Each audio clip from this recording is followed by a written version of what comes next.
Content summary. We do not belong to the light, nor do we belong to the darkness. We traverse the edge. There is no glorification of honor, no hymn sung in praise, only the pride that resides within. The Witcher's Code, Prologue. Work-related information. Character card of Yi Chi level 12. Nim Ikai. Title: Apostle Demon Bloodline, Son of the Devil, Vengeful Schemer, Lover of the Sorceress, Dragon of Shackle. Position: Vice President of the Demon Hunter Guild in the Bay Area, Inspector of the Demon Hunter Headquarters. Level 15. Class: Dragon Mage level 6. Attributes: Strength, 21-1. Agility, 18. Constitution, 21-2. Perception, 17-2. Charisma, 16. Unallocated attribute points 1. Feats: Beast Instinct, Touch of the Vampire, Combat Casting, Stamina, Blind Fighting, Resilience. Bloodline feats: Dragon Might Young, Dragon Scale Armor Young, Dragon Strength Young, Dragon Breath Young. Unselected feats: 0. Skills: Appraisal 5, Bluff 5, Concentration 10, Trap Making 4, Medicine 2, Hide 18, Listen 15, Rumor 2, Lockpicking 10, Steel 2, Search 10, Gunpowder Weapon Proficiency 5, Cold Weapon Expert 2, Spell Identification 10, Arcane Knowledge Proficiency 1, Unarmed Combat 10, Climb 8, Ride 4, Mechanical Modification Proficiency 2, Alchemy 5. Unallocated skill points, 22. Unallocated spell slots, 0 level, 0. First level, 0. Second level, 0. Third level, 0. Fourth level, 0. Fifth level, 0. Sixth level, 0. 0 level spell selection. Resist Energy, Message, Read Magic, Mage Hand, Knock Max. First level spell selection.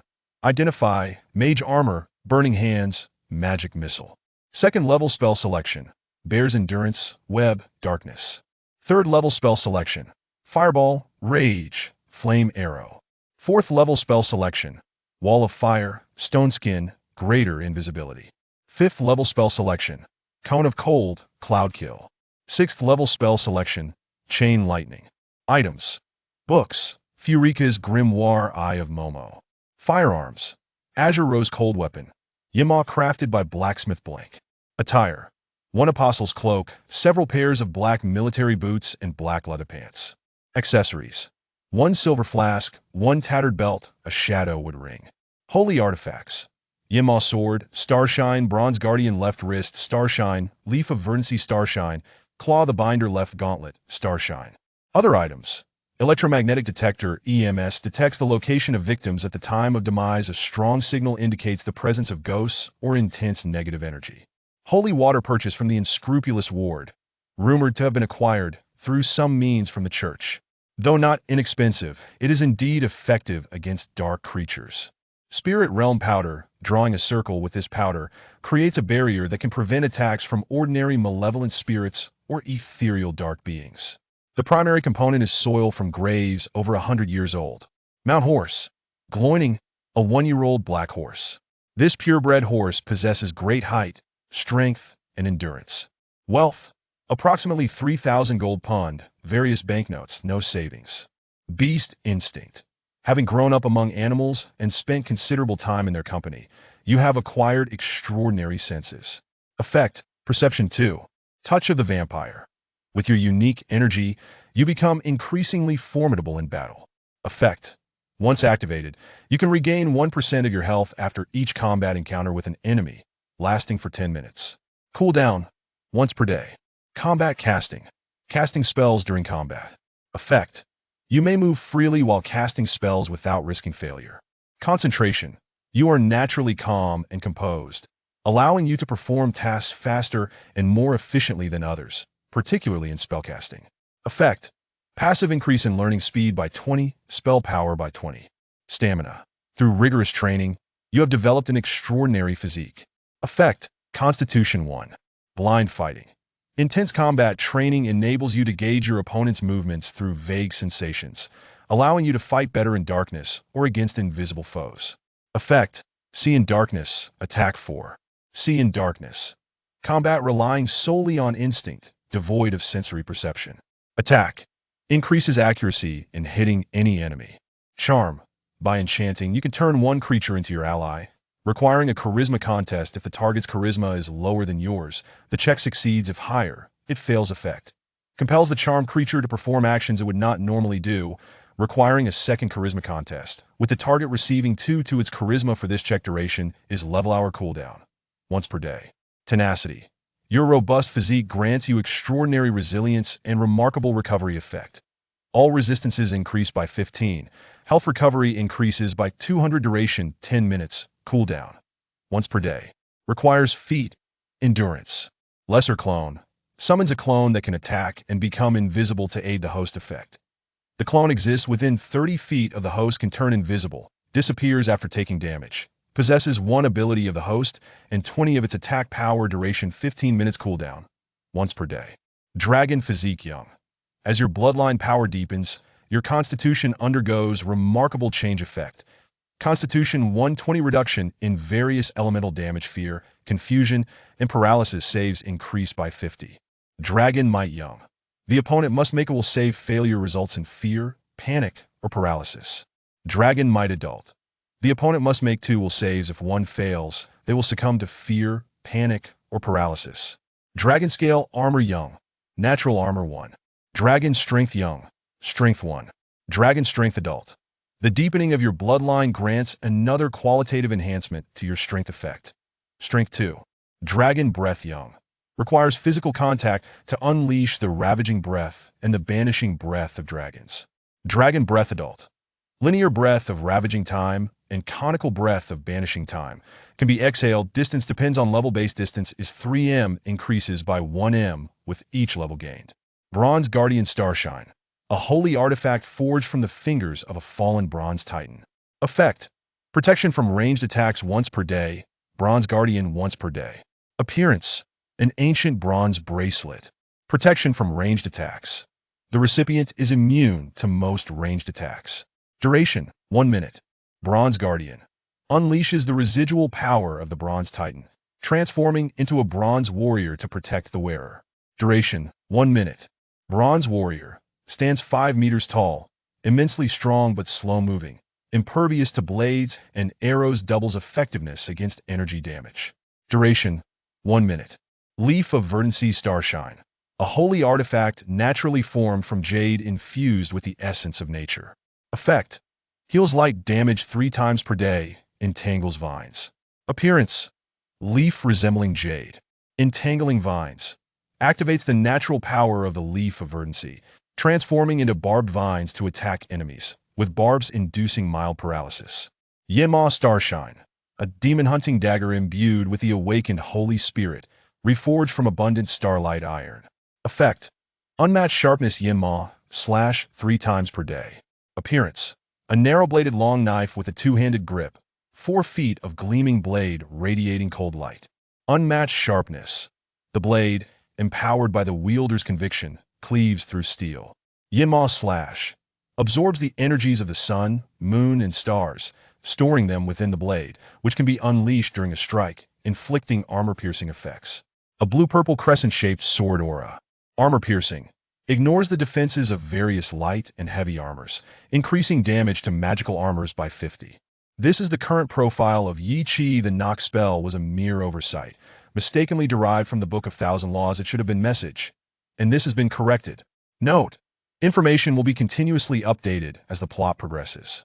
Claw of the Binder Starshine: crafted from leather imbued with vengeful spirits, impervious to swords and blades. Effect: Hand of the Void twice per day.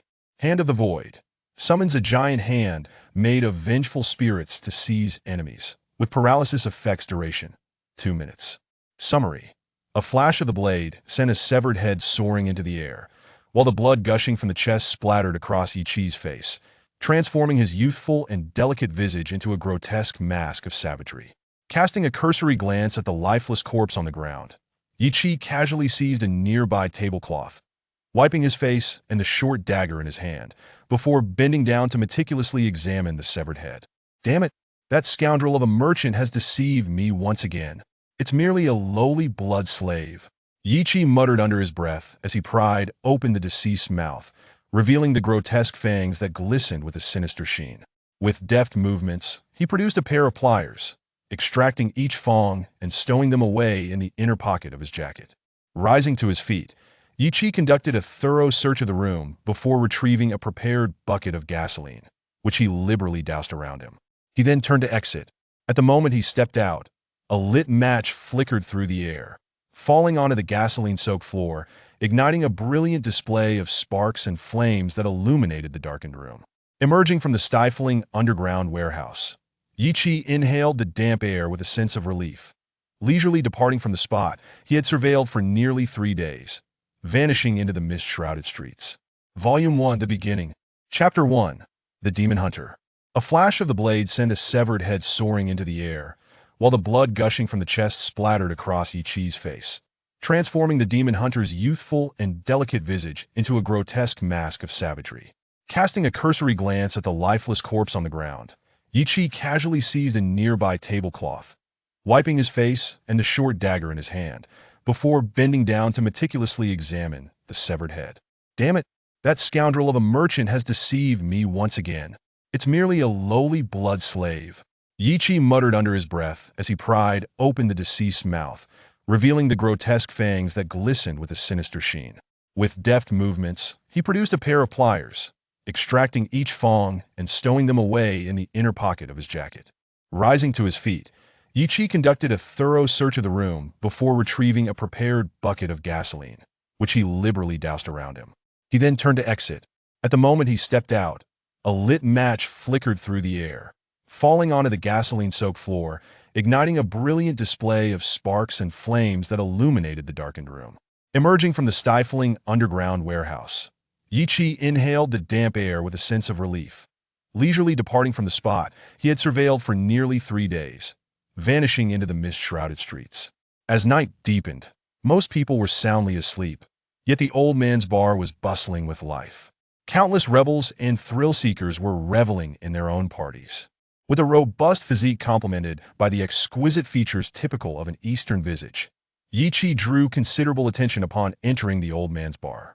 However, with no intention of lingering, he brushed past 2 flamboyantly dressed blonde beauties who approached him, sidestepping a few persistent vendors peddling marijuana, and ascended to the second floor of the bar amidst their shouts of "fuck you." Navigating past 2 towering black men clad in sleek black suits, resembling sentinels, Yi Chi entered the sole room on the second floor. As he pushed the door open, the cacophony from below instantly faded away. Despite having experienced this sensation before, the demon hunter still felt an overwhelming sense of discomfort. Coupled with the presence of the white-haired old man before him, who had once again sold him false information, Yi Chi's mood soured further. Curse that blind god! Why is this charlatan still alive? Are you, old ward, licking his toes daily? Yi Chi exclaimed, his voice dripping with incredulity and ire, as he hurled the extracted fangs of the blood slave onto the table before the merchant. I exist solely for the likes of you, those wretched little devils who are far more terrifying than vampires. If I were to perish, it would be in hell, under the care of dear Satan, and not with that long-dead god. Moreover, the information I sell is undeniably genuine. You simply had the misfortune of missing the target. The shrewd merchant meticulously inspected the fangs before swiftly stowing them away in a drawer. With a snap of his fingers, he turned to Yi Chi and said, "My dear Yi, would you prefer to barter for something or pay in cash?" As the merchant collected the fangs of the blood slave, an unseen light flickered around Yi Chi, and the long-awaited synthetic voice resonated in his ears once again. Congratulations. Your character level has risen to 4. Your wounds and energy have been fully restored, and you have gained 1 free attribute point. You have also acquired 7 skill proficiency points, which you may allocate at your discretion. Moreover, after a brief pause, the synthetic voice continued, Congratulations. Your character level has risen to 4, and you have the opportunity to select a specialization. Please make your choice. The synthetic voice brought a wave of elation to Yi Chi after relentless efforts day and night. He had finally reached level 4, with only 1 step remaining to achieve his goal of level 5. However, now was not the time to consider such matters. He still needed to complete the transaction with the merchant before him. Truth be told, if he were not concerned that killing the merchant might disrupt his mission, Yi Chi would have relished the thought of drawing his M500 revolver and putting a bullet through the vampire-like merchant's head. Casting a glance at the merchant, who wore a smile that seemed to radiate disingenuous warmth, Yi Chi's tone turned sour as he said, "Of course, I wish to barter. I require 10 ounces of holy water, the authentic kind. Do not dare to dilute it otherwise. I cannot guarantee what uncontrollable actions I might undertake." Adding to the recent faux pas, this was already the third time this merchant had provided him with false information regarding his mission this month. Though the merchant always feigned innocence, offering excuses about timing or missed encounters, Yi Chi was no fool to be deceived a third time. Ignoring the merchant's sweet talk, he lowered his gaze and began inspecting the holy water presented before him. 10 test tubes, arranged neatly on the counter, contained a pale golden liquid that shimmered with radiant layers of light. Yi Chi uncorked each tube, inhaling the aroma of the liquid within, and cautiously withdrew 2 test tubes to sample a small amount. As warmth surged through him, the tension on Yi Chi's face began to ease slightly. However, when the merchant quoted the price, that momentary relief vanished, leaving his youthful face frozen in disbelief. "Thank you for your patronage. The total comes to 110 gold pounds. After deducting the 20 gold pounds worth of blood slave fangs, you own 90 gold pounds. Would you prefer to pay in cash or exchange?" Old Ward's face beamed with a comforting smile reminiscent of the Virgin Mary in the church mural down the street, starkly contrasting with Yi Chi's stiff expression. Yi Chi fixated on the beaming merchant, his words escaping through clenched teeth. "Why has the price increased again?" "This is the second price hike within a week, both times while I was attempting to barter, and the increase is conveniently just enough to offset the value of the items I wish to trade. Is this not a tad too coincidental?" As he spoke, the demon hunter began to put his earlier thoughts into action. With a .50 caliber, firing .50 Magnum high-power cartridges capable of taking down an African elephant with a single shot, the silver body of the M500 revolver was now aimed squarely at Old Ward's forehead. With a mere twitch of Yi Chi's finger, the merchant's head, along with the upper half of his body, would be reduced to a splattered mess. What a pity! I wonder what expression John would wear if he saw his diligent pupil aiming a gun at his ever-helpful old friend during critical moments. Old Ward, unfazed by the gun's menacing presence, instead adopted a sorrowful demeanor, lamenting softly and even theatrically wiping away non-existent tears from the corners of his eyes. Even a child would deem Old Ward's performance third-rate at best, let alone Yi Chi. In response to the merchant's words, the gun's muzzle remained unwaveringly trained on him, pressing firmly against the merchant's brow. Very well. Very well.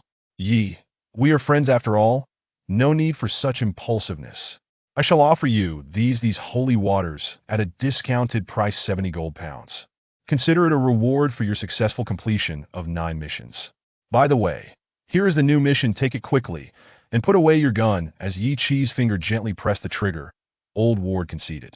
Putting away the gun, Yi Chi tossed the money onto the counter, casually pocketing the 10 test tubes along with a note detailing his next mission, and exited without a backward glance. As he watched Yi Chi vanish behind the door, the previously panicked Old Ward instantly reverted to his characteristic expression of a cunning merchant.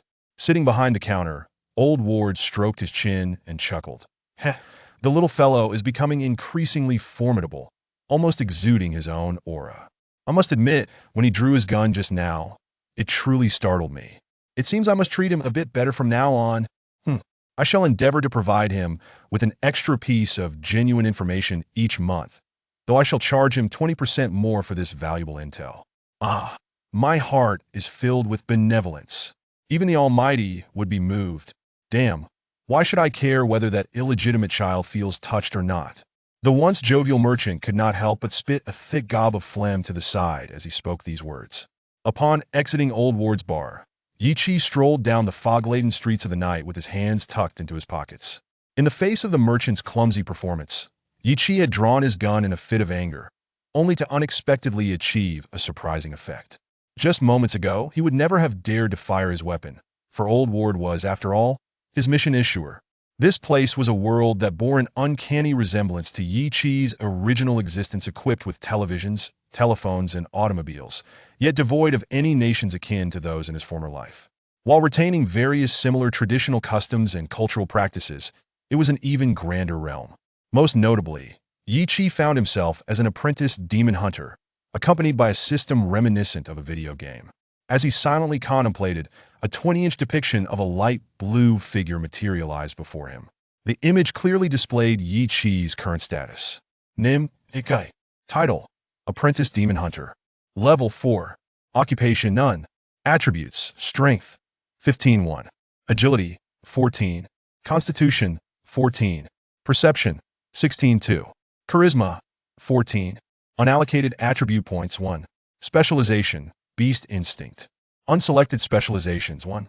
Skills: Appraisal 5, Deceit 5, Concentration 8, Trap Making 4, Medicine 2, Stealth 18, Listening 15, Medicine 2, Rumors 2, Lockpicking 10, Pickpocketing 2, Searching 10, Gunpowder Weapons 20, Cold Weapons 18. Unallocated skill points, 7.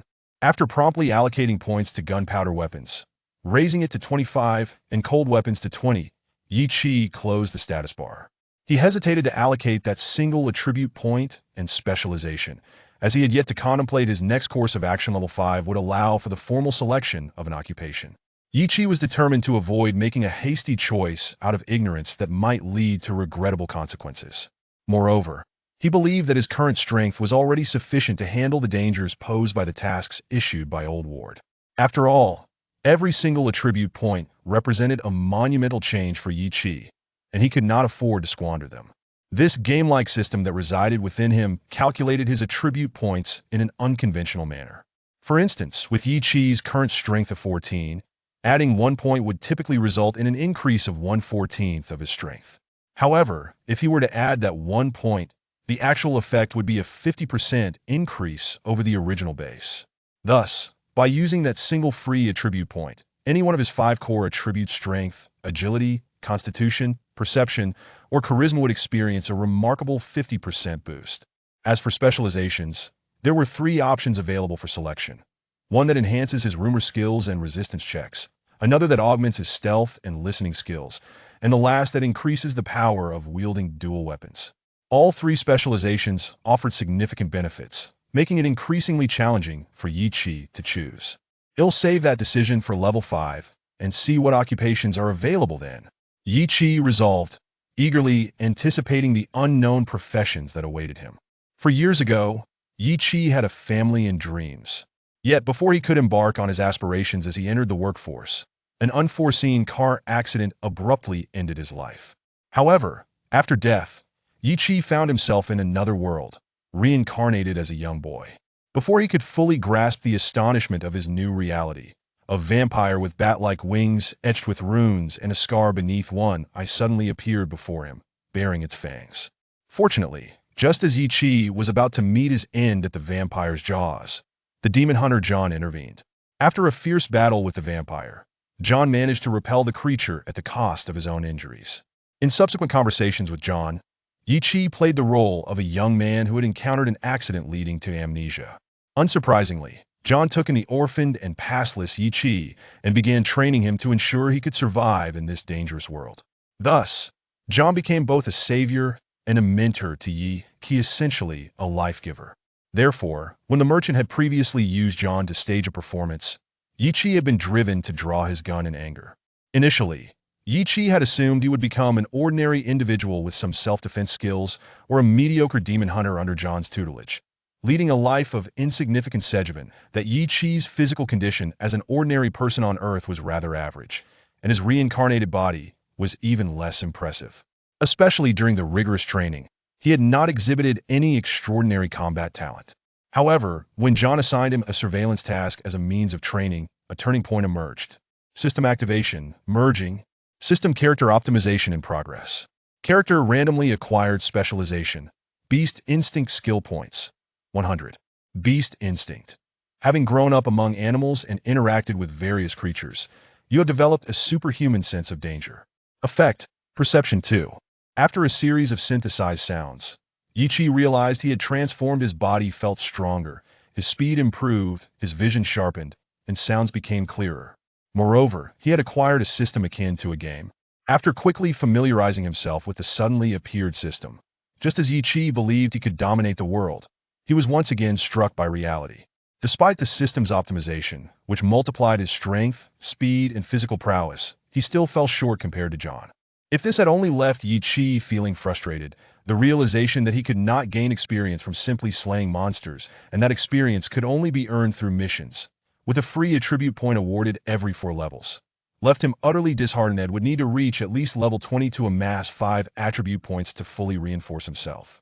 According to John, within the Demon Hunter Guild, his strength could only be classified as average, with countless individuals surpassing him. The thought of the innumerable beings stronger than John made Yi Chi acutely aware of his own insignificance even with the presence of this system. He understood that sufficient effort was required. Awakening to the harshness of reality, Yi Chi began to diligently undertake missions, steadily accumulating strength. For years had transformed a youth into a young man. Compared to his naivete upon first arriving in this realm, Yi Chi now exhibited a noticeable maturity. During these 4 years, he had spent his time training and engaging in trivial tasks. These seemingly insignificant tasks gradually contributed to Yi Chi's growth. Although he only managed to elevate his level to 3 upon leaving John 2 months ago, much to his chagrin, Yi Chi held no regrets. He understood that it was these seemingly simple tasks assigned by John that provided him with the means to survive. Moreover, after departing from John and being introduced to Old Ward, Yi Chi finally experienced a sense of rapid advancement.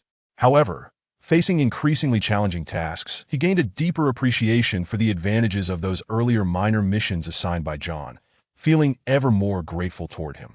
Without John's trials through those small tasks, Yi Chi believed he would not have been able to safely complete the missions, even with his enhanced strength granted by the system.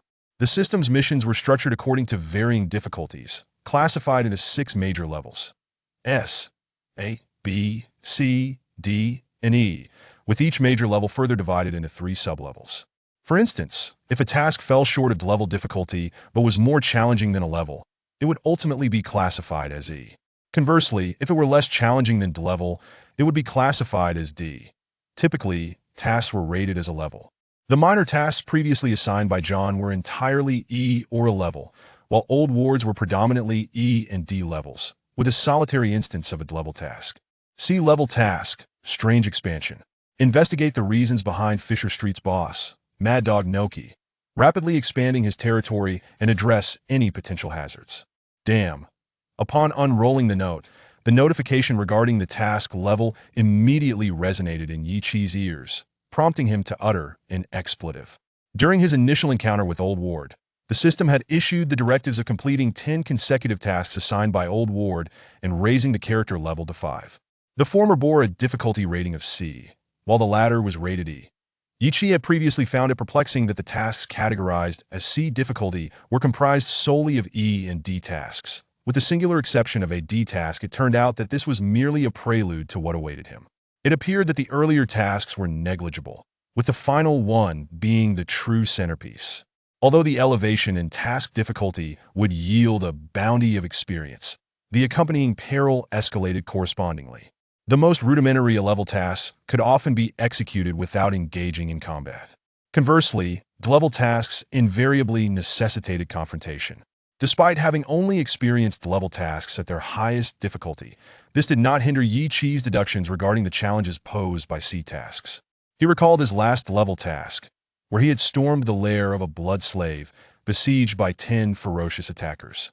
Had it not been for his fortuitous use of the terrain to systematically overcome them, he would have surely been torn apart by those blood slaves and devoured as a midnight snack. If level tasks were thus formidable, Yi Chi was acutely aware of the daunting nature of a C task, which was nearly 2 tiers above level. It seems I must prepare thoroughly. With a tightening of his leather attire and a burgeoning plan in mind, Yi Chi swiftly vanished into the depths of the street. Chapter 2. The Surprise of the Black Market Merchant. Lamb's Paris Road, St. Thomas Hospital. Yi Chi stepped inside. His purpose for visiting this establishment was not to seek medical attention, but rather to locate a middleman in the clandestine trade, commonly referred to as a black market merchant. After all, witchers are still human and require sustenance and rest, all of which necessitate financial support. Typically, the items acquired by witchers from their missions cannot be sold openly. Hence, entrusting them to a black market merchant is undoubtedly the most convenient and profitable option. While Old Ward also engages in similar dealings, his reputation is even more dubious than that of a typical black market merchant. Consequently, Witchers in this area are all on the lookout for black market traders to sell their valuable items unrelated to their missions. Unless absolutely necessary, they would never willingly subject themselves to Old Ward's extortion. Yi Qi's intention for this visit was not to exchange items for cash, but to procure formidable weapons to tackle the challenging task ahead. He vividly recalled the adage from his homeland. To achieve excellence, one must first sharpen their tools. Facing a sea-level task, Yi Qi understood all too well that relying solely on an M500 would be insufficient. However, obtaining such powerful weapons from the black market merchant was no simple feat. Even though Yi Qi had previously engaged in several mutually beneficial transactions with this individual, it still posed a challenge.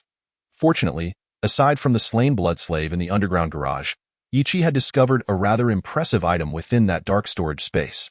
Although he was unable to accurately date the object due to rumors of insufficient skills, he was nonetheless able to assess its value. It is well known that dark beings like vampires, who pride themselves on their nobility, often collect art pieces to showcase their aristocratic status. Even the most lowly blood slaves are no exception. Perhaps having been referred to as a vampire for so long, the black market merchant Yi Qi was about to visit had developed a similar penchant, collecting art or antiques. While Yi Qi often scoffed at this obsession of black market merchants, today he could not help but appreciate the merit of such a hobby. In order to evade the surveillance cameras at the hospital entrance and lobby, Yi Qi adeptly climbed the drainage pipe of the main building and stealthily made his way to the corner room without alarming the merchant's bodyguards. "Hi, Mori." Upon entering, Yi Qi cheerfully greeted a young man engrossed in perusing a magazine titled Drill. This young man, named Mori, was the black market merchant whom Zhang Yao intended to visit. Despite his disheveled appearance and unkempt beard, along with his youthful age of just over 20, none of these factors detracted from his status as the leading black market merchant in the area. "My dear Yi, you had better provide me with a satisfactory reason for your unexpected presence here.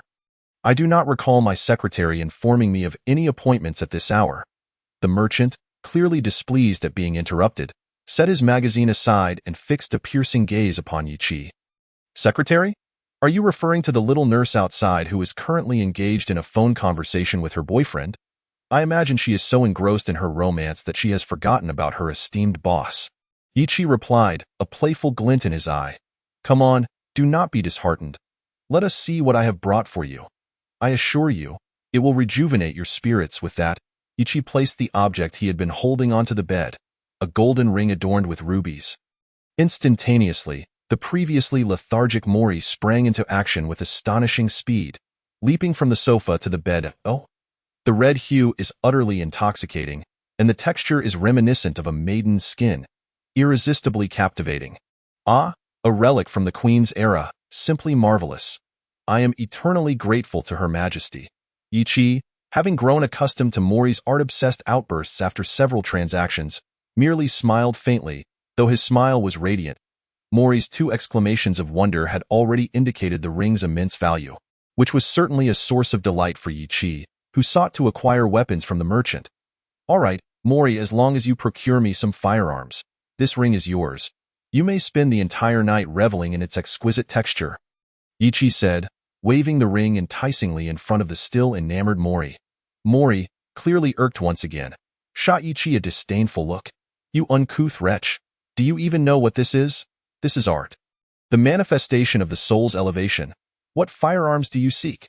Despite his verbal disdain, Mori's face remained impassive as he inquired about Yi Qi's request following his extravagant displays of astonishment. If it were anyone else, they would likely be taken aback by the merchant's abrupt shift in demeanor. However, Yi Qi remained unfazed, calmly stating, "1 T2 submachine gun with 10 armor-piercing magazines, 1 God of Fire Gatling gun with 6,000 rounds, 10 M72 grenades, 10 flashbangs, 1 Viper rocket launcher with 3 rockets. My God. Yi, are you planning to wage war?" Mori trembled at the mention of Yi Qi's demands, nearly dropping the ring in his hands before shaking his head vehemently. "No, it's impossible. The God of Fire, M72 grenades, and Viper are all military-grade special items. I cannot procure them for you. Furthermore, this ring is not worth such a price." "Ah, that last remark is likely the crux of the matter," Yi Qi mused, observing the agitated merchant dismissing his request with fervor. Although Mori was slightly better than the unscrupulous Old Ward, the difference in their morals could only be measured in microns. Yi Chi was well aware that local gangs had previously acquired several Viper rocket launchers from Mori during their vendettas. If what he claimed were true, that he could not procure such items, then how did those rocket launchers, which nearly demolished an entire building, come to be in the gang's possession? Yi Chi understood the merchant's intentions all too well. This was merely a time-honored ritual of bargaining that has existed among merchants since time immemorial. Perhaps I should seek someone else in West Street, Yi Chi declared, snatching the ring from Mori's hands and turning to leave before Mori could react. West Street, the largest underground market in the region, encompassing several neighboring areas. There, money reigns supreme. As long as one has sufficient funds, there are even those willing to assassinate a nation's leader on your behalf. Wait, let us discuss this further. Yi Chi's hand grasped the doorknob. Mori's voice called out from behind him. Upon hearing Mori's plea, Yi Chi's lips curled into a slight smile, and he turned around, beaming at the frowning merchant. Very well, we can continue our discussion. Half an hour later, their conversation concluded. The smiles exchanged between the two indicated that both had achieved their respective goals. Yi Chi was highly satisfied. He had secured all the requested weapons, excluding the God of Fire and Viper rocket launchers. This exceeded his expectations, as he had initially believed acquiring the T2 submachine gun and flashbangs would be a significant achievement. To his surprise, he also obtained the formidable M72 grenades as an added bonus. It is worth noting that the M72's lethal radius of 15 meters has long been touted as a bane for infantry. Within this range, even someone as formidable as Rambo would be reduced to mere shreds. Moreover, Mori had promised that the items could be collected the following morning, which brought Yi Chi additional joy. Given the elevated difficulty of his task, prompt arrangements were paramount, making time of the essence. Although Yi Chi could sense that Mori had not been at a loss in their dealings, indeed, he may have even profited. What did it matter? The essence of trade lies in mutual benefit and satisfaction. As long as both parties were pleased, the transaction was deemed successful. I will await you at the agreed location tomorrow morning. Mori, what is this? As Yi Chi prepared to leave, his gaze fell upon a small statue resembling a wolf's body with a serpent's tail. Roughly the size of a child's palm, resting on the bedside table. The moment he laid eyes on the statue, he felt a sudden tightening in his chest. He possessed a similar statue, which John had obtained after slaying a horde of ghouls in his early years, gifting it to Yi Chi as a birthday present. The fact that this statue could evoke such tension in Yi Chi signified its extraordinary nature. Magic statue. Though crude and unrefined, it brims with magical energy, an enigmatic artifact. Effect: Strength 1. Task level. C. The secret of the statue. Investigate the secrets of the statue in hand. Indeed, this seemingly rough and worthless statue was not only an item that could enhance attributes, but also a trigger for a quest. Setting aside the elusive quest that had long eluded Yi Chi, an item that could augment one's attributes was undoubtedly remarkable. After all, the magical dagger John later gifted him, while also a magical item, merely increased damage against dark, negative energy beings. Especially upon realizing that the attribute boost from this statue seemed to apply solely to him, Yi Chi regarded the statue as a precious treasure.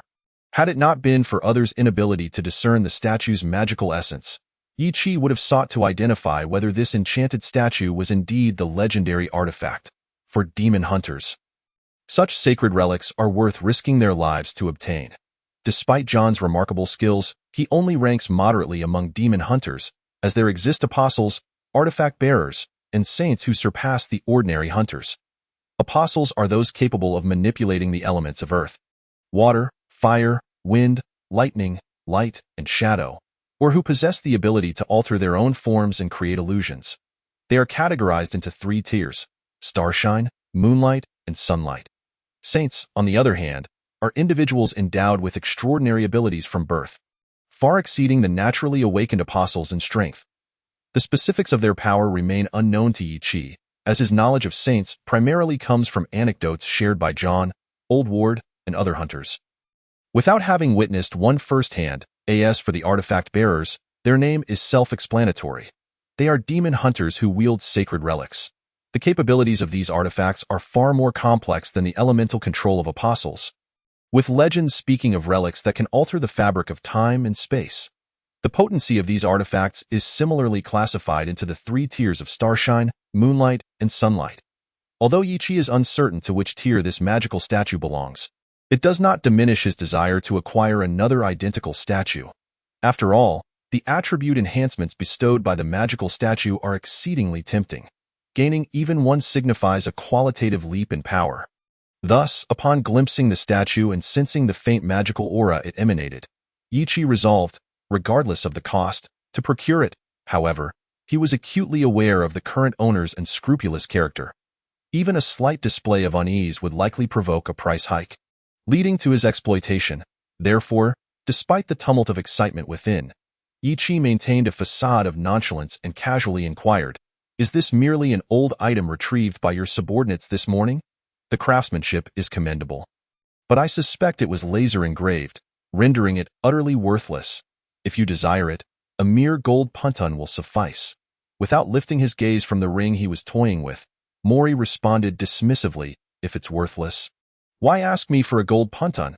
Let us consider this a memento of our agreeable transaction. Remember, my goods will arrive tomorrow morning. Should you dare to toy with me, I shall ensure you regret it. Good night." Yichi approached the bedside table, snatched up the statue, and feigned indifference as he glanced at it before tucking it into his coat. Instantly, a familiar chill coursed through his hand into his body, spreading throughout him. The magical statue, though crude and unsightly, brimmed with enchantment. Quite the enigmatic artifact effect. Agility 1. Indeed, another attribute enhancement. Although the secret of the C-rank mission statue remained elusive, it did not dampen Yichi's spirits.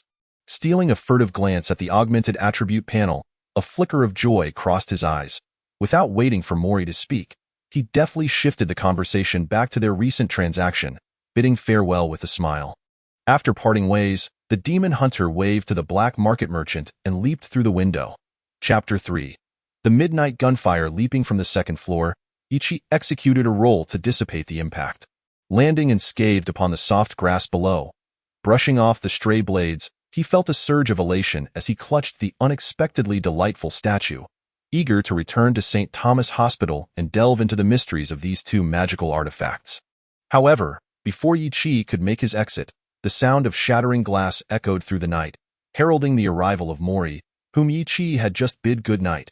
At this moment, the black market merchant found himself in dire straits.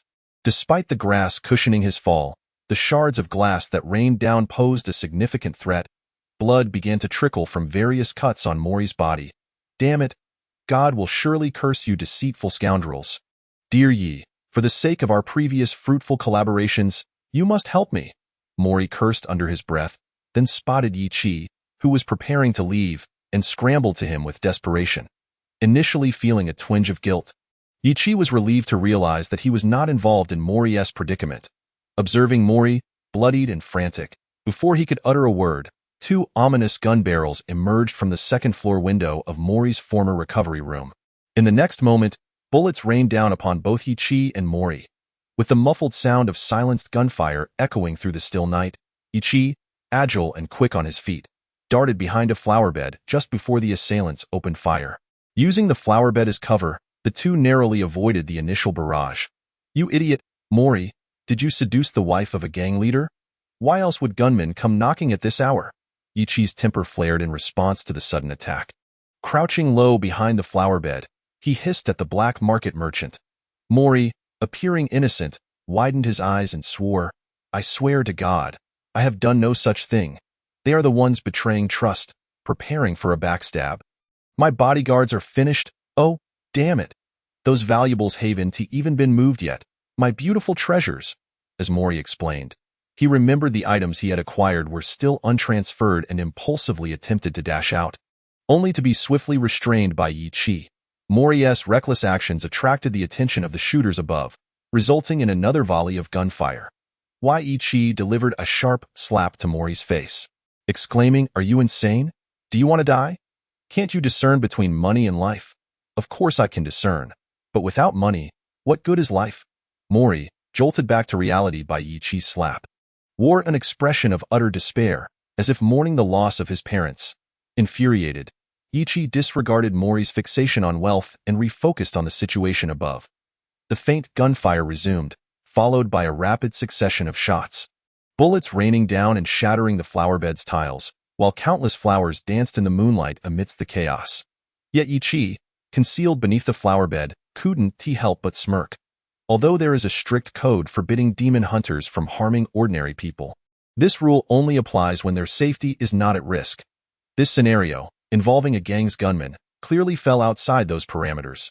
Yi Chi's hand slipped into his coat, and in the next moment, the M500 revolver emerged into the night, its silver body gleaming like a flash of lightning against the darkness. The M1911 automatic pistol, known for its simple structure and reliability, has garnered affection from military, law enforcement, security personnel, and civilian enthusiasts alike. Despite its heavier weight and recoil-affecting shooting precision, and its limited magazine capacity of 7 rounds, it remains beloved by many. Yi Chi, too, held an affinity for this series of firearms, second only to his M500. Had funds allowed, he would have aspired to collect the entire series. His passion enabled him to instantly recognize the firearm in the opponent's hands with just a fleeting glance. Thus, since the adversary opened fire, Yi Chi had been silently tallying their shots, 14 rounds precisely. Seizing the opportunity as the enemy paused, Yi Chi sprang from behind the flower bed, firing 2 shots upward. The M500, chambered 4.50 caliber Magnum rounds, unleashed immense power. Its report thunderous in the stillness of the night, akin to 2 resounding thunderclaps. The tranquility was shattered as the deafening gunfire echoed forth, followed by the blaring of alarms from the hospital. Resounding through the night sky. Run! Yi Chi seized Mori and dashed toward the rear of the hospital. With the alarm now blaring, security would arrive within 2 minutes, and the police would be on the scene within 10. If they did not leave immediately, escaping later would be impossible. Treasures. Mori's anguished cries pierced the night, evoking sympathy from any who heard. Yet the black market merchant understood the futility of rushing back. Glancing back with a scowl as he muttered curses, "Those 2 damned scoundrels, I will make them pay. They're already dead. Now let us pick up the pace."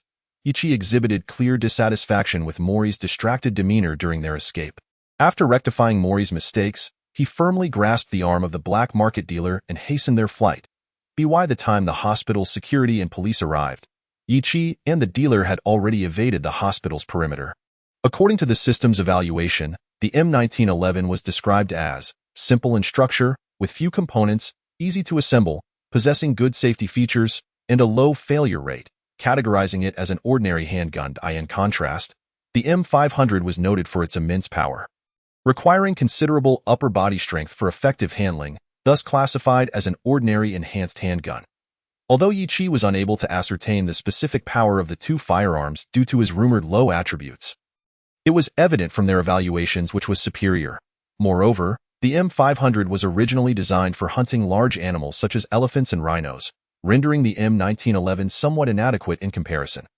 Consequently, despite the 2 gunmen on the second floor having executed effective evasive maneuvers when Yi Chi opened fire, they were still struck fatally by the M500's bullets, which penetrated through the wall. Chapter 4. The note standing in the shadows of the alley, Yi Chi listened to the wailing of police sirens outside. Cautiously peeking out, he confirmed there was no immediate danger before addressing the still breathless Mori beside him. "Dear Mori, do you have anything you wish to share with me? Perhaps regarding the identities of those 2 gunmen or their employer?"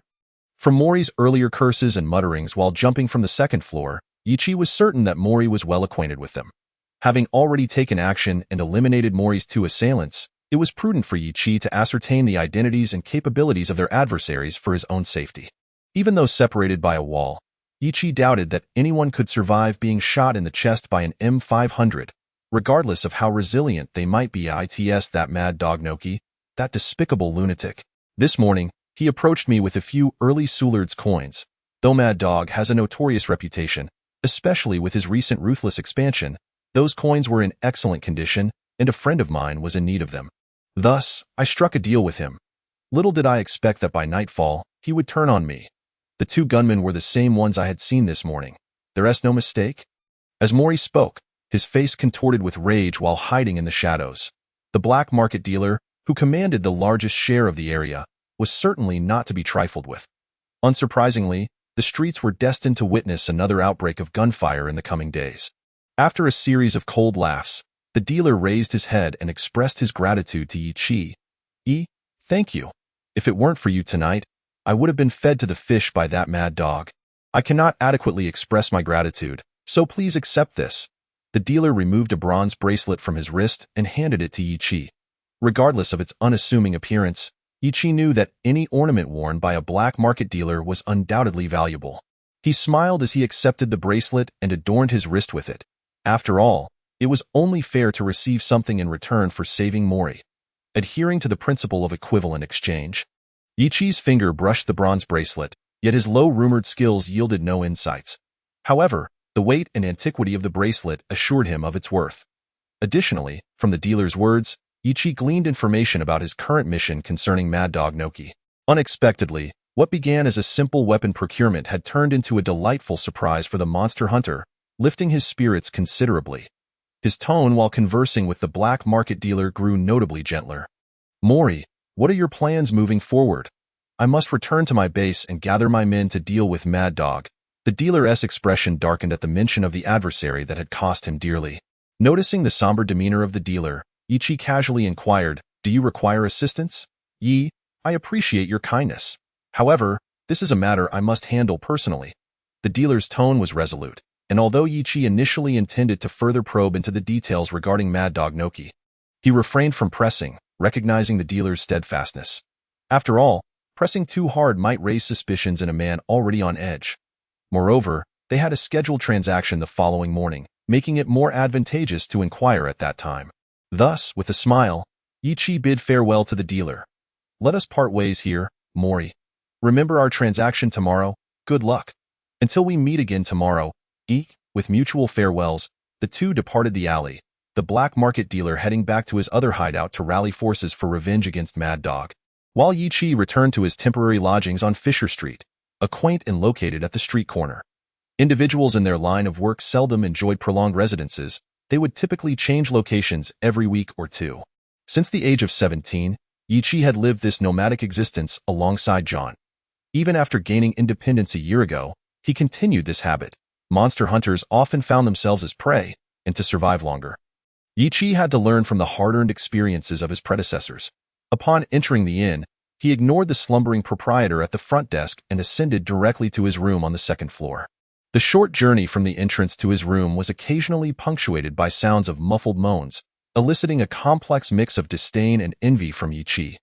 The life of a monster hunter was one of perpetual tension, and should an opportunity for relaxation arise, he would not let it slip away.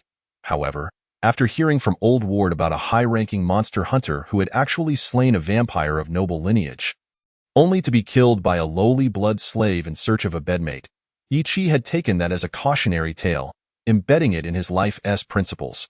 He produced a key and opened the door just a crack, hesitating to enter as he peered through the narrow opening. Upon noticing the broken strands of hair securing the door, Yi Chi's heart raced, and his hand instinctively gripped the M500 at his waist. In a place like this inn, apart from specialized room services, there were no customary cleaning protocols. Thus, the only plausible explanations for the broken hair were theft or surveillance, neither of which were welcome scenarios for a monster hunter. Pushing the door open, he found the room devoid of any occupants, and the furnishings remained undisturbed. The only addition was a note on the bedside table, written in code. The author of this note was none other than Yi Chi's savior and mentor, John. The message was straightforward, merely stating that John had successfully completed a mission involving a water ghost at Splinter Lake. He had intended to meet with Yi Chi, but was summoned to assist a fellow monster hunter in need. The note concluded with well wishes for Yi Chi. Upon reading the final blessing, Yi Chi couldn't help but smile slightly. What a peculiar old coot. If he wanted to see me, he could have simply gone to Old Ward. For years of companionship had forged a bond between Yi Chi and John that transcended mere friendship, resembling that of family. Reflecting on 2 months prior, when John had forcibly brought him to Old Ward's bar and left without a word, a flutter of emotion stirred within Yi Chi. Though John believed he had concealed his feelings well, Yi Chi had caught a fleeting glimmer in John's eyes in the reflection of the glass.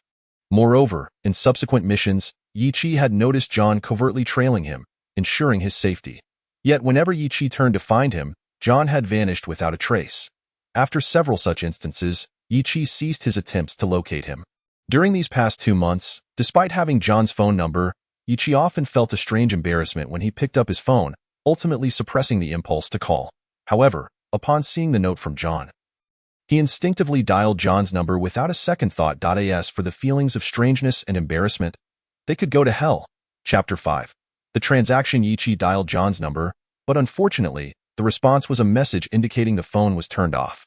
Old man, do take care. Gazing at the note, memories of their 4 years together flooded Yichi's mind, and he silently wished John well. Simultaneously, he resolved that once he completed the task assigned by the system, he would seek out John. Subsequently, Yichi sat on the bed, meticulously laying out all his weapons and gear. The M500 revolver, the magical dagger gifted by John upon Yichi's first hunt for a blood slave. The holy water recently purchased from Old Ward, the spiritual powder designed to ward off malevolent spirits, and the EMS electromagnetic detector for detecting ghostly entities. One by one, Yichi polished each piece of equipment, a habit instilled in him by John upon acquiring his first weapon. Always maintain one's arms in the finest condition, for you can never truly anticipate what may unfold in the next moment. Initially, Yichi merely complied with John's counsel, but as time progressed, he discovered that the chilling sense of security offered by the weapons he was polishing provided him with a sense of comfort. This realization led Yichi to incorporate the act of cleaning his arms into his routine, deeming it an essential prelude to his moments of respite, a time to reflect on the day's gains and losses.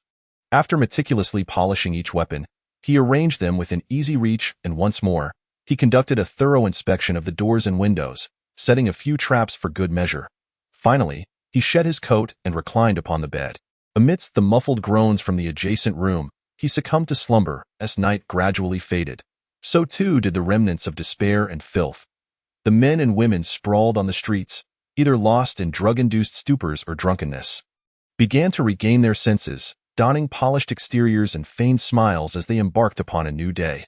Having rested soundly through the night, Yichi exited the makeshift lodging alongside some night workers, declining their offers for a phone number and a discount, and made his way directly to the abandoned factory on Lorad Street, a known haunt for the local drug-dealing syndicate. These individuals would sleep during daylight hours or meander about the streets, conducting their business in various venues, including Old Dad's Bar, under the cover of night. They were undoubtedly the most well-informed figures in the district, aside from Old Ward. Yichi's purpose here was to finalize a prearranged transaction with the black market dealers. This drug trafficking group served as an ancillary organization to the black market merchants. Oh, who is this dashing young man? A yellow-skinned monkey? Begone. This is no place for you. As Yichi stepped into the dilapidated factory, 2 gatekeeping thugs swiftly surrounded him. One of the white thugs unleashed a torrent of mockery and shouts at Yichi, prompting the others to erupt into laughter. Silence. If you wish to avoid being sent flying, escort me to your boss, Mori. Yichi, uninterested in engaging with such lowly ruffians, drew his M500 and pressed it firmly against the thug's forehead. Instantly, the thug's complexion drained of color, his legs trembling. The surrounding thugs ceased their laughter, their gazes fixated nervously on Yichi and the weapon in his hand. Hey, buddy, that's just a fake gun. Bang. One of the thugs, a leader among them, stepped forward, defiantly staring at Yichi. However, before he could finish his taunt, Yichi fired a shot into the air. The thunderous roar of the M500 rendered the previously brave thug pale as he cowered like a frightened chick. Lead the way, Yichi reiterated. This time, the thugs scrambled toward the back of the factory in a panic, with Yichi trailing closely behind as they entered the building.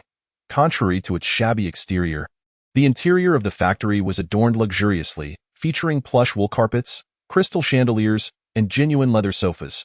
Hampton, the leader of the drug trafficking group, who had been preparing to engage in some illicit activities with a blonde girl on the leather sofa, was taken aback by the sudden influx of intruders. The imposing figure of Hampton, previously brimming with bravado, quickly deflated. Just as he was about to reprimand his subordinates for their disobedience, he caught sight of Yichi brandishing a gun and hastily pushed the woman aside. Reaching under the sofa cushions for a firearm of his own, however, before he could retrieve it, Yichi's icy gun barrel was already pressed against his temple, rendering Hampton completely still, his bravado evaporating. Unlike his subordinates, Hampton possessed the discernment to recognize the authenticity of the M500 aimed at him. Being threatened by a firearm is hardly a pleasant experience. Hampton managed a painfully forced smile, saying, "Hey, friend, let us not act rashly. Surely, There's been some misunderstanding? Misunderstanding? Of course not. I'm here to see Mori. Ichi lowered his weapon, yanking a sofa cushion aside and bringing it directly before Hampton. You looking for the boss? Hampton paused, then scrutinized Ichi carefully before cautiously inquiring. You must be Mr. Yi? Indeed. Esteemed Mr. Yi, Hampton is at your service. Please, wait a moment. Upon receiving Ichi's nod, Hampton promptly ushered the trembling, scantily clad blonde girl, who had been cowering behind him, to Ichi's side. Despite her exposed form, she complied obediently, perching herself beside Ichi with a smile that exuded ingratiation, akin to a docile cat. Meanwhile, Hampton hastily donned a pair of trousers and picked up a nearby phone, murmuring into it. Just as the blonde girl began to rub her ample bosom against Ichi's calf, igniting a fire in his loins that had been dormant for nearly a month, a sleek black limousine rolled into the factory. Mori, looking as fresh as ever, stepped out with a smile after Hampton graciously opened the door for him. Why, dear Yi, I apologize for the wait. The black market merchant, who had shed the disarray of the previous night, now donned a sharply tailored suit, his hair meticulously styled. It was evident that the wounds inflicted by glass shards had been expertly treated, leaving no trace. After Mori exited the vehicle, two burly men also emerged, standing closely behind him. Their formidable visages and the bulging outlines of their suits indicated they were armed. Without question, Ichi surmised they were Mori's newly acquired bodyguards, brought in for unforeseen contingencies. Gazing at the black market merchant before him, Ichi nonchalantly kicked the blonde girl aside, cutting straight to the point. Well, then, where are the goods? With a subtle gesture, one of Mori's bodyguards promptly retrieved a case from the car and placed it before Ichi. Inside were T2 submachine guns, M72 grenades, and flashbangs. Everything accounted for. Ichi immediately bent down to inspect the equipment closely, while Mori settled onto the sofa across from him. Noticing the satisfied smile on Ichi's face, Mori extended his hand. A pleasant transaction. A pleasant transaction, Mori. Ichi grasped the merchant's hand, and after a mutual expression of cordiality, he set the box of weapons at his feet and regarded Mori. Mori, would you care to hear some news regarding Mad Dog? Chapter 6. Dragged into the abyss. News about Mad Dog? The black market merchant, who had anticipated the transaction to conclude with Ichi's departure, was taken aback and lifted his gaze in surprise. I obtained some rather intriguing information about Mad Dog last night. A mysterious smile graced Ichi's lips. Ichi had come here not only to finalize the arms deal but also to glean specific information about the notorious Mad Dog Kino from the black market merchant. This endeavor was part of Ichi's sea-level mission, the peculiar expansion. Initially, Ichi merely intended to inquire about Mad Dog, but upon observing the two bodyguards behind Mori, he experienced a sudden shift in intention. Facing a sea-level mission for the first time, Ichi was uncertain of the difficulties that lay ahead. Even based on his previous experiences with the most challenging D-level missions, he could only glean a vague understanding. Otherwise, he would not have rushed to secure powerful firearms from the black market merchant. Yet, Ichi had to concede that fortune was on his side this time. A simple arms transaction had not only yielded the desired weaponry but also a unique magical statue. Moreover, given the current circumstances, assistance had materialized, Mori's two bodyguards and an unknown number of gunmen. From the way the two men stood like statues, exuding an aura of fierce bloodlust, Ichi deduced they were likely seasoned soldiers or mercenaries. They were undoubtedly skilled operatives. Otherwise, they would not be positioned behind a black market merchant who had recently faced mortal danger. Thus, if his mission could incorporate these two individuals, the danger he faced would be significantly mitigated, at the very least. When contending with Mad Dog's gunmen and ordinary subordinates, he would have allies to help absorb the firepower. Of course, persuading the black market merchant's bodyguards to assist him would not be a straightforward task. Even if both he and Mori shared a common goal concerning Mad Dog, it would not suffice. Consequently, Ichi resolved to devise a scheme to compel the black market merchant to willingly dispatch two bodyguards to aid him. What news? The mere mention of Mad Dog caused the black market merchant to wince as the pain from his previously treated injuries resurfaced. His once genial smile darkened, and the hatred in his eyes was unmistakable. It was evident that the events of the previous night had instilled a deep-seated animosity within him toward Mad Dog. Ichi refrained from answering immediately, instead surveying his surroundings. Mori promptly waved away all but his two bodyguards, then focused his attention back on Ichi. The demon hunter then leisurely extended a finger. 1,000 gold pounds. I assure you it will be worth your while. 1,000? Yi, are you attempting to extort me? The black market merchant gasped in disbelief, staring incredulously at Yi Qi. Yet, the ever-mysterious smile on Yi Qi's face clearly indicated he held the upper hand. Jinpuden, a gold coin far more favored than the customary paper currency, stands as an indisputable hard currency. The typical exchange rate is 1 Jinpuden for 200 paper notes. Under this 1:200 ratio, Yi Qi's proposal of 1,000 Jinpuden equates to 200,000 in paper currency. With such a sum, an ordinary individual could comfortably purchase a medium-sized property in the suburbs and live a life free of concerns. Thus, 1,000 Jinpuden is undoubtedly not a trifling amount. Even for the affluent black market merchants, who cannot simply produce it at will. Nevertheless, the black market merchant ultimately nodded in agreement. The significance of a crucial piece of information could very well determine the outcome of a battle. While fully aware of this reality, the black market merchant was no pushover to be threatened. Yes, he pushed the 1,000 Jinpuden towards Yi Qi. He murmured, Yi, I sincerely hope your information is worth this price. I would not wish for our friendship to fracture. Of course. Yi Qi, noting the wealth of the black market merchant, casually accepted the bag containing the 1,000 Jinpuden, counted it meticulously, and then tossed it into the weapons crate beside him. He then addressed the black market merchant, who had been waiting patiently. Mori, are you familiar with the Dark Realm? The Dark Realm refers to a sphere of dark beings unknown to the common populace, encompassing demon hunters and the church. The Dark Realm? The merchant's brow furrowed, clearly indicating that this black market figure had heard whispers of this realm. After all, aside from the well-established families like the church or the demon hunting clans, hunters from the demon hunter guild still needed to fend for themselves, in pursuit of a better life. These hunters inevitably interacted with fringe figures like black market merchants. Over time, some secrets would undoubtedly come to light through these astute individuals. The church, despite repeated appeals to the guild, was helpless, as the guild would retort, we need to eat and survive too. Otherwise, will you pay us to sustain our existence? Yi, are you a hunter? The term hunter is how the general populace refers to demon hunters. It was evident that the black market merchant had deduced Yi Qi's identity and connected the recent audacity of Mad Dog with the rumored Dark Realm.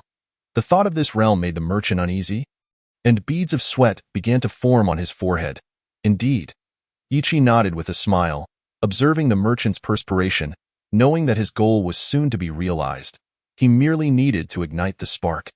Due to an encounter with 2 gunmen the previous day, he had someone investigate Mad Dog's recent activities, discovering that this individual had entangled himself with some mysterious entities. Therefore, Mori, if you wish to seek revenge on Mad Dog, you ought to reconsider. A C-grade mission will undoubtedly entail combat and encounters with dark beings, so Yi Qi had not uttered a falsehood. Yet, this seemingly benevolent advice was far from a gesture of goodwill. Rather, it was a coercive tactic aimed at the black market merchant. Individuals like the black market merchant and Mad Dog lived precariously on the edge of life and death daily. Despite their disdain for the lives of others, they held their own lives in high regard. Just like the previous night when Mad Dog sent gunmen to infiltrate the merchant's premises, eliminating several of his subordinates and forcing the merchant to flee in disgrace.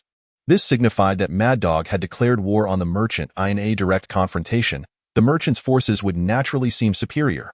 Otherwise, he would not have felt so confident about confronting Mad Dog the previous night.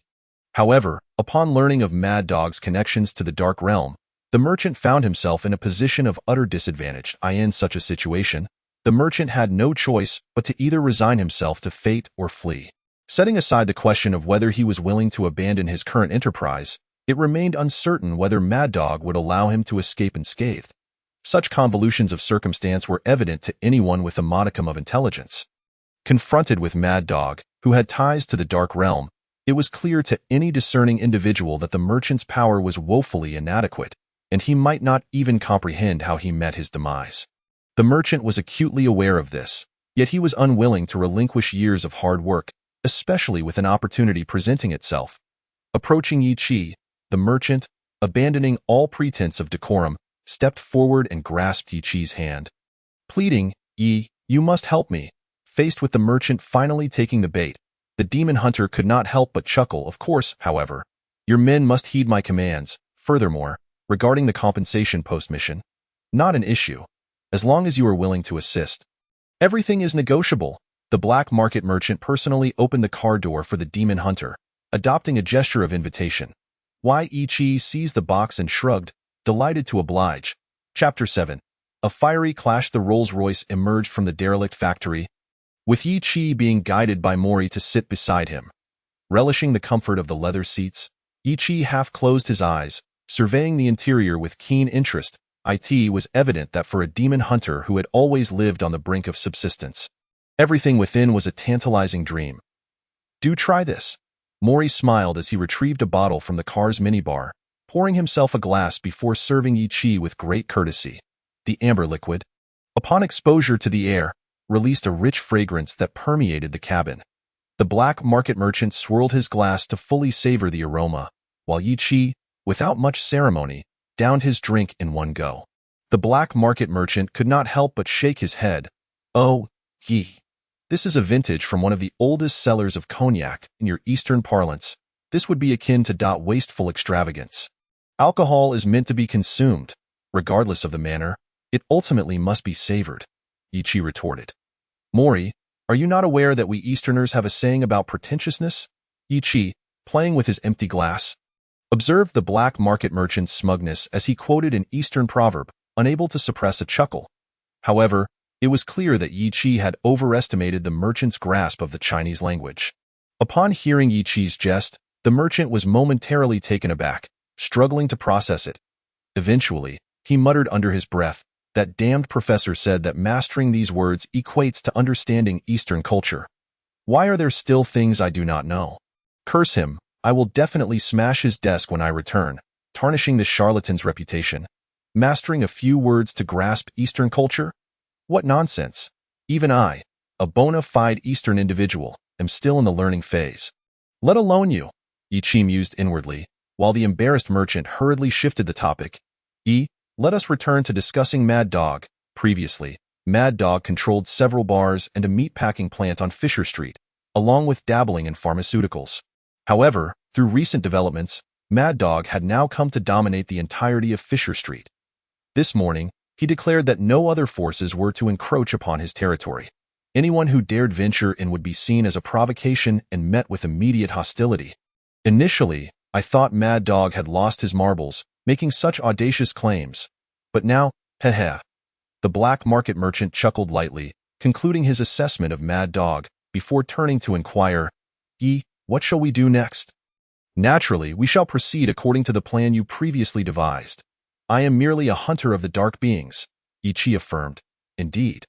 As long as you can contend with those creatures from the dark realm, Mad Dog and his minions will be handled by my associates.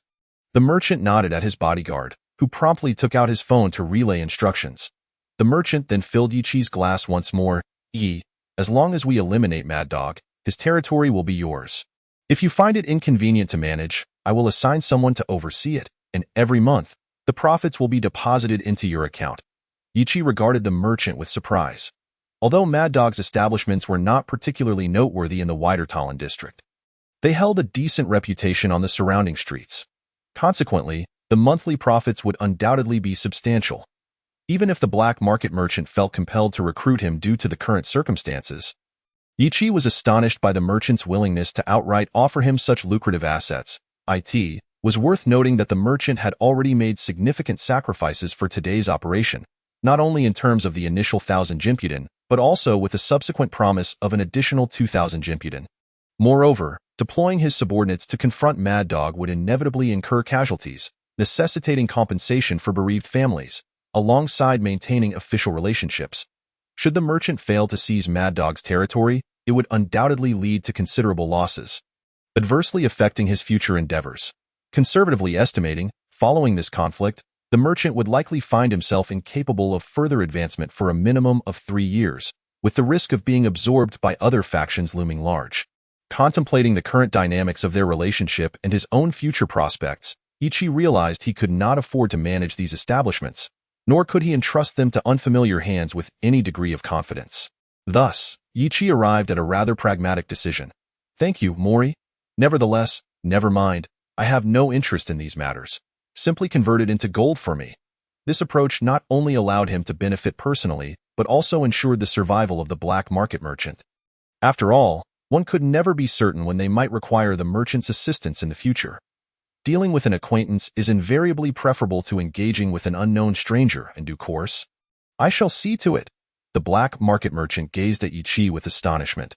Faced with the menacing threat posed by the uncontrollable beasts of the dark realm, the merchant had no choice but to place all his hopes on the demon hunter. Hence, even if it pained him, he had to relinquish several of the Mad Dog's establishments to ensure Yi Qi's genuine commitment. However, what the merchant did not anticipate was Yi Qi's astonishing willingness to forfeit this inexhaustible source of profit in favor of a one-time resolution. This unexpected turn of events left the merchant overjoyed. Though the sum paid to Yi Qi appeared substantial, it paled in comparison to the continuous influx of profits it could have generated. According to earlier projections, the merchant would take 3 years to recover. However, with this new arrangement, it could be accomplished in just 6 months. Once he weathered that arduous half-year, the merchant's influence would undoubtedly ascend to new heights.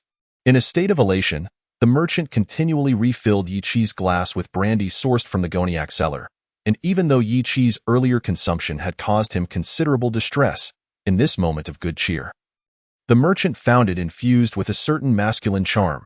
Just as the merchant eagerly produced a second bottle of liquor, they arrived at the Mad Dog's establishment. Gazing out the window at the scene, the merchant's fury ignited. This bar is where the Mad Dog is holed up today. He and his subordinates were inside celebrating. Let us go and pay a visit to the boss of Fisher Street! A glint of malice flashed in the merchant's eyes as he opened the car door and stepped out alongside EQI.it. It was evident that the merchant had conducted thorough reconnaissance prior to their arrival and had already pinpointed the Mad Dog's hideout.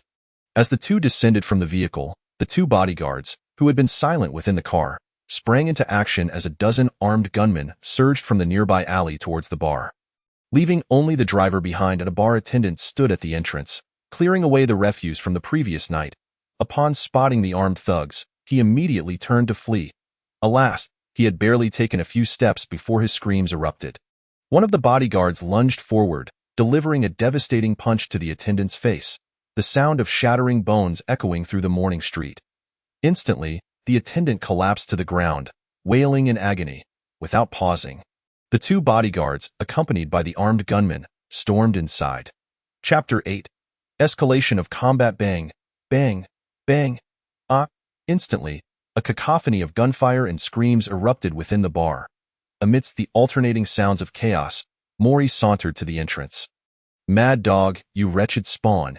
You will never comprehend the magnitude of the individual you offended last night. For your insults, I shall demand 1,000-fold retribution. Oh, Yi, are you prepared? It is almost time for you. The expert, to make your move. Observing the demon hunter beside him, who was deftly loading his T2, with M72 grenades and flashbangs hanging from his waist, the black market merchant feigned nonchalance as he patted the hunter's shoulder. Then, without leaving a trace, he discreetly positioned himself behind the hunter. Yi Qi, however, merely smiled in indifference. Mori, you wait here. He called out to the merchant before striding into the billiard. As he stepped inside, the sound of gunfire intensified exponentially. To avoid being struck by stray bullets, Yi Qi crouched low and darted through the bar's obstacles. Scattered across the floor lay the bodies of the Mad Dog's men, caught off guard by the gunfire. Some still gasping for breath, emitting faint groans. Ignoring their pleas for help, Yi Qi pressed further inside. Having chosen this path, he accepted the risks of life and death. Were they ordinary citizens, he might have offered assistance. But as for these fringe dwellers, he would rather refrain. Inside, what was once a dance floor had transformed into a battleground. Several of the Mad Dog's men occupied the bar, firing at the black market merchant's crew while shouting frantically, "You damned scum! The boss has gone for reinforcements. You might as well await your demise." Even amidst the relentless gunfire, their frenzied taunts reached Yi Qi's ears with crystal clarity. At that moment, Yi Qi gestured towards a bodyguard directing the gunman, then produced an M72 grenade, lobbing it towards the bar. With precise timing, the grenade landed directly inside the bar. Boom! The explosion erupted just as Yi Qi had calculated, sending the bar's structure flying and a shockwave hurling nearby sofas, tables, and the Mad Dog's men into disarray. their bodies torn apart by shrapnel in the aftermath of the blast. All of the Mad Dog's men lay incapacitated. Yichi's sudden grenade had nearly decimated half of them. The surviving 5 gunmen breathed a sigh of relief, their previously taut expressions softening slightly. Even the 2 bodyguards exhaled in relief. Yet Yichi remained vigilant. A sea-level task was not so easily resolved. Especially with the Mad Dog's subordinates still proclaiming reinforcements were on the way. Bang, bang, bang. The door leading from the dance floor to the private rooms was thrust open with force, prompting the newly arrived gunmen to immediately unleash a barrage of fire. However, aside from a shredded sofa, their efforts yielded no results. Stop, fall back. Ichi's expression turned grave as he fixated on the open door and the silhouettes beginning to emerge. He recognized that the main adversary had arrived. His gaze swept past the 5 individuals at the forefront, locking onto the last figure to emerge. This person stood shrouded in shadow, obscuring their features, yet exuding an aura that filled Ichi with dread. The tightening of his scalp and the clamminess of his palms were clear indicators of the imminent danger. Roar, roar, roar, blood flowed freely across the dance floor, dismembered limbs strewn about. The first 5 figures from the private rooms entered this grisly scene. They emitted low growls, their fangs bared in a frenzied display. Blood slaves? So this is the reinforcement the Mad Dog summoned? Indeed, this is splendid. Upon witnessing these blood slaves, Ichi wasted no time in raising his firearm and firing. Bang, bang, bang. The T2's rapid fire resonated throughout the bar as Ichi, familiar with the blood slaves' vulnerabilities, unleashed a volley aimed at the advancing 5 to puff. Puff. Puff. 3 of the blood slaves, caught off guard, were instantly shot through the head by the .35 Magnum submachine gun. Blood and brain matter erupted forth, staining the surrounding ground and walls crimson. The remaining 2 blood slaves narrowly evaded Ichi's shots, charging at him with furious roars. You lowly beings dare to harm our esteemed bloodline. Ichi hurled his empty weapon at the 2 advancing blood slaves, forcing one of them to retreat, before drawing his demon-hunting dagger, an enchanted short blade gifted by John during his first hunt. He lunged at the remaining blood slave. Sizzle! This blood slave, relying on its sharp fangs, claws, and superhuman speed and recovery, showed no fear of ordinary blades. Thus, upon spotting Ichi's dagger, it charged forward without hesitation. Alas, it soon suffered a grave miscalculation. Ichi's dagger pierced through its chest, and a plume of white smoke erupted from the wound, accompanied by a sound reminiscent of frying potatoes, as the blood slave trembled violently before collapsing to the ground. Kicking aside the lifeless blood slave, Ichi scoffed disdainfully, "Humph! You dare call yourselves a bloodline? Merely a half-baked specimen without a title, demon hunter. You are a cursed demon hunter." The blood slave, previously only growling, now roared in fury upon witnessing the death of its companion. Centuries of enmity between demon hunters and dark creatures had amassed enough hatred to fill the Atlantic Ocean. The blood slave lunged at Ichi once more. However, having learned from its earlier encounter, the blood slave no longer attacked in a straight line. Instead, it circled Ichi, darting from front to back, left to right, and even leaping from the ceiling, utilizing its agility to evade. It was akin to a cheetah searching for an opening to deliver a lethal strike. Troubling.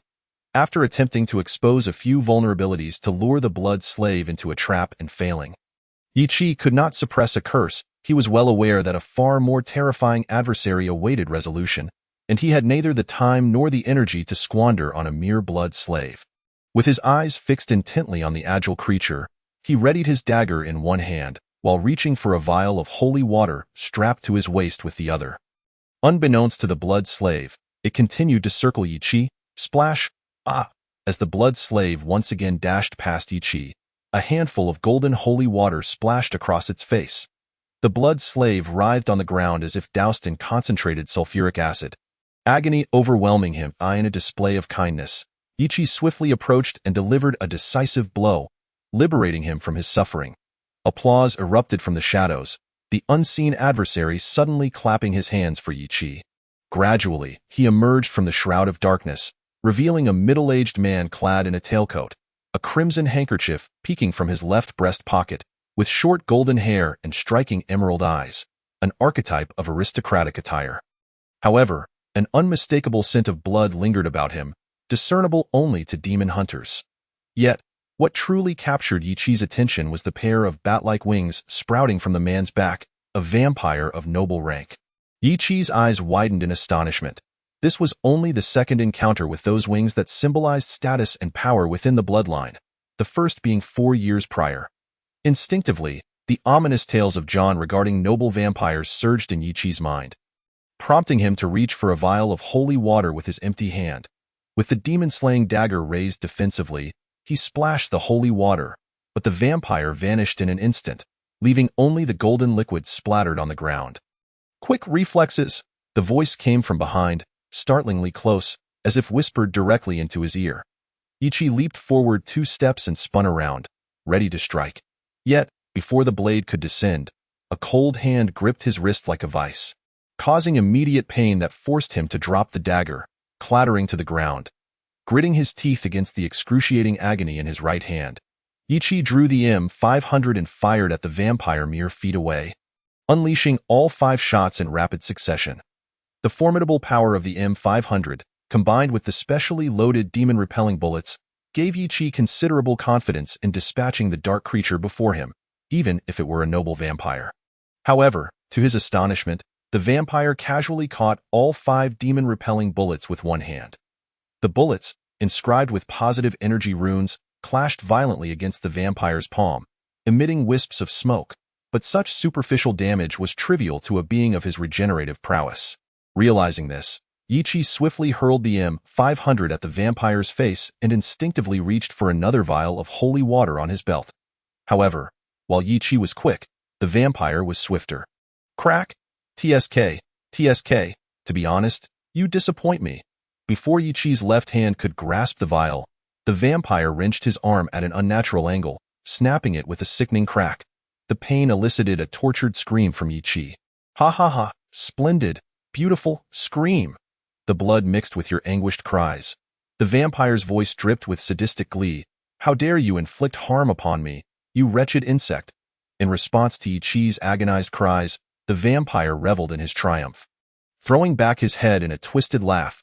Yet, in a shocking turn of events, amidst his agony, Yichi suddenly lowered his head and bit down hard on the vampire's neck. The vampire's triumphant laughter transformed into a shriek of horror as Yichi clamped down, tearing a chunk of flesh from the vampire's body. Though this minor injury was inconsequential to the vampire, witnessing Yichi voraciously consume his flesh ignited a fiery rage within him. Seizing Yichi's other arm, the vampire squeezed with such force that it shattered his shoulder. Yichi screamed in agony.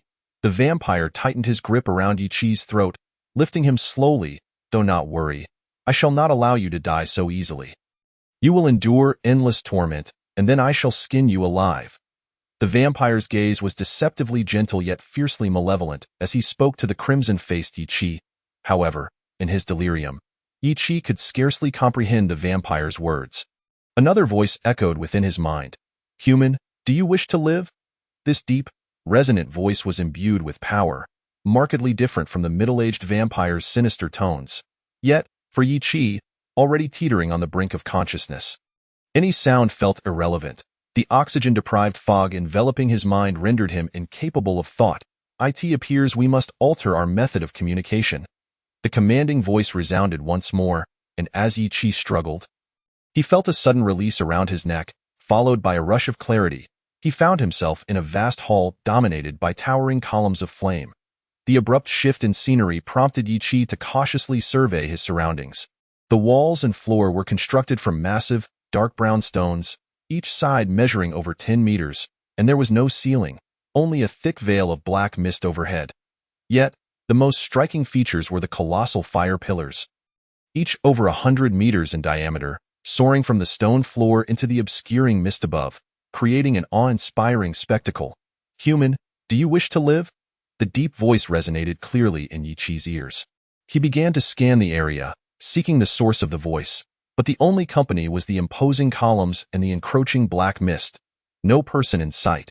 Though his mind had been clouded, he vividly recalled the moment the middle-aged vampire had hoisted him aloft, his breath constricting, and now, in this strange new setting, he instinctively suspected the vampire was behind this trickery. Illusions? Malevolent spirits? The thoughts flickered through his mind, and instinctively, Yi reached for the spirit powder at his waist. However, his hand grasped only emptiness. Not only was the spirit powder gone, but so were the vials of holy water and the EMS detector. Furthermore, Yi realized he was in a semi-transparent state, reminiscent of the malevolent spirits he had previously vanquished. This revelation sent a jolt through him. Had he perished? Or was he ensnared in an illusion? Curse it, human, you are not dead.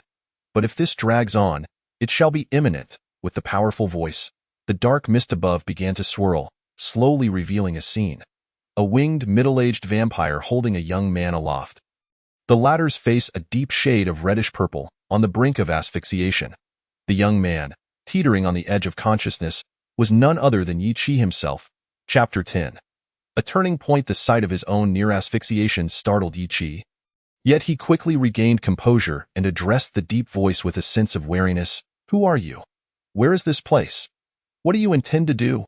With a face full of vigilance, he posed 3 questions in rapid succession, revealing his greater concern for his current state over the suffocating threat outside. From his semi-transparent form and autonomous thoughts, Yi deduced that he had entered the soul state John had mentioned. In this state, the body was not dead. Rather, the soul had merely detached itself from its corporeal vessel. However, this was far from a favorable condition. Leaving the body for an extended period could result in a plethora of complications. Moreover, the mere thought of dark sorcerers who delighted in capturing souls for experimentation or dark entities that devoured souls was enough to make Yi frown deeply.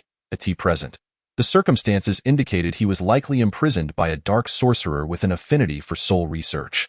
The prospect of facing such experiments sent a chill down Yi's spine. Dark sorcerers were notorious for their perilous experiments, often resulting in catastrophic explosions. For a fragile soul subjected to such trials, the outcome was invariably catastrophic. Death was not to be feared. What was truly terrifying was the prospect of being utterly annihilated, leaving nothing behind. This was particularly tragic for someone like Yi, who harbored lofty ambitions and aspirations, eagerly anticipating the career choices the system would offer him upon reaching level 5, allowing him to soar to great heights. Moreover, the bittersweet memories of John's parting words and the unreturned call from the previous night intensified Yi's sorrow. Who am I, that I cannot disclose to you just why ETAS for this place? It is a unique space. And what I wish to do. The voice paused momentarily before continuing. I wish to forge a contract with you. As the words fell, a sheet of parchment materialized from the nearest fire pillar, floating before Yi's eyes. As long as you sign this contract, not only will you escape the current peril, but you will also acquire unparalleled strength, immeasurable wealth, esteemed rights that command respect, and countless beautiful admirers who will bow before you. Once you affix your signature to this document, all of this shall belong to you. Everything will be within your grasp. The somber words brimmed with temptation caused Yi, in his ethereal state, to shudder involuntarily, lifting his spectral arm as if to grasp the parchment. However, just as his fingers were about to touch the parchment, a sudden alarm blared in his mind. Detection of unidentified energy intrusion. Detection of unidentified energy intrusion. Malicious intent detected. Malicious intent detected. Host status unknown. System initiating expulsion. As the system's voice echoed, waves of energy rippled through Yi's being, and his once dazed eyes regained clarity. Gazing at the parchment, mere inches from his fingertips, he recoiled as if confronted by a venomous serpent, retreating several meters as though electrified. Damn it! A demon? Having just experienced the subtle seduction of a soul, coupled with the abyssal script inscribed upon the parchment before him, even a novice like Yi comprehended the nature of the entity he faced. A pinnacle among countless dark beings, one that vampires, werewolves, dark sorcerers, and various malevolent spirits must revere. The demon. If the devout followers in the human church worshipped a deity, then the dark beings, were they to have faith, would undoubtedly venerate demons. Of course, this would require the demon's acceptance of such worship. After all, legends tell of demons who delight in luring various human elites into depravity, spreading insatiable desires, and sowing chaos and terror in the world. As for dark beings, demons generally choose to ignore all but the few whom they favor for contractual agreements. This serves as a testament to the age-old belief of celestial favoritism towards humanity, whether it be gods or demons, both embodying this ancient narrative. The mere thought of confronting such an entity sent shivers down Yi Qi's spine.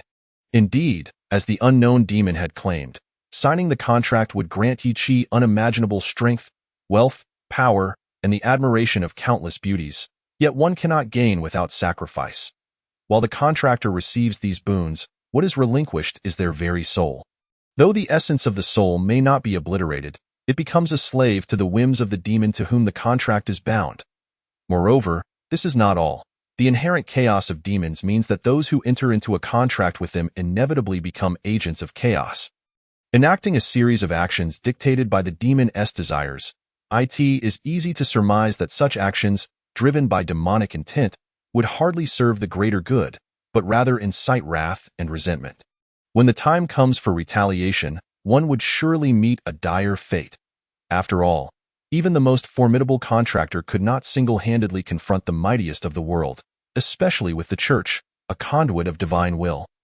Looming in the shadows, during his training, Yi Qi had heard John recount numerous instances in history where those who signed contracts with demons were eradicated by divine retribution dispatched by the church.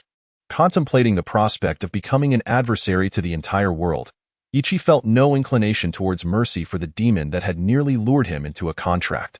Even knowing the entity far surpassed him in power, Yi Qi was nonetheless prepared to unleash a tirade of curses. However, before he could utter a word, the unknown demon preemptively spoke. "Why is there backlash? Damn it! Which demon or deity's chosen one are you?" How infuriating growl! The once calm and collected voice now resonated with a mixture of fury and fierce indignation, filling Yi Qi's mind. Even in his spectral state, he was forced to stagger back several steps. Yet, instead of fear, the brutal tone instilled a sense of determination within him.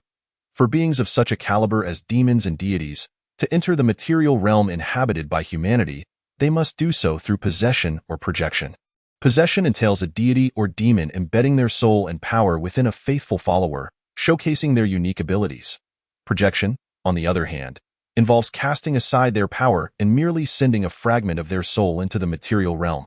The former requires unwavering faith and numerous complex rituals from the follower. However, once completed, it grants the possessed deity or demon the ability to traverse the material world with ease. The latter is far simpler, allowing a deity or demon to project their essence at will. Yet, there are drawbacks. A projected soul, while imposing, lacks the corresponding power to back it up.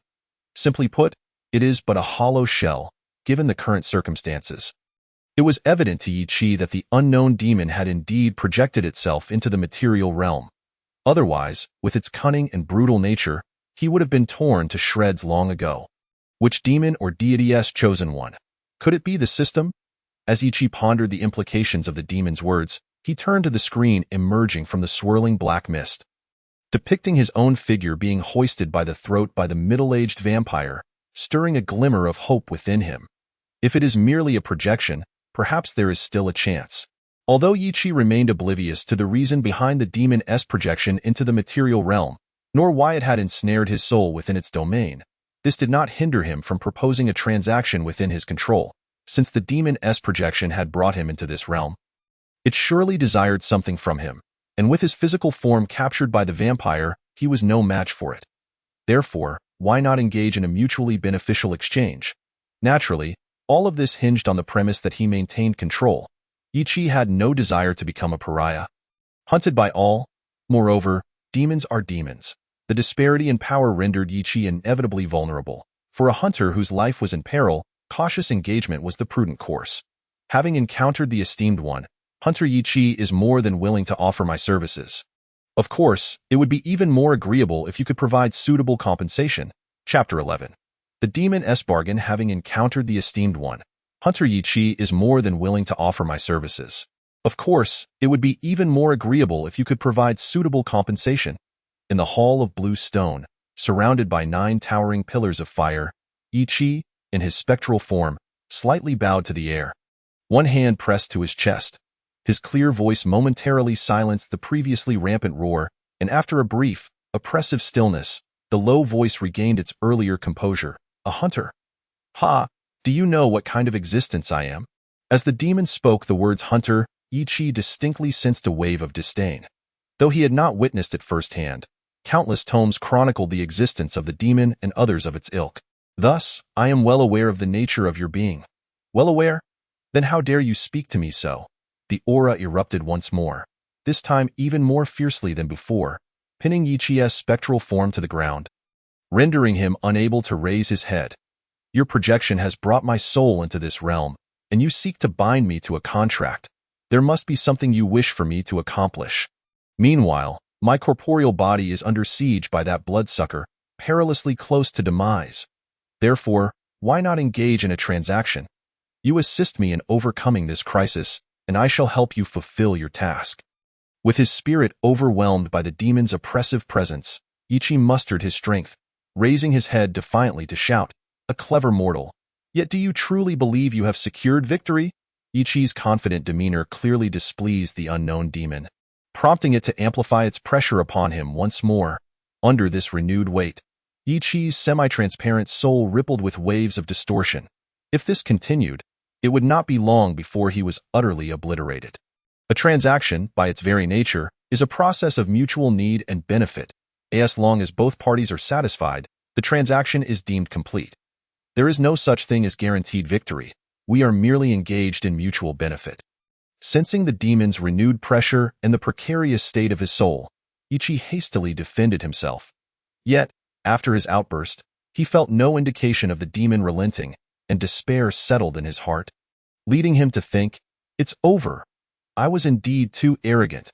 How could I dare to utilize a demon to escape my predicament? Even as a mere projection, it is beyond my capacity to contend with. Without matching power, what basis is there for negotiation? How naive I have been. Excellent. I agree to this transaction." Just as Ichi prepared to accept his fate, a voice resonated, deep and commanding, dispelling the oppressive weight abruptly. The sudden absence of pressure startled Ichi, who had resigned himself to death, causing him to stand in astonishment. While outwardly he maintained a facade of humility and politeness, inwardly Ichi was far from calm. Ah, so this is the art of negotiation with a demon? A lesson for the foolish. The hunter, filled with scorn, spoke with the deference owed to a formidable being. "Esteemed one, please articulate your demands and conditions." Bang! Before Ichi, the parchment suddenly erupted with a shower of sparks, and within the flames, the original abyssal script was supplanted by new characters. It was evident that this represented the unknown demon's new demands and conditions. However, upon seeing the parchment filled with abyssal text, Ichi chuckled softly. "Your Excellency, while absolute fairness is a rarity in this world, might we negotiate a relatively equitable exchange? After all, my understanding of abyssal script is limited to merely a few simple phrases. And might I inquire if the ornate patterns surrounding this parchment could also be omitted?" As he uttered the last sentence, a hint of barely perceptible scorn flickered in Ichi's eyes. These embellishments had almost become a customary trick employed by demons when forging contracts with humans.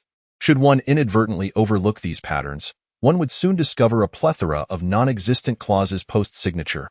Indeed, many words in the abyssal language appear as trivial flourishes to mortals in the material realm. The complexity of abyssal text starkly contrasts with various forms of writing in the material world, not only differing in pronunciation but also in its peculiar script. Often, phrases composed of hundreds of words merely convey a singular, simple concept. Thus, aside from those with peculiar interests or erudite scholars, the average person remains utterly baffled by abyssal script. Individuals like Ichi, who can discern a few phrases, are already considered quite adept. "Mortal, you dare to challenge my limits?" The voice grew increasingly grave. "Since you have consented to this transaction, you ought to demonstrate sincerity. Mortals possess their own dignity."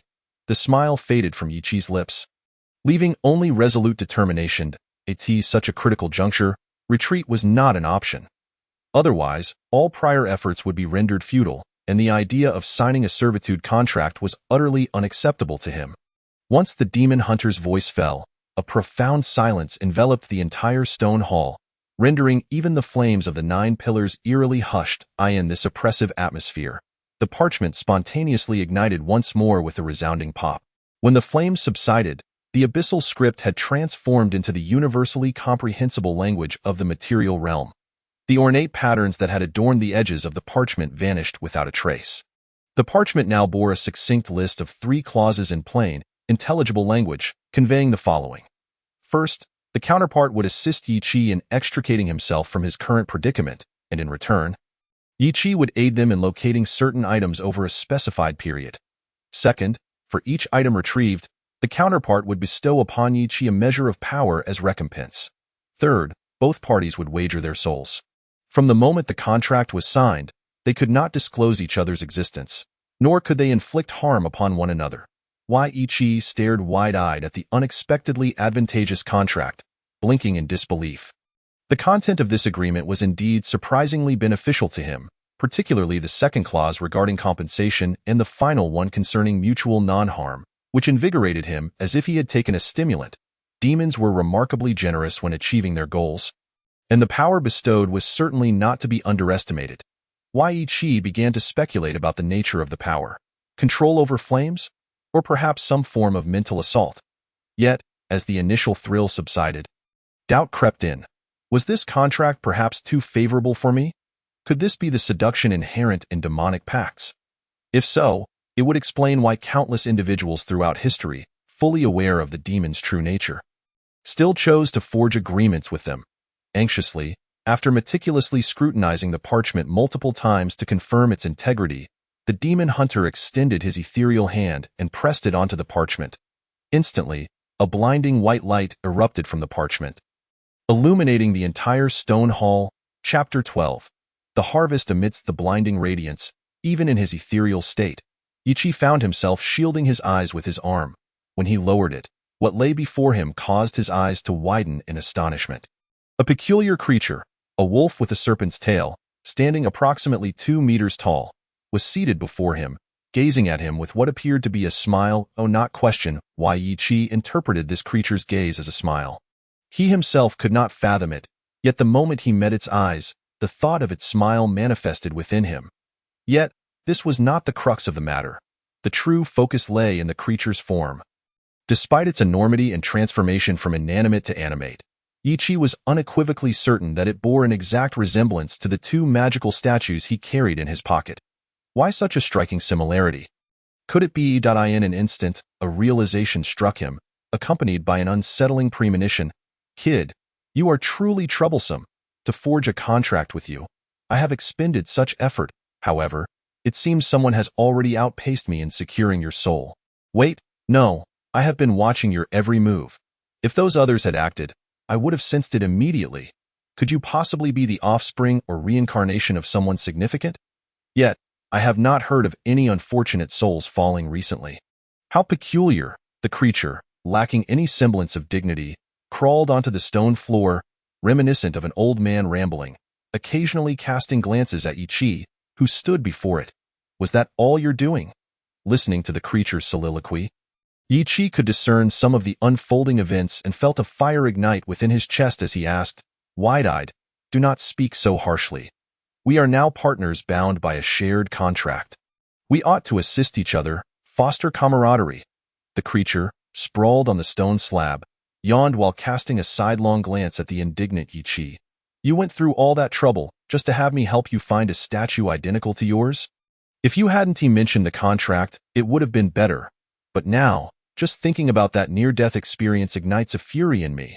The creature's resemblance to the magical statue, coupled with the appearance of a second identical statue and the previously signed agreement concerning item retrieval, allowed Yi Qi to swiftly piece together the narrative. This creature was likely sealed within the magical statue, and only by gathering all the statues could it be freed. Naturally, he, as the holder of the magical statues, was unwittingly reduced to a mere laborer. As for the contract just signed, it was evidently a labor agreement. Moreover, the overwhelming pressure he had experienced earlier was likely a ruse to ensure his compliance in signing the contract. Although Yi Qi did not consider himself exceptionally clever, being deceived repeatedly was certainly infuriating. Coupled with his anticipation of the powers he was about to gain, the sight of the creature with whom he had forged a contract doused his enthusiasm like a bucket of cold water. Could one truly rely on a sealed creature to bestow formidable abilities? Even if the creature's former self was a powerful demon or deity, being sealed rendered it merely a hollow shell. Thus, the pent-up anger that Yi Qi had been suppressing erupted. It is not deceit. It is a transaction, kid. Do you not adhere to the principle of equivalent exchange? You assist me in locating the remaining statues, and I grant you corresponding power. We both have our needs met. You often claim that a transaction is a mutually beneficial process, and as long as both parties are satisfied, the agreement is deemed fulfilled. Therefore, we are engaged in a transaction, not a deception. The creature promptly corrected him. The issue is that I am currently quite dissatisfied. A transaction built upon lies is not a transaction at all, but deception. Ichi glared at the creature, his teeth clenched. Moreover, given your current state, it seems you are merely attempting to con me, a novice. As for granting me corresponding power, humph. Why? Ichi's words trailed off, but the disdain in his tone and the final derisive snort clearly conveyed his mistrust of the creature. From what Ichi understood of deities or demons, none bore the form of a wolf with a serpent's tail, leading him to deduce that even if this creature were a god or demon, it was likely of a lesser, obscure kind. Deception? I have no such intentions. Although I am currently quite weak, I am more than capable of dealing with the minor bats outside. Now, let us fulfill the first clause of the contract. If we linger here, even though time may pass slowly, your physical form outside will still perish. I would prefer not to wait here for several millennia due to such matters. Ignoring Ichi's scorn, the creature again glanced at him. Then, before Ichi could respond, the 9 fiery pillars in the stone hall erupted with flames, and when Ichi regained his senses, he found himself back in his own body, still suspended in midair by the middle-aged vampire. Kid, we are now fulfilling the first clause of the contract. The creature's voice echoed in his mind, and Ichi suddenly realized he had entered a peculiar state, distinct from both his previous ethereal state and his usual form. This extraordinary state is akin to an intervention between two entities. The soul remains ensconced within the corporeal form, yet the perspective of observation assumes that of a third party.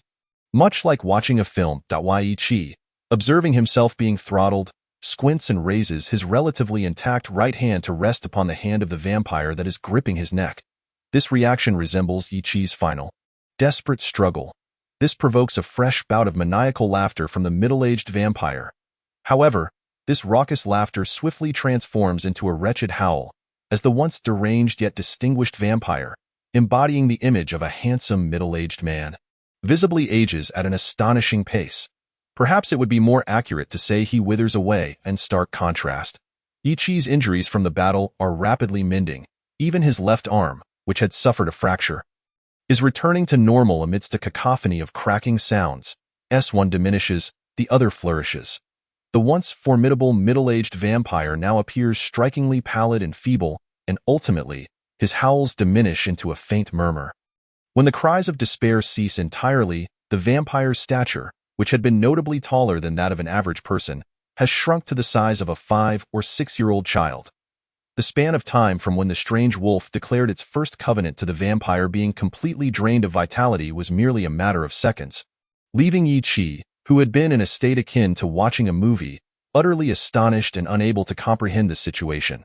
It was only when the system's notification echoed in his mind that Ichi finally grasped the reality. Completion of the C-rank task. The secret of the statue, granting 3,000 experience. Successful completion of the C-rank task. The secret of the statue, triggering the S-rank task. Collection of statues. Task completion progress, 2-9. Congratulations, your character level has risen to 5. Your injuries and stamina have been fully restored. You have gained 7 skill proficiency points, which you may allocate at your discretion. Congratulations on meeting the prerequisites for job advancement. You may now choose from the relevant professions offered by the system. Completion of the C-rank task. Eerie expansion. Please collect your rewards from the task issuer. Item magical statue has vanished, granting 2 strength. Item magical statue has vanished, granting 2 agility. Absorbed special energy, acquiring the specialty vampire's touch. Chapter 13. Job advancement. I have fulfilled the first clause of the contract. Take the reward of the statue. Moreover, you, my lad, are fortunate. Thanks to this little bat, you have gained a touch of special ability. Consider it a gift for your survival. After all, we are now one entity. I shall retreat to slumber once more. Do not disturb me unless necessary. Furthermore, you have been mistaken from the outset. Demons embody chaos and evil, never signing contracts with humans lightly. It is the devils, beings of lawful evil, who delight in tempting humans into such agreements. Wait, before Yi Chi, startled by the sudden elevation of task rank, could process this information, the strange wolf had already faded into silence. By the time Yi Chi regained his senses, the wolf had vanished without a trace, and his condition had returned to normal. After several fruitless attempts to call out for the strange wolf, Yi Chi muttered to himself, at the very least, "You should tell me your name," as he opened his attribute panel.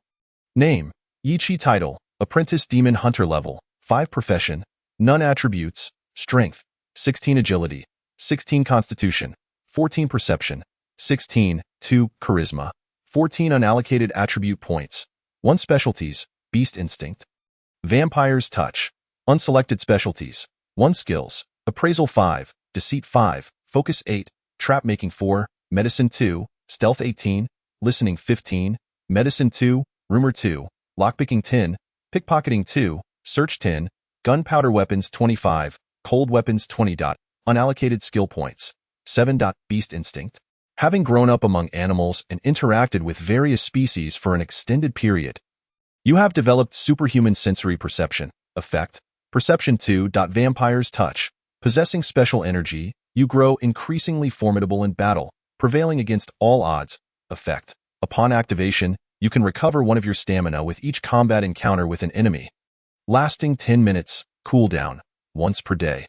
Although he had lost the magical statue, the increase in both strength and agility left Yi Chi with his eyes closed, silently savoring the newfound power coursing through his body.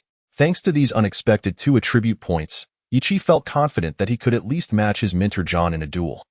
Furthermore, if he allocated his unassigned attribute points to strength and agility, victory against John would not be out of reach. However, in light of future career development, Yi Chi had not considered assigning his unallocated points or specialties before facing this perilous task. Naturally, he would not recklessly assign them for the absurd notion of defeating his teacher in a contest. What pleased Yi Chi even more was the Vampire's Touch specialty he had just acquired. Although the recovery of only 1 stamina per combat encounter might seem limited in one-on-one situations, in the face of a multitude of adversaries, the potential efficacy of this specialty was immense. It could indeed allow him to grow stronger and prevail against all odds, as described in the introduction. Setting aside these immediate gains, reaching level 5 was a source of great excitement for the Demon Hunter. Level 5, I have finally achieved it. I wonder what career choices await. Will you choose a profession? Yes, the system's voice confirmed, and without hesitation, Yi Chi selected yes. Suddenly, darkness enveloped him, as if he were immersed in an endless expanse of starry sky. Countless bright, twinkling stars converged above Yi Chi, forming a galaxy that spanned the cosmos. Then, 4 of these stars seemed to plummet toward him, drawing ever closer. Just as they were about to collide with Yi Chi, they all halted, allowing him to discern their true forms, 4 black cards, each the size of a door, adorned with ancient floral carvings at the corners, and each bearing a distinct emblem at its center.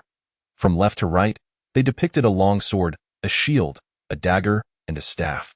Having reached level 5 and met the prerequisites for job advancement, he could choose from the following introductory professions: warrior, knight, rogue, mage, warrior, capable of wearing any armor and wielding any weapon. They may serve as steadfast protectors in times of peril, ruthless marauders, or brave adventurers. Professional traits: 2 skill points per level, 1 specialty every 4 levels, 1 attribute point every 4 levels. Profession level 1. Acquire skills: armor proficiency, cold weapon proficiency, gunpowder weapon proficiency. Profession level 3. Acquire specialty: robust. Profession level 5. Acquire specialty: follow-up/robust. You gain extraordinary physique through prolonged training. Effect: Constitution 1. Follow-up/. A practical technique acquired through continuous combat. Effect: Upon hitting an enemy, you may strike again or attack other enemies within a 5-foot range. Knight, capable of wearing any armor and wielding any weapon while expertly utilizing a shield. Not only can they defend, but they can also deliver devastating blows to foes. Upholding the principles of humility, honor, bravery, sacrifice, compassion, spirituality, honesty, and justice, knights are undoubtedly the most sought-after companions. Professional traits: 2 skill points per level, 1 specialty every 4 levels, 1 attribute point every 4 levels. Profession level 1. Acquire skills: armor proficiency, cold weapon proficiency. Shield Proficiency. Profession Level 3. Acquire Specialty, Robust. Profession Level 5. Acquire Specialty, Shield Bash. Shield Bash. The shield, which primarily serves defensive purposes, in your hands becomes a weapon that delivers lethal strikes. Effect. Shield Bash inflicts 120 damage on enemies and has a 10 chance to knock them back. Cooldown, 5 times per day. Rogue, versatile and adaptable adventurers, they possess a wealth of skills, though they can only concentrate on honing a fraction of them. When danger approaches, rogues have a sixth sense that allows them to sense it in advance. Professional traits. Mage. Scholars of arcane knowledge and wielders of powerful spells. They strive to avoid close combat, as the restrictions of spellcasting prevent them from wearing any armor. Mages may choose a specialization, allowing them to cast spells more frequently and effectively, albeit at the cost of foregoing knowledge of certain spell series. Professional traits. The system detects that your perception has reached 16, and your strength, agility, and constitution have each attained 14, fulfilling the requirements to unlock a hidden profession. Do you wish to unlock it? As Yi Chi meticulously compared the merits of each profession, he unhesitatingly chose yes upon hearing the system's prompt. Faced with the 4 career options, Yi Chi found himself in a state of indecision. Following his previous intentions, Yi Chi should have opted for the mage, who could cast spells. The numerous characteristics of the mage bore a striking resemblance to the apostles of the material realm, and Yi Chi envisioned that should he choose the mage, masquerading as an apostle would pose no difficulty. However, when Yi Chi observed the mage's inability to engage in close combat, he hesitated. After all, the esteemed status of an apostle lies not only in their commendable melee combat skills but also in their mastery over elemental forces such as water, fire, wind, lightning, light, and darkness, as well as their capacity to transform themselves or conjure illusions. An apostle endowed with abilities yet incapable of close-quarter combat would undoubtedly be diminished in stature. What significance does the title of apostle hold if one cannot contend with dark creatures that do not adhere to the conventions of distant skirmishes? The loss of melee capabilities, coupled with a frail constitution, would render Yi Chi vulnerable to ambushes and treachery, which was far from his desires. Reluctant to pursue alternative professions, Yi Chi, upon hearing the system's prompt, promptly opted for the affirmative. Based on his prior experiences in the gaming worlds, hidden professions should inherently possess greater prowess than ordinary ones. Once Yi Chi made his choice, a black square card descended from the galaxy above, distinct from the previous cards representing the 4 professions. This card was adorned with dark golden patterns that exuded an ancient yet resplendent aura. The image inscribed upon the card depicted a vividly animated dragon. Though it was not the Eastern dragon familiar to Yi Chi, its majestic form, with wings unfurled and head held high, still emanated an air of grandeur. Hidden profession. Warlock activated. Yes/no to choose? Warlock. Possessing an innate ability to cast spells, they do not rely on spellbooks or mentors, but solely on their own capabilities. They can even don light armor and wield swords in close combat. Some warlocks believe they possess draconic blood within them. This could very well be true, as it is known that powerful dragons can assume human forms and even fall in love with mortals. Profession characteristics. Each level grants 3 skill points. Gain a feat every 3 levels. Gain an attribute point every 3 levels. Profession level 1. Obtain 4 0-level spell slots, 2 first level. Gain feat, combat casting. Gain skills, spell identification, arcane knowledge. Profession level 2. Gain 1 second-level spell slot. Increase 1 first-level spell slot. Profession level 3. Gain 1 third-level spell slot. Increase 1 second-level spell slot. Gain feat. Concentration. Profession level 4. Gain 1 fourth-level spell slot. Increase 1 third-level spell slot. Profession level 5. Gain 1 fifth-level spell slot. All spell slots below 5th level increase by 1. Perception 1. Combat casting. Cast spells during combat. Effect. You can move freely while casting, which does not result in spell failure. Concentration. You are inherently calm and composed, executing tasks with greater speed and efficiency than others, which offers unexpected advantages when casting spells. Effect. Passive increase of spell power by 20. Indeed, hidden professions are more formidable than ordinary ones. Setting aside the fact that the acquisition of attribute points and feats now occurs every 3 levels, 1 level less than ordinary professions, the mere ability to cast spells while engaging in melee combat compelled Yi Chi to make his decision without delay. Yes, choosing the profession of Warlock, character optimization and integration in progress, E-level task completed, transition rewarded with 100 experience points, C-level task, profession advancement initiated. Character level reaches 10, profession level reaches 5, unlocking the advancement for this profession. Chapter 14.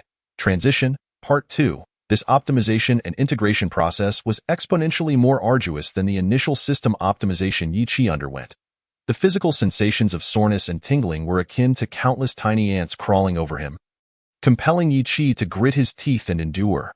The sudden onset of a headache caused him to groan softly as he felt as though his head might split apart, and he staggered, collapsing to the ground.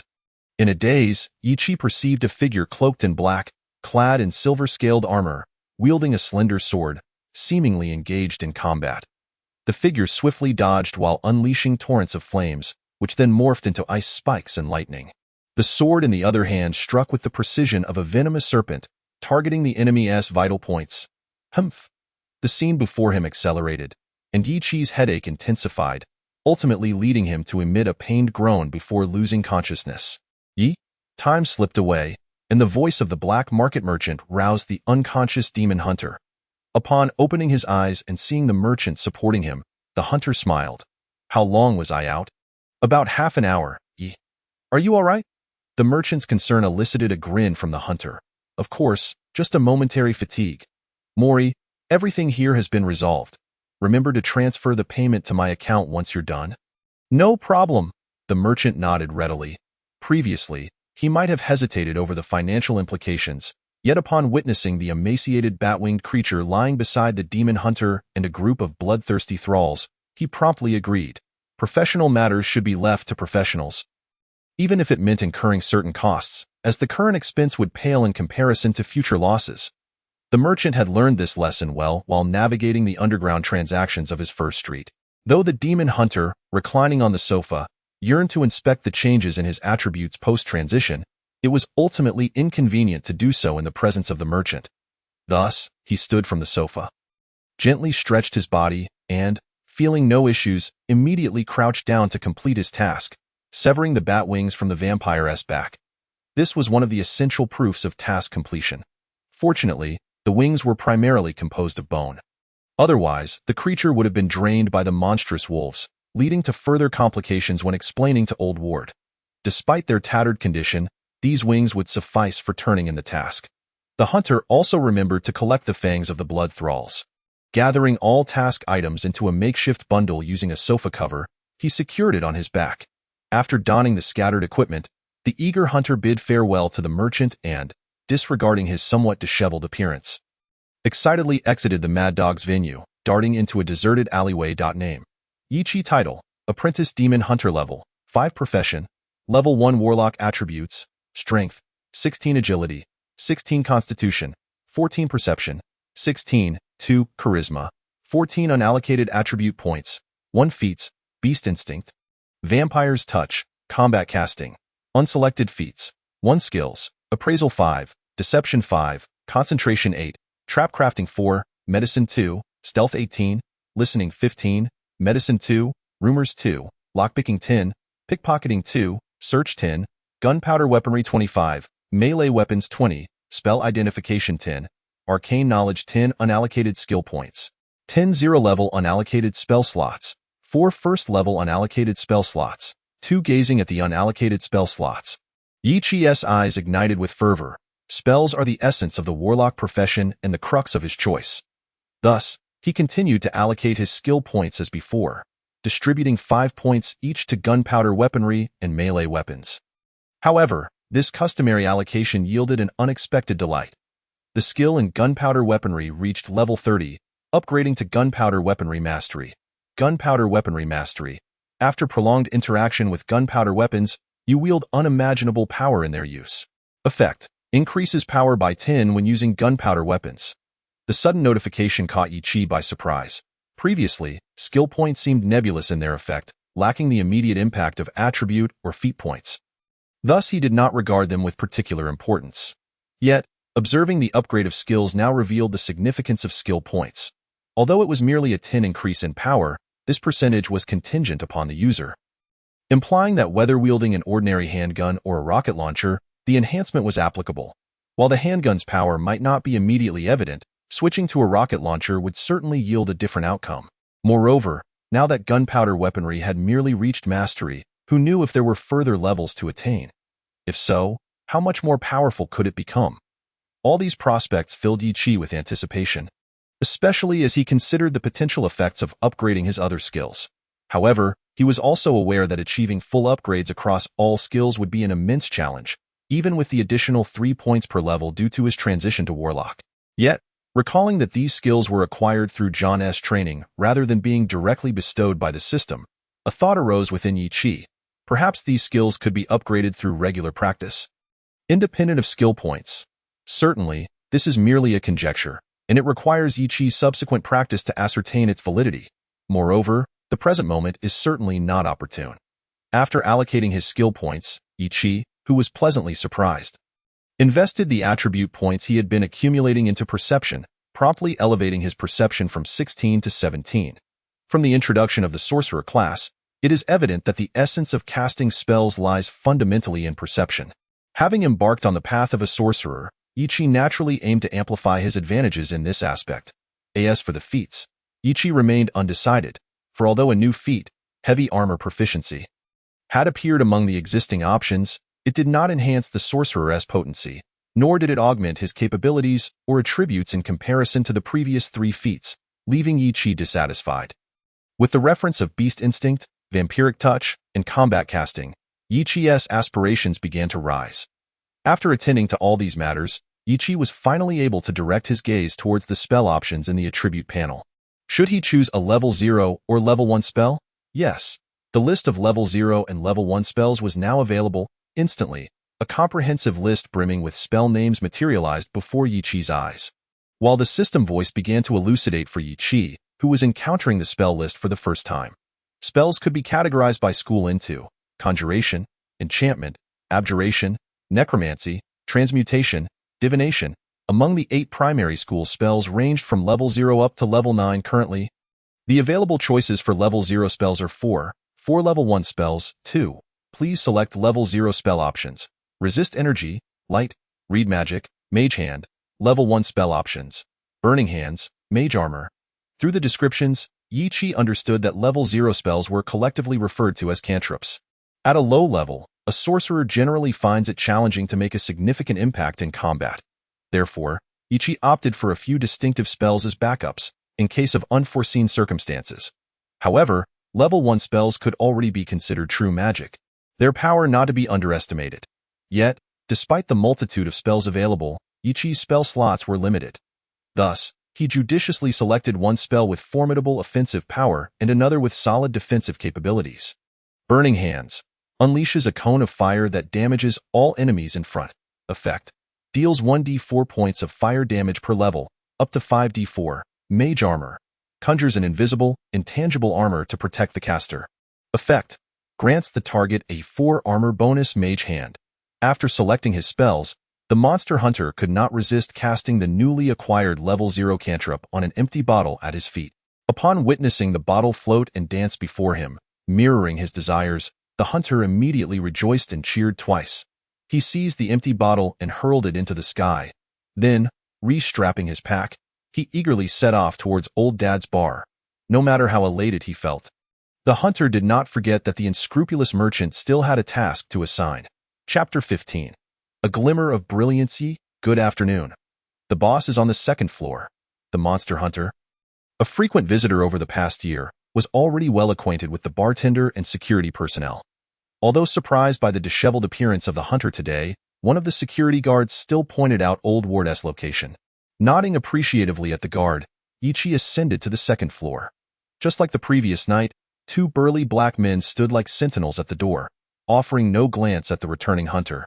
Upon pushing open the door, a cacophony of noise immediately erupted from within, reminiscent of the previous evenings seen on the bar's ground floor. The only missing elements were the flamboyantly dressed women and the dealers promoting marijuana and other hallucinogens. As the Monster Hunter Division in the Tarleen District, Old Dad's bar served a purpose beyond merely assigning tasks to hunters. It often functioned as a base or stronghold. After all, communication among hunters was essential, and gatherings were inevitable. Individuals of their ilk could hardly frequent ordinary establishments, thus making the division's premises the prime choice. Furthermore, due to the nocturnal nature of dark creatures, hunters gradually adapted to a lifestyle of being active at night and resting during the day. Consequently, most divisions were devoid of activity at night, bustling with life only during the day. As a result, many divisions were decorated to resemble cafes or other daytime leisure venues. However, exceptions existed. For instance, a certain avaricious elder had defiantly transformed his division into a bar, allowing him to reap profits day and night. Were you kidnapped last night by that group of insatiable, frenzied Persian cats downstairs? Although you are young, you should consider your future. Otherwise, when you grow old, the greedy merchant elder's gaze was sharp. And even amidst a crowded room, he quickly spotted the newly arrived Yi Chi. Assessing the tattered state of Yi Chi, whose black leather attire now resembled rags, old Ward seized the opportunity to mock him. Typically, Yi Chi would have retaliated immediately. However, today, having successfully transitioned into a sorcerer, he found himself in a rare good mood. Not wanting to spoil this newfound joy, Yi Chi disregarded the merchant and tossed the wrapped bat wings onto the counter. Instantly, the concealed wings became visible. Bat wings. In an instant, the raucous atmosphere of the Monster Hunter division fell silent, as if a pin could be heard dropping. All eyes were drawn to the suddenly revealed bat wings on the bar. Each gaze was imbued with intense heat, capable of melting steel, tinged with envy, disbelief, and greed. Within this unique community of hunters, a hierarchy existed. Aside from the three exceptionally powerful entities, the apostles, the bearers of holy relics, and the stigmata bearers, regular hunters were categorized into three tiers: apprentice hunters, hunters, and senior hunters. Among them, apprentice hunters were novices with less than 2 years of experience, while hunters had surpassed the 2-year mark. The criteria for senior hunters transcended mere time served, relying instead on stringent requirements: having slain a vampire of noble rank or an equally formidable dark creature. Bat wings were the most obvious insignia of a noble vampire.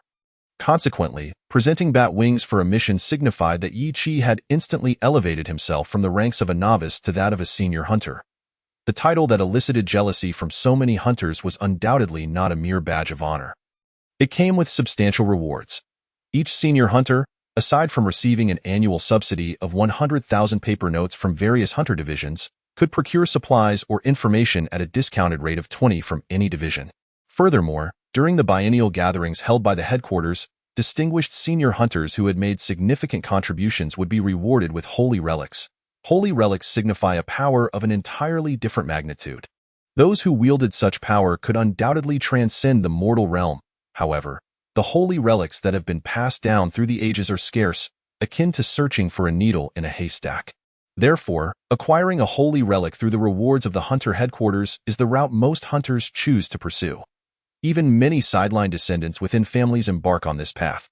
Thus, the title of senior hunter is exceedingly precious. While obtaining this title does not guarantee a holy relic, lacking it ensures one can never attain such relics. Yi Chi, cognizant of the implications behind the gazes of those around him, understood the stakes all too well. Had this been in the past, upon acquiring the bat wings, he would have discreetly informed old Ward when no one else was present. However, now, having just transitioned into a sorcerer and gained powers akin to an apostle, spells, Yi Chi found none of this to be problematic. No one in the Monster Hunter community comprehended its rules, or more precisely, its laws, better than Yi Chi. Might makes right indeed, beneath all the edicts set forth by the headquarters of the Monster Hunters. The essence remained one of might prevailing over weakness. Although cloaked in a veneer of grandeur, this fundamental truth would never waver. Otherwise, why would the mighty apostles, holy relic bearers, and legendary stigmata bearers enjoy such numerous privileges? From the moment Yi Chi first heard John speak of apostles and other privileged tiers, he became acutely aware of the fundamental nature of the Monster Hunter community. Might makes right, and the weak are destined to be devoured. Thus, before acquiring formidable power, Yi Chi had always adhered to the norm. All of this was Yi Chi's careful concealment, for he understood that without the support of strong power, even a slight misstep could lead to his demise.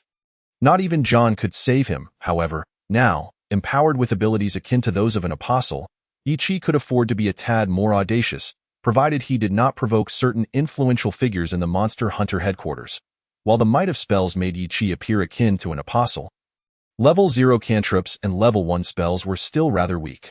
Were Yi Chi to possess the backing of 9th level spells, he would not hesitate to challenge those formidable figures he found displeasing, perhaps even toppling them and reshaping the rules to his liking. Of course, such aspirations would only materialize once Yi Chi had attained that level of strength. For now, he merely sought to use the bat wings as a catalyst to draw out some honing stones. Witnessing the moment of his ascension to apostle status, prevent the news of his surrendering the bat wings from spreading, which would attract trouble from numerous demon hunters, it was best to resolve troublesome matters in one go. The world is never short of those who cannot bear to see others prosper, or those who seek to gain without labor. Before the unscrupulous merchant could utter a word, a figure sprang forth, blocking the path of the demon hunter. Chapter 16. The sharpening stone. The demon hunter who obstructed Yi Chi was named Tade, a hunter with 3 years of experience. His strength was considered above average in the Tailing district, yet he was notoriously arrogant and ruthless, having even caused the death of other hunters in his quest to usurp their prey. Despite such deeds, Tade continued to live comfortably, undoubtedly due to his backing. Behind Tade lay a formidable force that ordinary hunters could only look up to, the Deco family. While Tade himself was insignificant, the Deco family commanded enough power to make any hunter contemplating the removal of this malignant tumor think twice about the consequences of their actions. After all, one must consider the owner when dealing with a dog. The Deco family was a prominent hunter family active in the Chilean district, rumored to possess 3 legendary sacred artifacts, wielding immense influence. For ordinary hunters, akin to drifting weeds, they represented an unassailable behemoth. "Hey, yellow-skinned brat, where did you find these bat wings?" Tade demanded insolently, blocking Yi Chi's path. "Speak quickly. Where did you acquire these wings? They look strikingly similar to the ones I had painstakingly hunted before they were stolen from me. Tell me, are these the wings you stole from me last time?" Tade immediately turned the tables on Yi Chi with his accusations. If a timid person were subjected to Tade's fierce glare and interrogation, they might be too frightened to utter a word. However, Yi Chi was no coward. He squinted slightly, sizing up the figure before him, tall and burly, yet with a face resembling that of a horse. His eyes no larger than mung beans, complemented by a prominent nose and pockmarked skin that made Yi Chi wish he could look away. "Who are you?" Yi Chi inquired, suppressing his discomfort. "I am Tade," he declared. Why Yi Chi, having frequently visited his father's bar at night, was not well acquainted with the demon hunters of the Tailing district, often only hearing their names without ever meeting them in person. Upon realizing that this was the infamous Tade, Yi Chi couldn't help but smirk inwardly. "Your so-called hard-earned bat wings? Truly deserving of your long face." Not only did Yi Chi smirk internally, but nearly all the demon hunters present regarded Tade with disdain. If a vampire of noble status could be slain by scum like him, then surely they would all be advanced demon hunters by now. "Tade, get lost. Don't bring your tricks in front of me," shouted the unscrupulous merchant standing behind the counter. Though the merchant, Old Ward, often engaged in banter and jibes with Yi Chi, it was all in good spirit. Moreover, one mustn't forget the connection between the two. One was an old friend, the other a protege. Thus, when Old Ward saw Tade preparing to seize the bat wings Yi Chi had hunted, he certainly wouldn't stand idly by. Smack! The plastic ashtray struck Tade's forehead before he could react, shattering into pieces. The force behind the throw was evident. The demon hunters present, possessing a modicum of insight, could only imagine that had the ashtray been made of tempered glass, Tade might have found himself facing the afterlife. "Old Ward, don't think I don't know your connection with this kid. He's Jonas Protge. Isn't he? Hemph. With your relationship with John, of course, you will shield him. However, justice resides in the hearts of the people, and if you don't handle this matter properly, I will certainly appeal to the headquarters of the demon hunters." Having taken a hit from the merchant, Tade's eyes flickered momentarily. Clearly, he held some apprehension toward the merchant. However, as thoughts of the substantial benefits the bat wings could bring him crossed his mind, Tade set aside his concerns. With the connections of the Deco family, if Tade were to earn the title of an advanced demon hunter, his chances of obtaining sacred artifacts at the headquarters gathering held every 5 years would be significantly greater than those of others. After a brief hesitation, Tade brazenly invoked the notion of justice and the threat of appealing to the headquarters to pressure the merchant. Appealing to the headquarters? Old Ward's previously narrow eyes now nearly vanished into slits. Yet the fleeting glint of coldness in his gaze sent shivers down the spines of all the demon hunters in the bar. as if they were being watched by an unparalleled beast. Tade, drenched in cold sweat, trembled uncontrollably. Had he not steadied himself against the counter, he might have collapsed to the floor. "What do you want?" "I am a member of the Deco family," Tade shouted with false bravado, while the merchant coldly laughed and stepped out from behind the bar. Just then, Yi Chi, who had been standing by, suddenly spoke up.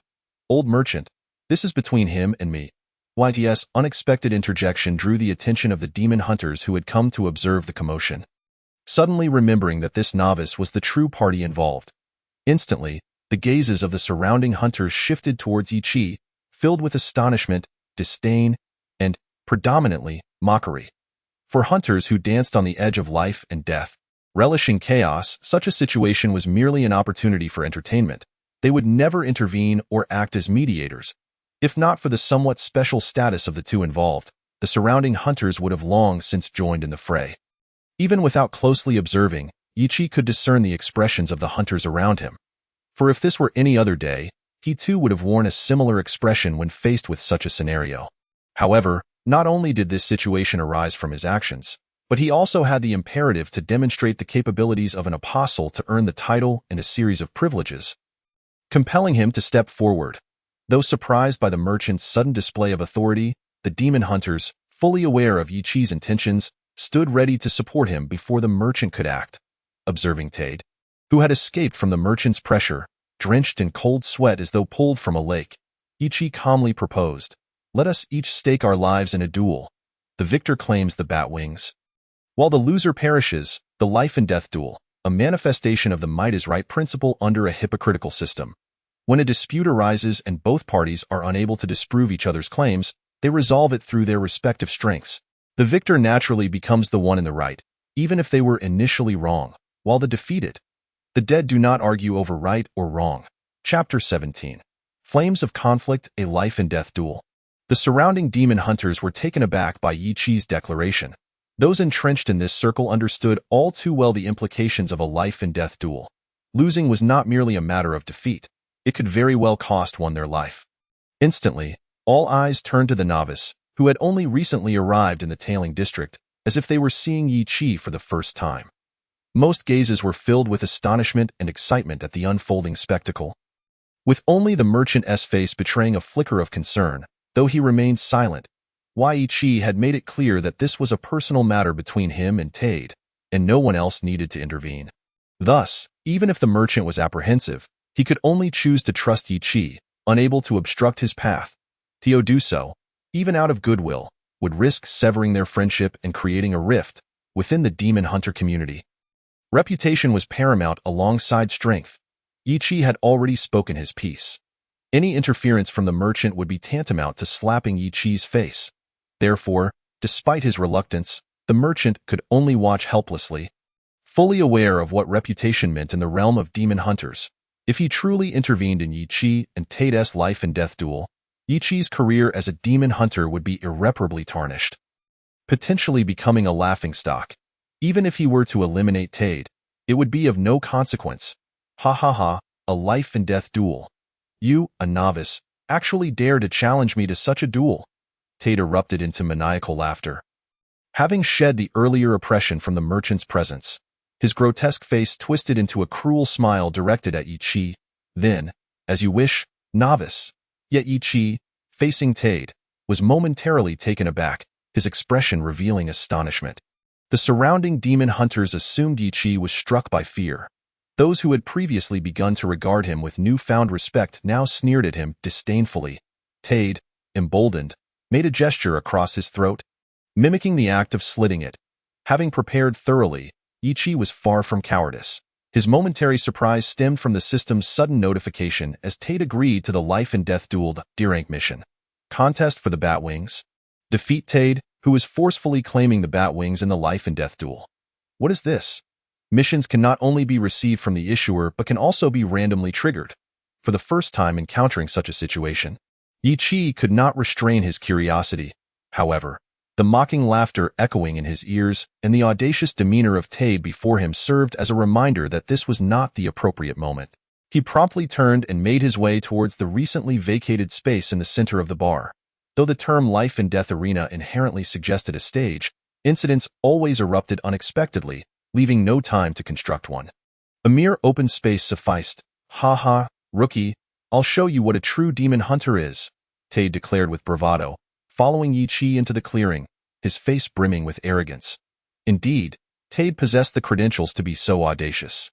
Although he was neither a high-ranking demon hunter nor an apostle, Tade was an exceptional talent among ordinary demon hunters, which explained why he had been recruited by the Deco family. In contrast, Yi Chi, despite having trained under John for several years, had only truly entered the field 2 months prior and had performed rather unremarkably, appearing exceedingly mediocre.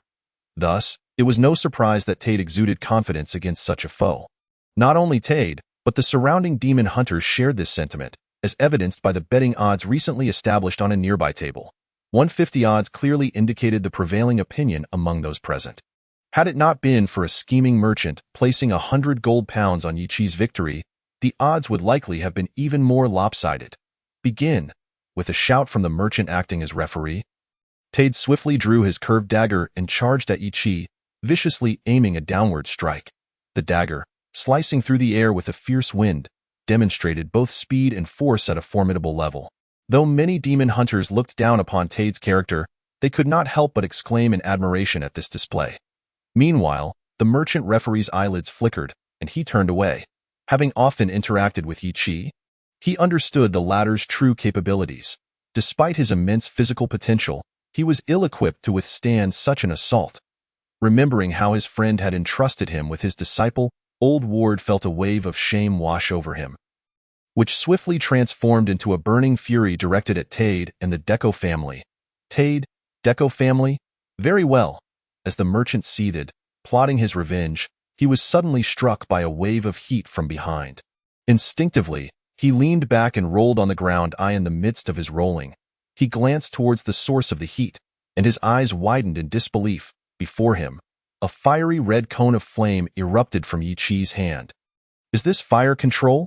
The merchant, eyes wide, forgot to evade, staring incredulously at Yi Chi as flames spewed forth from his palms. The surrounding demon hunters were equally astonished, having witnessed Yi Chi conjure flames. As for Tade, he was well within range of the inferno and was incinerated the moment the flames made contact, leaving only charred remnants behind. The fiery eruption from Yi Chi's hands persisted for a full 5 seconds before finally subsiding. As the flames ceased, Yi Chi exhaled deeply. Despite the overwhelming power of the inferno, the toll it took on him was significant. Those sorcerers are a hidden class, not reliant on spellbooks for casting and learning without mentors. There are pros and cons. Compared to mages who memorize spells through meditation and cast them via incantations and gestures, sorcerers save considerable time but at the cost of their stamina. Yi Chi's constitution was rated at 14, allowing him to cast 8 level 0 spells and 4 level 1 spells. Thus, it was only through sheer exertion that Yi Chi managed to unleash 4 instances of the Burning Hand. Moreover, prior to the Life and Death arena, he had secretly cast a spell of the same level, Mage Armor, upon himself. Therefore, despite appearing to achieve an effortless victory, Yi Chi had already expended a significant portion of his stamina, feeling waves of weakness coursing through him. Yet, this was knowledge only he possessed. Those around him, including the merchant, were left dumbfounded by the sudden display of power. After a prolonged silence, a heavily subdued shout erupted. "Apostle! He is an apostle!" Chapter 18 New Mission D-Class Mission. The Battle for Batwings completed. Earning 500 experience. The system's faint notification chimed. The suppressed shout ignited a spark akin to a lit fuse, causing the entire second floor of Old Dad's bar to erupt in excitement. The demon hunters who knew Yi Chi stared in disbelief, while those who were unaware eagerly inquired among one another. In an instant, the second floor transformed into a bustling marketplace, save for the area surrounding Yi Chi. "You little rascals, Old Dad's bar is closed for today. Come back tomorrow." The merchant, observing the chaotic scene around him, seized Yi Chi and ushered him through a small door behind the bar. This was the merchant's resting place, rarely accessible to anyone. Despite Yi Chi's connections to John, he had never entered this space before. Today was his first time. Upon stepping inside, Yi Chi meticulously surveyed his surroundings. To his dismay, the place was even more shabby and cramped than his lodgings. containing nothing but a single bed and a nightstand. The room's stark monotony reminded Yi Chi of a prison cell, and he believed even a prison would offer better accommodations, at least featuring a toilet. Yi, when did you awaken? Without further preamble, the merchant inquired. Having prepared his response in advance, Yi Chi replied methodically, "It was during this mission. I encountered a vampire of noble rank, and when I was captured, I thought my fate was sealed. To my astonishment, flames erupted from my entire body." Why Yi Chi's explanation was utterly plausible, for in the annals of apostle awakenings, aside from a few natural occurrences, most were triggered by life-threatening situations. Much like Yi Chi's experience, the merchant furrowed his brow slightly at the mention of a noble vampire but quickly relaxed. "Yi, you performed excellently.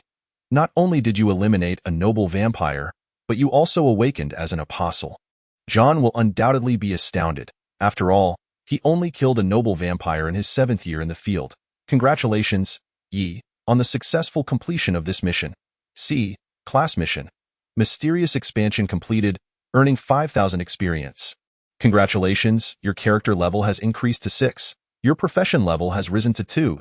Your injuries and stamina have been fully restored. You have gained 10 skill proficiency points, which you may allocate as you wish." As the merchant's words concluded, a series of system notifications rang out, causing Yi Chi's heart to surge with joy. Although he had anticipated leveling up upon completing the C-class mission, the reality of it filled him with excitement. And he could hardly wait to check his attributes. "Yi, now that you have awakened, you should report to headquarters for testing and obtain the title of apostle," the merchant said. "I will write you a recommendation letter shortly. You can take it directly to headquarters." "Wait a moment, merchant. Aren't apostle tests conducted every December? It's only August now. There's still a 4-month wait." "There's no need to rush." Seeing the merchant speak without pause, Yi Chi interjected hastily. "I plan to visit John first to share this good news before heading to headquarters."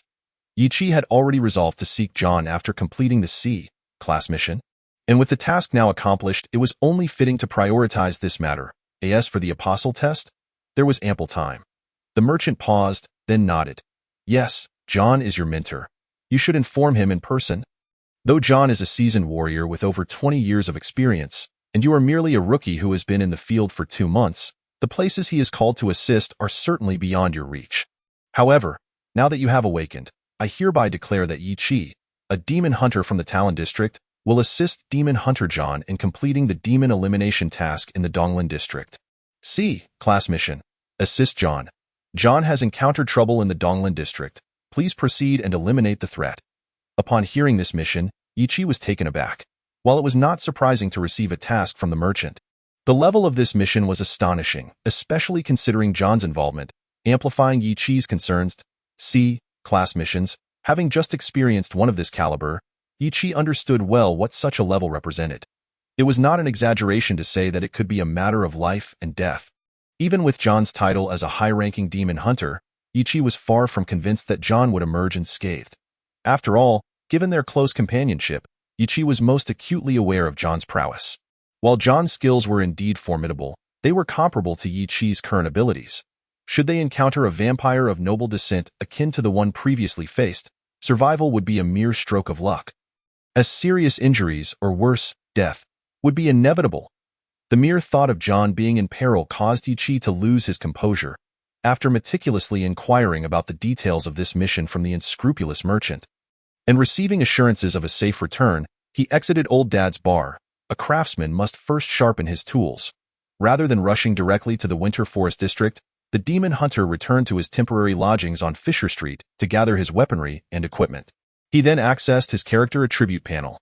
After allocating 5 skill points to cold weaponry, akin to the upgrade of gunpowder weapons, his skill in cold weaponry was elevated to Mastery of Cold Weapons. Mastery of Cold Weapons. Having spent extensive time wielding cold weapons, your proficiency grants you an unimaginable power when employing any such weapon. Effect. Increases damage by 10 when using cold weapons. However, upon witnessing the effects of the upgrades for both gunpowder and cold weapons, Yi Chi refrained from hastily investing the remaining 5 skill points. Firstly, even with the additional points, he would not achieve the transformative upgrade to Mastery of Cold Weapons. Secondly, Yi Chi sought to validate his hypothesis that skills could improve through self-training.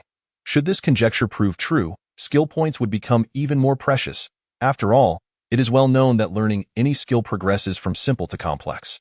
Initially, these skills require only a small amount of time for practice, but as one advances, substantial time and complete dedication become necessary.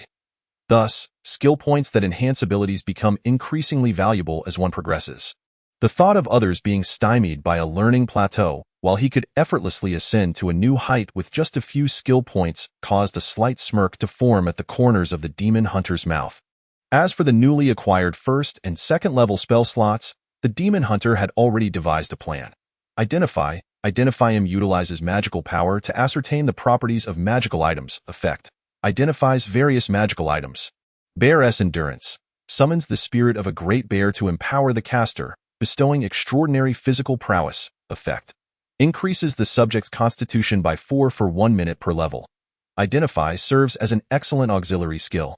Had the demon hunter not prioritized attack and defense skills, he would have chosen it during his initial selection of spells. Given his reputation of 2, identifying magical items or lost relics would be akin to asking a mortal to challenge a deity. As for selecting Bear's Endurance over other offensive spells, the demon hunter's decision stemmed from considerations related to combat. As demon hunters, they inevitably encounter sudden skirmishes, often enduring prolonged battles. Thus, his current constitution of merely 14 would be insufficient. After all, 4 casts of Burning Hands could deplete that 14 constitution entirely. The demon hunter could not guarantee that future battles could be resolved with just 4 first-level spells. Hence, a spell like Bear's Endurance, which temporarily boosts constitution, became his top priority. The demon hunter had carefully calculated that each point added to the system's attributes increases the base by half. After accounting for the constitution expenditure of casting Bear's Endurance, he could still cast Burning Hands 9 times, more than double the original 4. In the event of unexpected incidents, he would possess a more sustained offensive capability. Having completed his preparations, the demon hunter promptly exited the room and drove toward the Winter Forest District. Chapter 19. Wyatt Town. The demon hunter's second-hand Mustang could hardly compare to the extended Rolls-Royce of the black market merchant. Nevertheless, even if the merchant offered to trade that elongated Rolls-Royce for the Mustang, the demon hunter might not acquiesce, for this second-hand Mustang was one of the birthday gifts John had given him. Despite being a pre-owned vehicle, it had been modified and refurbished by both John and the demon hunter, surpassing the performance of a new car. With one hand resting on the steering wheel and a cigarette held in the other, the demon hunter meticulously reviewed the mission details recounted by the unscrupulous merchant in his mind. A month prior, in Wyatt Town, located in the Winter Forest District, a series of grave robberies had taken place. Initially, the police suspected tomb raiders and paid little heed, but as time passed, the thefts escalated rather than abated, prompting the police to take action. However, their efforts yielded no results, resulting in the loss of 2 police dogs and injuries to an officer who required hospitalization. The theft of corpses? Could it be the work of a dark wizard conducting experiments or a ghoul in search of sustenance? Contemplating these questions, the demon hunter's vehicle passed the sign marking the entrance to the Winter Forest District. On that morning, Wyatt Town, like other remote small towns, was enveloped in a tranquil and serene atmosphere. After a continuous drive of a day and a night, Yichi cradled a cup of hot coffee as he walked toward the town's sole police station, according to the sign at the town's entrance.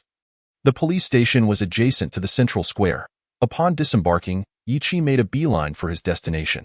However, unlike his usual attire of leather and jeans, Yichi was impeccably dressed in a suit today, enhancing his already handsome appearance, as evidenced by the admiring glances from the local morning joggers. After politely declining the third woman's request for his phone number, Yichi finally arrived at the police station. Entering through the main door, he lightly rapped on the glass door at the reception. Ding ding. Excuse me, may I inquire about the location of the chief's office? A subtle, polite smile adorned Yichi's lips as he spoke, slightly bowing. Who are you? The receptionist at the police station regarded Yichi with curiosity. Special Operations, Jack? Yichi produced the credentials he had obtained from the unscrupulous merchant and stated the name inscribed upon them. When demon hunters handle affairs concerning the Dark Realm, it is impossible for every incident to be dealt with quietly behind the scenes. Numerous occurrences become widely known due to media coverage, much like the recent spate of grave robberies, which had been reported in the early papers of the Tarlin district. Thus, when demon hunters address such matters, they often adopt an official identity, though most of these identities are fabricated, as is the case with the credentials in Yichi's possession.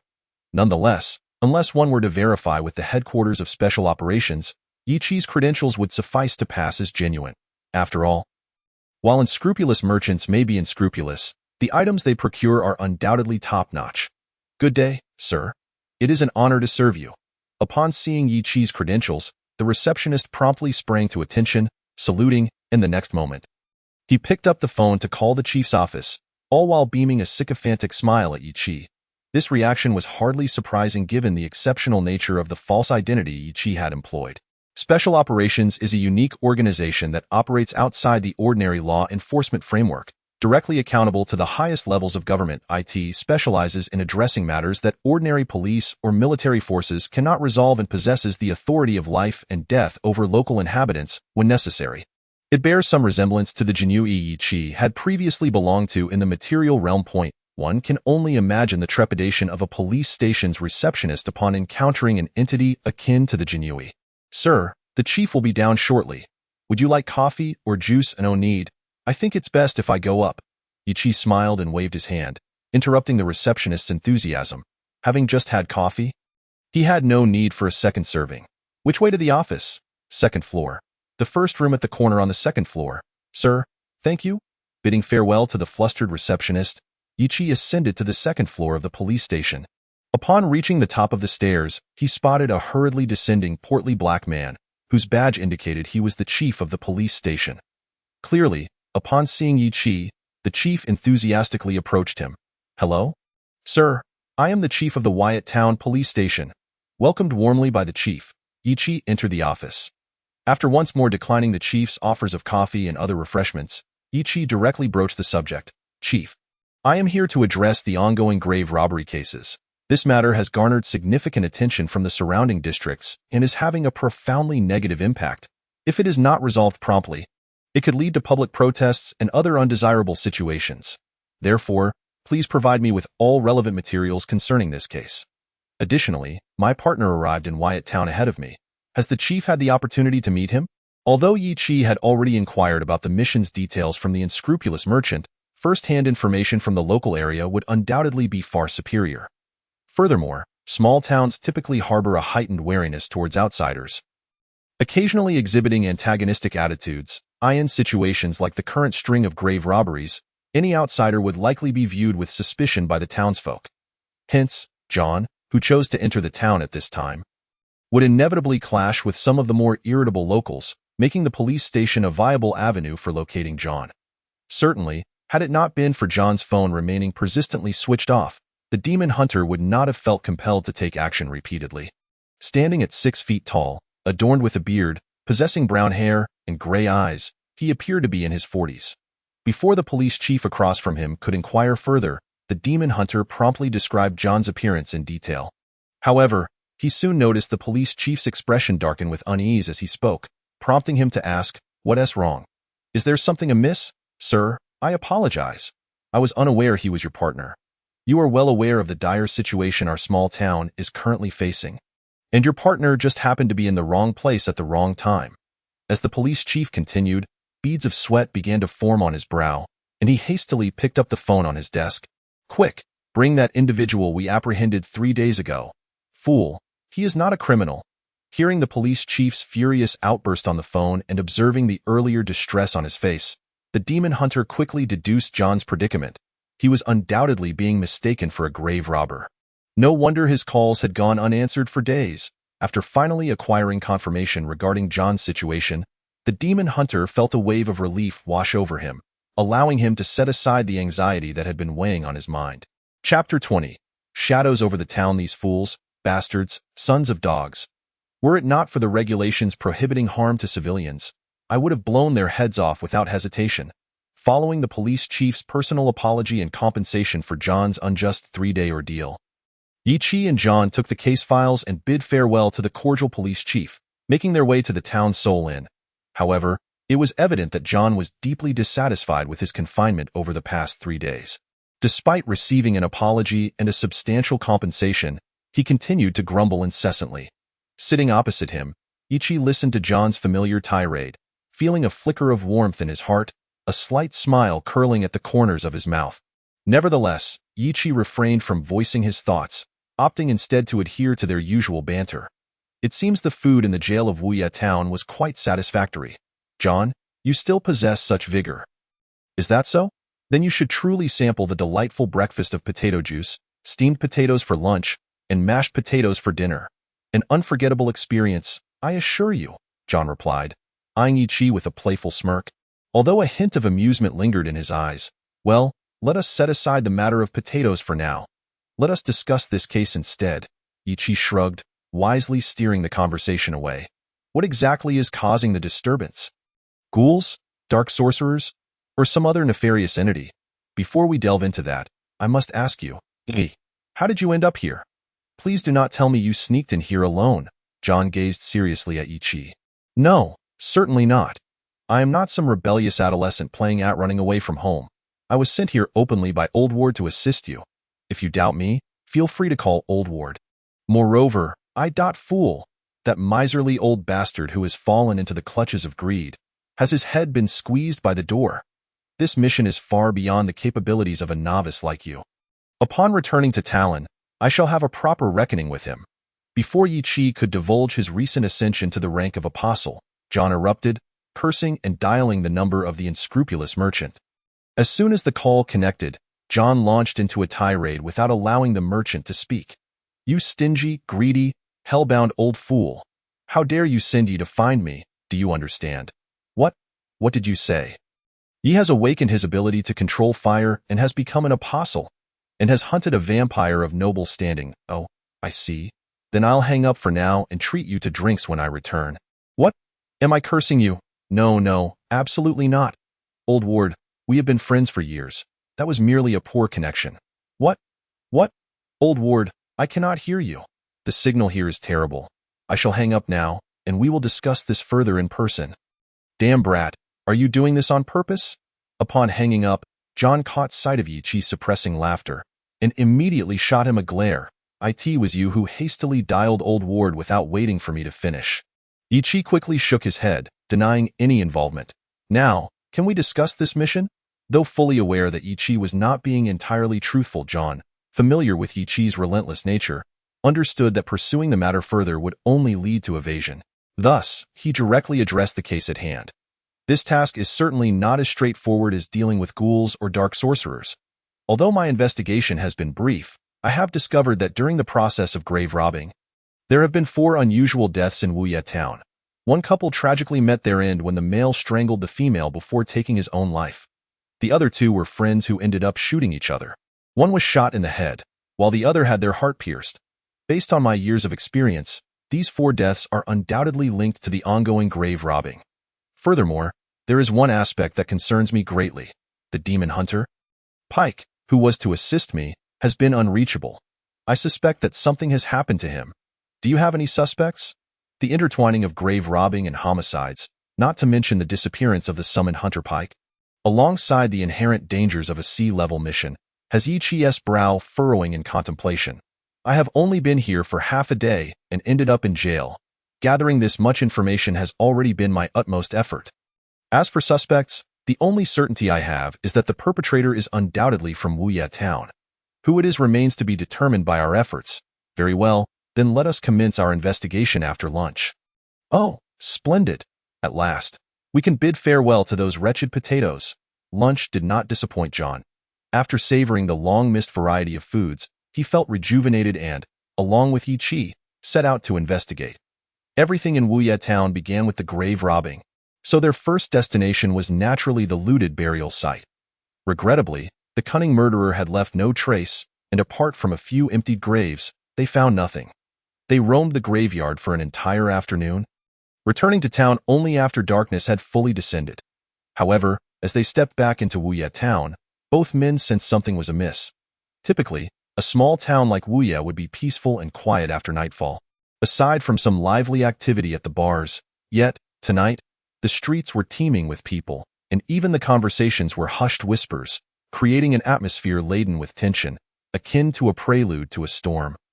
Yi-Chi and John exchanged glances, each recognizing the gravity reflected in the other's eyes. One of Yi-Chi's hands instinctively gripped his M500.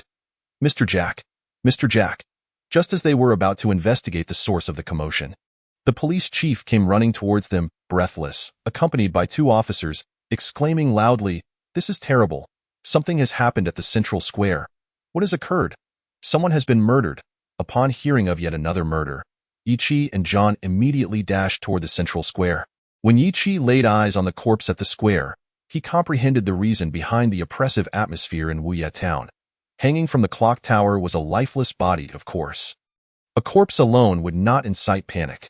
What truly caused alarm were the lifeless eyes, the entrails gruesomely extracted and displayed, blood streaming down the tower's walls, pooling into a glaring crimson stain on the cobblestone ground. "Yes, it's Pike," John whispered urgently into Yi's ear, causing the demon hunter's brow to furrow even deeper. Chapter 21. The second transaction.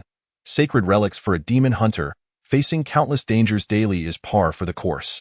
And as such, they gradually acclimatize to the specter of death. Those who cannot must either change their profession or inevitably meet their demise, with the latter being the more common outcome. However, even seasoned hunters who have grown accustomed to peril in life and death situations cannot help but feel a pang of sorrow when confronted with the death of a comrade, particularly one with whom they share a close bond. Given that Pike had sought John's assistance, their relationship was evidently strong. Thus, upon learning that the deceased was Pike, John immediately ascended the clock tower to retrieve his body. Meanwhile, Yi busied himself directing the arriving police chief and officers to disperse the crowd and console the townsfolk, while he stood aside, deep in thought. A coincidence? A warning? Or perhaps a provocation? Yi's gaze fixated on the stark bloodstains beneath the clock tower, his eyes narrowing in contemplation. Enemies are not to be feared. Rather, it is the hidden adversaries that pose the greatest threat. Like a venomous snake lurking in the grass, no one knows when it will strike from behind with its sharp fangs. "Kid, it seems you have found yourself in quite the predicament." Just as Yi was lost in thought, the languid voice of the strange wolf echoed in his ears. Upon hearing this familiar tone, Yi was momentarily taken aback. Since their last encounter, he had called out to the entity countless times in his heart, yet had received no response. Had it not been for the newfound attributes and the expertise of Vampire's touch, Yi would have thought it nothing more than a fleeting dream. Once again, the ominous wolf appeared suddenly and without warning. Yi was not naive enough to believe that the entity sought mere conversation. It was undoubtedly related to the current predicament he faced. Confronted with an enemy lurking in the shadows, Yi was determined not to fall victim to any deceit. Thus, he promptly inquired within his mind, "What exactly is this being? What sort of creature? Previously, it was presumably human, but now it seems to be a half-demon, half-human. Half-demon, half-human." Having never encountered this term before, Yi raised an eyebrow. "Hey kid, interrupting others is quite rude." The wolf retorted. "Half-demon, half-human is our terminology. In your human vernacular, it should be referred to as a servant of the dark, a demon's acolyte. A demon's acolyte, as the term suggests, refers to an individual who serves a demon, one who surrenders their soul to a demon in exchange for power. Typically, many aging dark sorcerers, nearing the end of their lives, resort to this method to extend their existence. Of course, sorcerers possess various other means to prolong their lives, such as transforming into a lich. However, the transformation into a lich requires not only immense personal power but also a complex process that most dark sorcerers cannot meet. In comparison, becoming a demon's acolyte is considerably simpler. One merely needs to complete a few rituals. The couple represented lust, while the pair of friends symbolized betrayal. But what, then, does Parker represent? Moreover, there should be no grave robbing involved in the demon's rituals. With the wolf's reminder and his understanding of demons' acolytes, Yi swiftly deduced the implications of the recent string of homicides, yet he remained perplexed regarding Parker's death and the earlier incident of grave robbing. Could it be that he had misjudged the situation? Was there no connection between the grave robbing and these events? Although he had unraveled an old mystery, a new question arose. Yi could not help but mentally query the wolf. Why would this demon's acolyte inflict such brutal cruelty upon Parker? "A sacrifice," the wolf replied lazily. "The preceding events were part of a ritual, but without a sacrifice, the ritual is incomplete. Only by offering a sacrifice can the ritual be fulfilled, allowing the demon's acolyte to reap the benefits of the pact." A subtle, almost imperceptible inflection of urgency crept into the wolf's languid tone. "Kid, how about another transaction?" "What sort of transaction?" Ichi responded cautiously, recalling the previous encounter where he had been less than forthright. Despite the subsequent advantages he had gained, the mention of a transaction still sent a shiver down his spine. Help me acquire the soul of this demon's acolyte, and I shall grant you a sacred artifact. The wolf's tone was filled with nonchalance. A sacred artifact? Though he now bore the title of apostle, the prospect of acquiring a sacred artifact was tantalizing. The mere thought of combining the powers of an apostle with that of a sacred artifact sent a thrill through him. If the abilities of the apostle and the sacred artifact complemented one another, they could potentially unleash power exponentially greater than their individual strengths. However, the scarcity of sacred artifacts was well known. To possess both the status of an apostle and a sacred artifact was a feat reserved for the heirs of major demon-hunting families or the saints of the church. Faced with such an opportunity, Ichi hesitated momentarily before nodding in agreement. Very well, but how am I to procure the soul of the demon's acolyte? It's quite simple, just kill him. The wolf's delight was palpable upon hearing Ichi's acquiescence. And it promptly instructed, now raise your left hand. Upon realizing that all that was required was to eliminate this demon's acolyte, Ichi exhaled in relief.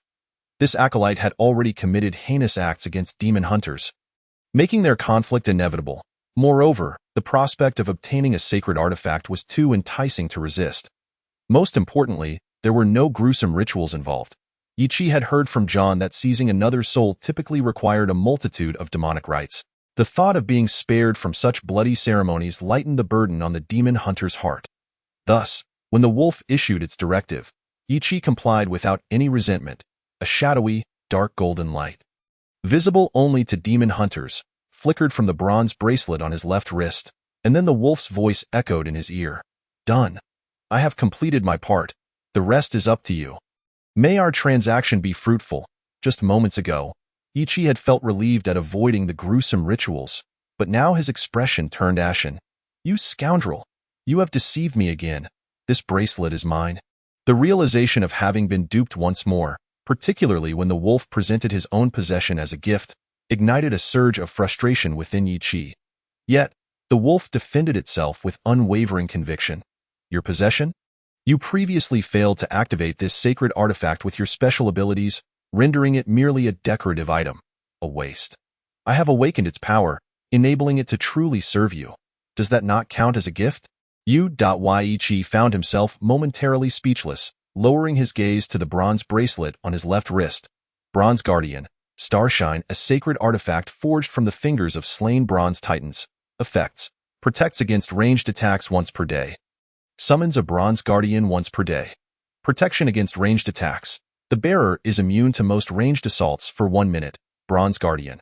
Calls upon the residual power of the bronze titan, manifesting as a bronze warrior to safeguard the wearer for 1 minute.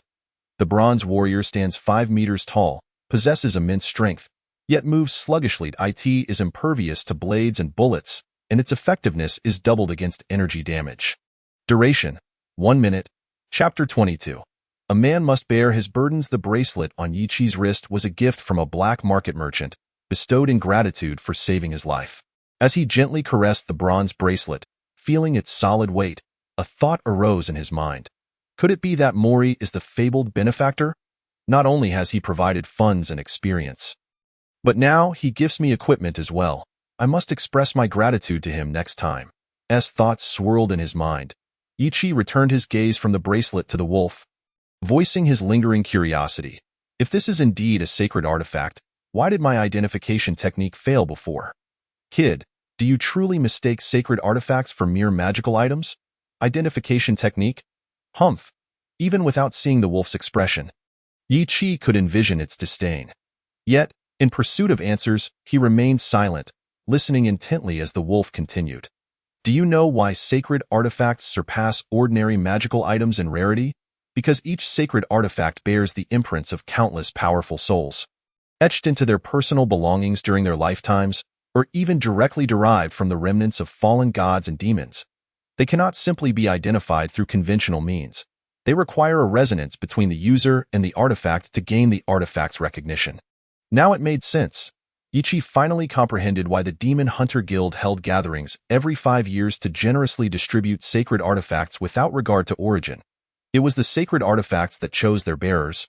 rather than the other way around. Having never believed that the demon hunters could be so magnanimous, Ichi now understood the rationale behind it. However, another question soon emerged. If sacred artifacts require resonance with the user to be wielded, how is it that you were able to help me gain the artifact's recognition? I am a Mon. If it were a sacred artifact derived from the heart of the Bronze Titan, I might struggle to assist you in gaining its recognition in my current, unrefined state. However, a mere artifact forged from a single finger is well within my capabilities. Now, I must return to slumber to replenish my energy. Remember to secure the soul of the demon's acolyte for me. With the revelation of its name, the wolf vanished once more without a trace. Standing alone, Ichi searched his mind for any recollection of the name Amon. After recalling it twice, he could confirm he had never encountered this demon or deity in any texts or narratives. Yet, having experienced two rather unpleasant transactions, Ichi was acutely aware of Amon's formidable power. The fact that even in its unrefined state it could achieve such feats indicated that it was far from a nameless entity. In that moment, Ichi felt increasingly perplexed. While he now knew Amon's name, it did little to illuminate his understanding of the being. Instead, it only deepened the shroud of mystery surrounding Amon, rendering him even more elusive. Reflecting on the shared pact he had made with Amon, yet remaining wholly ignorant of its true nature, Ichi's earlier elation over acquiring the sacred artifact was swiftly replaced by a sense of dread. Recalling Amon's cunning tactics during their two dealings, which had left him speechless, only served to exacerbate his frustration. In a fit of exasperation, Ichi instinctively kicked a stone on the ground to vent his pent-up negative emotions. However, this action was misinterpreted by John, who had just finished tending to Parker's body. John approached Ichi and placed a comforting hand on his shoulder. Do not be disheartened. We are demon hunters, living in the present without a thought for tomorrow. It is a privilege for Parker to have us assist him in his final rites. What had initially seemed like a humorous consolation now felt painfully desolate. As Ichi gazed at Parker's lifeless body, now encased in a body bag being wheeled past him, he felt as though he were witnessing the countless demon hunters who had perished for the sake of this so-called peaceful era. Would I, along with John, also one day be confined to a body bag, departing this world in silence? No, absolutely not. Regardless of others, I still have my family and friends. I shall not allow such a fate. With the aid of the system, I can continuously enhance my strength. One day, my power will reach its zenith, and my world will be governed by me. The tumultuous aura surrounding Ichi suddenly subsided, and John, noticing Ichi's return to normalcy, broke into a grin. Ah, splendid.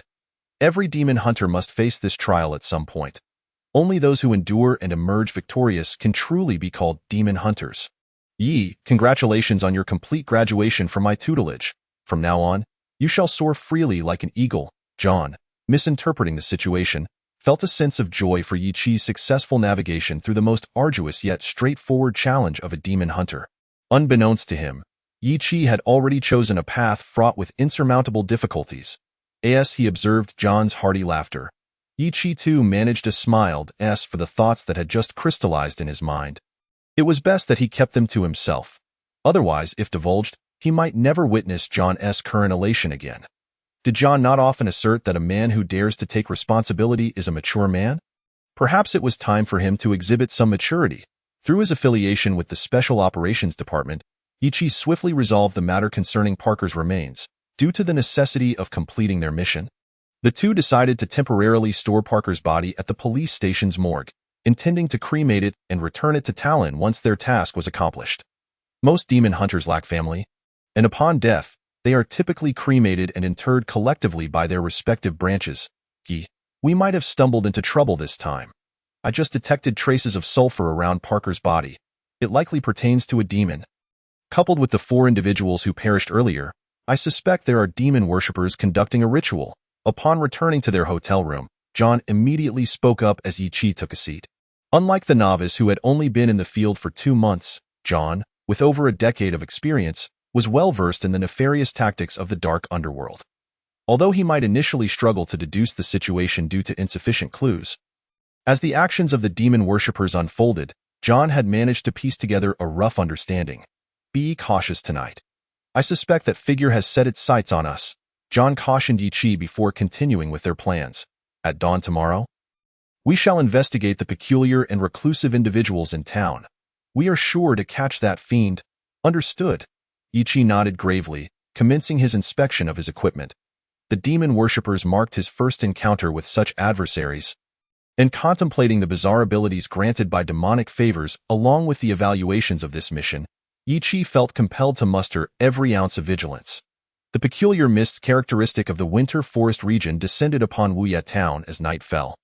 At that moment, a sinister shadow flitted past the hotel entrance. Chapter 23. Likue and Ligue. The eerie shadow lingered not before the hotel but instead glided through the entrance as if the door were non-existent. The shadow floated, half suspended in the air, resembling a ghost as it approached the door to Ichi and John's room. Just as it had passed through the door, the moment the shadow entered the chamber, both Ichi and John, who had been prepared, sprang into action simultaneously. 3 vials of holy water were hurled by John at the shadow, while Ichi unleashed his long-prepared fiery grasp. With a resounding crash, the golden holy water and conical flames struck the shadow, utterly consuming it. Amidst the blaze, the cloak enveloping the shadow rapidly disintegrated, revealing its true form, a featureless humanoid silhouette. The silhouette emitted a series of excruciating shrieks beneath the flames and holy water, soon transforming into a heap of black ash, akin to coal dust. Damn it! I finally comprehend the motive behind the grave robbing.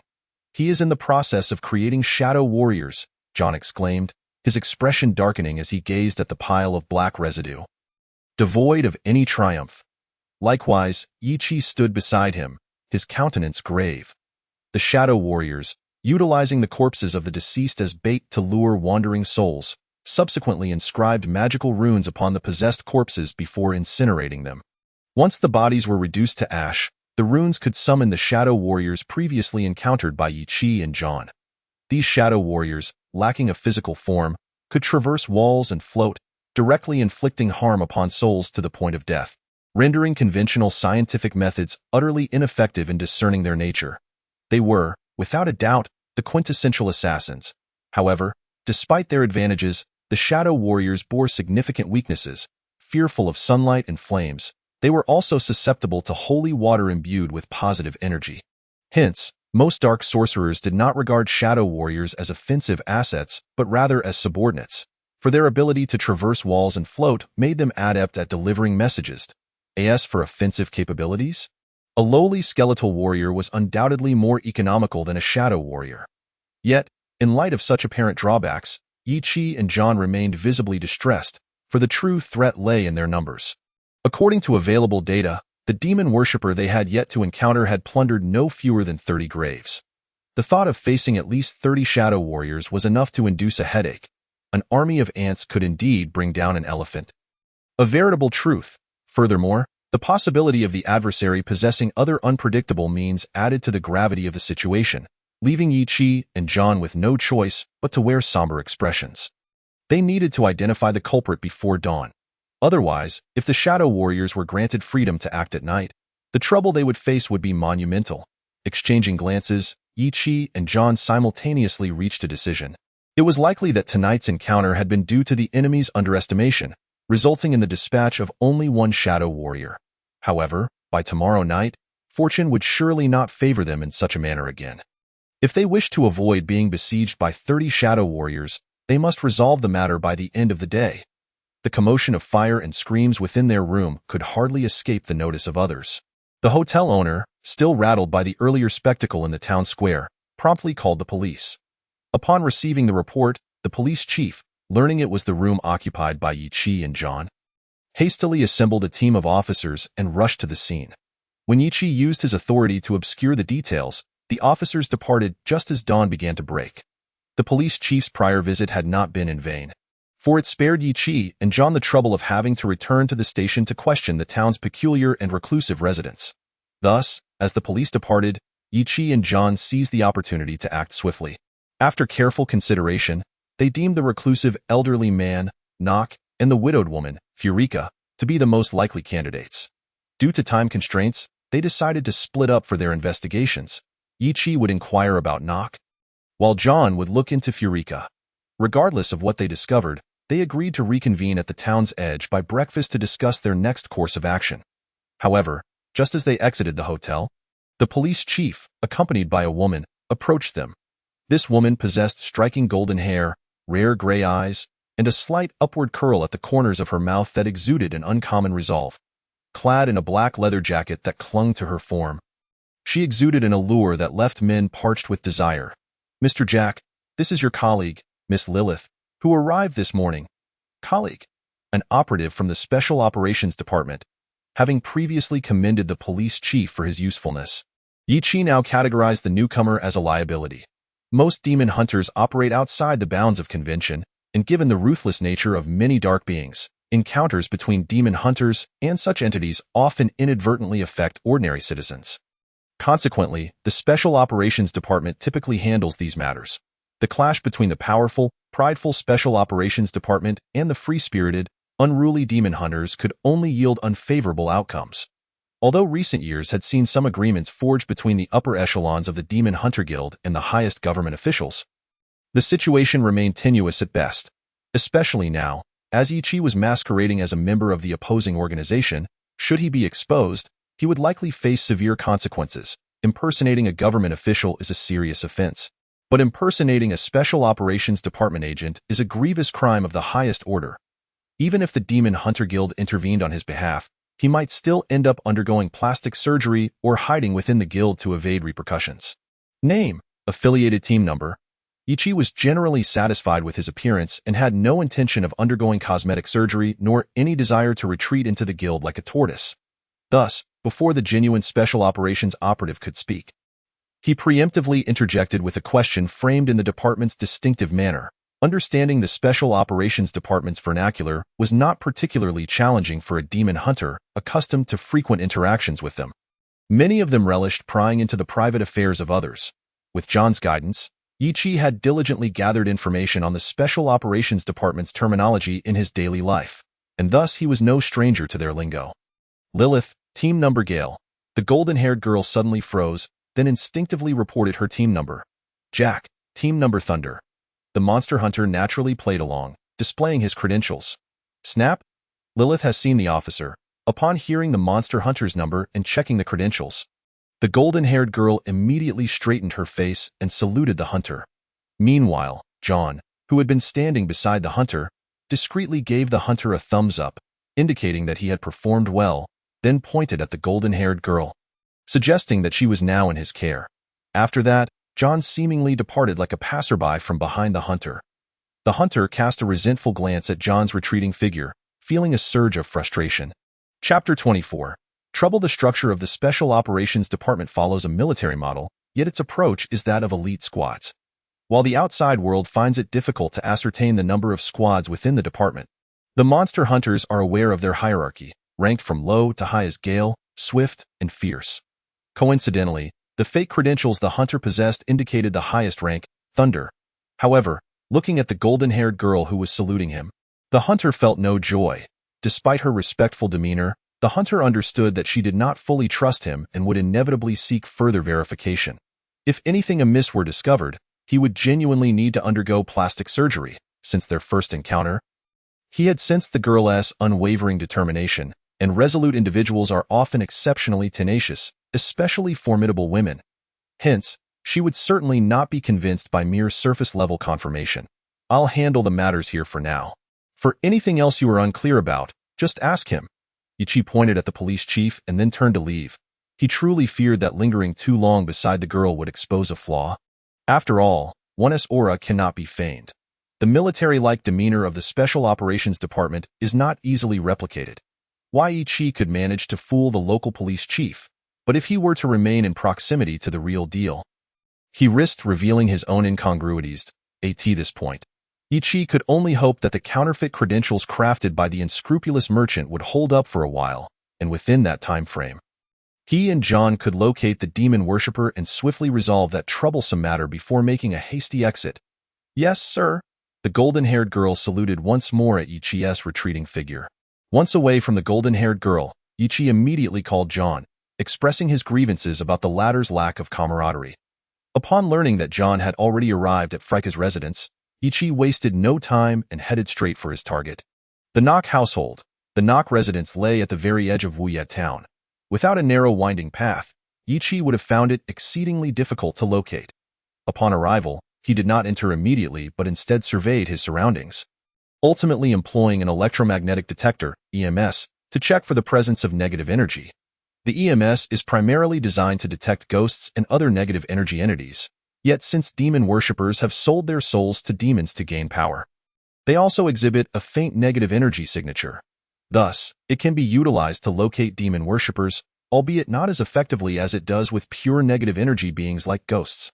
However, the detector indicated everything was normal. The hunter sighed, stowed away the detector, and prepared to knock on the door. Truth be told, had it not been for the threat posed by the shadow samurai after dark, he would never have approached so directly. He did not favor such impetuous tactics. From the moment he began his training with John, the hunter had always meticulously investigated his targets before taking action. This time, however, he was breaking his own precedent. It became apparent that breaking a habit is not always a pleasant experience. When the hunter knocked twice, a dark-eyed hunting rifle emerged through the door crack, prompting a grimace from him. Although he sensed that the other party's intention was merely to intimidate and not to kill. Anyone would feel discomfort when pointed at with a gun. Sir, wait. I mean no harm, I am. Get off my land, or I'll shatter your skull. The hunter's somewhat awkward explanation was abruptly interrupted by the homeowner. Knock brandished the rifle. He shifted the muzzle a few inches toward the hunter to demonstrate his seriousness. Sir, get out.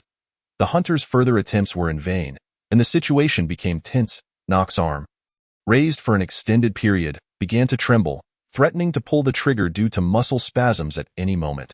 The hunter decided he needed to disarm Knock before anything unfortunate occurred. After all, it would be quite the absurdity for an apostle-level hunter to perish due to an accidental discharge from an elderly man's firearm. He certainly did not wish to become the subject of ridicule. Wait, Mr. Knock, hello, we mean no harm. Just as the hunter prepared to act, the golden-haired girl, whom he had just evaded, reappeared before him. Compared to the hunter's rigidity, the golden-haired girl's gentle, kind smile immediately won Knock's favor. Not only did he retract his rifle, but he also invited them both inside for a chat. When dealing with the elderly, especially solitary figures like Knock, it is imperative to extend greater love and kindness to receive a rewarding response. As Knock went off to prepare tea, the golden-haired girl cast a teasing glance at the hunter. Jack? Or should I refer to you as Mr. Monster Hunter? To be honest, this is somewhat unexpected. While I anticipated being discovered soon, I didn't expect it would happen so quickly. Realizing there was no need to maintain the charade any longer, Ichi offered a wry smile and shrugged. However, he was still curious about how the golden-haired girl had unraveled his disguise so swiftly. How did you uncover the flaw? Your disguise was impeccable, yet your partner, Mr. John, is a rather renowned monster hunter. Fortunately, I had seen Mr. John's photograph in the Special Operations Department's files. Although it was just a silhouette, it was enough for me to confirm your identity. So, you decided to follow me to see what clues we might uncover. Yichi interjected before she could finish, and the golden-haired beauty nodded with a smile. Indeed, however, I seem to have followed the wrong person. Had I trailed Mr. John, I might have already located the mastermind behind this. Those from the Special Operations Department are no strangers to matters of the Dark Realm. Thus, after exchanging a few words with Knock and observing the arrangement of the interior, they discerned that Knock was undoubtedly without fault. The golden-haired girl had noticed, and so too had Yichi. Consequently, he prepared to take his leave and head to John. However, departing without a word raised concerns that the golden-haired girl might follow him again. And recalling how she had previously outwitted him left him feeling somewhat chagrined at tea that moment. Knock returned with tea. Mr. Knock, I must take my leave, however. My friend Lilith will stay behind, for she is quite interested in your tale of hunting wild boar 30 years ago. Surely, you wouldn't mind recounting it in detail for her, would you? The hunter mischievously winked at the golden-haired girl, whispering softly, Lilith, you stay here and listen to Mr. Knock's story. By the way, it's a pleasure to see you again. Also, I hope we shall never meet again. Chapter 25. Underground. The moment the hunter recalled the golden-haired girl's face, which had turned a shade of green with frustration, his earlier displeasure evaporated. He strode eagerly toward John's destination, Freika's residence. Compared to Knock's abode, which was already considered remote within Wuye town, Freika's home was situated in the suburbs, enveloped by dense underbrush that nearly obstructed all paths forward. Yet this did not irk the hunter, in fact. As he approached Freyka's residence, the electromagnetic detector began to beep incessantly, indicating what? Freyka was indeed the elusive demon worshipper. Moreover, she was currently engaged in some highly negative energy ritual. What troubled the hunter most was that John was right there.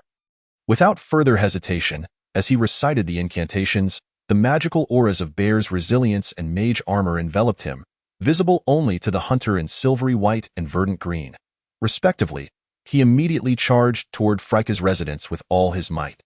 The dilapidated, peeling fence and the overgrown yard bore testimony to the neglect of its owner. The door, half hanging from its frame, had lost its fundamental purpose. With an M500 in one hand and holy water in the other, the hunter cautiously slipped through the partially open door and into the living room. Upon entering, he was taken aback. Before him lay a massive pit, exceeding 4 meters in diameter. What is this? Just as Ichi was processing the sight of the pit, he heard chilling screams and the sharp crack of gunfire emanating from its depths. The piercing screams that Ichi had heard last night were, of course, all too familiar. Once one had experienced the ear-splitting sounds of the Shadow Warriors, it was impossible to forget them in a short span of time. What drew Ichi's attention even more, however, was the gunfire, the unmistakable sound of the Uzi submachine gun, which was John's favorite. "John, how are you?" Leaning down and aided by the faint glow, Ichi barely managed to catch a glimpse of John amidst the bursts of gunfire. "Don't come down. Besides the Shadow Warriors, there are many skeleton warriors," John shouted earnestly. Yet, how could Ichi simply stand by while John was in peril? Of course, he was not the type to act recklessly without thought, and as he silently chanted in his heart, "Bronze Warrior, shatter this place and let the sunlight descend." In an instant, the Bronze Guardian detached from Ichi's left wrist, radiating a greenish glow. As the light gradually dissipated, a 5-meter-tall Bronze Warrior, resembling a human figure, emerged beside the pit, its massive form immediately creating a large hole in the ceiling of Freyka's abode. In a silent roar, the Bronze Warrior spread its arms wide and, like a tornado, began to thoroughly demolish Freyka's dwelling. Following Ichi's command, when the first ray of sunlight pierced through the shattered roof and entered the pit, Ichi leaped into the abyss.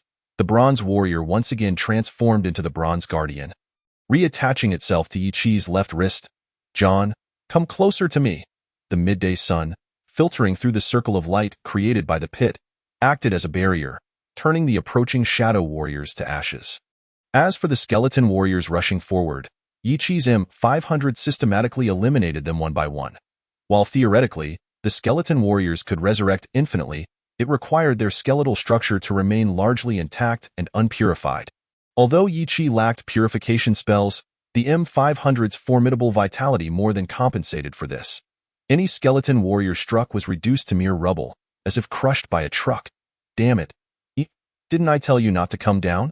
John yelled as he leaped into the sunlight circle, shooting at the surrounding skeleton warriors. "You're the high-ranking demon hunter. I'm just an apostle. After all, you've joined the fray, so how could I stand idly by? If word got out, I wouldn't be able to live it down."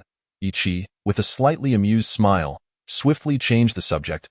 "John, where is our demonic servant?" "Right in this underground chamber.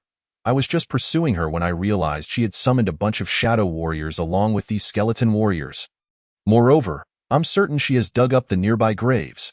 John's coat was tattered, evidently having suffered in a surprise encounter with the skeleton warriors. While the Uzi submachine gun had an impressive rate of fire, its power paled in comparison to Ichi's M500, being more akin to a standard police-issued M1991 automatic pistol. "Dug them all up?" Ichi, having dispatched several skeleton warriors, surveyed the seemingly endless horde, then heard John's complaints and couldn't help but mutter an expletive. "Damn it! Those cops must have downplayed the reports to avoid responsibility. No wonder the graveyard was so pristine, with not a trace of evidence. Turns out this bunch of lazy good-for-nothings cleaned it up for her. Let's not dwell on that. We need to find Freyka first," John said, leaning back against Ichi as they fended off another wave of skeleton warriors. "It's noon now. If the sun shifts westward and the light diminishes, the Shadow Warriors will join forces with the skeleton warriors, and we'll be in trouble. In a moment, you guard 'em. No problem. You stay here, and I'll go find Freyka." Before John could finish his sentence, Ichi interrupted, twisting John's words. "Don't worry. I'll be right back." Before John could react, Ichi reholstered the M500, drew his magical dagger, and dashed out of the circle of light. John's call was quickly drowned out by the encroaching skeleton warriors and shadow warriors.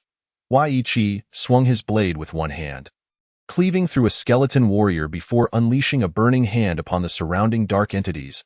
In the searing cone of flame, both skeleton warriors and shadow warriors swiftly disintegrated. One burning hand concluded. Ichi immediately conjured another.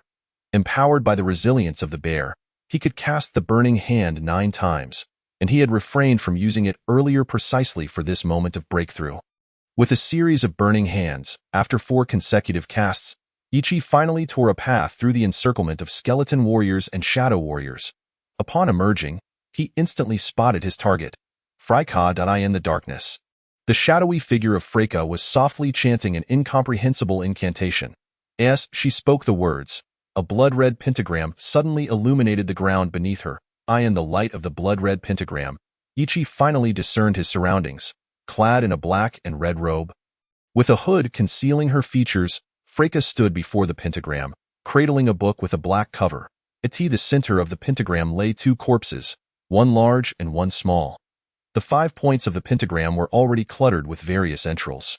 Gazing at the gruesome array of viscera illuminated by the crimson glow, even Ichi, who had long been accustomed to a life steeped in blood, felt a wave of nausea rising in his chest. No wonder demonic rituals were abhorred. If such displays could be accepted, the individual would undoubtedly be deranged. Casting a quick glance, Ichi swiftly categorized the infamous demonic ritual and wasted no time in unleashing a torrent of flame directed at Freika, who was still engrossed in her rituals. Hiss! Although Freika continued her incantation, a throng of shadow warriors surged from the ground, obstructing the path of the advancing flames. As the burning hand's fire began to wane, these shadow warriors lunged at Ichi, forcing him to cast another burning hand. The flames once again repelled the shadow warriors, but Ichi couldn't find solace in this minor victory. The ominous clatter of over 30 skeleton warriors clawing their way out of the earth echoed in his ears, their hollow eye sockets glowing with a ghastly green flame, fueled by an innate loathing for the living. They unleashed a silent roar directed at Ichi. Damn it! How many graves did those bastards hide? How many must be disturbed to summon this many dark entities? And I only have 2 burning hands left. I can't hold out for long. After utilizing 4 burning hands to break free and 2 more just now, along with the previously augmented mage armor, the first level magic that had initially allowed 9 casts had dwindled to just 2. The surrounding shadow warriors and skeleton warriors were certainly not foes that could be dispatched with merely 2 burning hands. Feeling the oppressive surge of negative energy intensifying, Ichi realized that if he didn't stop Freika soon, the demonic ritual would be completed. At that point, eradicating her would be utterly impossible, and escaping would be the best he and John could hope for. Ichi's gaze traversed the sea of shadow warriors and skeleton warriors, fixating on Freika, who was now less than 10 meters away, yet the distance felt as insurmountable as if it were on the other side of the world. Moreover, a wave of debilitating weakness surged through him, making even the once weightless dagger feel as heavy as lead in his grip. I'll do it. Feeling the effects of the bear's resilience waning, Ichi gritted his teeth and drew the few remaining vials of holy water from his person. He poured it over his head, hastily smearing it across his body before swiftly applying it to his magical dagger, then charged toward Freika. Vampire's touch. Activate. An indistinct dark red aura seeped from Ichi's body, coiling tightly around the magical dagger. The golden holy water and the dark red vampire's touch intertwined, creating a stunning dark golden radiance. The shadow warriors and skeleton warriors that stood in Ichi's path were scattered, instantly reducing the distance between him and Freika from nearly 10 meters to just 5. However, this 5-meter gap came at a cost. Hissing sounds erupted as faint white smoke began to emanate from both Ichi and the magical dagger, his exposed skin turning a fiery red. The holy water inherently possessed a profound, purifying effect against dark entities, and with a sea of shadow warriors and skeleton warriors surrounding him, the holy water was performing its intended function. It was precisely because of this effect that Yi Chi could withstand the soul attacks of the shadow warriors up close and rapidly disperse the constantly reassembling skeleton warriors. Yet, the intense heat generated by the holy water's purification of the dark beings made Yi Chi feel as though he were on the verge of being roasted alive. A significant accumulation of heat enveloped the surface of the skin and the surrounding air. Although Yi Chi had replenished some of his stamina with the touch of the vampire, the scorching environment quickly consumed the oxygen, plunging him back into another predicament. In this sweltering space, Yi Chi found it increasingly difficult to breathe. Even his brain, starved of oxygen, began to experience waves of dizziness. At that moment, he was not only unable to advance, but his body was already teetering on the brink of collapse. The short distance of merely 5 meters now appeared to him as an insurmountable chasm. "Give up. You cannot thwart me." Suddenly, Frika, who had been reciting incantations, lifted her head. Though much of her face was obscured by her hood, Yi Chi could still discern the upward curve of her lips in his blurred vision. Nonsense.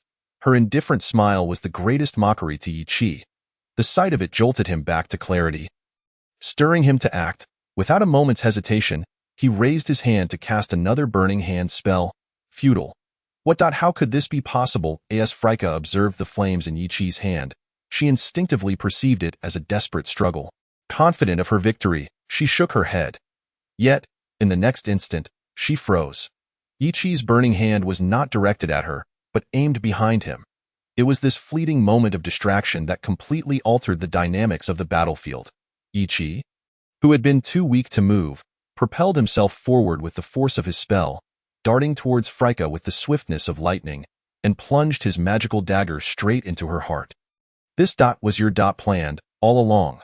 The piercing of Frika's heart rendered her, even as a servant of demons, powerless. Unless her patron demon intervened, her fate was sealed. Of course, given the treacherous nature of demons, this possibility was virtually non-existent. It was merely a whim. Compared to the swift decline of Frika's life, Yi Chi, in a state of extreme oxygen deprivation, felt utterly drained, his speech fragmented. Yet, his words rang true. The idea to use Burning Hand as a propulsion had indeed struck him in a moment of inspiration. In all his previous uses of Burning Hand, Yi Chi had always braced himself against the recoil, cursing afterwards. He never anticipated that this time, he would escape death through that very force, vanquishing his foe in one fell swoop. As Frika's life ebbed away, the surrounding shadow warriors and skeletal soldiers began to crumble into clouds of black dust and extinguished remnants. "I will not accept this. I only wished to resurrect my husband and child."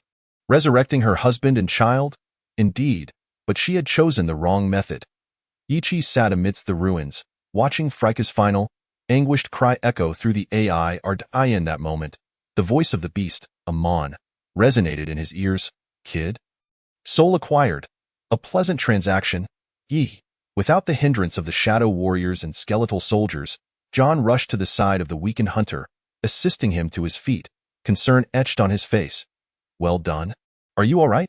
Sea-level task completed with John's assistance, earning 5,000 experience points.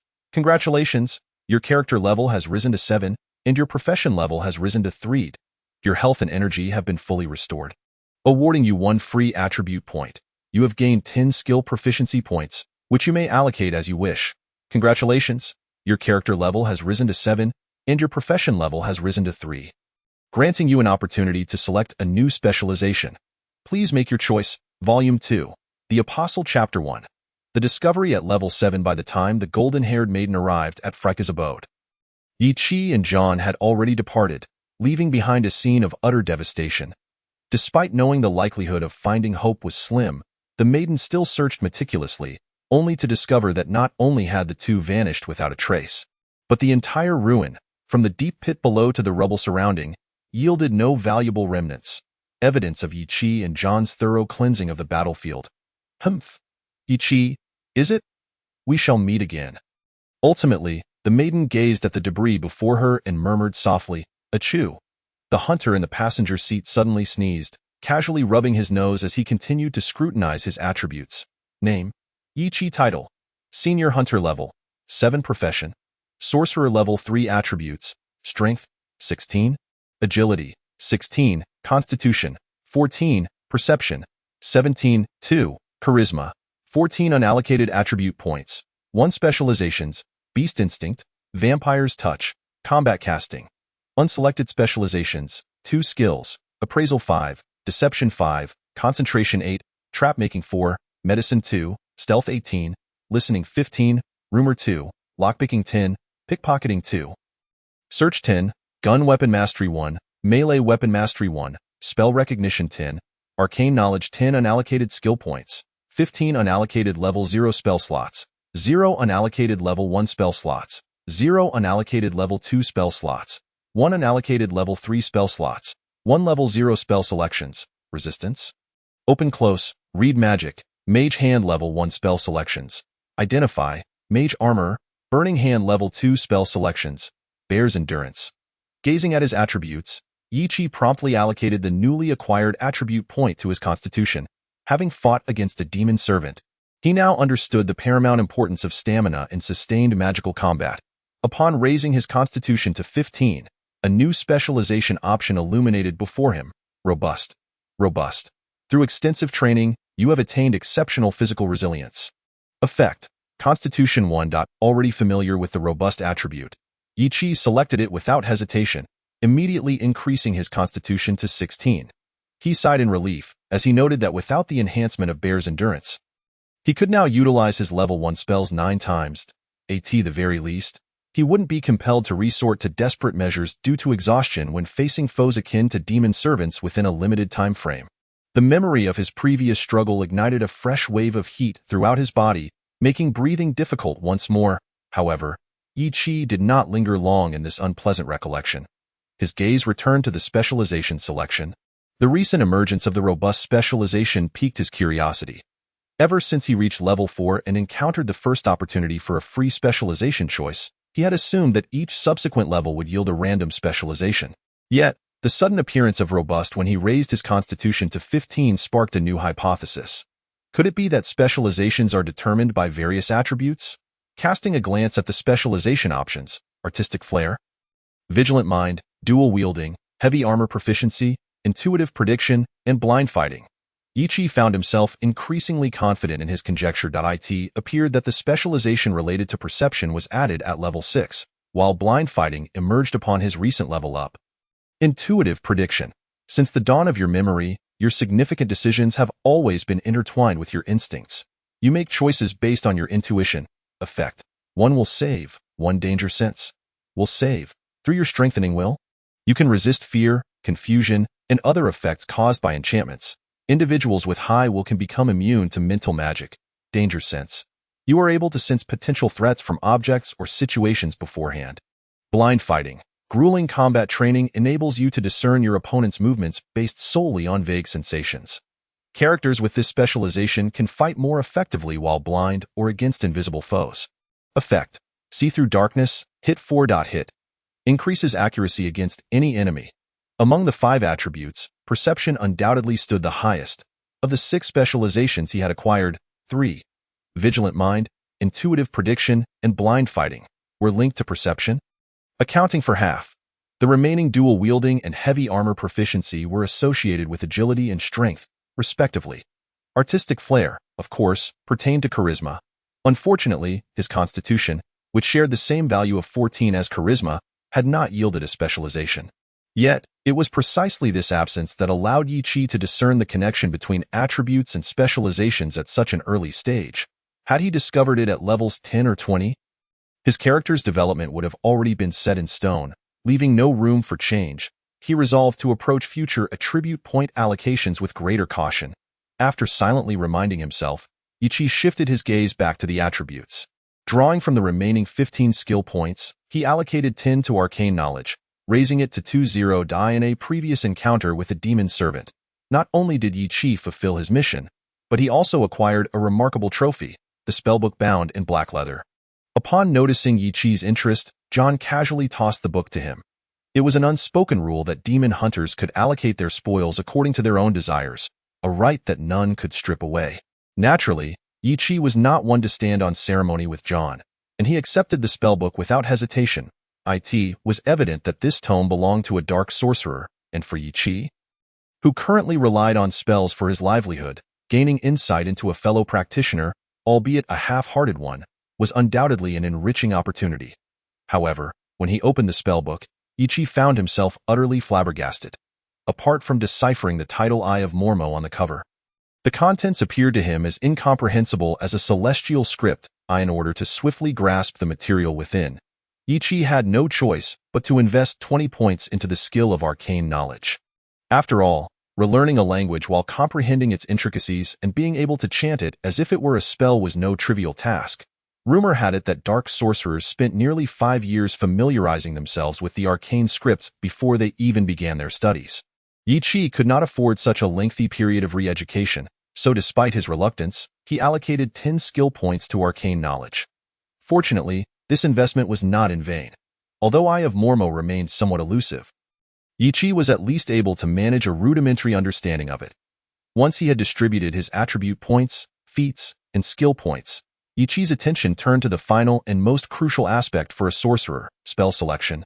Having made his choices well in advance, Ichi promptly finalized his selection of new second and third level spells. Second level spell, web. Third level spell, fireball web. Web conjures a sticky web in a 20-foot radius area. Effect: enemies ensnared by the web will lose their ability to move. Duration: 1 minute per 2 levels. Fireball launches a fireball imbued with explosive energy. Effect: deals 1d6 damage per level within a 20-foot radius. Chapter 2. John and the Merchant. The web spell provides extensive control over the battlefield. While it may not inflict direct harm upon foes, those ensnared by it are rendered utterly helpless. In contrast, the fireball spell, in terms of both potency and area of effect, surpasses Burning Hands by several tiers. Although he could only cast it twice at present, Ichi was confident that a single fireball was far more effective than 10 uses of Burning Hands. Had he possessed the fireball spell prior to facing the demon servant, he would have needed to exert far less effort. Simply lifting John and hurling a fireball into the pit would have sufficed to conclude the battle. Furthermore, if he could unleash 8 or 10 fireballs in one go, he would undoubtedly be able to escape even when besieged by an army. As long as I have the system, that day will surely come. Ichi closed his attribute panel, a confident smile gracing his lips. Hey, why do you have such a strange smile? Could it be John's sudden remark while driving startled Ichi, who feared that John had discerned something. However, John's subsequent comment made Ichi wish he could punch him. Could it be that you've taken a liking to that blonde gal from the special operations? I never thought you'd be into such assertive women. You don't have a submissive queen fetish, do you? Could it be that I've hit the nail on the head? TSK, I never would have guessed you'd. Shut it, you old lecher. You're the one with the queen fetish. And so is your entire family. Initially intending to maintain silence, Ichi could not contain his outburst.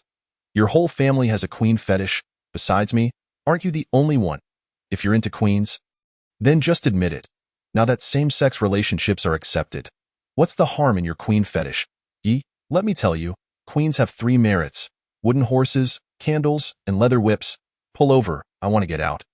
After enduring John's so-called teachings, 2 days later, Ichi returned to the Tarlin district under the cover of night. Upon entering the once bustling old dad's bar, having finally escaped John's incessant chatter, Ichi felt a sense of tranquility in this familiar setting. Following John upstairs, he passed through the familiar door guardians and once again arrived at the Demon Hunter Division in the Tarlin district. Hey, old pal, I'm back. Why the long face? I don't owe you any money. John exclaimed as he clapped the merchant's shoulder with enthusiasm, then disregarded the merchant's grim demeanor as he seized a barrel of beer from behind the bar, gulping it down with delight. This beer is still the best. You scoundrel, John, that was the beer I prepared for the party. Taking advantage of the merchant was akin to carving flesh from his body. Witnessing John greedily draining the barrel made the merchant's eyes twitch uncontrollably, and he could no longer maintain his stern expression. He leaped up and snatched the barrel away. Anyone who curses me on the phone is absolutely forbidden from touching my beer. Greedy, stingy, John scoffed, rolling his eyes and muttering under his breath. What? Just because I cursed you a couple of times, you have to hold a grudge? What did you say? The merchant bellowed, glaring at John. Nothing.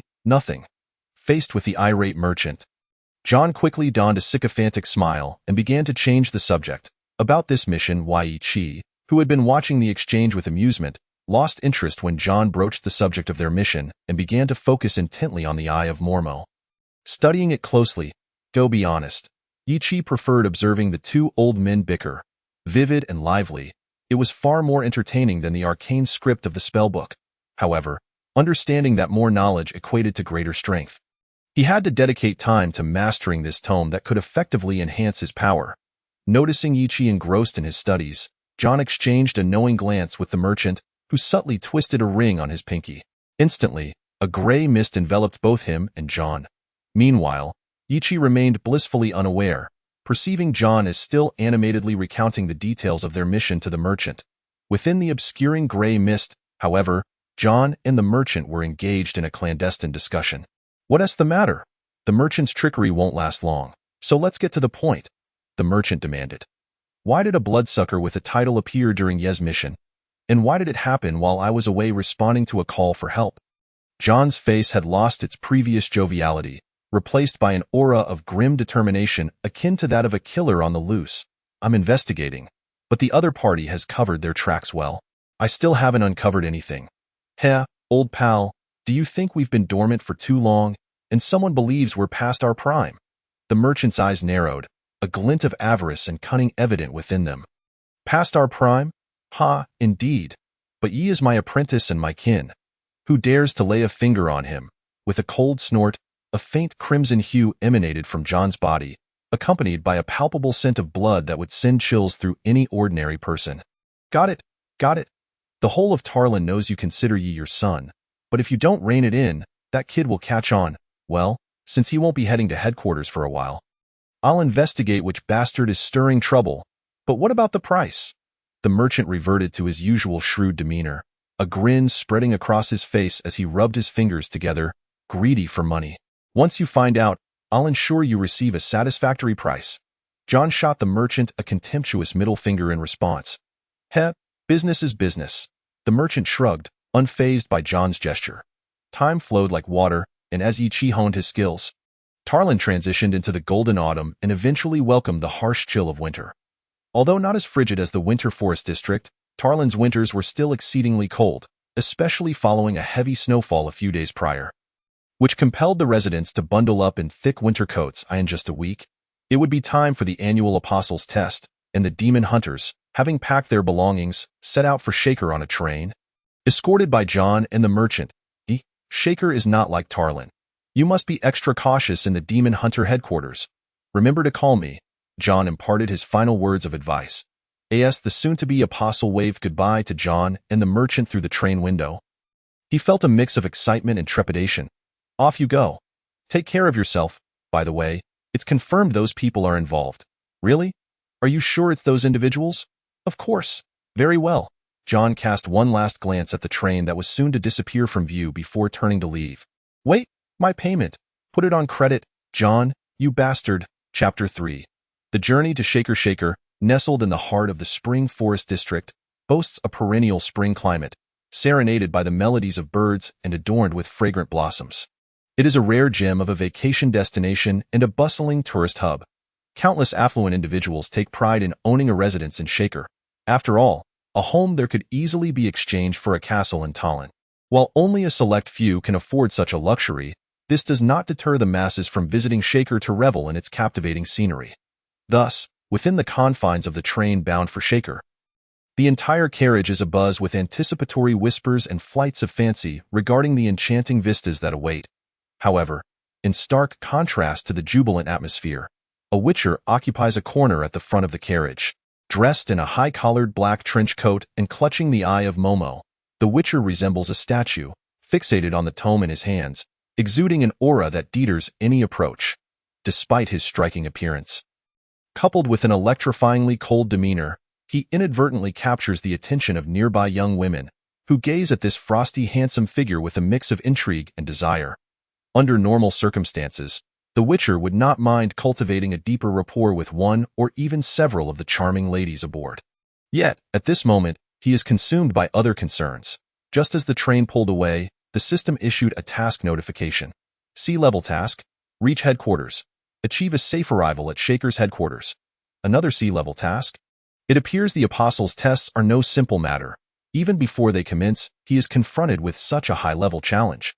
Moreover, it is a task not directly assigned by a designated task giver. Over the past 3 months, Yichi has made significant strides beyond his personal training. He has confirmed that skills can indeed be enhanced through practice, after more than 3 months of incessantly poring over the Eye of Momo. His skill and esoteric knowledge has surged from a mere 20 to 26, likely due to his diligent efforts, while his skill focus has also risen from 8 to 10. In comparison to the first piece of good news, the second has left Yichi feeling somewhat distressed.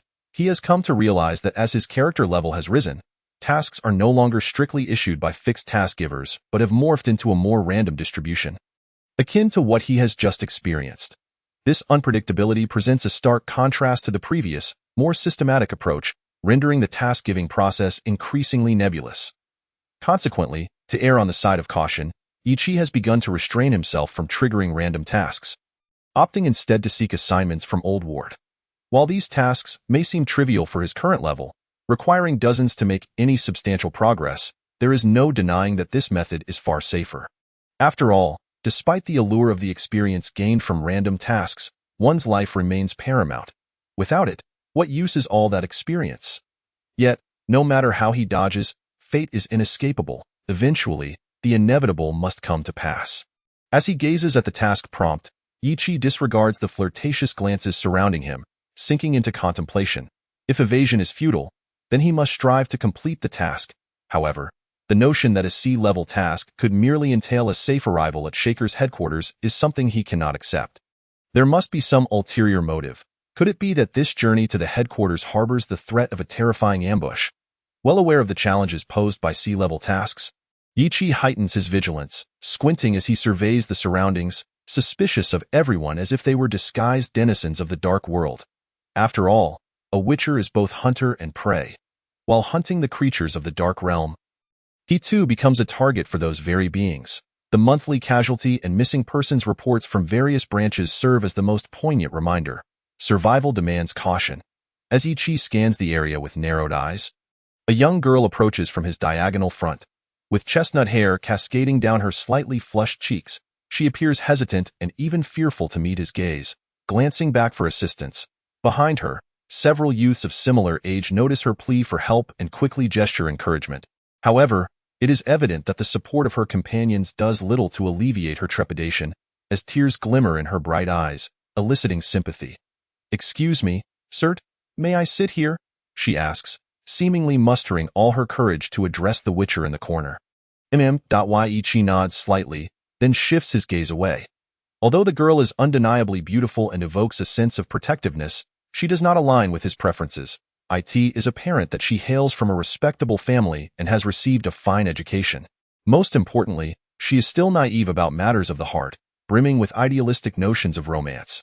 Thus, regardless of her allure, Yichi would refrain from engaging with her.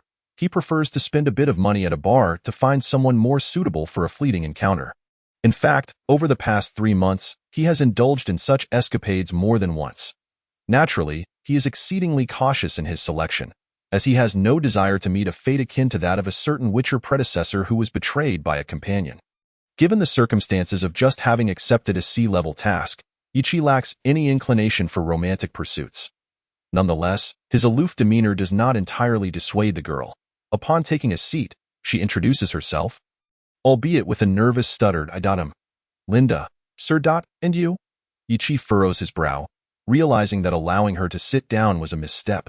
The shy, timid girl clearly possesses a resolve that belies her outward appearance. As expected, upon noticing his frown, she instinctively shrinks back but persists with her inquiry.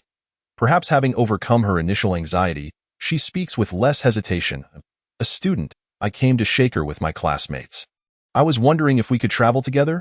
Not interested, Yichi curtly declines her proposition, wishing to end the conversation. "If there is nothing else, you may return to your companions. They will surely welcome you back." "Will they not?" His direct dismissal causes the girl, who had just regained her composure, to crumble, tears welling in her eyes. Yet, she clings to a final glimmer of hope, asking, "Then, sir, could you at least tell me your name?" Classified information. The Witcher's continued indifference finally drives the girl to her breaking point. She covers her face and rushes back to her classmates, she seeks solace among them. Her peers cast angry glares at the Witcher. Not only the girl's friends but also a number of testosterone-fueled young men in the carriage begin to eye the Witcher with disdain, when the majority of the women had previously cast their glances his way. These young men had begun to harbor resentment. Now, witnessing the beautiful girl in tears due to the Witcher's actions, they feel compelled to uphold their gentlemanly image, of course, if they could win the admiration of the surrounding beauties in the process. It would be all the better. Chapter 4. Arrival. After the Witcher deftly dealt with a few individuals who rushed forward to flaunt their gallantry, the carriage returns to a state of tranquility. The men now gaze at the Witcher with trepidation. His ruthless and unyielding response has transformed them from proud lions into ostriches burying their heads in the sand, unwilling to confront reality. In stark contrast, the women's gazes towards the Witcher grow increasingly fervent. From his swift and decisive actions, they perceive a valiant warrior and a merciless assassin brought to life before them. No woman lacks the capacity for fantasy, and particularly for young girls, who are often filled with romantic notions. Just moments ago, those same female classmates who had glared at the Witcher now blush as they fixate on him. Should the Witcher extend an invitation, they would likely leap into his arms without hesitation. Meanwhile, the Witcher, having recently been scrutinized by the train police, squints his eyes, clearly in a foul mood.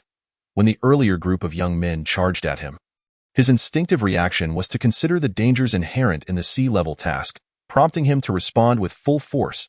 By the time he realized his mistake, those who had lunged toward him were already retreating at a rapid pace, collapsing to the floor in groans of pain. They should count themselves fortunate. Had it not been for the cramped quarters and the presence of other passengers, the Witcher would have employed his igniting hand technique, leaving them not merely groaning on the ground but skipping the funeral proceedings altogether. Such commotion naturally attracts the attention of the train police. However, due to Yi Chi's explanation and the corroborative testimonies from numerous young women, the authorities do not press charges against him.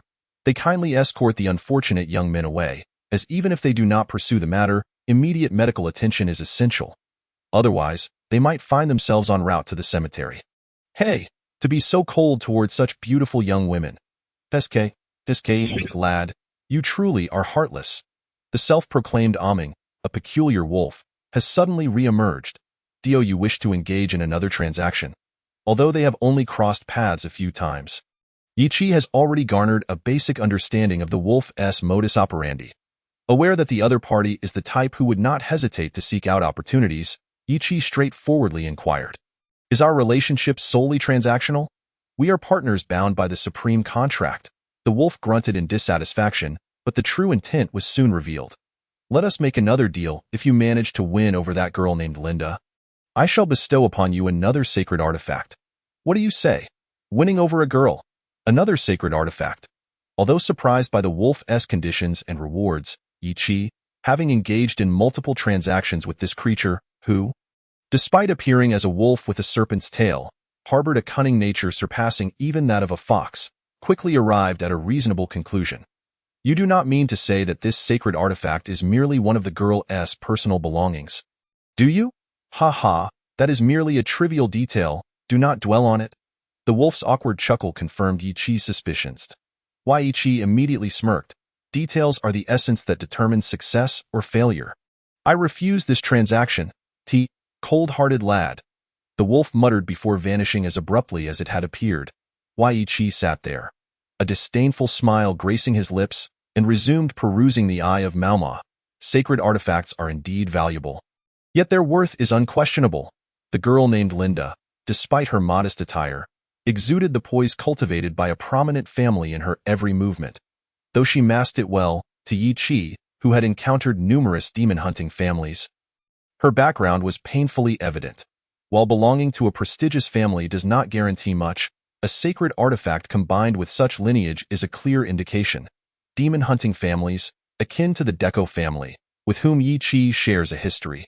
Although the girl appeared shy and timid, suggesting she might be unaware of the existence of demon hunters or the Dark Realm, her elders undoubtedly were, and with a sacred artifact in her possession, her status within the family must be significant, perhaps as the eldest daughter or heir. Should Yi Chi resort to deception to claim that sacred artifact, he would be inviting relentless pursuit from her family. This situation is starkly different from eliminating a lackey of the Deco family. Given his status as an apostle, the Deco family would hardly take action for a mere lackey. However, a sacred artifact is the very foundation of every family. Even with his status as an apostle, Yi Chi would find no refuge should he resort to deceit. Moreover, should emotions be exploited, it is likely that other outraged families would join the hunt. And who knows, even his mentor John might take matters into his own hands to settle the score. Faced with such a predicament, is it truly worth it for a mere sacred artifact? Yi Chi was not so foolish, especially with his continually strengthening abilities. Opportunities for sacred artifacts would abound in the future. Why take such a great risk now?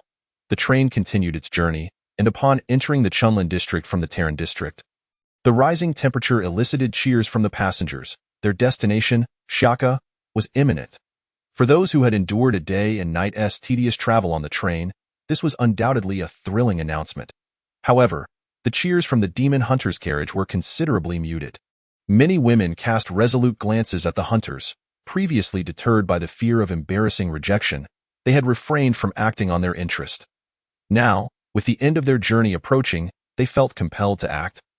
Knowing that even if rejected, the impending arrival would mitigate any potential awkwardness. Thus, the women began to surround the demon hunters, inquiring about phone numbers and names. Toot, toot, as the train rolled into the Shaka station.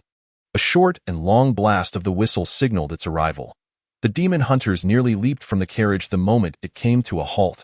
Observing the numerous claw marks on his leather jacket, one hunter could not help but chuckle wryly, who said only men were mad. Women, when driven to frenzy, could be far more terrifying.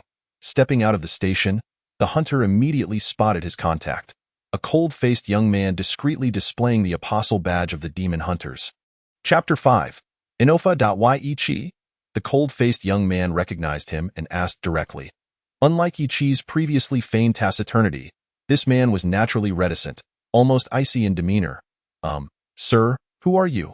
Prior to his departure, John had instructed Yi Chi to be courteous to anyone from headquarters, as their true identities were often shrouded in mystery, and they could very well be a high-ranking official. There had been cases of apostles who had insulted receptionists, only to find themselves embroiled in dire trouble, with one even losing their life. I am Nofa. For the coming year, I will be one of your instructors. I expect you to address me as instructor.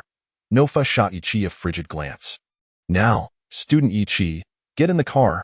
Yes, instructor. Adapting to local customs, Yi Chi promptly modified his address, though the thought of spending the next year under the tutelage of such an icy instructor left him with a resigned smile. After all, compared to the likes of unscrupulous merchants and John, more amiable figures were far easier to accept. The apostle testing at the Demon Hunter headquarters is not a mere formality. Passing the test is just the first step. After successful completion, each new apostle must remain at headquarters for a year, learning all there is to know about being an apostle from distinguished instructors. This systematic education is a boon for newly awakened demon hunters, which is why every newly awakened apostle eagerly heads to headquarters for testing. Without such enticing benefits, it would be a challenge to persuade the typically rebellious demon hunters to comply with the testing process, as it ultimately boils down to the allure of strength. Following Nofa, Yi Chi climbed into a carriage. Shaka, situated in the Chunlin district, enjoys a spring-like climate year-round, with breathtaking scenery. Yet, as a tourist destination, these are mere basics. What truly etches Shaka in memory is its unwavering adherence to ancient customs. Here, one would find no automobiles. The streetlights, though electrified, are fashioned in the archaic style of centuries past. The streets are devoid of colorful billboards, replaced instead by time-worn wooden signs. The local residents typically don medieval garb, adding to the atmosphere of this ancient city, while the tourism staff, dressed in modern clothing, enact daily life from the Middle Ages for the visitors, immersing them in an experience akin to wandering the streets of that era. Naturally, the demon hunters, visiting Shaka for the first time, found themselves enamored, gazing at the cobblestone streets, the carriages traversing the thoroughfares, and the patrolling guards clad in armor, almost believing they had been reborn into another time. However, while marveling at Shaka's cultural richness, the demon hunters remained vigilant. Sea-level tasks warranted heightened awareness, as the carriage wound through the streets. Gradually reaching the outskirts of Shaka, the once bustling thoroughfares grew increasingly desolate, Disembark. The long silent Nofa suddenly spoke as the carriage approached a barren expanse. Yi glanced around at the desolate surroundings, raising an eyebrow, but said nothing, obediently exiting the carriage while his hand subtly brushed against the M500. Excellent. Your ability to remain alert proves you possess the qualifications to survive. Observing the vigilant hunter, Nofa nodded in approval. Though his expression remained as frigid as ever, now, attack me. What? Despite having sensed something amiss, Ichi was still taken aback by Nofa's command. In that instant of hesitation, danger swiftly loomed. The glint of cold light flashed in Nofa's hand, aimed directly at Ichi's forehead. Instinctively, Ichi dodged to the side and drew his M500, firing at Nofa. Bang, bang, bang. The thunderous echoes of 3 shots startled the myriad birds and beasts inhabiting the wilderness. The M500s might remain formidable. However, Ichi was astonished to find that the .50 Magnum bullets merely passed through Nofa's form, reducing the carriage behind him to splinters, while Nofa remained unscathed. Surprised? You are an apostle. And so am I, yet I am far more powerful. Show me your control over fire. Nofa, without a glance at the shattered carriage, coldly fixed his gaze on Ichi. If I am satisfied, you will pass and be allowed to proceed to headquarters for testing. If I am dissatisfied, although the above merely instructs me to expel the unqualified, it is rather troublesome. You may as well remain here. Staying here, of course, equates to death. From the murderous gaze of Nofa, Ichi discerned that the other party was not jesting. Should he fail to satisfy them, he would indeed be eliminated. Is this what it means for the mission to safely reach the headquarters of Shaker? Truly, it is no surprise that they dispatched an apostle for a sea-level task. Despite his astonishment, Ichi felt no trepidation. Instead, a thrilling excitement surged within him. Apostles have long been heralded as the true power of demon hunters. Although he was referred to as an apostle, he understood his own strengths. His true prowess lay in his mastery of spells. Now, he was poised to pit his magical abilities against the apostle's powers. Who would emerge victorious? Ichi was eager to uncover this answer. The exhilaration coursing through him did not incite recklessness. He vividly recalled the scene of magnum bullets piercing through the opponent's body. Apostles are formidable, and their unique powers must not be underestimated. Reckless engagement without comprehending the true extent of their abilities would surely be tantamount to courting death. Bang. The M500 roared once more, but this time it was not an assault. Rather a test. Ichi sought to discern the nature of Nofa's capabilities. Just as before, the magnum bullets effortlessly traversed Nofa's form, yet he remained unscathed. Was this a manifestation of corporeal phasing, or perhaps an illusion? Ichi pondered the possibilities of the opponent's abilities. A test? Absurd. However, Nofa would not grant Ichi the luxury of contemplation. His slender blade lashed out like a viper striking, aimed at Ichi's throat. Chapter 6. Confrontation Clang. The slender sword clashed against the short dagger, producing a melodious metallic ring. Faced with Nofa's swift blade at such a close range, the remaining bullet in the M500 was evidently inadequate for the forthcoming circumstances. Ichi decisively unsheathed his magical dagger and engaged Nofa in close combat. Nofa's slender sword struck like a venomous serpent, swift, accurate, and ferocious, with relentless assaults. Ichi, recognizing that his dagger was shorter than Nofa's sword, abandoned defense and pressed in, attacking with fervor, disregarding Nofa's offensive strikes as he targeted the vital points of his opponent's body. Yet, with each exchange, Nofa found himself increasingly constrained, unable to wield his slender sword effectively. Often, just as he thrust forward, Ichi's dagger would recklessly slash towards his neck, even as Ichi's empty hand joined the fray, directly lunging for Nofa's slender sword. The slender sword, edged on both sides yet only as wide as a finger, primarily relied on the sharpness of its tip to vanquish foes. Should Ichi manage to grasp the slender sword with his bare hand, his hand would surely be lost.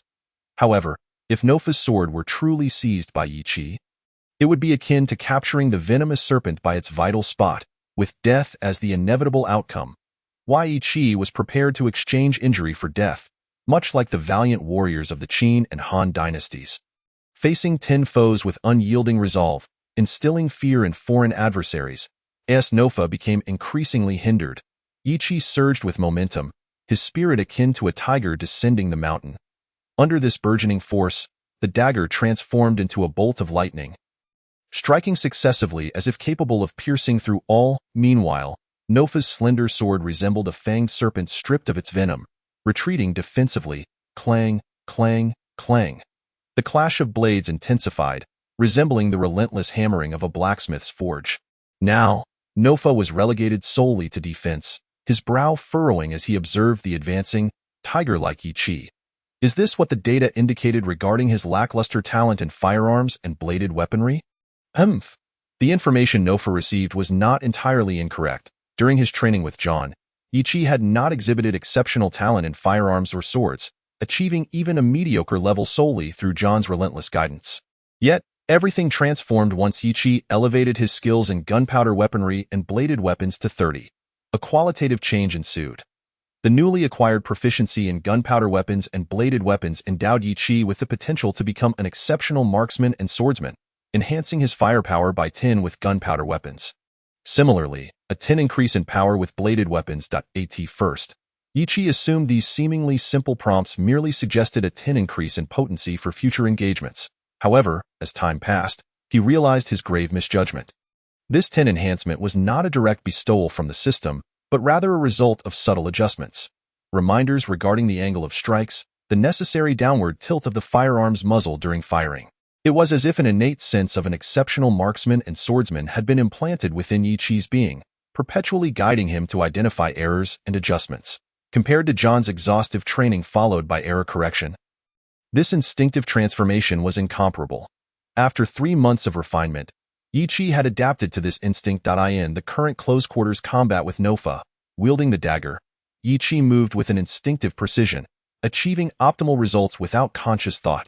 Unlike before, when he often hesitated and missed prime opportunities, bang, hiss, prolonged defense inevitably led to error. Nofa, under Yi Chi's relentless assault, finally faltered. Caught off guard by a feint, he neglected to notice Yi Chi's swift kick following the blade, which struck solidly into his knee, forcing Nofa to kneel. At that moment, Yi Chi reversed the blade's position, trailing the initial strike to slash at Nofa's neck. In this critical instant, Nofa revealed his extraordinary prowess as an apostle. Yi Chi, poised to deliver a decisive blow, was suddenly engulfed in darkness, rendering him sightless. This abrupt turn left Yi Chi momentarily stunned, granting Nofa the opportunity to roll away, narrowly evading the lethal strike. However, even in retreat, Nofa sustained a deep gash across his chest and left shoulder, blood quickly staining the front of his attire. Is this your ability? Unable to see, Yi Chi gripped his dagger in reverse, the hilt pressed against his chest in a defensive stance. Indeed, this is my ability. With the tides of battle shifting once more in his favor, Nofa did not rush to attack. Instead, he stood at a distance, slowly elucidating his powers. My ability is sensory manipulation, commonly referred to as illusion. Yet my sensory control transcends mere illusions. Initially, upon awakening, I could only conjure non-existent entities to deceive and terrify foes, as I did earlier by evading your shots with illusions. However, as my mastery of this ability has developed, I have gradually grasped the essence of sensory control, depriving my opponents of their senses. Previously, your sight was taken from you. As a reward for your ability to wound me, let us now explore the sensation of losing your hearing. Nofa's cold voice carried a hint of cruelty. While it appeared Nofa was merely explaining his powers, Yi Chi understood this was simply a psychological tactic to wear him down step by step. True to Nofa's assertion, as soon as his words fell, Yi Chi's world was enveloped in an eerie silence, devoid of any sound. Humph. Sensory manipulation, sight deprivation, and hearing loss. So what? If you possess the capability, then try to strip me of my sixth sense as well. With a disdainful scoff, Yi Chi activated the system. Though his eyes were blind to the world, the character attribute panel of the system still appeared before him, just as it always had. Without hesitation, Yi Chi selected Blind Combat from the Specialty Attribute panel. Blind Combat. Grueling training enables you to judge your opponent's movements based solely on vague sensations. Characters possessing this specialty will perform better in blind or against invisible adversaries. Effect. Peer into darkness. 4 to hit. Peer into darkness. Abandon sensory perception. Engage in battle solely based on instinct. Hit. Increases accuracy against any enemy. Chapter 7. The Giant in an Instant. The previously unseen and unheard world transformed. While the darkness persisted and silence enveloped his ears, the existence surrounding Yichi resonated profoundly within his consciousness, akin to ripples cast upon a still lake. Among these, the movements of Nofa produced waves so immense they could not be ignored. At this moment, Yichi was immensely grateful for his prudent habit of always keeping a contingency plan. Yet simultaneously, he felt a deep pang of regret. This point of specialty had originally been intended for investing in physique to increase the frequency of spell usage, yet the current predicament necessitated its application. However, grievances have their sources. Failing to address the instigator, Nofa, would be a disservice to this specialty. It seemed that the Demon Hunter headquarters had stipulated that retaliatory killings were not violations of regulations. Even in testing scenarios, there would be instances of mishaps. After all, humans are not machines. Occasional errors are forgivable, are they not? Remaining in a defensive stance, Yichi maintained his prior state of sensory deprivation. Patiently awaiting Nofa's misstep point, one cannot help but admire Nofa's meticulous caution. Despite being fully aware that Yichi had been deprived of both sight and hearing, he approached with a wariness reminiscent of facing a formidable adversary. However, as time progressed, Yichi began to perceive Nofa's excessive caution as somewhat overbearing. The distance that could easily be traversed in 2 steps was instead stretched to 4 or 5. Was he attempting to exert psychological pressure on me? To induce an early mental breakdown? Observing Nofa deliberately wasting time and reflecting on his own precarious predicament, Yichi swiftly arrived at a conclusion. Yet, for the sake of a decisive strike later, he found himself compelled to endure the current situation alongside his opponent. Is it not said that the longer one allows wine to age, the more exquisite it becomes?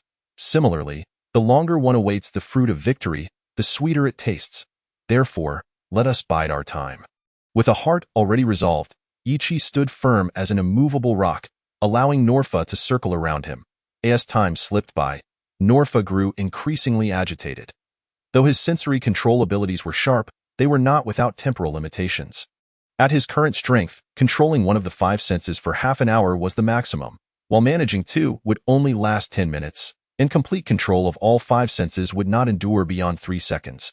Now, with over 9 minutes elapsed, Yichi was on the verge of escaping his grasp. Contemplating Yichi's ruthless knife skills and his unutilized fire control, Nofa could no longer afford to wait. Although this was merely a routine test, for them as testers, being bested by a student would be an exceedingly humiliating affair. A slender sword sliced through the air, aimed for Yichi's throat. Yet, Yichi remained steadfast, meticulously gauging the distance between them. After all, blind combat relied on the perception of surrounding entities rather than visual acuity. Thus, as he entered this unfamiliar state for the first time, Yichi had to tread cautiously.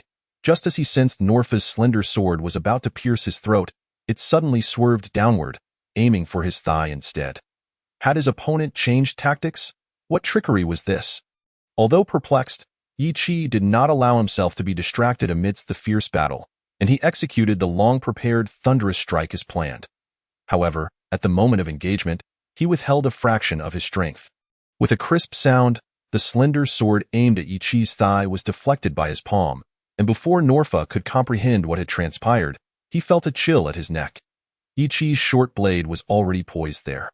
Nofa had no doubt that with the blade's sharpness, a mere twitch would result in his head rolling, severed from his body. Release your ability. Even without Yichi's command, the time left for sensory control was dwindling to mere seconds. And with the blade at his throat, Nofa had no choice, as clarity returned to his mind and sounds gradually reached his ears. Within a few breaths, Yichi was fully back to normal. Yet, the short blade at Nofa's neck did not waver in the slightest. Observing Nofa's icy demeanor, Yichi found himself admiring his composure, yet admiration aside, some matters required clarification. Your sword was initially aimed at my throat. Why did you redirect it to my thigh? Yichi narrowed his eyes, fixating on Nofa's expressionless face. If you provide me with a reasonable explanation, I assure you, you will be immensely grateful, as if surviving a calamity. The corners of Nofa's mouth twitched slightly, resembling a smile yet tinged with disdain. However, Yichi interpreted it as the latter and raised an eyebrow. Do you think I hesitate to kill you? With that, Yichi exerted force, the short blade slicing forward, immediately breaking the skin of Norfa, blood cascading forth. Ultimately, Norfa merely suffered a superficial cut, remaining unharmed. It was not that Yi Chi had shown mercy again, but rather that once the blade breached Norfa's skin, no matter how much strength Yi Chi applied, it could not advance an inch. Another ability? Or perhaps a holy artifact. Apostles are not limited to a single power. Some with unique physiques may awaken second or even third abilities. Historically, there was an apostle who awakened 6 abilities, achieving only the rank of moonlight level, yet through the synergy of those 6 powers. He had withstood and triumphed over sunlight level apostles, earning considerable renown. Nevertheless, instances of second or third awakenings were exceedingly rare. Among thousands of apostles, there might not even be one. Hence, the demon hunter deduced that his opponent was likely wielding a holy artifact. Let us see how long your holy artifact can withstand. The demon hunter seized Norfa by the collar, lifting him effortlessly into the air, followed closely by a cone of flame that erupted like a shadow. The ascending cone of flame sparkled like fireworks, even in daylight appearing as a pristine fire lotus blooming quietly. Wait. Just as the hand of burning began, barely lasting 2 seconds, a thunderous roar erupted behind the demon hunter. A gust of wind swept through, and a giant over 2 meters tall suddenly appeared before the demon hunter, extending a hand as large as a fan to block the hand of burning. How is this possible? Since gaining his magical powers, the demon hunter had faced no opposition. Even against demon servants, they merely relied on the numbers of shadow warriors to withstand the potency of the hand of burning. This was the first time he encountered someone who could physically counteract magical forces. Such a formidable physique, death was inevitable in close combat. The demon hunter quickly retreated, creating distance before conjuring another blazing fireball spell. Ready? Chapter 8. Safe arrival. Wait, do not misunderstand. The suddenly appearing giant caught Norfa as he fell from the air, one hand raised toward the demon hunter in a placating gesture. I mean no harm. My name is Ted, and I have been sent by the headquarters to welcome the newly promoted Apostle Yi Chi. As he spoke, the giant produced a parchment bearing the headquarters official seal, clearly stating the welcome for the newly promoted Apostle Yi Chi. With Ted listed as the attendant, however, the demon hunter did not cease his fireball spell, instead demanding loudly, "If you are here to welcome me, why is he present?" He referred, of course, to the now unconscious Norfa. Norfa is one of the instructors for this session. I asked him to welcome you on my behalf due to other commitments. As he spoke, the giant's face broke into a wry smile. Norfa is quite capable, but his temperament leaves much to be desired. Thus, even after requesting his assistance, I hurried here as soon as I could. Yet, the current situation is somewhat beyond my expectations. The giant's rueful smile, combined with his inherent sincerity, momentarily assuaged the demon hunter's readiness to unleash the fireball. Nevertheless, trust was not fully granted. The demon hunter stepped back 2 paces, maintaining a safe distance, and declared loudly, "Though you possess the headquarters appointment, due to him, I cannot extend my complete trust to you. Therefore, please provide additional sufficient evidence." Having produced the headquarters appointment letter, Yi Chi naturally adhered to the formalities, balancing courtesy with necessary caution. This was the best course of action in the present circumstances. Additional evidence? The giant scratched his head in frustration, pondering for a moment before exclaiming with delight, "I have it. Follow me now to the headquarters, and there, it will be evident that I harbor no ill intentions." "Sir, please lead the way." Yi Chi nodded in agreement with the giant's suggestion, yet remained cautious, keeping a respectful distance. The carriage lay in ruins. Although the horse was uninjured, it was evidently too startled to serve as a means of transport. Even if it were not frightened, the giant's stature precluded him from riding, so he hoisted Norfa, with Yi Chi trailing behind, as they set forth along the main road. The giant's long strides covered the ground in leaps, each step equating to 3 or 4 of an ordinary person's. As they walked, even a regular person would struggle to keep pace. Yet, with the system's presence, Yi Chi's agility and physique soaring at 16, he had ample capability to match the giant's pace. Initially, the giant would glance back after a couple of steps, concerned that Yi Chi might fall behind. However, as time passed, noticing Yi Chi maintaining a steady distance, the giant quickened his pace. After all, even the most amiable demon hunters possessed a rebellious spirit and a desire to compete. The giant transitioned from walking to a light jog, which soon escalated into a full sprint. Yet, Yi Chi remained steadfastly behind, not losing an inch. As their speed increased, the road leading to the demon hunter headquarters began to stir, clouds of dust rising like two gray dragons in pursuit, akin to a pair of steeds vying for the lead position in a gallant race. With their pace, the formerly lengthy journey from Shaker City to the demon hunter headquarters was completed in mere minutes. Sea-level task, arrival at headquarters complete. Experience gained, 5,000. Upon entering a castle surrounded by 6 towering spires, the familiar prompt from the system resonated in Yi Chi's ears. Instantly, he exhaled in relief. Glancing at his experience, now over halfway to level 7, he could not help but shake his head. Indeed, high risks often accompanied high rewards. 3 months of arduous effort cannot compare to the rewards of a single day. Ha ha ha, Yi Chi, you are quite impressive. I have high hopes for you. The hulking figure laughed heartily as he watched Yi Chi enter the headquarters closely behind him. After giving Yi Chi's shoulder a hearty pat, he pointed towards the castle ahead. That is the assembly hall for the newly appointed apostles. You may enter on your own. I must tend to Norfa's injuries. With that, the giant strode away, carrying Norfa to the side.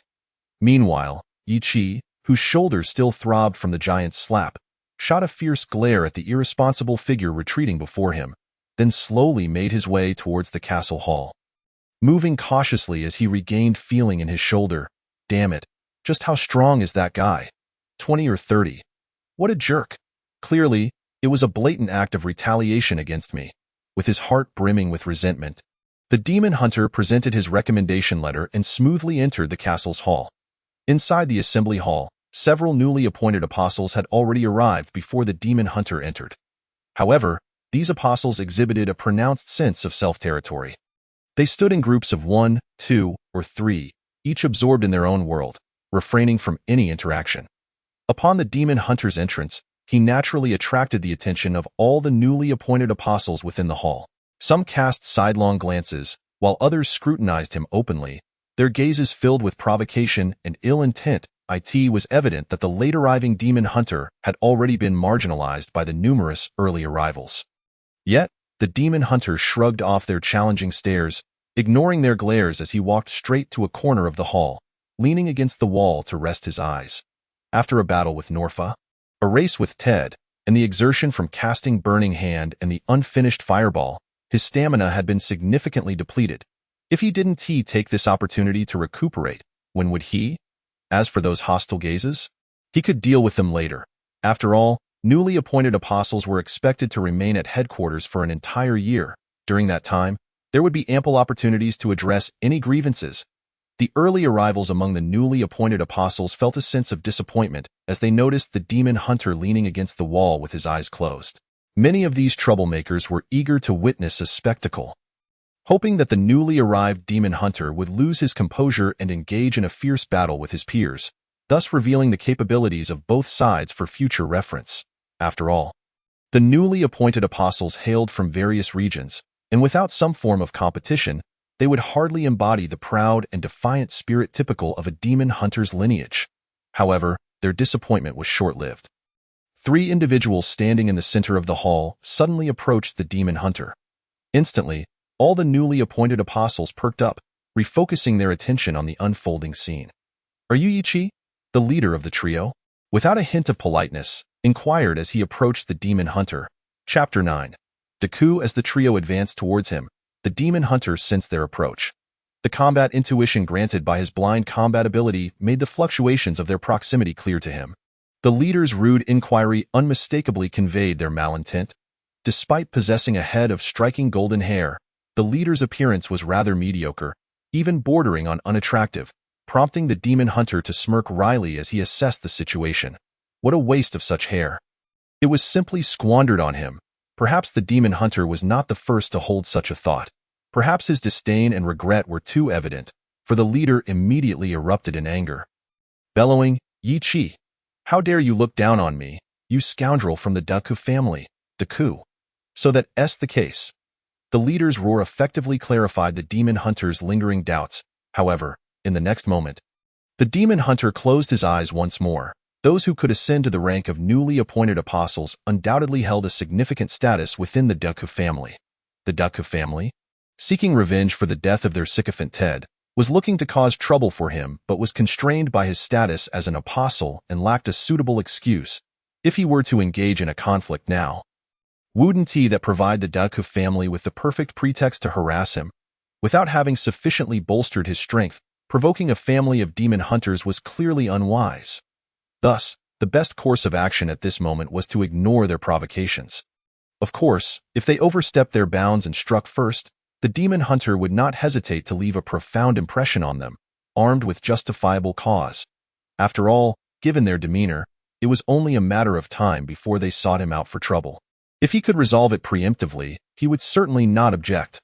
Moreover, based on the temperament of such a prominent family, the demon hunter anticipated that they would likely be unable to endure his indifference and might impulsively strike first. And so it came to pass I, Kostaku, challenge you, Ichi, to a life-or-death duel. The situation unfolded in a manner that pleasantly surprised the demon hunter. Facing his dispassionate demeanor, the challenger proposed a life-or-death duel. This revelation brought a glimmer of excitement to the demon hunter. Such a duel allowed for killing without repercussions. Each party was judged solely on their abilities. For the demon hunter, who was not yet capable of confronting an entire family, a life-or-death duel was exceedingly fitting. At that moment, he found himself sincerely grateful to the higher-ups of the demon hunters for establishing the rules surrounding such duels. Despite their hypocrisy, these rules proved to be exceptionally useful in certain situations. Wouldn't you agree? You wish to kill me in the duel to avenge that sycophant Ted. Understanding the opponent's intentions, Ichi opened his eyes, a subtle smile gracing his lips as he responded. Coward, fool! Did you hear that? A duel, a life-or-death duel. Observing Ichi's continued silence, Kost pointed at him, laughing triumphantly as he proclaimed his challenge, ensuring that Ichi's response was drowned out by his own raucous laughter. I agree. What? What did you say? I said, I agree. Ichi reiterated his agreement with deliberate clarity as he strode confidently to the center of the hall, where the newly appointed apostles had hastily cleared a space. The moment Ichi took his position, a mission prompt echoed in his mind. D-level mission. Kost's provocation. Defeat Kost in the life-or-death duel. While he had anticipated receiving a random mission, the sight of its level caused Ichi to grimace slightly. Had this been before his class transition to sorcerer, he would have been overjoyed at a D-level mission S experience. However, now, with his character level at 7 and his class level at 3, it felt somewhat insufficient. Ichi had hoped for a C or C-level task to help him reach the experience required for level 8. Yet, he was met with merely a D. Nevertheless, even the smallest morsel was still meat. Especially when it was presented to him on a platter, how could he refuse it? Humph, do you believe you've got me cornered? I am not a softy like Ted. Kost positioned himself opposite Ichi, suddenly revealing a lush, verdant leaf in his hand. Observing the incredulous expressions of the surrounding newly appointed apostles directed at the leaf, Kost's face broke into another smug grin. I dare to challenge you to a life-or-death duel because I possess my trump card. Do you see this? It is the verdant leaf, a star-grade holy artifact, and as for my abilities, fire control. Deliberately elongating his words, Kost ignited a fiery orange flame in his empty hand. Your abilities are the same as mine. But I wield a holy artifact, while you do not. Hence, I am certain of my victory in this duel. In his triumphant deductions, Kost seemed eager to validate his claims. The verdant leaf in his left hand and the fire in his right began to emit contrasting glows. As the radiance subsided, an orange, flame-wreathed whip and a thorny, green whip materialized in Kost's hands. He then lashed out furiously towards Ichi, who was watching him with an expression akin to that of an idiot. Double serpents, strike. The two whips, each distinct in color and ability, lunged towards Ichi, one aimed for his head, the other for his abdomen. Smack, smack. Ichi swiftly stepped back, effortlessly evading the seemingly sharp yet fundamentally flawed attack. He then raised his left hand, preparing the fireball spell he had been readying, and hurled it forward. Kost, witnessing the approaching fireball, immediately swung his whip to intercept it. Fireball, one of the elemental abilities awakened by fire control, generally lacked potency. Thus, as a fellow apostle with fire control, Kost dismissed Ichi's fireball as trivial. However, what he failed to grasp was that Ichi was employing fireball spell, not just a simple fireball. While the two might appear similar, The explosive energy contained within the fireball spell was far beyond that of a mere fireball. Thus, as Kost disregarded the fireball spell and swung his whip to strike, the outcome was already sealed. Boom! With a thunderous explosion, the entire assembly hall seemed to tremble. Waves of fire surged outward from the epicenter of the blast, reaching heights of over 2 meters. With a radius of 20 feet, the firestorm wreaked havoc within a diameter of 40 feet, ensuring that even those newly appointed apostles who managed to evade the initial blast were caught in the inferno's embrace.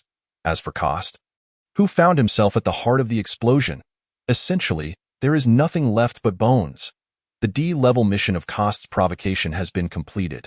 I have gained 900 experience. What on earth is happening? You wretched lot, do you not know where this place is? How dare you act violently here? The roar and the system's prompt resonated simultaneously. Chapter 10. Another Deco with a voice as thunderous as a giant's stature. The colossal figure of Ted, who had just parted ways with the demon hunter, reappeared. His bovine eyes scanned the surroundings, fixating on the newly appointed apostles. Trailing behind him were 2 individuals.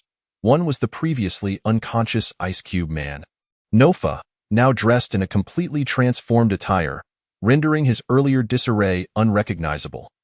The other was a man with a fearsome visage, most strikingly adorned with glaring golden hair that seemed incongruous with his menacing appearance. Yi Chi, it wouldn't be you meddling again, would it? The giant's gaze naturally landed on Yi Chi, who stood in the very center of the assembly hall, before Yi Chi could utter a word. The 2 individuals who had been following Kost rushed to the fearsome man behind Ted and whispered fervently. Once their murmurs subsided, the already terrifying face of the man contorted into an even more grotesque expression as he fixed his glare on Yi Chi. Hissing, Yi Chi, it is you again. First, you killed Ted, and now you have slain my nephew Kost.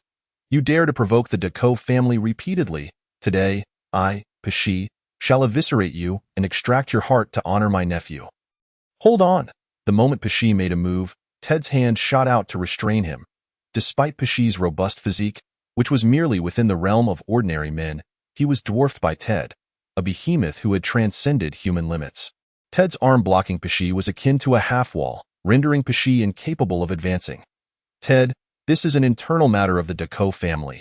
It would be prudent for you not to interfere.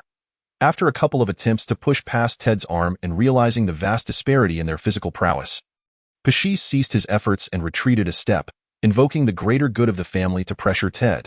In terms of strength, Ted was unmatched by anyone. Yet, in the realm of words, Ted was certainly no match. Fortunately, Ted was not alone. Just as he pondered on his response, Nofa stepped forward. This is the headquarters of the demon hunters. It is not the private garden of the Deco family.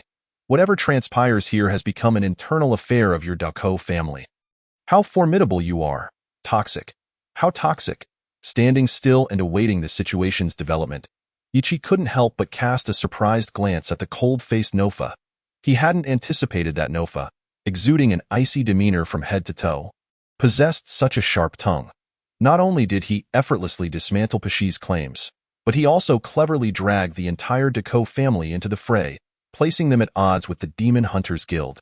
If Pesci were to impulsively utter something excessive, even if the Deco family held no ill intent, the higher-ups at the Demon Hunter headquarters would surely reconsider their stance towards the Deco family.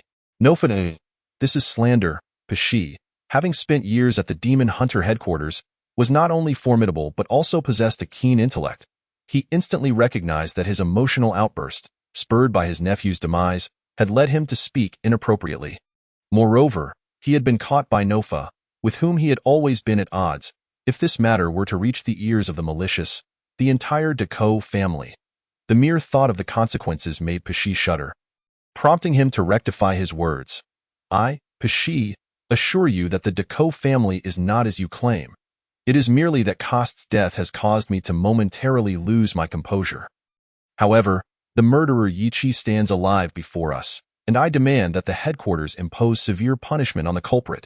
With a deft maneuver, Pesci cleverly sidestepped the previously sensitive topic and redirected his ire towards Yi Chi. Severe punishment for the murderer? I fear the situation is not so simple, Nofa retorted with a cold laugh, striding directly to a newly appointed apostle and inquiring, now, recount the events in detail. the events unfolded. Listening to the new apostle's account, Nofa's smirk deepened as he continued to question several others, receiving consistent responses. Returning to face Pesci, Nofa declared, Kost and Yi Chi engaged in a duel of life and death. Relying solely on their respective abilities, Kost was outmatched and perished. It serves him right. You, Pesci glared at Nofa but ultimately refrained from retorting. The entirety of the incident had been thoroughly extracted by Nofa. Attempting to leverage this against Yi Chi was now an impossible endeavor. With a darkened expression, Pesci made his way towards the site of the fireball explosion. There lay not only the remnants of Kost's corpse, but also their family's sacred artifact. The verdant leaf, you wretched boy, do not revel in your triumph just yet. We shall see. As he passed by the demon hunter, Pesci uttered ominously, I am more than willing to accompany you. The demon hunter shrugged nonchalantly in response. Humph! Concluding the conversation with a dismissive snort, Pesci ignored the demon hunter and proceeded to gather the remains of Kost's corpse. Yet, given the state of the scene, the likelihood of Pesci successfully collecting all of Kost's remnants was akin to winning the lottery. Ha ha ha, Yi Chi, your flames were truly impressive just now. They nearly rivaled the moonlight-level fire. The giant stepped forward, preparing to pat the demon hunter's shoulder once more, but the demon hunter, having learned from previous encounters, skillfully evaded the gesture. The giant, momentarily taken aback, quickly resumed, Nofa, you were just unconvinced. Now that you've witnessed this moonlight-level flame, do you still contest its prowess? The cold-faced man, who had somewhat aided the demon hunter, disdainfully turned his head aside. Ha ha ha, did you see that? Nofa's abilities are genuinely commendable, save for his foul temper. Noticing the cold-faced man's scorn, the giant proudly boasted to the demon hunter, Indeed, Yi Chi, your comrades are quite impressive. They align well with my tastes. We should work together to Yi Chi. Before the giant could finish his sentence, a thunderous shout erupted from behind, as Pesci, eyes ablaze, charged towards Yi Chi, bellowing, hand over the sacred artifact. The verdant leaf, hand it over?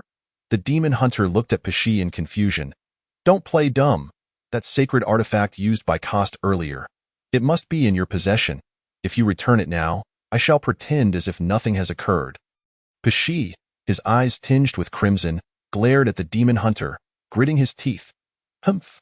I was positioned nearly 10 meters away from Kost, and I launched my attack just as you arrived. How could I have obtained the verdant leaf? The demon hunter stood firm, meeting Pesci's gaze. Pesci, if you seek to trouble me because I killed Kost, you need not go through such convolutions. Just say it plainly, if it is not you. Then it must be your lot, Pesci faltered, contemplating the demon hunter's words, and promptly redirected his gaze toward the surrounding new apostles. The loss of the family artifact had rendered Pesci utterly frantic, prompting him to bellow without a second thought, who took the sacred artifact, the verdant leaf. Hand it over immediately, otherwise, I shall search you all. Before Pesci could finish his declaration, the expressions of the surrounding new apostles shifted dramatically, each casting hostile glances at Pesci. Awakening was an exceedingly rare occurrence, with the odds of finding a single individual among thousands being slim, and those who had emerged from obscurity naturally possessed their own pride. In that moment, Pesci's actions felt akin to slapping them all in the face. Instantly, the rebellious spirit that lay dormant within the demon hunter surged forth. The new apostles gradually encircled Pesci, murderous intent evident in their eyes. Clearly indicating their intentions, meanwhile, the demon hunter wore an exceptionally radiant smile. Chapter 11. Confinement. What does it matter if you belong to a prominent family? What does it matter if your strength is formidable? What does it matter if you are an instructor at headquarters? We are unanchored, yet we possess dignity. The dignity of being the most exceptional demon hunters. Before Ted and Nofa could intervene, one of the slender new apostles launched the first offensive. A jet-black dagger aimed at Pesci's abdomen. Simultaneously, two of Kost's followers, who had been standing behind Pesci, also fell under attack. Evading and retreating, Pesci, jolted from his stupor by the assault, was too late to react. Over 20 new apostles unleashed their respective abilities. Flames, gales, solid ice, and raging thunder erupted in a dazzling display within the assembly hall. As the target of the onslaught, Pesci barely had time to react before being engulfed by the combined onslaught. It was not that he lacked strength, His position as an instructor at headquarters was testament to his undeniable prowess. Yet, the many ants could indeed fell an elephant. Moreover, these new apostles were not mere ants. Devastation, complete devastation. When Ted and Nofa finally managed to restrain the multitude of new apostles and extricate Pesci along with his two followers, the trio was left gasping for breath, observing the remnants of life in the three. Yi Chi, standing aside, let out a regretful sigh. After entrusting Pesci to Ted for healing, Nofa, regarding the multitude of new apostles in the assembly hall, stated coldly, "Injuring an instructor is a grave matter. Do you not aspire to become true apostles?" The fervent outpouring of the newly appointed apostles reverberated in the cold words of Norfa, causing them to exchange glances with one another in a moment of impulsive excitement. The newly minted apostles began to feel the weight of their actions and the potential consequences. Could he truly search us at will? Would he trample upon our dignity? As for the apostles, if the headquarters refuses to acknowledge us as apostles, we have nothing to say. For such disappointing apostleship holds no value, regardless of acceptance. Ichi stood there, speaking softly, although his voice was barely above a whisper. It resonated in the ears of everyone present, transforming the worried gazes of the newly appointed apostles into fervent and resolute stares. Several of the more impetuous ones began to shout, "Indeed, if this is the nature of apostleship, then let it be. We can simply return to being hunters. Humph! A pox upon the family. A pox upon the apostles. We have no need for it." Different voices echoed the same sentiment throughout the assembly hall. The previously rebellious newly appointed apostles, who had looked disdainfully upon those around them, found themselves drawing closer together, gradually forming an implicit front line, in response to the first to voice their shared sentiments. Yi Chi, the gazes of the many newly appointed apostles turned towards him with newfound warmth and admiration, devoid of prior provocation or disdain. "I will report this truthfully. As for the decision, that lies with the headquarters." Norfa glanced at the impassioned newly appointed apostles, his final gaze landing on Yi Chi, coldly implying, "But until I return, you all must remain here obediently. Should any further incidents arise, as your instructor, I shall not be lenient." After Norfa left, the great door of the hall was shut from the outside. After exchanging silent glances, Yi Chi and the other newly appointed apostles sat down in silence, awaiting the headquarters' disposition regarding their fate. Meanwhile, the hunter closed his eyes once more, not to rest, but to probe the system for information. Verdant leaf, starshine, a sacred artifact naturally formed from jade imbued with the essence of nature. Effect: heals minor injuries 3 times per day. Entwining vine transformation. Entwining vine harnesses the natural power of verdant leaf, transforming into a thorny vine whip to strike enemies, with thorns that induce mild paralysis. Observing the system's information regarding the sacred artifact verdant leaf, a slight smile crept upon Yi Chi's lips.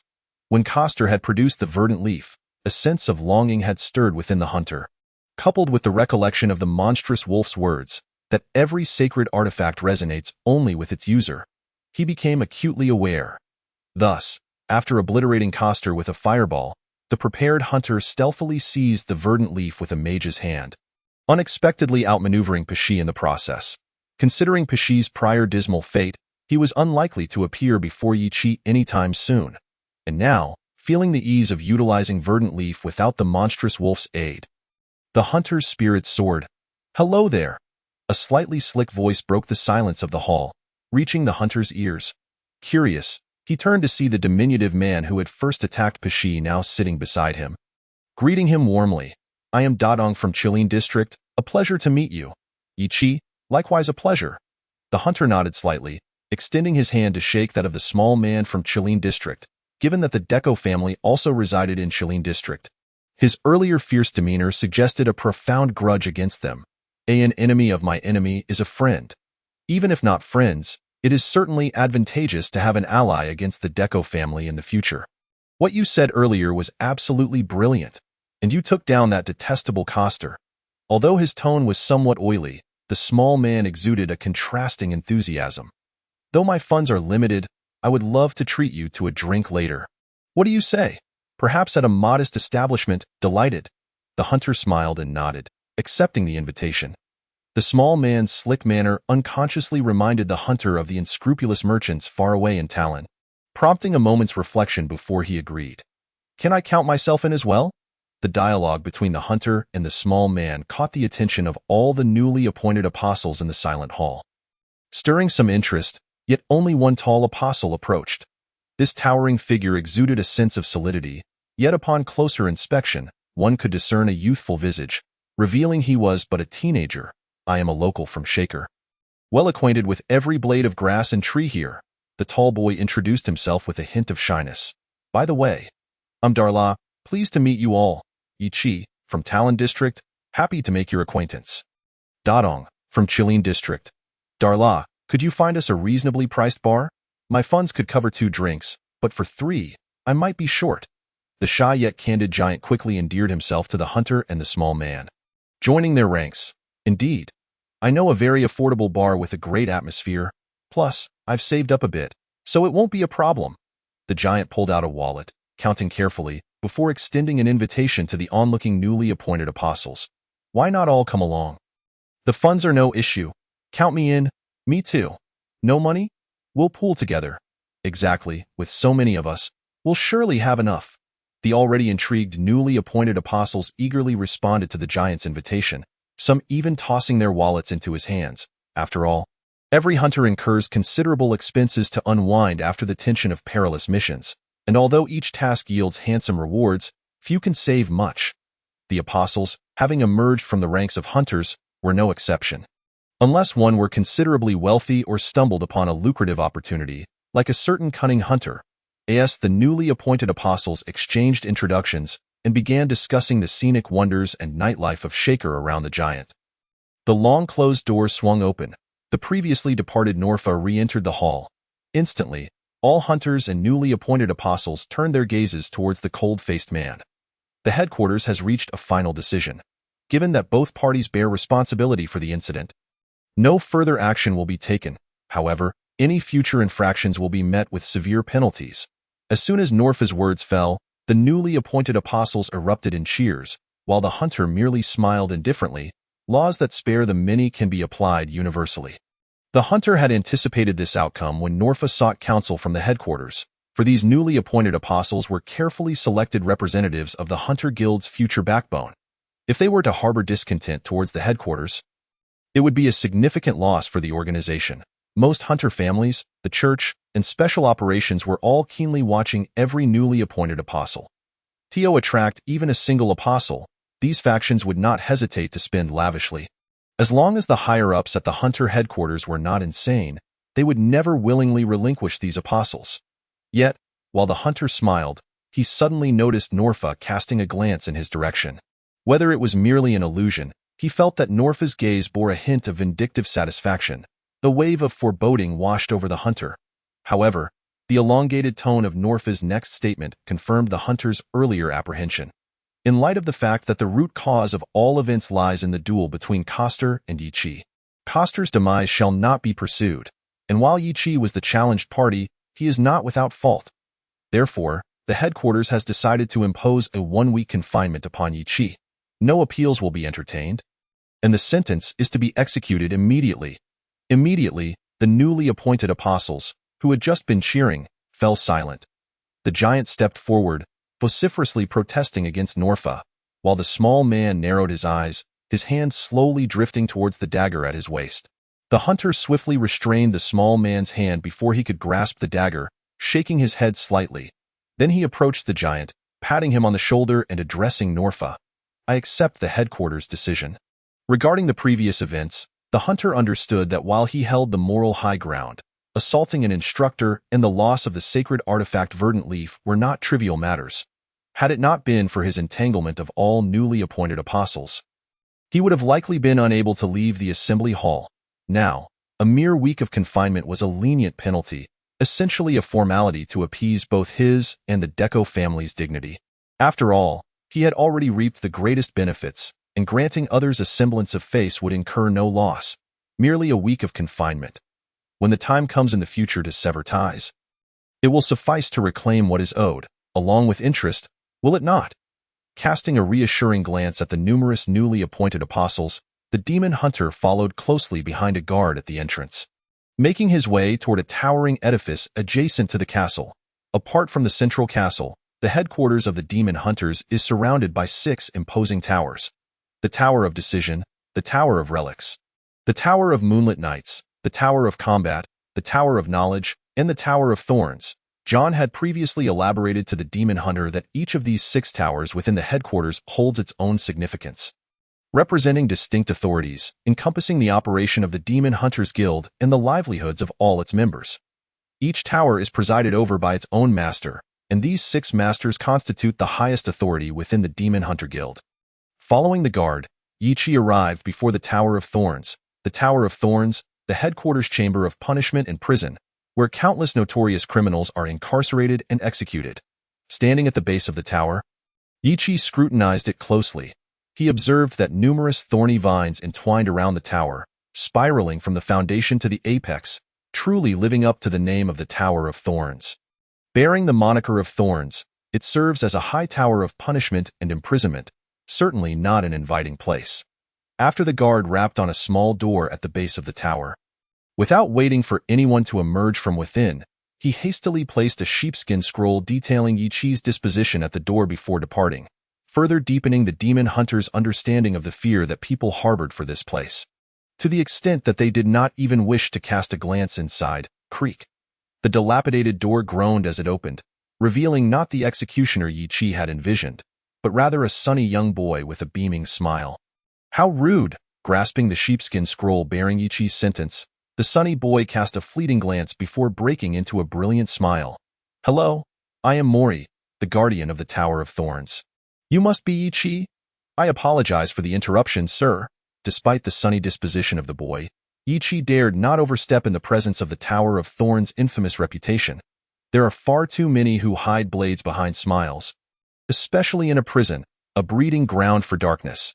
One can never be certain of what they might encounter here, as the seemingly innocuous individual before him could very well be a psychotic killer who instills terror in others. Especially upon seeing this sunny boy, Yichi instinctively felt a desire to flee. Although the boy bore no hint of murderous intent or the scent of blood, an uncontrollable shudder continued to rise within Yichi. Is this truly the strength of the Demon Hunter headquarters? Even a mere guardian instills fear in me. Defeating Nofa, clashing with Ted, obliterating Kost, orchestrating schemes against Pishi. Within the span of a single day at Shaker, Yichi accomplished feats that would be unimaginable for most.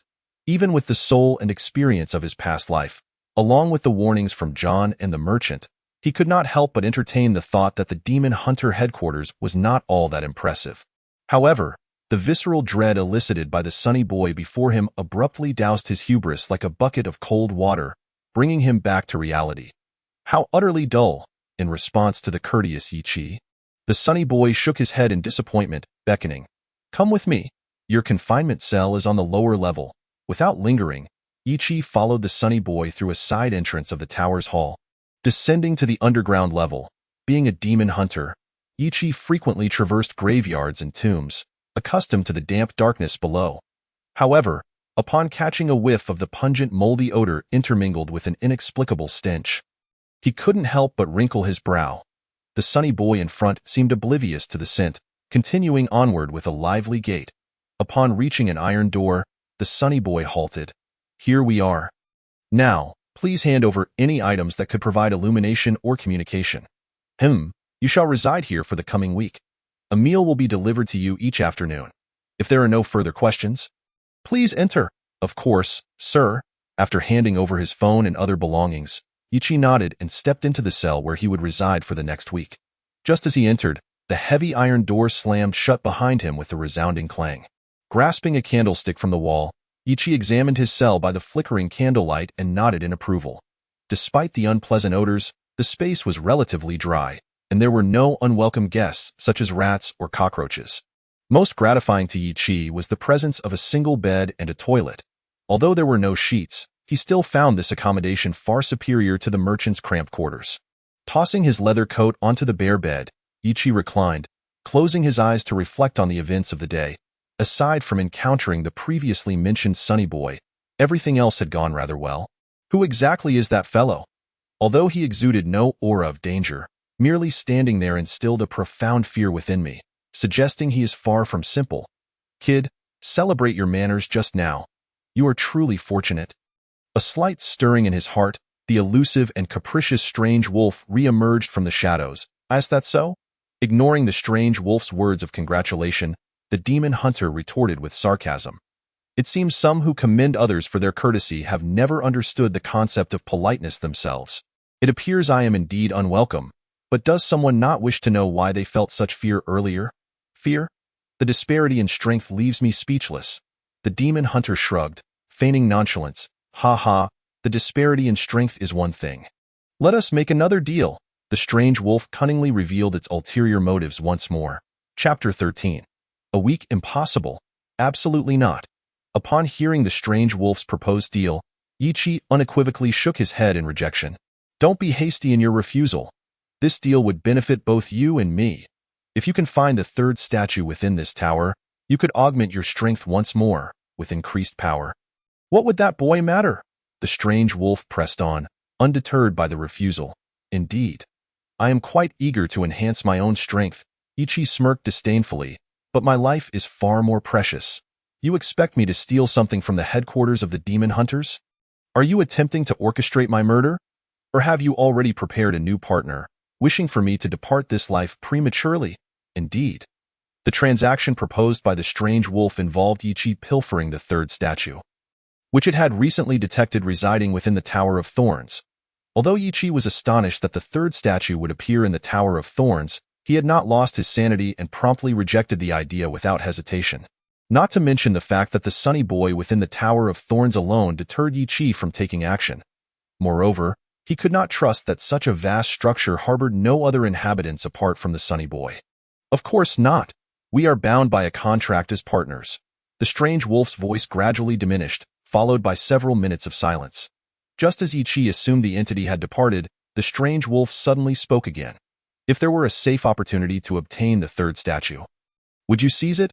Certainly, Yichi affirmed, but quickly inquired. You wouldn't imply that you have a means of ensuring my safety in acquiring the third statue, would you? Not at the moment, the strange wolf, usually languid, now spoke with a hint of exasperation. However, I believe I will soon devise a plan. I hope so, Yichi replied, after which the strange wolf vanished once more, bringing the candle to the bedside. Yichi opened the Eye of Malma, flipping to the section he had previously examined. In the deep dungeon, silence reigned, shrouded in darkness. Initially, Yichi believed that a week spent studying the Eye of Malma would not be arduous. However, as the candle burned down, he requested a replacement from the guard who delivered meals, only to be informed that the single candle was all he would have for the week. In other words, Yichi possessed only that now extinguished candle for illumination. Once it was gone, there would be no more. His phone, lighter, and other light sources had all been confiscated, and even the glowing watch had succumbed to the fate of temporary surrender.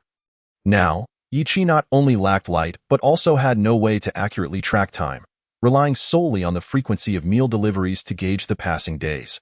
This must be the second day, yet it feels as if a year has elapsed. I wonder what other forms of punishment might be like. In the darkness, as Yichi consumed his second meager meal of the day in the dungeon, he could not help but grimace in frustration.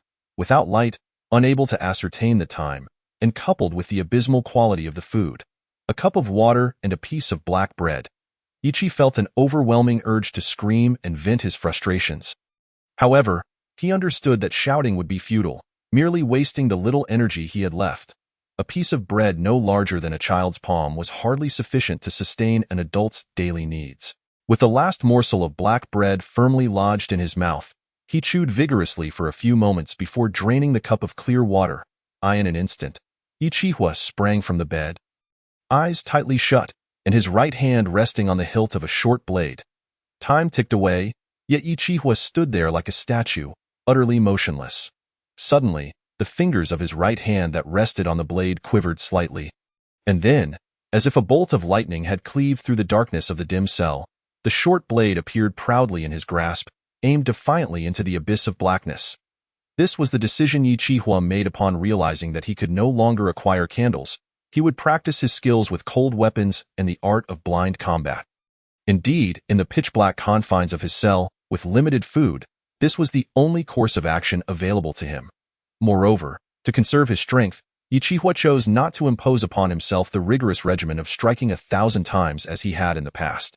Instead, he began to mentally replay encounters with various individuals or dark creatures he had faced, contemplating the weaknesses that had emerged during their confrontations. Once he identified the vulnerabilities of his imagined foes, Ichihua swiftly executed strikes aimed at those very flaws. Skill. Mastery of cold weapons. 1. Initially, as he embarked on this practice, he held no specific goal. He merely wished to avoid the mindless musings and time-wasting that accompanied his solitude in the darkness. However, when the system notification appeared, indicating that his mastery of cold weapons had risen from 1 to 2, Ichihua's eyes widened in astonishment. In the 3 months leading up to his arrival at the headquarters of Shaker, he had diligently practiced to elevate his skill levels, with cold weapons and gunpowder weapons being his primary focus. Nevertheless, despite his relentless efforts, those 2 skills had remained steadfast, impervious to improvement. Initially, Ichihua attributed this stagnation to the heightened intensity required for practicing a skill that had achieved mastery.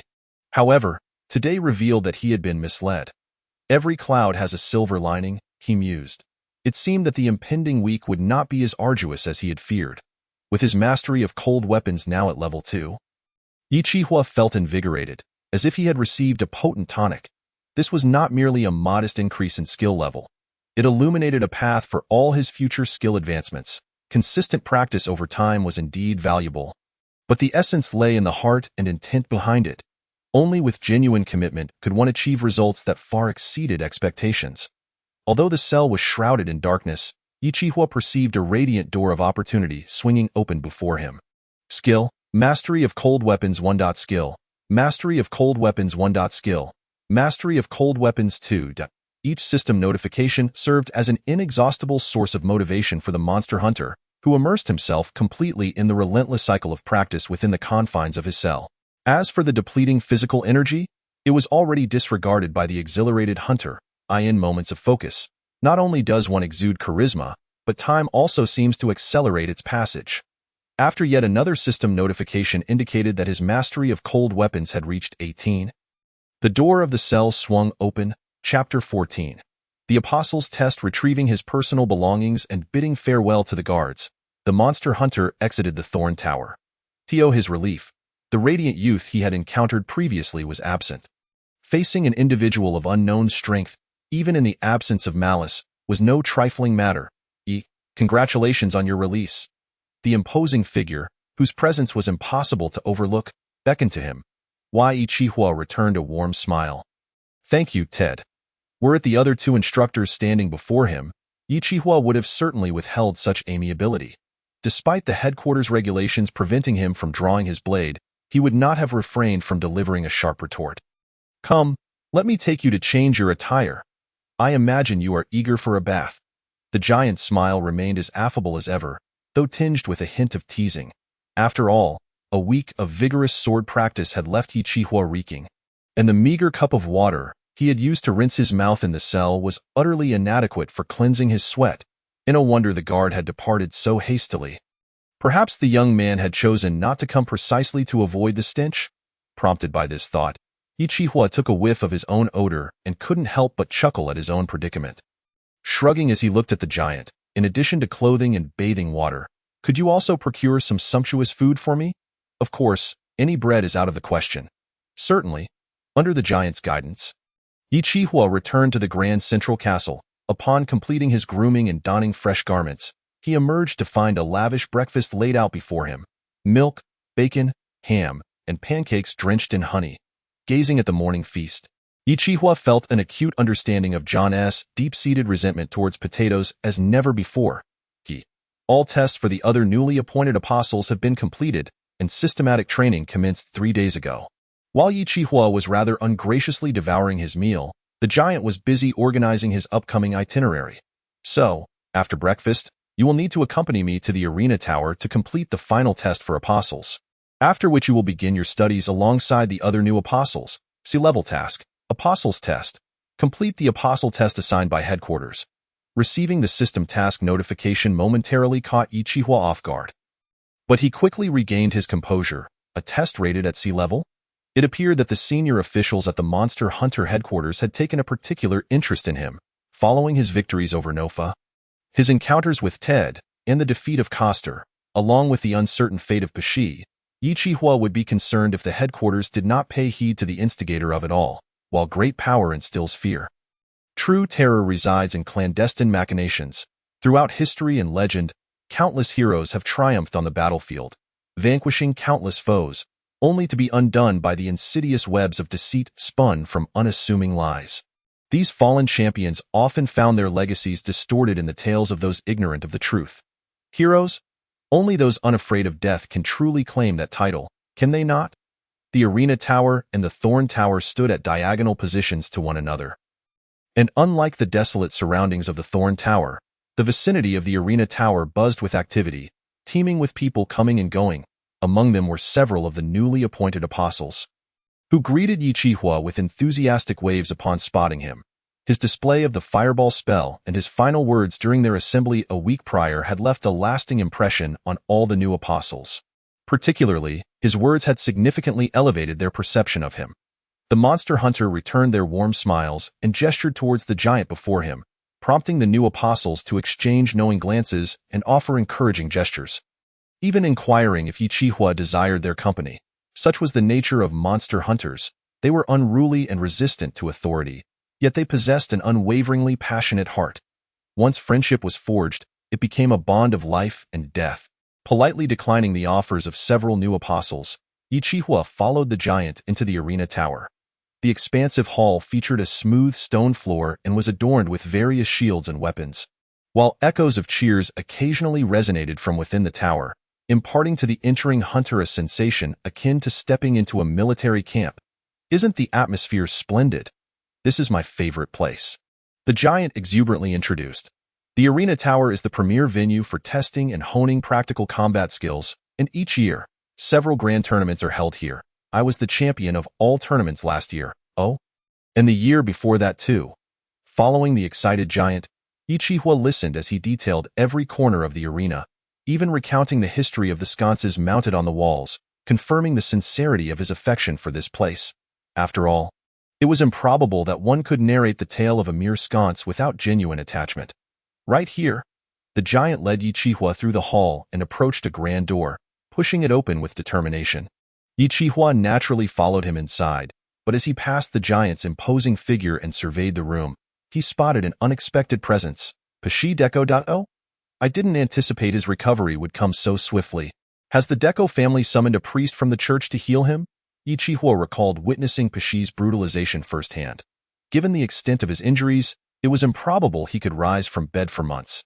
Yet now, apart from a somewhat pallid complexion, he stood before Yi Chihua with a fierce glint in his eyes as if nothing had transpired, prompting Yi Chihua to marvel at the advantages of noble lineage.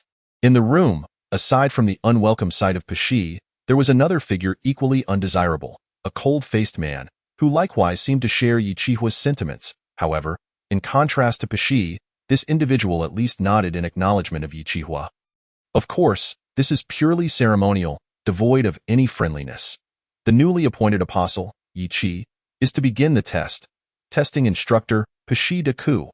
As the cold-faced man announced with an emotionless demeanor, Pashi, who had been glaring at the demon hunter from the side, suddenly revealed a sinister smile. Chapter 15. You may as well lie back down. Ignoring Pashi's malevolent expression, the demon hunter treated the air before him as if it were nothing, standing quietly and awaiting further instructions. Now, the other party was the examiner, and he was the examinee. Any improper movement could be seized upon as an opportunity to trouble him. Pashi continued to glare at the demon hunter for nearly 5 minutes without uttering a word, treating him as if he were invisible. Yet, this silence only heightened Pashi's frustration, as he yearned to strike the demon hunter, but the thought of the upcoming test quickly quelled his rage, even prompting a faint smile. Apostles possess powers beyond the imagination of ordinary beings, ranking above regular demon hunters. Pashi earnestly recited the information that many demon hunters had already memorized, only to reveal his true intent at the end. Previously, your flame control ability had passed, yet the powers of an apostle are paramount. However, combat prowess beyond mere abilities holds significant importance as well. Therefore, newly appointed Apostle Yi Chi, in the subsequent tests, I shall assess your melee combat skills. Naturally, Weapons are unpredictable, and injuries are inevitable. As you excel with a dagger, I find it difficult to hold back. Listening to Pesci's words, which he struggled to contain with excitement, Ichi was taken aback. He had initially worried that Pesci would devise some trick to ensnare him, only to discover it was a straightforward melee combat test. Did Nofa not report my close combat capabilities to headquarters? Or, upon this thought, Ichi couldn't help but steal a glance at the cold-faced man, who stood there, expressionless, while the giant beside him seemed to bear an expression of pity. Realizing the situation, Ichi would truly be a fool if he remained oblivious. His victory over the cold-faced man must have been partially concealed. At least his close combat prowess had been hidden away, with a misleading suggestion that it was the apostle's abilities that led to his triumph. And the giant, being the cold-faced man's friend, undoubtedly acted as an accomplice, aiding in the concealment. Thus, Pesci, completely unaware of Ichi's martial prowess, made such a judgment. You've been duped again. Watching Pesci, who was eager to engage, Ichi let out a seemingly sympathetic sigh. Meanwhile, Pesci, completely ignorant of the circumstances, was already envisioning how he would brutally defeat Ichi. Noticing that Ichi had yet to make a move and was instead looking towards Nofa and Ted, Pesci misinterpreted Ichi's hesitation as cowardice. Eager to seize the moment he had long awaited, he exclaimed, "The chief examiner this time is me. Nofa and Ted have no authority to intervene. Therefore, newly appointed Apostle Ichi, please commence the melee combat test as I previously instructed. If you do not begin soon, I shall announce that you will forfeit your opportunity to ascend to Apostle status. Begin." Ichi interrupted Pesci, stepping into the center of the room, since the other party was so eager for his demise. He would fulfill that request. To aid others is also a virtue, is it not? As Ichi finally began the test under Pesci's pressure, the latter felt a rush of satisfaction, while his eyes gradually filled with menace and murderous intent. His nephew, Coast, had been reduced to nothing, and he himself had been humiliated, becoming a laughingstock within headquarters. Had it not been for the family's substantial investment in hiring the church's priest to treat him, he would have been bedridden, unable to move. His own shame had tarnished his family's reputation, and the one responsible for all this, Ichi, had merely faced a week's confinement. Upon learning of this news during his recovery, he could only seethe in silent fury. From beginning to end, the cunning adversary had stood firmly on the side of righteousness, leaving him to endure the bitter consequences alone. However, upon discovering that the adversary could only participate in the apostle test after confinement, he knew an opportunity had arisen. As the instructor for this new batch of apostles, he possessed the authority to test them. Despite his weakened state post-treatment, he diligently reviewed Ichi's information. When the record of poor aptitude with firearms and cold weapons met his gaze, he could hardly contain his excitement.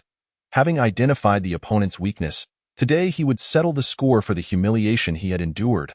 Of course, Pesci would not be merciful enough to spare his life. He merely wished to render him a cripple, forcing him to live in agony for the remainder of his days. Ha! Pesci unleashed a powerful punch that had been building within him at that moment. He envisioned Ichi's wretched future, confined to a wheelchair. His once feeble fist regained its full strength. An unending surge of power flowed from his heart, coursing through his body. His hand seemed capable of tearing through beasts. An unstoppable force. In that instant, Pesci was confident of his victory. Yet, in the next moment, Pesci's eyes widened as a thunderbolt erupted from Ichi's hand, piercing through his wind of the punch and aiming directly for his neck. The fierce cold wind carried with it the scent of death. Instinctively, Pesci activated his holy artifact, the withered branch, and immediately a coat of brown bark-like armor enveloped him, shielding him from the lethal strike. However, before he could even relish his fortune, he felt a numbing chill in his hands and legs, followed by an overwhelming pain that engulfed him. "Why apologies? Weapons are unpredictable," accompanied by a voice lacking sincerity. Pesci succumbed to unconsciousness. Newly appointed Apostle Ichi has successfully passed the test, officially becoming an apostle. Congratulations. Compared to the demon hunter's insincere apology, the cold-faced man's congratulations were similarly devoid of warmth. However, the demon hunter merely curled his lips in disdain, redirecting his attention to the system. The level mission. Apostle test completed. Gained 3,000 experience. Congratulations, your character level has risen to 8. Your profession level has risen to 4. Your injuries and energy have been fully restored. You have gained 10 skill proficiency points, which you may allocate as you wish. Level 8. Although attributes and specialties were not awarded, the increase in profession level granted the Demon Hunter new spells. After routinely saving the skill points, the Demon Hunter's gaze shifted to the spell list. Wall of Fire. Summons a wall of fire that continues to burn. Effect. Inflicts 2d4 fire damage to targets within 10 feet.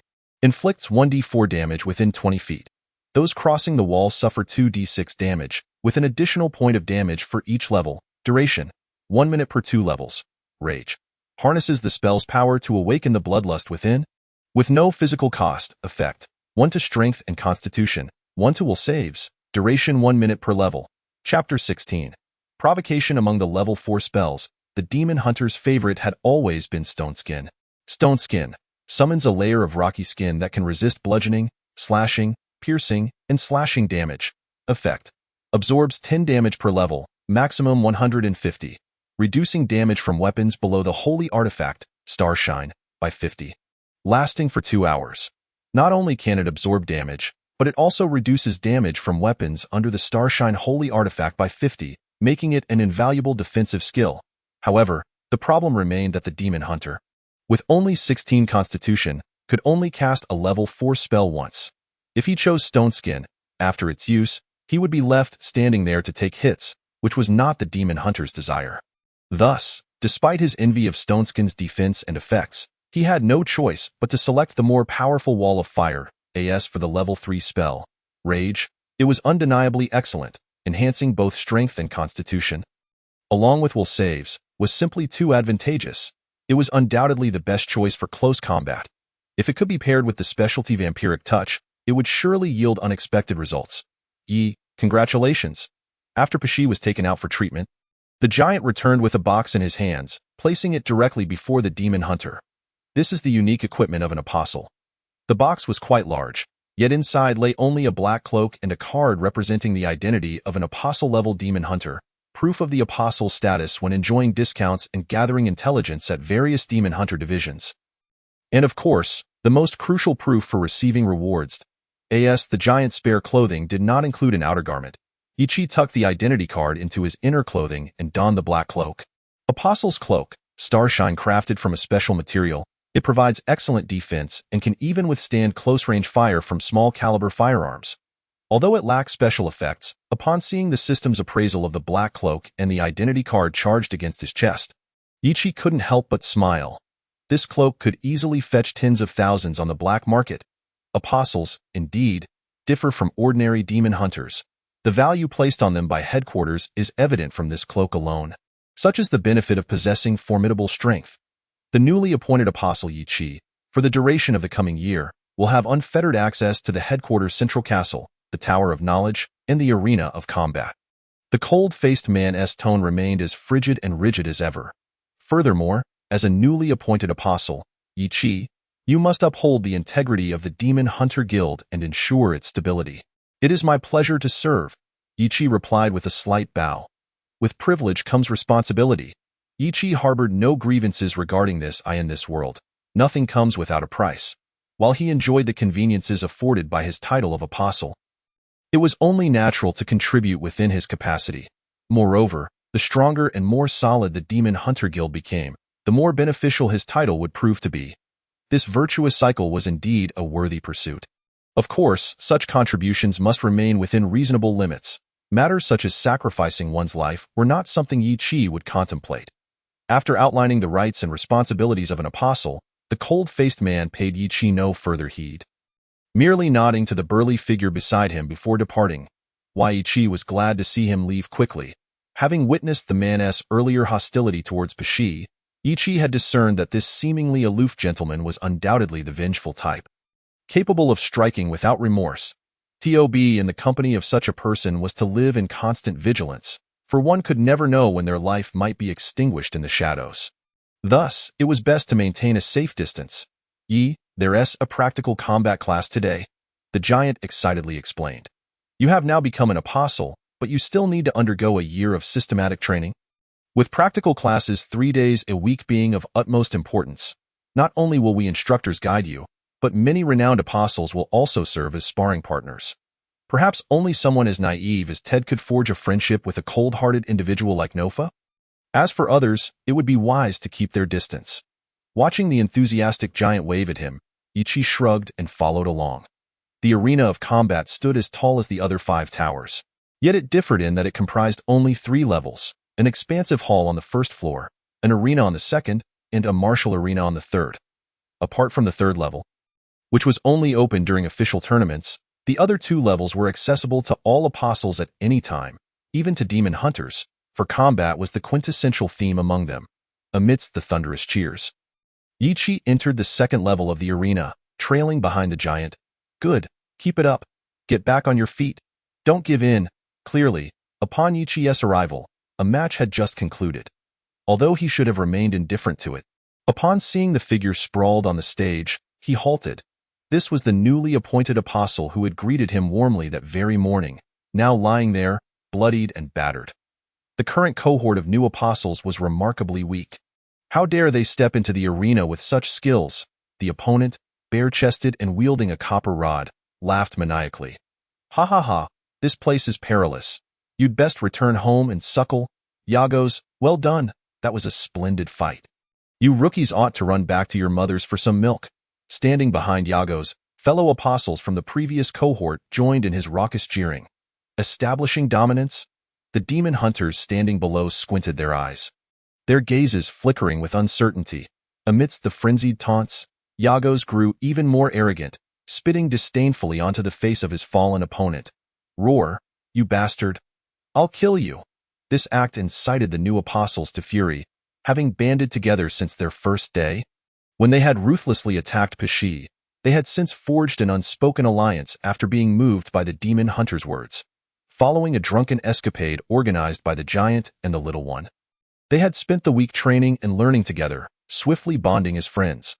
The untamed nature of the demon hunters made it difficult for them to make acquaintances, yet once a friendship was established, it became a bond of life and death. Swoosh, swoosh, swoosh. The new apostles leapt onto the stage, the little one quickly carrying the unconscious new apostle back. Meanwhile, the others encircled Yagos, standing resolutely behind the giant. Faced with 20 new apostles, all with fierce expressions and bulging veins, Yagos could not help but take a step back. Even a tiger would tremble at such odds. What chance did a mere Yagos have? However, being an apostle did afford him some measure of skill. After retreating a step, he smirked and said, "What is this? Rookies, planning to gang up on me? Ganging up? Do you overestimate yourselves? A bunch of has-beens." Suddenly, a demon hunter leaped onto the stage, casting a cold gaze at Yagos. Chapter 17. You all, come up, ye. The little one, the giant, and the rest of the new apostles gazed in astonishment at the demon hunter clad in the apostle-esque cloak, exclaiming joyfully, "You're out. Did you pass your apostle test so quickly?" "Yes, it went very smoothly," the demon hunter replied with a smile, then turned to the giant. "Dallin, do you remember the route to the bar you visited last time?" "Of course." The giant nodded, albeit confused. "Why do you ask?" "Oh, nothing much. Just feeling like having a drink." The demon hunter replied casually. "Of course, after taking down that waste over there. Hey, do we really need to team up against a loser? Leave him to me. Ye, go for it. Take him down. Avenge Ava. Ye, eliminate him, and we'll treat you to drinks. Are you the leader of this bunch of rookies?" Yago sneered, regaining his arrogant demeanor. "Oh, the big rookie? Rookie? At least that's better than being a useless waste who can't graduate." Ichi's gaze transcended Yago's, fixing upon the previous cohort of apostles who had been shouting alongside him. "You all, come up." Instantly, the arena fell silent, all eyes fixated on Ichi atop the stage, their expressions filled with disbelief. Even the previous cohort of apostles, including Yago's, were not as he described. They were not failures incapable of graduating, but rather gifted individuals who had excelled during their year of training. This meant that those present were the elite who had remained at headquarters for further refinement. What was Ichi planning? Did he intend to challenge all the elites single-handedly? Ha ha ha. Rookie, are you insane? You wish to take us all on? The arena, once silent, erupted in Yago's unprecedented laughter. Once his laughter subsided, he gestured to his comrades behind him, casting a sinister glance at Ichi. "But I'll grant you your wish. There were 7 elite apostles from the previous cohort, and as Yagos beckoned, they all leaped onto the stage. Standing beside him, their collective gaze fixed upon Yi Qi. Facing 7 elite star reflection-level apostles might not be impossible for a moonlight-level apostle, but Yi Qi was merely a new apostle this year. Having been part of the demon hunters for only half a year, could he truly contend with 7 elite star reflection-level apostles? The other new apostles exchanged worried glances. Even the giant, who had always believed in Yi Qi, now stared wide-eyed with anxiety. Yet, regardless of their concerns, it mattered not. While the arena was not as brutal as a life-and-death fight, its rules remained strict and inviolable. Since Yi Qi had declared his intent to challenge all present, he had to follow through. Whether by defeating them or being vanquished, no one was permitted to intervene.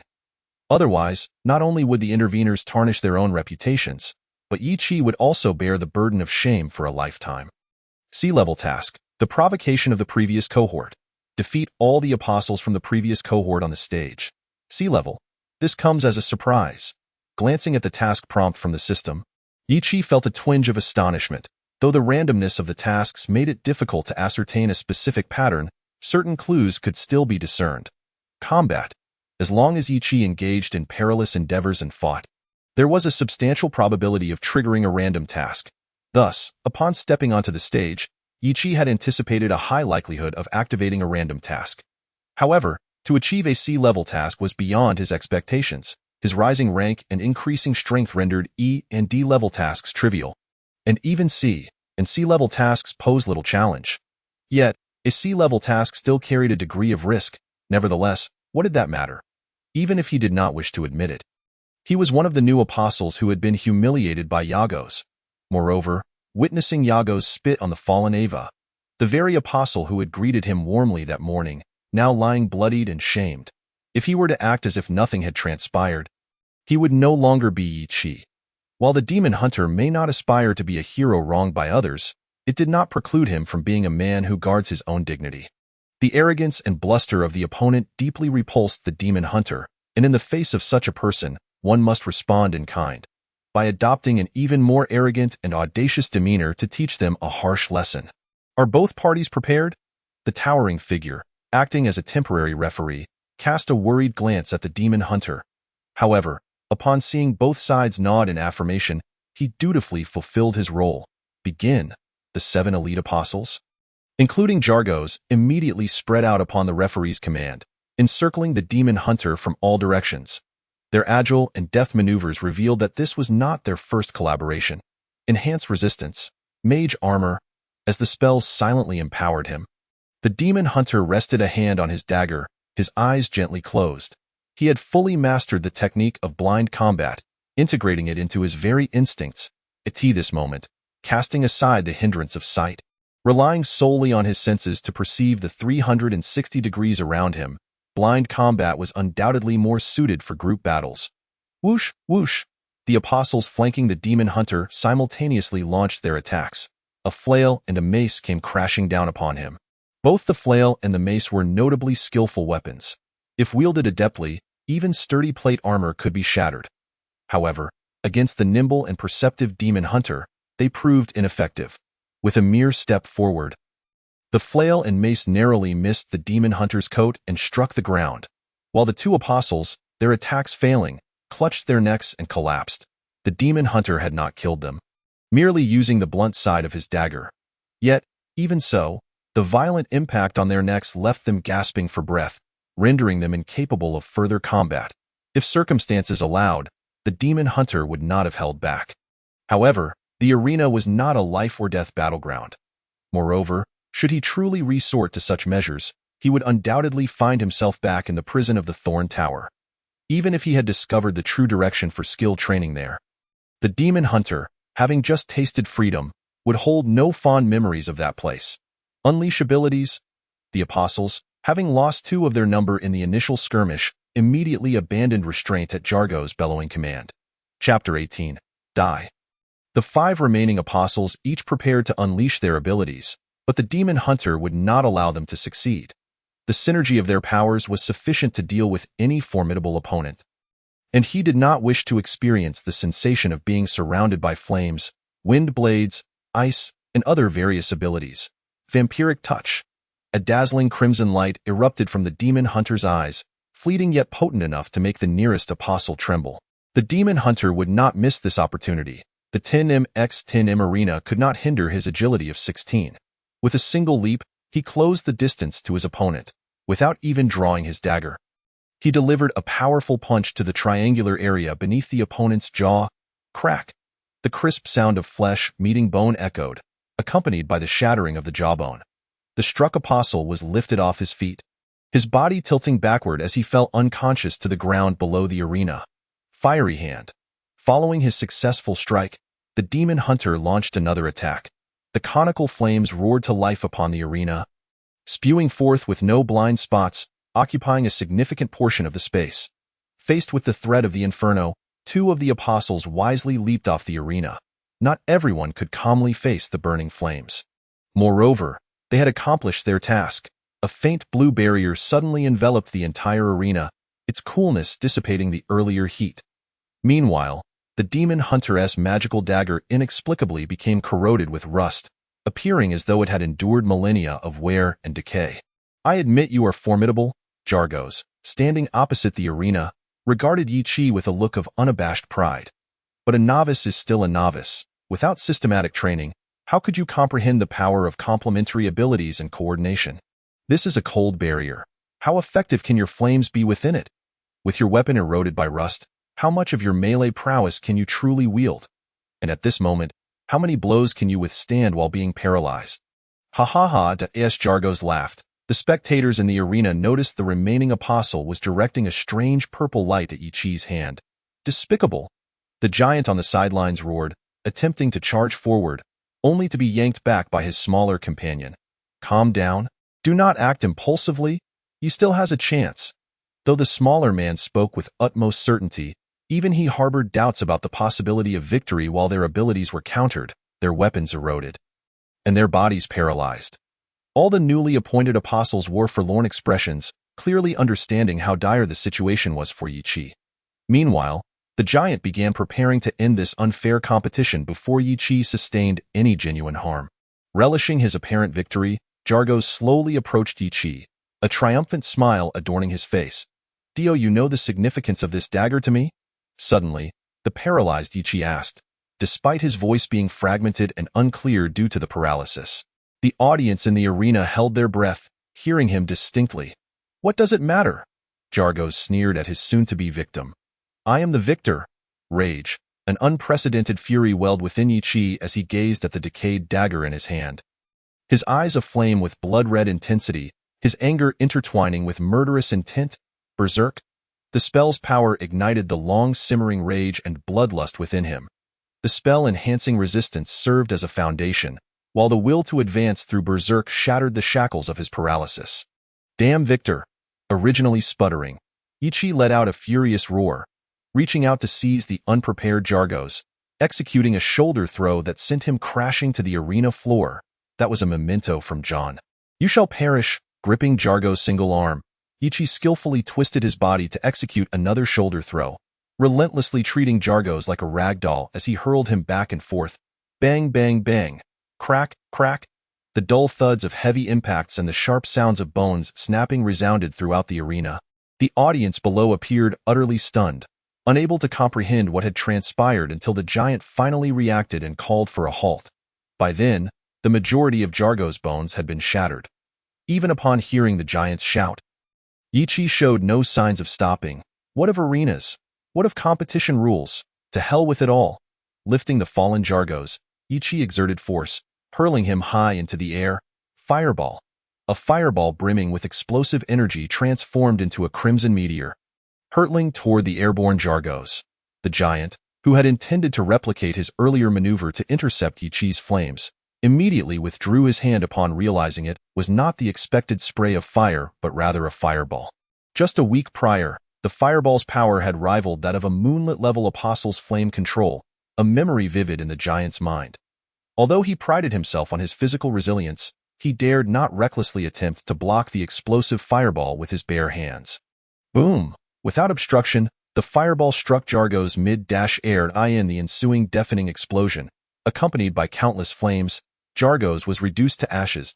C-grade task completed. Previous challenges surmounted. Gained 5,000 experience. Following the explosion, an eerie silence engulfed the arena. A deathly stillness. Minutes passed before the newly appointed apostles erupted into thunderous cheers. We won. Hooray! Well done, E. The newly appointed apostles surged onto the arena, surrounding the demon hunter and lifting him high, each cheer echoing with their elation. Meanwhile, the giant stood aside, scratching his head in distress. It's over. It's over. What should I do? How did ye cause trouble again? Though not adept at handling such matters, the giant quickly devised a plan. Notify Norfa and have him take care of it. By the time the cold-faced man arrived at the arena, the injured had been carried away, and the deceased had been removed, albeit as mere charred remnants. Leave it to me, the cold-faced man reassured his anxious friend, who was drenched in sweat, turning to face the demon hunter standing amidst a group of newly appointed apostles, coldly inquiring, Do you long for the Thorn Tower? This does not concern ye. Ava, the newly appointed apostle who had previously collapsed in the arena, had already regained consciousness. Though battered and bruised, he rose and rushed to the cold-faced man, vehemently defending. It was Jargos who went too far, provoking Ye's retaliation, and I was the cause of it all. If anyone should be sent to the Thorn Tower, it should be me. I will report this matter truthfully. Until then, you are all to wait here for news. The cold-faced man interrupted Ava, reiterating that only the higher-ups could make such decisions. Chapter 19. The blacksmith within the confines of the Dolphin Bar, the Witcher found himself amidst a throng of newly appointed apostles, drowning in a sea of spirits. The events that had transpired were beyond anyone's expectations. Upon the cold-faced man's return, he merely conveyed that Apostle Yechi was at fault, as was Apostle Jargos, with both parties opting to overlook the matter. Such a fleeting statement brushed aside the incident where the Witcher had ruthlessly eliminated Jargos in the arena. Naturally, neither the Witcher nor the newly minted apostles raised any objections. Although the Witcher harbored some doubts regarding the headquarters' decision, he felt compelled to suppress them in the face of the giant's enthusiastic welcome into the bar. The Witcher pondered, as did the cold-faced man who delivered the orders. Master, why did the headquarters so readily absolve Yechi? In a room brimming with tomes, the cold-faced man posed his innermost question to his mentor. Power dictates the rules. The calm voice bore an unmistakable age, yet, illuminated by the moonlight, it revealed that the cold-faced man's mentor did not appear as aged as his voice suggested. His purplish-black hair cascaded over a face as white as jade, and his starry eyes gazed skyward. What rendered him most distinctive was the faint blue water pattern that resembled a tattoo, subtly enhancing his already striking appearance. Was Yechi's potential truly so remarkable? The cold-faced man, addressing his mentor, spoke with less coldness and more warmth. Yet, there are several apostles each year with talents comparable to his. It is not merely him, but those who stand behind him. Pydanid shook his head, regarding his disciple with a mixture of admonition and warning. Cultivate a good relationship with Nofa and Yechi. It will bode well for your future. Yes, master. Linda, over here. Here, a group of students, clad in a variety of attires, stood outside the Dolphin Bar, exclaiming in astonishment, Who would have thought there would be a bar in such an obscure place? Linda, how did you find out about this? The restless girl, lost in her thoughts of the fleeting figure she had glimpsed around the corner, hardly paid heed to her companion's inquiries. How could he be here? Did I see wrong? The girl's heart was wholly consumed by the shadowy figure's reappearance, sending ripples through her previously calm composure. Fear not. The giant, cradling a large barrel of ale, pointed towards a shop ahead, reassuring the Witcher beside him. Blank is the finest blacksmith in Shack. He will surely restore your dagger to its former sharpness. I hope so. The Witcher, having completed a sea-level task without incurring any penalties, glanced at his rusted dagger, and the remnants of his good mood evaporated. At that moment, the giant informed him of a blacksmith he knew who might be able to repair the weapon. Despite rational doubts, a flicker of hope compelled the Witcher to temporarily part ways with the celebratory newly appointed apostles and follow the giant to the shop. St. Hammer Weapon Collection? The Witcher observed the sign and trailed behind the giant into the establishment. Dallin, the boss is in the back. Understood. Clearly irregular, the giant exchanged greetings with the attendant at the counter before leading the Witcher through the corridor to the back of the shop. Upon entering the rear room, the familiar sound of sharpening blades reached the Witcher's ears, a rhythmic and captivating grind that instantly captured his attention. There stood a stocky, middle-aged man with a dark complexion. Not particularly tall, yet possessing muscles that outmatched even the giant, meticulously honing a one-handed sword on a whetstone. The sword was unadorned, devoid of any extravagant embellishments, yet its blade shimmered with a chilling radiance akin to autumn waters, leaving the Witcher in awe. What a sharp sword! The Witcher silently compared it to his own dagger. Though disheartened, he had to concede that this sword, in terms of sharpness alone, surpassed his weapon. Moreover, as he surveyed the rear room, he noticed that every blade displayed on the walls was a simple yet deadly instrument, each harboring lethal potential. What astonished the Witcher further was a covered item in the corner, partially concealed beneath a canvas. Even with the cloth's obstruction, he instantly recognized what it was: a Vulcan. Known as the Metal Storm, the infantry's nightmare, capable of unleashing 3,600 rounds per minute. Was this the sort of item a blacksmith should possess? Could he also be dabbling in arms trade? The Witcher couldn't help but smirk. Blank, I've brought a gift. The giant set the barrel down and, pulling the Witcher closer, introduced him straightforwardly. This is my friend Yechi. His weapon was corroded during a duel. Can you assist in restoring it? At the giant's prompting, the Witcher produced his dagger and placed it before the blacksmith. What about the payment for the armor repair last time? When will you settle that? The blacksmith set the barrel behind the whetstone, then extended his hand toward the giant. First, settle the previous debt, and then we can discuss this one. Last time, it totaled 22 gold puns. My time is precious, so with interest and my specialized skills, it comes to 40 gold puns. Thank you for your patronage. Whether it was an illusion or not, the Witcher observed a glimmer of avarice in the blacksmith's eyes as he looked at the burly man. Could we delay for a few more days? The giant, blushing with embarrassment, explained. I spent my last coins drinking with friends. I promise to repay next time. Then bring your friend back next time. The blacksmith waved his hand, cutting off the giant's plea. Before he could finish, the Witcher had already tucked his dagger away and was approaching the liquor cabinet. What are you doing? The blacksmith shouted. Grabbing some ale. The Witcher leisurely hoisted the barrel and placed it in the giant's arms, urging him toward the exit. Sir, when we gather enough coins next time, we will gladly return. Wait, come back. The blacksmith cried out. Sir, do you have further business? The Witcher smirked, a teasing smile gracing his lips. I apologize, but our time is quite precious. However, should your response differ from before, we would be honored to remain as guests. In contrast to the straightforward giant, the Witcher, seasoned by dealings with shrewd merchants, clearly excelled in navigating conversations with individuals like the blacksmith, evident from the look of bewilderment on the blacksmith's face. Chapter 20. Reforging? Ha ha ha. The blacksmith laughed heartily, gazing at the Witcher with amusement. An interesting lad. What is your name? Yechi, sir. The Witcher replied candidly. It is a pleasure to meet you. So you wish for me to restore your weapon? Upon hearing the name Yechi, the blacksmith's eyes subtly brightened, yet he maintained his previous demeanor. With such an attitude, do you not fear I might refuse your request? Sir, weapons are of utmost importance. However, that does not mean I can stand idly by while my friend is exploited by you. The Witcher shrugged and continued. Moreover, Shak is not devoid of other blacksmiths. Indeed, there are other blacksmiths in Shak. The blacksmith nodded appreciatively, yet his expression exuded unwavering confidence. But the best one is undoubtedly me. Very well. If you wish for me to restore your weapon, it is not impossible, provided you demonstrate sufficient prowess to wield my creations. No problem. Casting a reassuring glance at the giant, who was subtly tugging at his coat, the Witcher turned back to the blacksmith and inquired, How do I prove that? Instead of a direct reply, the blacksmith lifted his sword and swiftly lunged toward the Witcher's chest, responding with action to the Witcher's inquiry about proof.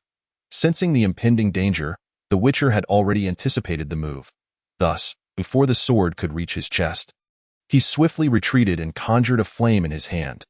The searing, conical fire immediately engulfed the blacksmith, yet the latter remained unfazed, continuing his assault with the sword aimed at the Witcher's chest. Having witnessed the giant endure the burning hand, the Witcher was not surprised by the blacksmith's disregard for its potency. Instead, he pressed forward with renewed vigor. If the giant could withstand the assault, the blacksmith, with muscles even more developed, should be capable of doing the same. Bam, bam, bam. Deprived of his dagger, the Witcher could not engage in close combat, relying instead on his M500 to counter the blacksmith's advances. This was far more effective than the burning hand. Seeing the blacksmith evade a sword strike, the Witcher seized the opportunity to shape a fireball in his palm, brimming with heat and chaotic energy. Ready to erupt? Stop, the blacksmith bellowed. You dare throw that fireball? I assure you, you'll never take a weapon forged by me. As you wish, Ichi, upon hearing the sound, dispelled the fireball in his hand and blinked at the blacksmith. Inquiring, do you think I have proven myself? Cunning little rascal, the blacksmith mumbled, extending his hand. Hand it over. Without hesitation, Ichi promptly drew the short dagger once more and placed it into the blacksmith's palm. A fine blade. Such a pity. The blacksmith examined Ichi's short dagger closely, muttering almost inaudibly, Rust? That damned ability. Apostles with such wretched powers deserve to be eradicated. Rising from his seat, the blacksmith retrieved some tools from a cabinet behind him, meticulously working on the dagger while Ichi anxiously watched, dreadfully fearing the words of irreparability. Meanwhile, the giant stood confidently, clutching a barrel of ale, excitedly observing the blacksmith at work after a quarter of an hour.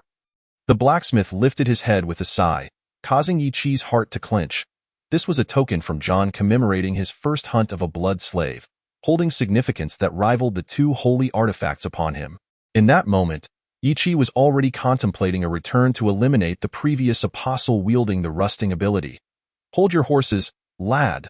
The blacksmith glanced at Ichi, who was radiating a faint aura of murder, and seized the barrel from the giant's arms, taking a swig. I never said it couldn't be restored. However, it will never return to its original state. Now, you have two options. What are the two options? First, I can grind away the rust and forge you a dagger. Second, I can remelt your short dagger and cast it anew. Which do you choose? Which to choose? The hunting dagger held a unique significance in Ichi's heart.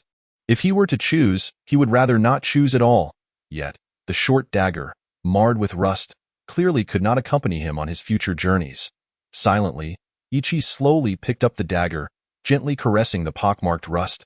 He traced it from the hilt to the blade, reminiscing about the excitement he felt upon acquiring the dagger and the fearless battles he fought against countless monsters while wielding it. Each memory surged forth in his heart.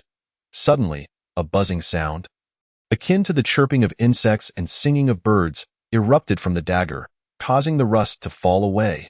The dagger, which had seemed lifeless moments earlier, appeared to be infused with vitality, coming back to life.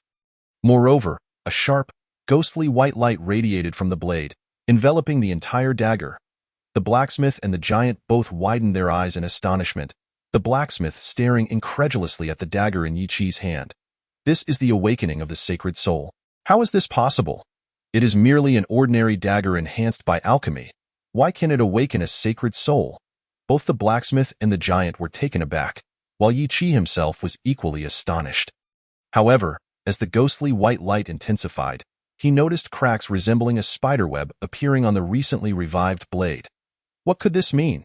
Ichi felt an inexplicable anxiety that if the blade were to shatter again, he would lose the dagger forever. In a moment of desperation, he looked towards the blacksmith for assistance.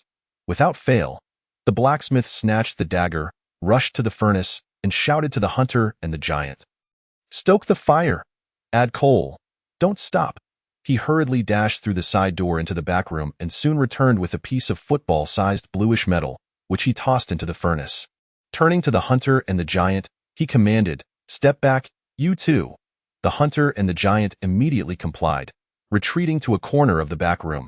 Fire, ignite.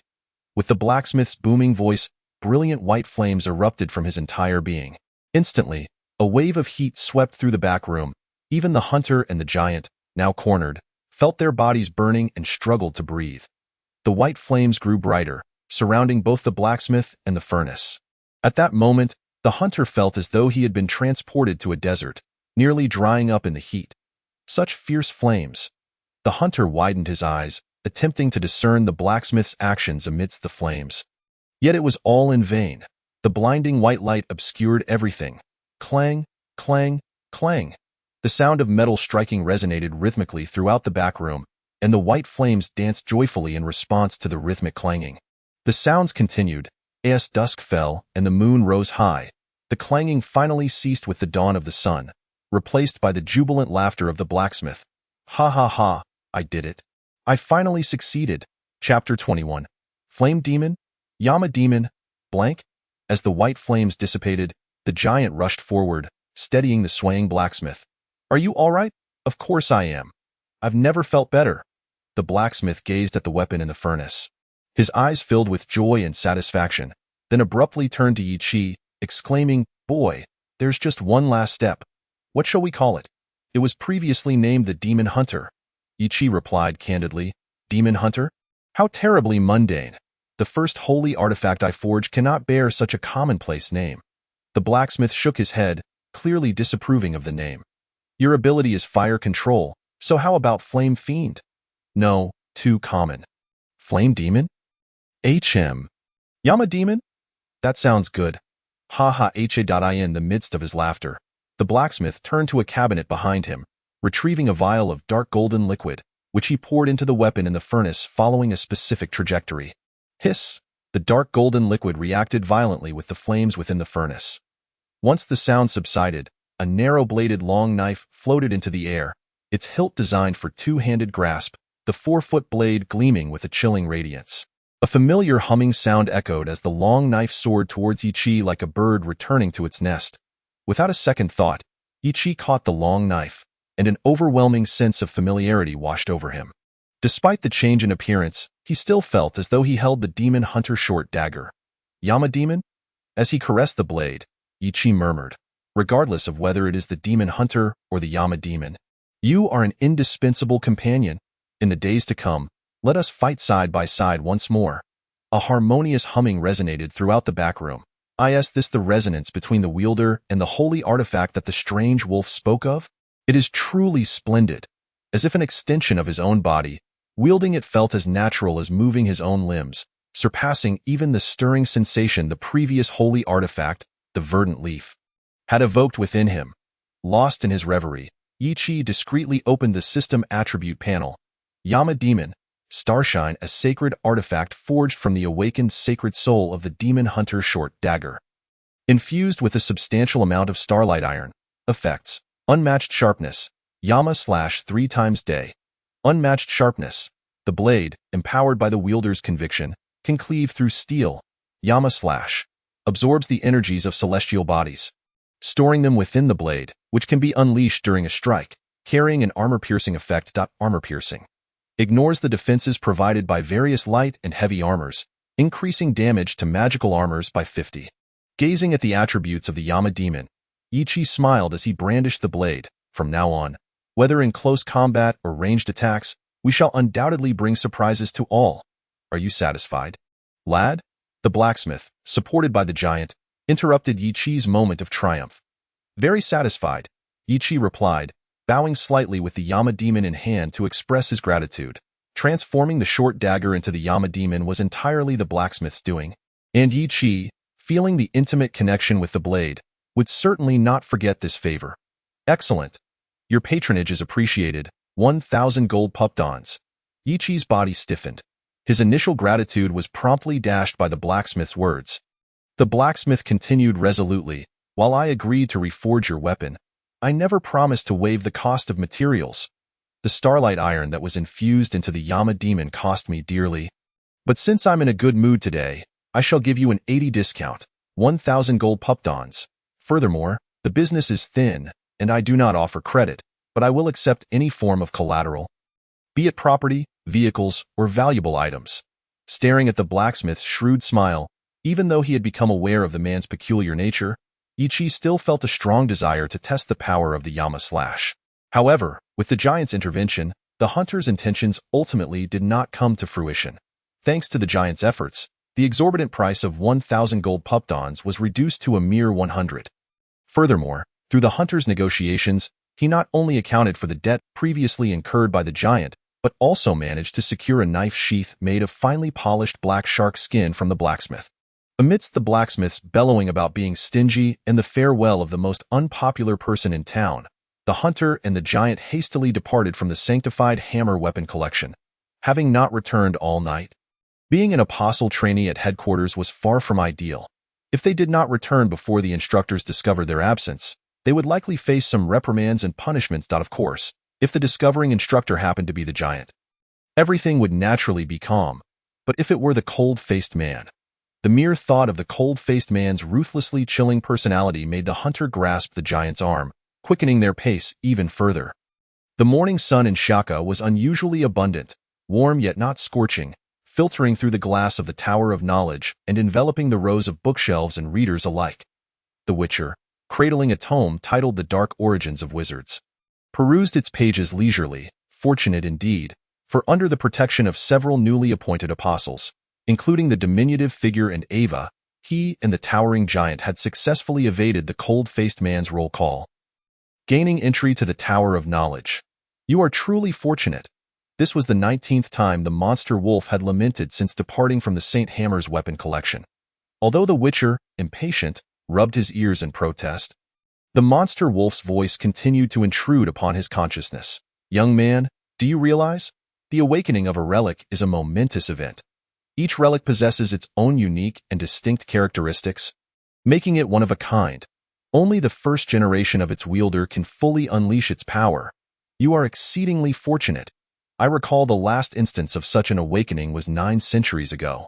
From the moment he grasped the hilt of the Yama blade, the Witcher had discerned its divergence from other relics.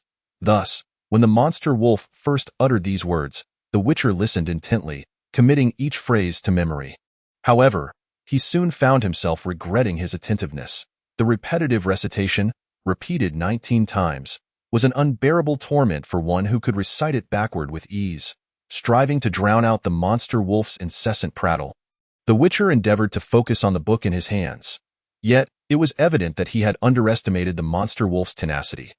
What book are you reading? The Dark Origins of Wizards?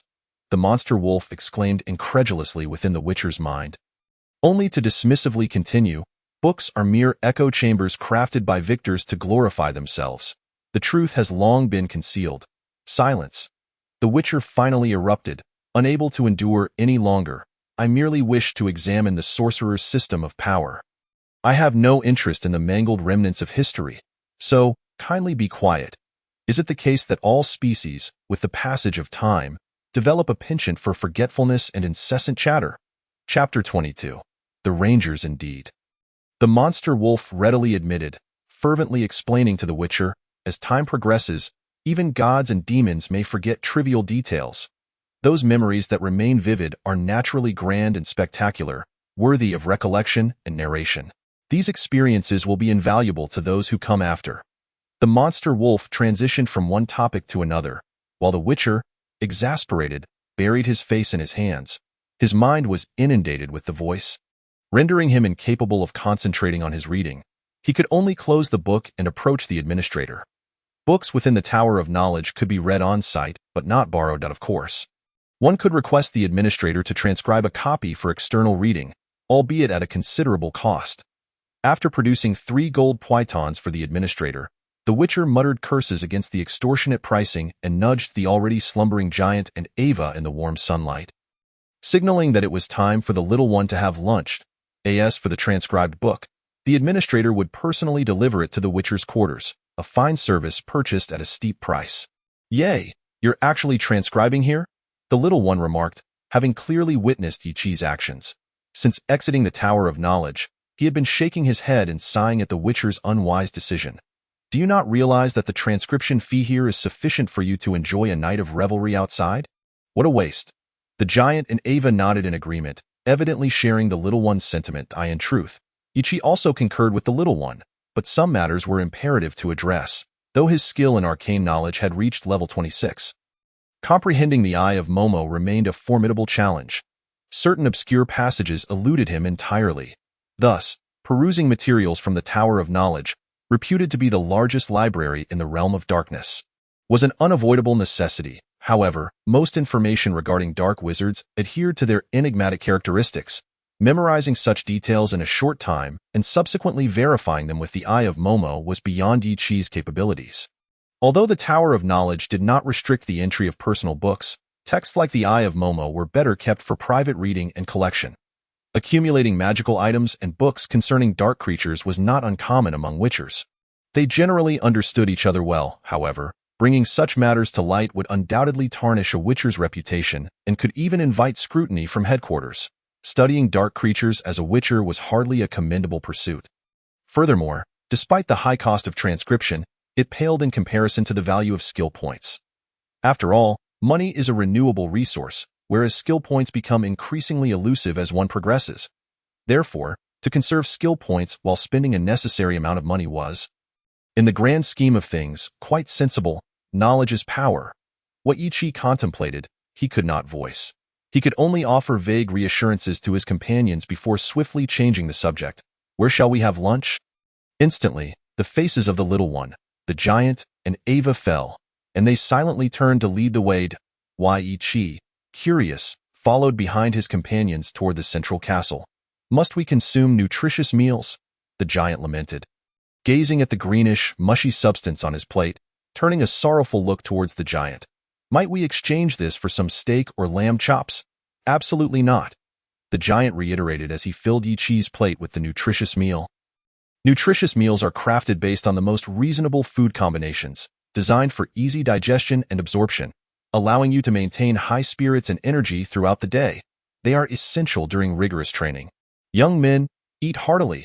Imagine the robust physiques you will gain, and this nutritious meal will no longer be so unpalatable. As the giant shared his personal experiences regarding nutritious meals, Ichi shut his eyes and shoveled a spoonful of the green mush into his mouth. Instantly, a bitter, spicy, and foul odor overwhelmed his taste buds, assaulting his senses. He finally understood why his three companions had appeared so pained moments ago. This was nothing short of poison. In comparison, the black bread from the Thorn Tower was a delicacy. In the afternoon, our favorite activity awaited us, combat training. The giant announced the afternoon's agenda during the new apostles' lunch. Today, we shall practice teamwork, engaging in a primary 3-person versus 5-person group combat exercise. Remember, when facing dark creatures, you are never alone. You will encounter like-minded companions along your adventures in battle. Your partners are always your right and left hands, your sword and shield, not a hindrance. Thus, this afternoon, you will learn how to cooperate effectively, maximizing your strength in chaotic skirmishes while avoiding friendly fire. The Tower of Knowledge, the arena of combat, the central castle. The Witchers commenced their daily routine, oscillating between these three locations. They incessantly acquired knowledge previously unknown within the Tower of Knowledge. Occasionally, they encountered random tasks during practical exercises in the arena of combat, albeit yielding minimal experience points. Nonetheless, the Witchers steadily progressed towards level 9. In the evenings, they gathered in the central castle's assembly hall, sharing secrets from various regions gleaned from the new apostles. Having distanced themselves from danger and bloodshed, life was leisurely and pleasant, if not for the daily green mush and the monster wolf's sporadic nagging. The Witcher would undoubtedly be lost in bliss. The Talon district welcomed the summer season. The Witcher had already resided in the headquarters of Shaka for half a year. During the Midwinter Festival and the Greengrass Festival, he had proactively contacted John and the merchant. Both appeared to be thriving.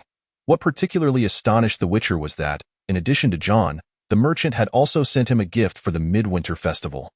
Though it was merely a tattered belt, faded to the point of being unrecognizable and on the verge of breaking, it nonetheless left the Witcher quite taken aback. John, on the other hand, had been far more generous. A finely crafted silver flask adorned with exquisite patterns. Even in winter, it could easily hold warm liquor when tucked into one's coat.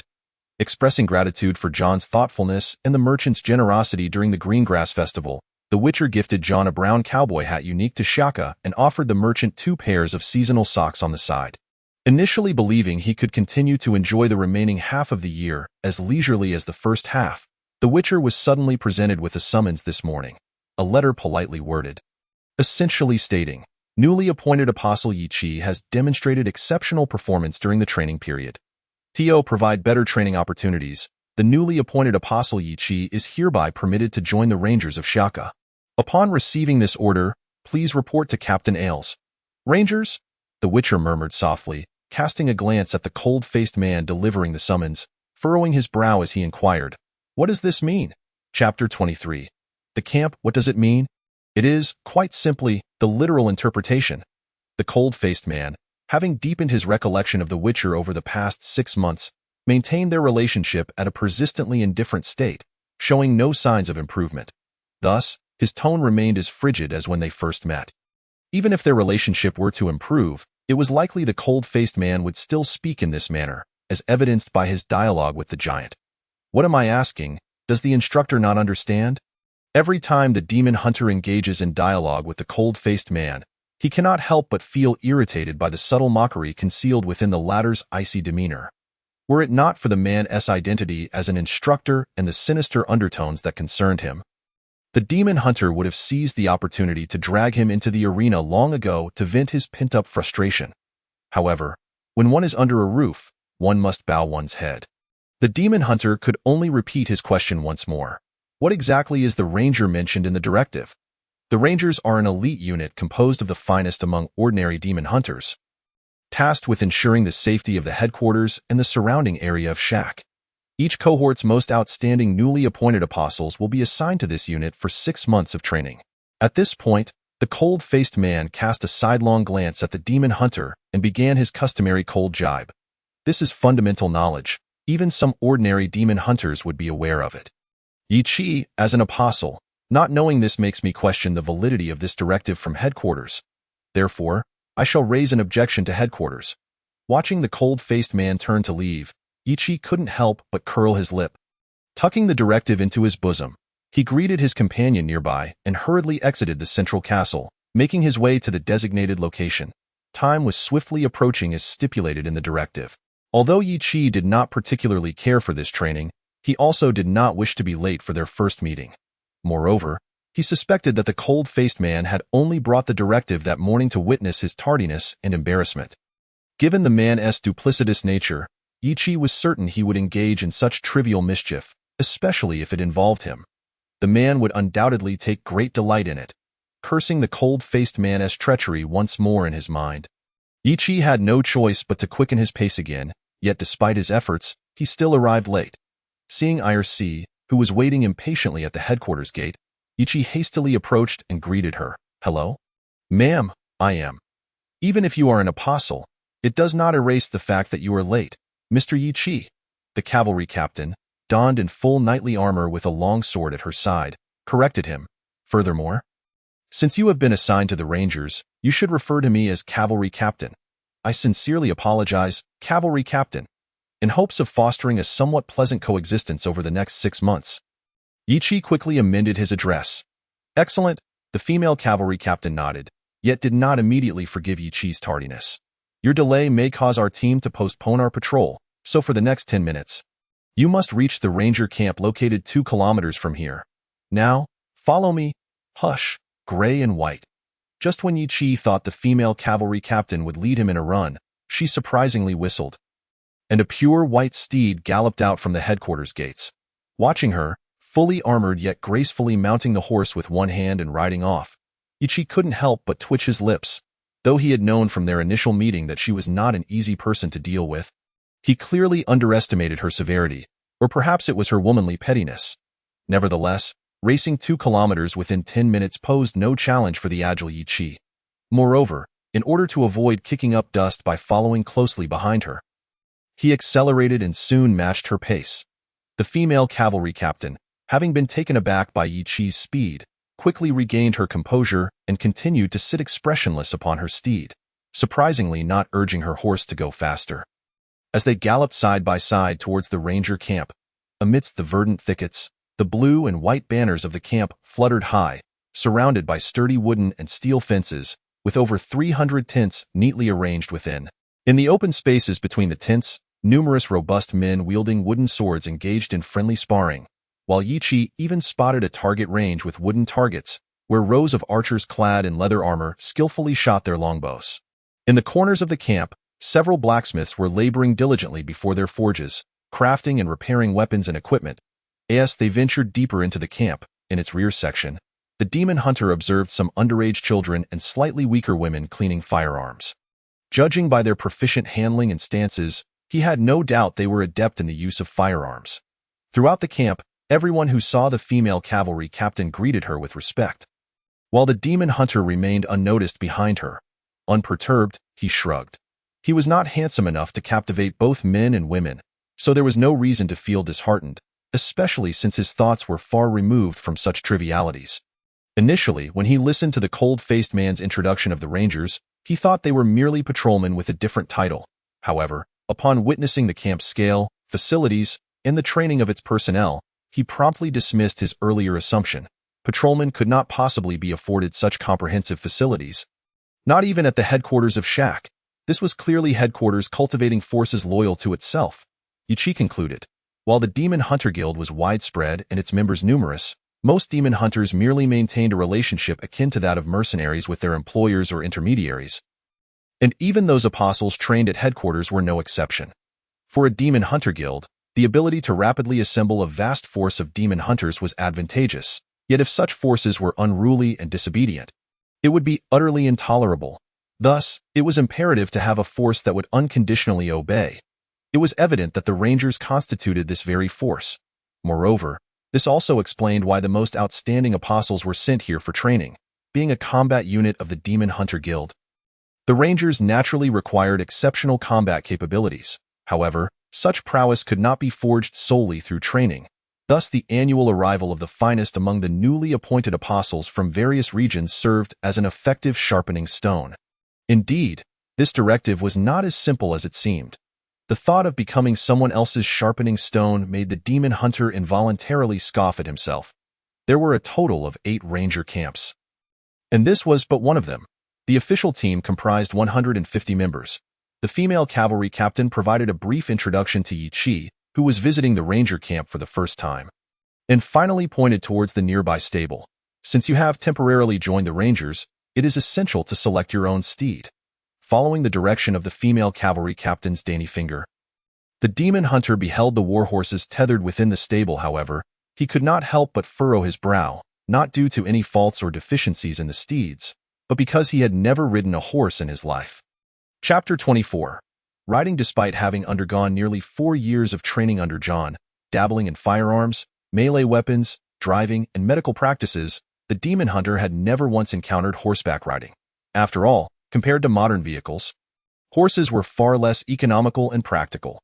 Thus, even as a once mainstream mode of transportation, horses had inevitably retreated from the historical stage in this world, which upheld various traditional customs, relegating them to mere status symbols for the elite. Never learned equestrian skills? The female cavalry captain discerned the demon hunter's embarrassment, clearly realizing that he was not the first apostle to arrive here without any horse riding experience. Hence, she promptly made arrangements for him. From now on, you will learn horseback riding under my tutelage. I must go arrange today's patrol and shall return before lunch. Therefore, you can select a suitable steed before I return.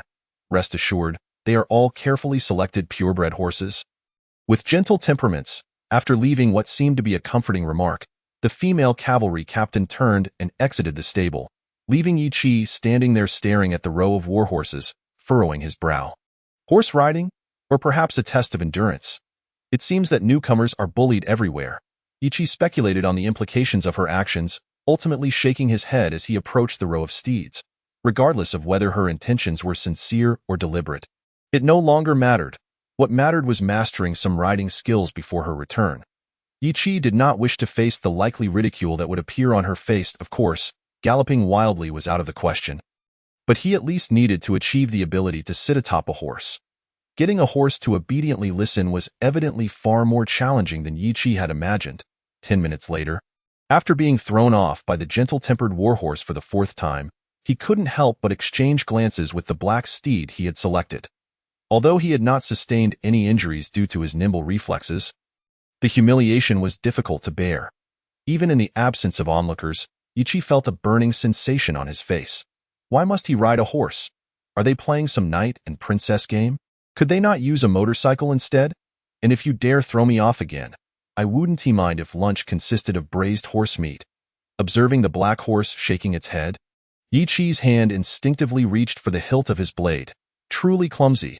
Every time Yi Chi found himself in an embarrassing situation, the cunning wolf would inevitably show up. Once again, this occasion is no exception. And as per usual, I find myself adding fuel to the fire. I have never encountered a knight as clumsy as you. Knights in training akin to your ilk would have long been relegated to the stables to clean up after the horses. Horses are remarkably intuitive creatures. They can sense the demeanor of every knight that mounts their backs. They are aware of your lack of skill and will take advantage of you, deliberately opposing you. If you still regard it as a mere pet, my boy, then brace yourself for the 5th time you shall be unceremoniously thrown off. In the animal kingdom, it is a fundamental law of survival of the fittest. You must exhibit your strength to tame it. Of course, some skill and tools are required. The grumbling of the strange wolf is undoubtedly lengthy and tedious, yet, as it is often stated, its memories serve as invaluable lessons for the younger generation. Although Yi Chi is reluctant to admit it, he always finds assistance from the strange wolf whenever he encounters trouble or confusion. Naturally, this assistance, filtered through the strange wolf's obnoxious mouth, tends to be somewhat hard to digest, causing any gratitude Yi Chi might feel to dissipate into thin air. After a period of preparation, Yi Chi mounted the horse for the 5th time. This time, under the guidance provided, he firmly grasped the reins with his left hand, his legs tightly clenching the horse's belly, while his free right hand held the Yinma blade, positioned directly before the horse's eyes. Buzzing. Under Yi Chi's control, the slightly drawn Yinma blade emitted a soft hum, its icy edge inching closer to the horse's eye. The black horse neighed in panic, leaping more frequently, even exhibiting signs of rage.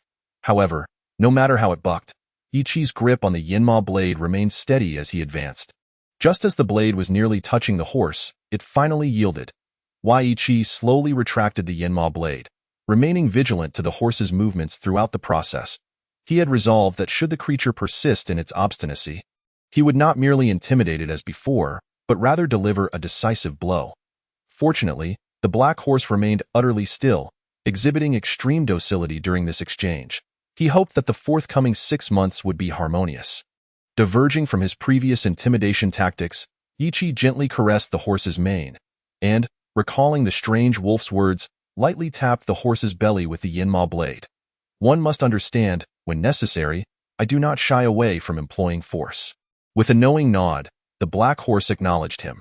Following several amicable exchanges between the two, the demon hunter was finally able to sit upright on the black horse's back, guiding it to move forward and back, left and right at a leisurely pace. Galloping was hardly a wise choice for a novice demon hunter. Despite his lack of prior experience, Yi Chi was well aware that many beginners had suffered from a lack of rhythm, resulting in them being unceremoniously thrown off and left to retch. As the black horse progressed slowly, facing the refreshing summer breeze, the demon hunter gradually began to feel the essence of a knight. No wonder knights are so enamored with galloping through the wilderness. The exhilaration of speed is akin to that sought by modern-day street racers. However, in comparison, the knightly image remains more alluring after all. In countless tales, it is knights who capture the hearts of princesses, not street racers. With his eyes closed, the demon hunter envisioned himself clad in knightly armor, the object of a princess's affection. Groaning, the exclamation jolted the immersed demon hunter from his reverie. Replacing the knightly armor with a hunting outfit, a female cavalry commander stood outside the stables, her eyes wide with astonishment. With sun-kissed skin and a stylish bob of hair, her hunting garb did little to conceal her toned abdomen, presenting a striking figure of grace and vigor. A bell, adorned with a red ribbon, dangled from her hair, infusing her spirited demeanor with youthful vitality. This vitality captivated the demon hunter. Gazing at the cavalry commander, now revealed in her true form without the knightly armor, he found himself inexplicably drawn to her, riding forward to stand before her, gracefully performing an ancient chivalric salute while flashing a radiant smile. "Beautiful lady, might I have the honor of escorting you?" Chapter 25. The training partner Yi Chi's invitation to share a ride was swiftly declined by the female cavalry commander, who candidly critiqued his recent chivalric gesture as utterly inappropriate. The steed is a knight's companion, a brother. It is not a tool for wooing women. A faint blush crept across her sun-kissed skin but vanished almost immediately as she began chastising Yi Chi for his rudeness. Yi Chi, please correct your demeanor. As an apostle endowed with unimaginable strength, you ought to restrain your behavior to dogma? What an exceedingly naive girl. Yi Chi, arms crossed atop the horse, listened to the cavalry commander's lecture. Observing her increasingly animated expression, a subtle smile playing on his lips. He had not anticipated that beneath her stern and mature exterior lay the heart of a child, blissfully unaware of the world's complexities. Suddenly, Ichi found himself deeply intrigued by this girl before him. Is it truly so amusing? The cavalry commander, noticing Ichi's smile, retorted with a hint of annoyance. Are you in the habit of mocking those who offer you advice? Why, Ichi? Of course not. Ichi shook his head, then gazed into her wide, irritated eyes, gently inquiring, has anyone ever told you, that you look rather charming when you're angry? You. The cavalry commander hesitated, her heaving chest rising and falling rapidly with indignation, causing Ichi's eyes to narrow slightly. Her furious glare, however, only served to further incite her anger, and she pointed outward, exclaiming, Get down! Leave this place at once. The ranger camp does not welcome you. If you seek companionship, there are plenty of women in the center square. I possess a directive from the Demon Hunter headquarters. Ichi reminded the now infuriated cavalry commander with a smile.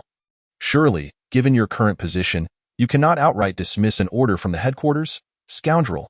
The cavalry commander trembled with rage, but the truth of Ichi's words left her speechless. After a lengthy pause, she managed to utter what she believed to be a deeply insulting remark before turning away. Watching her retreating figure, Ichi gently stroked the black horse's mane. Groaning, do you not think she is rather naive?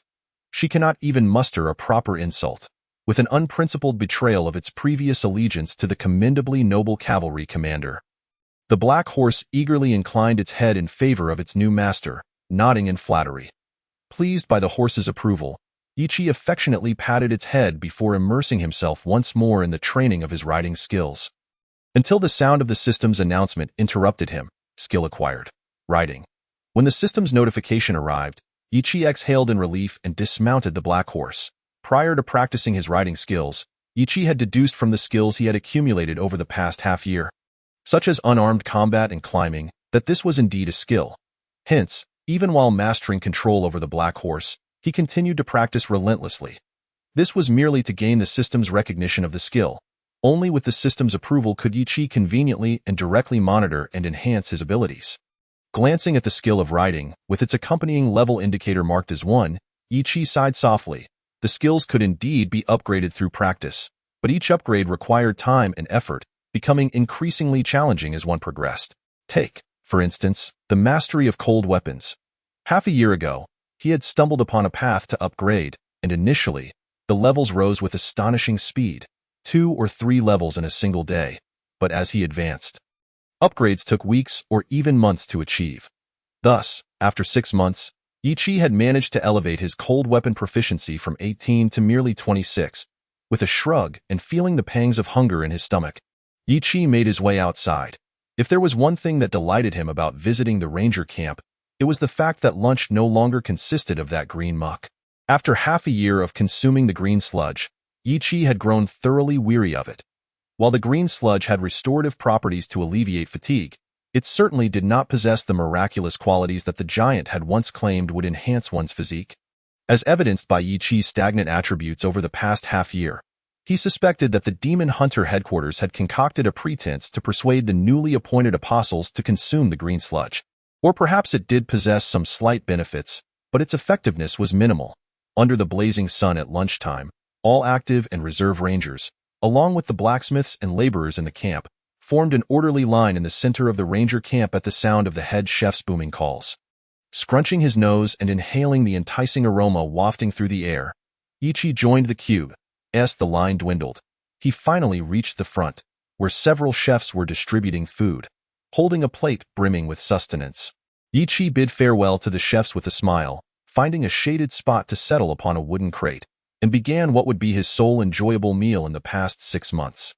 As for the green sludge, Ichi and the other newly appointed apostles hardly regarded it as a legitimate meal. Like its nickname, it was merely mud, albeit with a green hue, basking in the cool midsummer breeze and savoring a delectable lunch. Everything contributed to an overwhelming sense of joy and ease for Ichi. However, the joyous meal that Ichi had been savoring for the first time in half a year was abruptly interrupted when a group of imposing active-duty cavalrymen, adorned with knightly swords, approached him with an air of aggression. This elicited an involuntary frown from Yi Qi. Through the introduction by the female cavalry leader and his own observations, Yi Qi had begun to discern the distinctions between the active and reserve members of the cavalry camp. Each active duty soldier was an adult, equipped with authentic knightly swords and firearms, while the reserve soldiers were considerably younger, armed merely with short blades in addition to their firearms. Are you the newly appointed apostle dispatched by headquarters? The leading cavalryman unsheathed his knightly sword with little courtesy, declaring, "Let us engage in a contest." Although the term contest was used, Yi Qi surmised from their earlier approach that it was not out of a desire to witness the abilities of an apostle. Coupled with his previous speculation regarding the establishment of the cavalry camp by headquarters, Yi Qi conjectured that the true purpose of their visit was likely to use him as a sparring partner. Honing their practical combat skills, it was also plausible that they were seeking to vent their frustrations. After all, the female cavalry leader had stormed out from the stables, an event witnessed by numerous onlookers, among whom were likely a few hot-blooded cavalrymen harboring feelings for her. Judging by the murderous intent evident in their glares, Yi Qi leaned towards the latter hypothesis. Nevertheless, whether as a sparring partner or a means of venting frustration, these evidently weaker cavalrymen held little significance for Yi Qi. His half-eaten lunch was his foremost concern at that moment. "Thank you for your patience." Yi Qi smiled and nodded, gesturing toward his plate. "Might I ask you to wait until I finish my meal before we commence? I abhor waste." "Not a problem." The cavalryman readily acquiesced to Yi Qi's request. Once they took their seats directly across from him, Yi Qi resumed his unfinished meal, savoring each bite without a care in the world. If to test the patience of the cavalryman, he deliberately slowed his eating, and soon a subtle expression of satisfaction and happiness graced his face. This demeanor, of course, was interpreted by the cavalrymen as mockery, causing their grips on their knightly swords to tighten, revealing taut veins. Despite this, they remained true to their word, refraining from interrupting Yi Qi's dining. Yet, it was clear from their increasingly fierce and angry gazes that they had resolved to teach Yi Qi a lesson during the forthcoming contest. Apologies for the wait. After finishing the last golden brown donut, Yi Qi brushed off the crumbs from his hands, stood with a smile, and complimented the meal before addressing the matter at hand. "The food here is truly delightful. Now, what shall we contest? If it involves mounted combat, I must decline, as I have only just learned to ride and am far from your level." "Of course not." The leader among the cavalrymen stepped forward, thumping his breastplate. "I am Vivian. I now challenge you." Yi Qi, "As you wish." Acknowledging Vivian's knightly salute with a nod, Yi Qi moved to a nearby open space. "Let us begin." "C-level task. Defeat all challengers. C-level?" Yi Qi raised an eyebrow at the task prompt. He was not underestimating Vivian, but after half a year of relentless challenges in the Colosseum, he had gained a fair understanding of task levels. A person like Vivian, relying solely on his physical prowess without any special abilities, should not be capable of reaching above C-level. Even D would be commendable. Defeating all challengers? Surely that did not refer to every single person in the cavalry camp? Puzzled, Yi Qi glanced at the task prompt again and froze upon seeing the word all, even if it were just the active-duty cavalrymen. That amounted to 150 individuals. A series of contests could easily stretch over a week, and if the reserve members were included, the mere thought of nearly 1,000 challenges sent a shiver down his spine. After all, he had only participated in fewer than 200 contests over the past 6 months in the Colosseum. "Are you underestimating me?" Vivian strode confidently before Yi Qi, his voice booming as he demanded. "Draw your sword. A contest is a battle. In battle, I never underestimate any opponent." Yi Qi's hand remained on the hilt of his sword, yet his gaze was sharp as he regarded Vivian. "Then let us commence." "Charge!" Vivian, shield in one hand and sword in the other, lunged at Yi Qi, relying on his robust physique to launch a thrust from a close distance, even without the aid of a steed. Vivian's long sword was a specially crafted knightly sword, its blade fashioned in a sharp isosceles triangle, approximately 1 meter in length, with a hilt designed for a single-handed grip. However, a unique weighted ball was affixed behind the hilt, allowing knights to maintain thrusting power without concern for the jolts caused by galloping horses. If wielded skillfully, a single thrust could pierce through heavy armor such as plate mail. Thus, any skilled knight's thrust on the battlefield would be a nightmare for their foes.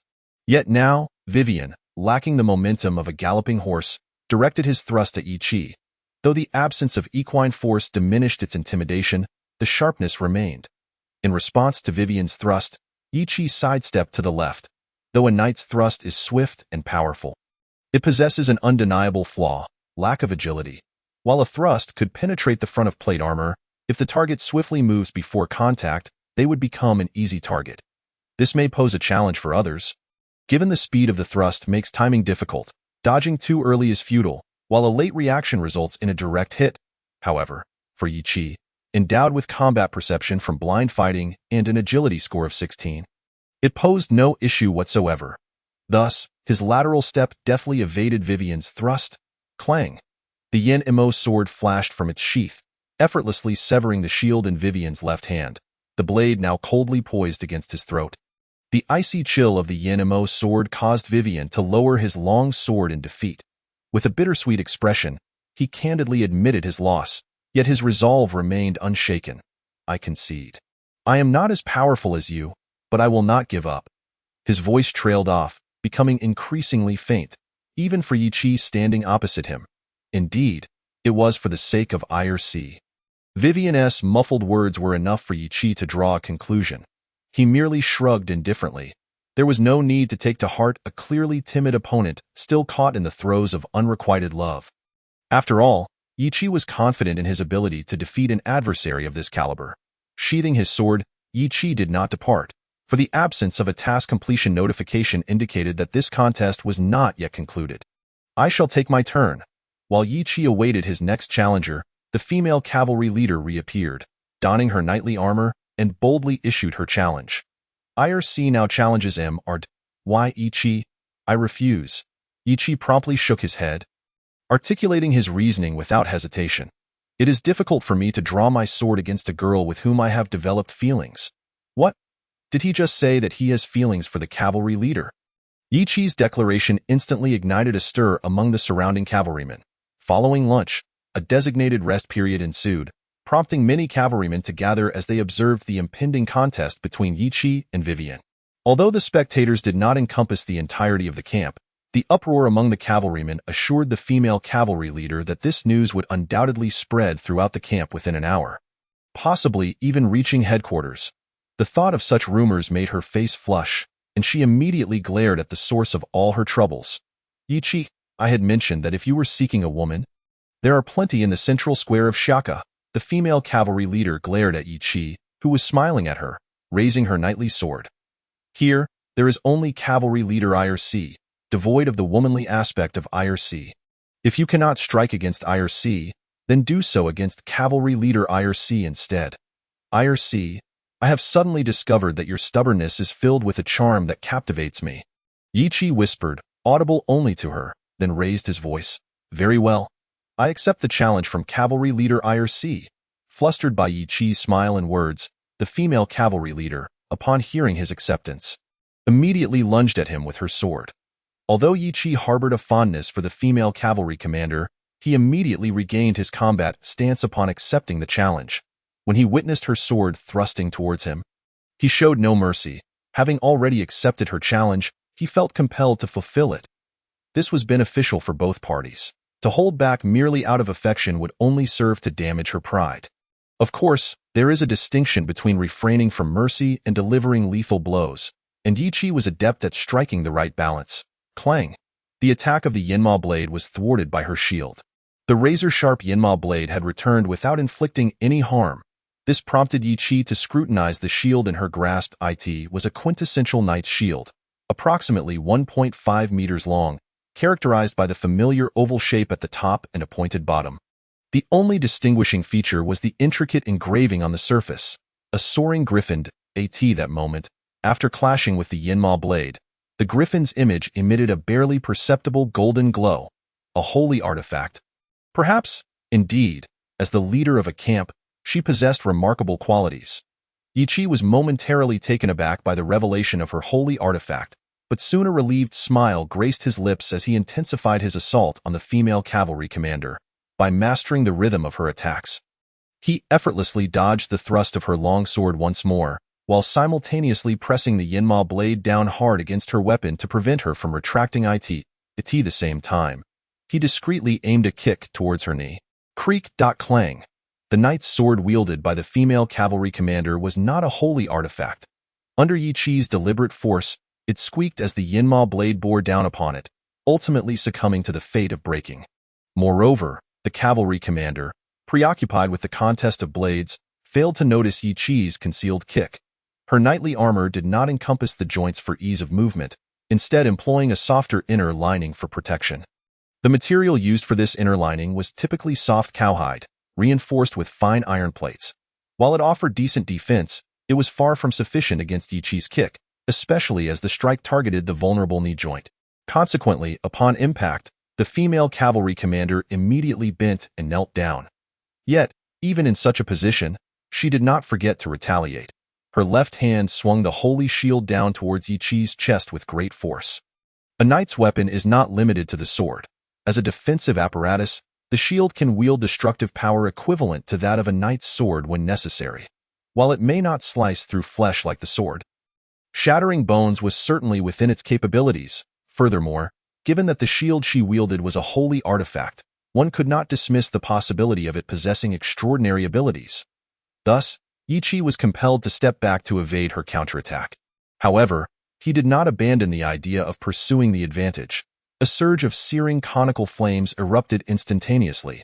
Though the cavalry commander was protected by her armor, the flames of the burning hand were currently incapable of inflicting significant harm. Nonetheless, it was not entirely without effect. After all, metal armor is known for its excellent conductivity, whether for electricity or heat. As the conical flames dissipated, Yi Qi charged forward and swiftly removed her helmet. "IRC? Are you all right?" "I concede." Gasping for breath, the female cavalry commander struggled to rise from Yi Qi's embrace, but only this time. "I shall strive harder. Next time, I will surely achieve victory. Always ready to accompany you." Observing the resolute expression on the female cavalry commander's face, Yi Qi smiled and nodded, then called out to the surrounding rangers. "Go fetch a doctor from the camp. Surely, you wouldn't want your beautiful cavalry commander to bear burns. Would you? Of course, I hope the doctor is a woman." His light-hearted jest elicited a wave of good-natured laughter from the rangers and a blush from the female cavalry commander. The C-grade task competition concluded. Yielding 3,000 experience points, the midday respite swiftly came to an end. After a female doctor examined the female cavalry commander and confirmed her well-being, Yi Qi returned to the stables, dedicated to mastering the art of riding a warhorse with utmost finesse. Of course, the female cavalry commander's persistent encouragement played a significant role in this endeavor. Seated upon the back of the black horse, Yi Qi diligently adhered to the guidance provided by the monstrous wolf earlier that morning, endeavoring to attune himself to the rhythm of the horse's gallop, seeking the points of synergy between them. While blind combat is a skill of battle, Yi Qi found it equally effective in discovering the black horse's rhythm, just as he had during the earlier duel, where he consistently maintained control over the rhythm of his opponent. Thus, relying on his foresight and instinct for rhythm, Yi Qi quickly elevated his coordination with the black horse to a new level. The riding skill increased several times, reaching level 4. Groaning, Yi Qi gently patted the neck of the black horse, which had already established a degree of rapport with him, and the horse promptly galloped out of the stables at his command. Once outside, the black horse appeared exceedingly spirited, joyfully racing around the entire camp with Yi Qi aboard. Fortunately, Yi Qi had learned how to synchronize with its rhythm. Otherwise, he would surely have been jostled to the point of nausea after a lap. Due to his victory in the midday competition, coupled with his candid remarks to the female cavalry commander, Yi Qi rapidly gained familiarity and respect from the rangers, commensurate with his prowess. Therefore, while being carried along by the black horse, many individuals greeted him, to which Yi Qi responded with a smile. As the black horse completed more than half a lap around the camp, it finally slowed its pace, at which point they had distanced themselves from the stables and arrived at the camp's entrance, where a small group of rangers was preparing to depart. Yi Qi. The leader of the group was the female cavalry commander's aide, who greeted Yi Qi with courtesy and extended an invitation. "Would you care to join us on patrol?" Chapter 28. Hoofbeats, is that possible? Taken aback by the invitation, Yi Qi was surprised, knowing that their relationship was far from amicable. Strictly speaking, they could even be considered adversaries, albeit merely rivals in affection. Thus, Yi Qi feigned a sense of reluctance, shrugging as he declined. While I would be delighted, is it not rather reckless for a novice who just learned horseback riding today to embark on a patrol now? Your skills are more than sufficient, Mr. Yi Chi. Vivian shook her head, dismissing Yi Chi's concerns, and earnestly urged, though your movements may still be somewhat stiff, you are indeed capable of a general patrol, especially since you are currently riding one of the finest steeds in our camp, which is the best testament to your abilities. Then let us set off. Upon seeing the surrounding rangers nod in agreement with Vivian's assertion, Yi Chi furrowed his brow slightly but soon relaxed and nodded in acquiescence. Let me see what tricks you have in store. Walking alongside Vivian at the forefront of the group, Yi Chi wore a mocking smile. Defeating an enemy is commendable, but recklessly provoking an adversary one cannot contend with is merely courting disaster. Although the sun tilted westward, the lively atmosphere in Shaker persisted as evening approached. The enthusiasm of visitors flocking to Shaker was undiminished, even against the backdrop of the night sky. Especially when a group of knights clad in armor and riding white horses appeared. The excitement of the onlookers reached a new zenith. Yi Chi smiled politely as he declined yet another female tourist's request for a photo. Amidst the throng of silver-armored knights, the black-clad Yi Chi, swathed in a dark trench coat, stood out like a pearl in the night, capturing the attention of many tourists, particularly those with a penchant for the unconventional. After all, the sight of Yi Chi, cloaked in black, now resembled a fallen black knight escorted by a battalion of paladins. Am I merely a friendly cameo? Yi Chi glanced at the surrounding rangers and the tourists snapping photographs, a smirk crossing his lips as he quipped, Vivian, you all are quite diligent. I wonder how many times you receive a bento during your day as extras? No wonder you invited me for patrol. It turns out it's for this reason. Observing the tourists capturing images, Yi Chi swiftly understood their intentions. Being a monster hunter, he seldom left photographs or any material that could compromise his identity. Even if he did, he would strive to destroy them, lest they lead to complications in future missions, much like the case when the girl from the Special Operations Department recognized John, a ranger. Cultivated by the headquarters of the monster hunters, Vivian surely must have been aware of this, and knowing yet proceeding with such actions was undoubtedly ill-intentioned.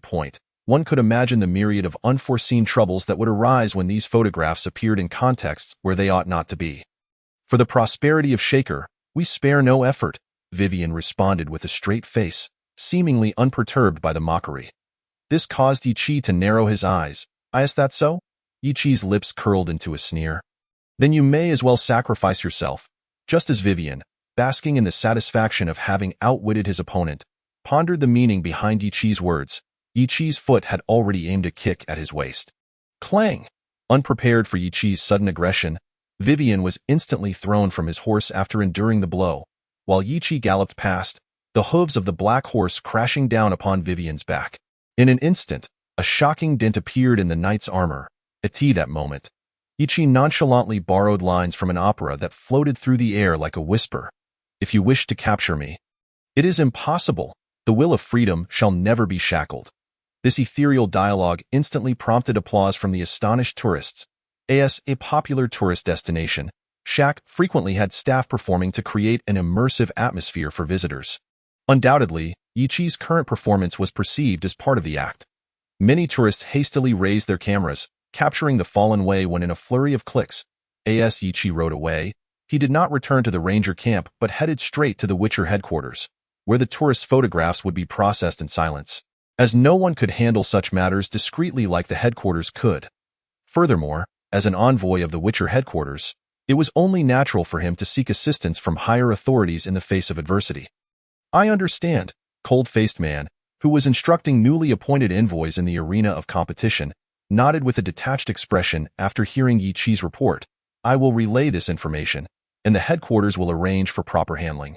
Upon seeing the cold-faced man nod, Yi Chi immediately smiled and greeted a few companions and familiar new envoys before leaving the headquarters once more, returning to the ranger camp. The incident involving Wei Wen would undoubtedly have repercussions. And if he delayed his return, he might soon find himself branded as a fugitive. As for the photographs, he would leave that to the cold-faced man, though he was often icy and devious. He was known for his adherence to duty and impartiality, never allowing personal grievances to interfere with his work. Otherwise, he would not have befriended the honest giant on his return ride. Ichi happened to encounter the female cavalry captain, who was just exiting the camp, along with Wei when being carried on a stretcher. Seeing the captain's furious glare and the disgruntled expressions of the rangers carrying Wei One, who appeared pitiful on the stretcher, Ichi couldn't help but smile. Clearly, they did not intend to let him off easily and planned to report him to the headquarters, aiming to expel him from the ranger camp altogether. Indeed, Wei Wen was playing his little tricks once more. Did he not realize that it was unwise for a subordinate of a ranger to attempt to frame an envoy? Could love truly render a person foolish? Ichi, having anticipated this outcome, disdainfully curled his lip. His previous actions alone were sufficient for him to be sent to the Tower of Thorns for a vacation. Heading to the headquarters was merely a means to appease those who came to collect. The oblivious female cavalry captain approached Ichi and loudly inquired, "Why did you do this? What did Wei Wen say?"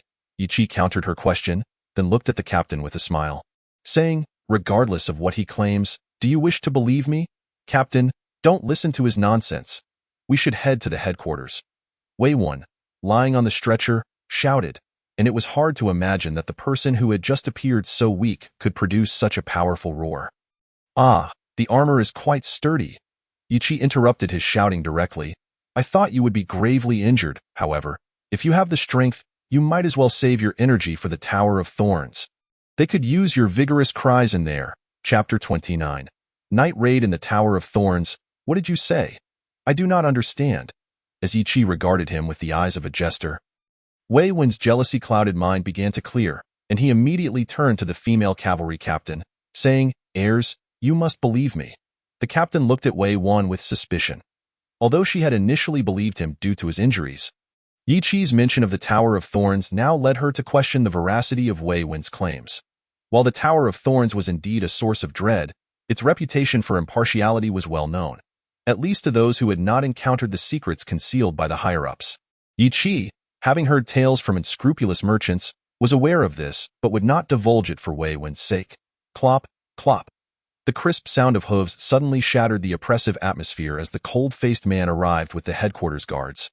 Sealing the matter's fate, Wei Wen, facing the cold-faced man's sensory domination, offered no resistance and recounted the events in full. "I apologize." The female cavalry captain looked at Ichi with regret, her cheeks slightly flushed. Wei Wen had not only implicated the rangers who had participated alongside him, but had also babbled a multitude of affectionate words towards the captain. Coupled with her embarrassment over misunderstanding Ichi, she now felt awkward in his presence. "It's all right. You were merely a pawn in Wei Wen's game of friendship," noting the captain's frown at his use of the word pawn. Ichi smiled and quickly changed the topic. "Where's my tent? You see, I have always dreamed of camping out in a tent as a child." Inside the newly pitched tent, after bidding farewell to the female cavalry captain who declined his invitation to share a bed, Ichi chuckled as he lit the oil lamp. Though it was merely an oil lamp, it provided sufficient light for him to read the Eye of Malma. Having studied the text for half a year during the Midwinter Festival, Ichi had gained considerable insights into it. However, he also realized that using the spells within was utterly impossible. The spells in the Eye of Malma were fundamentally designed for the servants of demons, and as a complete human, Ichi could not use them. Yet, despite being unable to employ the spells, he had continued to peruse the Eye of Malma in the months following the Midwinter Festival for a reason. When he decided to cease his reading, the strange wolf had appeared once more, delivering a message that was both fortunate and unfortunate. Because Ichi had signed a shared contract with it, even though its power was now significantly sealed, it could not erase the fact that it had originally been a high-ranking demon. Therefore, even without sacrificing his soul, Ichi could utilize the spells within the Eye of Malma. However, as it was a shared contract rather than a soul contract, the spells Ichi cast would be weakened, and there was a possibility of failure. Furthermore, due to the contract with the strange wolf, Ichi would no longer be able to benefit from the healing offered by the clergy, rendering even pure holy water ineffective against him. Ichi furrowed his brow in contemplation before relaxing it. Witchers and the clergy had a strained relationship, and even if there was some connection, the substantial fees for healing were not something he could afford alone. Although he had a modest fortune, the blacksmith had taken a hefty sum when reforging the Hellblade, and even with subsequent influxes from black market merchants, it would not suffice to secure the clergy's assistance. Moreover, why not use that money to purchase better equipment instead of seeking help from the clergy, who were more parasitic than vampires, truly merciless in their exploitation. Noticing that Yi Chi was not as enraged as he had expected, the strange wolf began to exploit the moment to entice Yi Chi into signing a soul contract once more. Promising the full potential of the spells from the Eye of Maoma. Naturally, with the system in place, Yi Chi was not easily swayed. He would not even consider sacrificing his soul for a sunlit-grade sacred artifact, let alone for the Eye of Maoma. Taking a deep breath, Yi Chi closed the Eye of Maoma. The basic spells of Shadow Warrior and Skeleton Warrior were acceptable. However, while Shadow Warriors were useful, their weaknesses were equally apparent, and the combat capabilities of Skeleton Warriors were indeed a significant issue. As for the higher-tier zombies, he could not summon them given his half-hearted status. Yet, solutions could be devised. And when Yi Chi glanced at the spell list and the system's attributes, his eyes lit up. Darkness. Darkness. Cast a spell to shroud the surroundings in supernatural darkness. Effect. Causes objects to emit supernatural darkness with a radius of 20 feet. Granting concealment to creatures within. Light vision is ineffective. Duration. 5 minutes per level. Upon reading this spell description, Yi Chi leaped up in excitement. Previously, he had always focused on spells that bolstered his offense or defense, often overlooking these more niche spells. However, this accidental discovery offered him a fresh perspective on his spells. The supernatural darkness that blocked light was a perfect match for the light-averse Shadow Warriors. Coupled with the restraining webs, it presented an unparalleled choice for eliminating foes. Ecstatic, Yi Chi circled his tent twice. If it weren't for his lack of spell slots, he would have eagerly added darkness to his spell list and sought to gather hundreds of Shadow Warriors. At that point, he could cast darkness, follow it with webs, and then unleash 100 Shadow Warriors to attack. Though Yi Chi had never encountered a Moonlight-level envoy, even the instructors, the cold-faced man and the giant, were merely star-level envoys. Yet, if their vision was obscured, their bodies bound, and they faced the onslaught of hundreds of Shadow Warriors, Yi Chi was confident that even a Moonlight-level envoy would meet their demise on the spot. Clang, clang, an enemy raid. Just as Yi Chi was pondering the interplay of spells, a shrill alarm bell rang out. Instantly, securing the Eye of Maoma, Yi Chi grasped the Yinma blade and stepped out of the tent. Gazing towards the chaotic direction of the camp, he was taken aback there. 5 towering creatures, each exceeding 12 feet in height, with massive builds, bald heads, and pale gray skin, wielded colossal wooden clubs thicker than an adult's waist. Giants, observing their peculiar appearance and the foul stench of dirty socks mingled with the aroma of a public restroom wafting from such a distance, Yi Chi immediately discerned their identity. However, his brow soon furrowed in concern. Chapter 30. Night Battle. How could giants appear here? Yi Chi furrowed his brow, beginning to take stock of his surroundings. He promptly activated enhancements to bolster his resistance, cast mage armor, and bestowed the protective layers of Bronze Guardian upon himself. It wasn't that Yi Chi was cowardly. Rather, the emergence of these giants was utterly perplexing. As far as he knew, these formidable monsters, towering at 12 feet and weighing over a ton, while immensely strong, were notoriously dim-witted and prone to violent tempers. They feasted on raw flesh, preying on everything from wild animals to humans. Despite the various theories surrounding the origins of giants, some claiming they were the products of dark sorcerers' malevolent spells, while others suggested they were mutated forms of ancient man-eaters, one thing remained certain: giants should never appear in Shaker, especially not within a mere 2 kilometers of the Monster Hunter headquarters. Sea-level task: Night Raid. Repel or eliminate all assailants. Once again, the sudden emergence of a random task, coupled with the sea-level difficulty, served as a stark reminder of the dangers surrounding Yi Chi. Everyone, gather towards me. The shout of the female cavalry captain cut through the chaos, her commanding voice standing out amidst the frantic crowd. In no time, the fully armed female captain took charge with unwavering composure. Maintain formation. Active members, draw the giants' attention. With her arrival, the panicked rangers finally regained their composure, relying on their extensive training to rally under the captain's guidance. The thuds of arrows from the rangers' crossbows, although sharp, proved less effective against the massive giants than firearms would have. Even as the giants' rocky skin absorbed the barrage, they staggered back, howling in pain. However, the pain only fueled their rage, inciting a more bloodthirsty frenzy. The wooden clubs whirled, demolishing tents and supplies, as the giants charged toward the rangers who had gathered and unleashed effective fire. Split into teams of 5, fall back to reserves. Active members continue to draw fire. The female captain shouted, quickly leading a small group of rangers to shoot while retreating to the side, with Yi Chi naturally following closely beside her. Our current weaponry is utterly insufficient to inflict lethal damage on the giants. We require heavy artillery. The captain observed the retreating reserve rangers, blacksmiths, cooks, and other support personnel, then glanced back at the active rangers still attempting to evade the 5 giants. She immediately proposed to Yi Chi, "I am temporarily handing over command to you. Draw the giants' attention while I fetch heavy weapons." The rangers were uniformly equipped with compact, rapid-fire Uzi submachine guns, which posed no problem against ordinary creatures.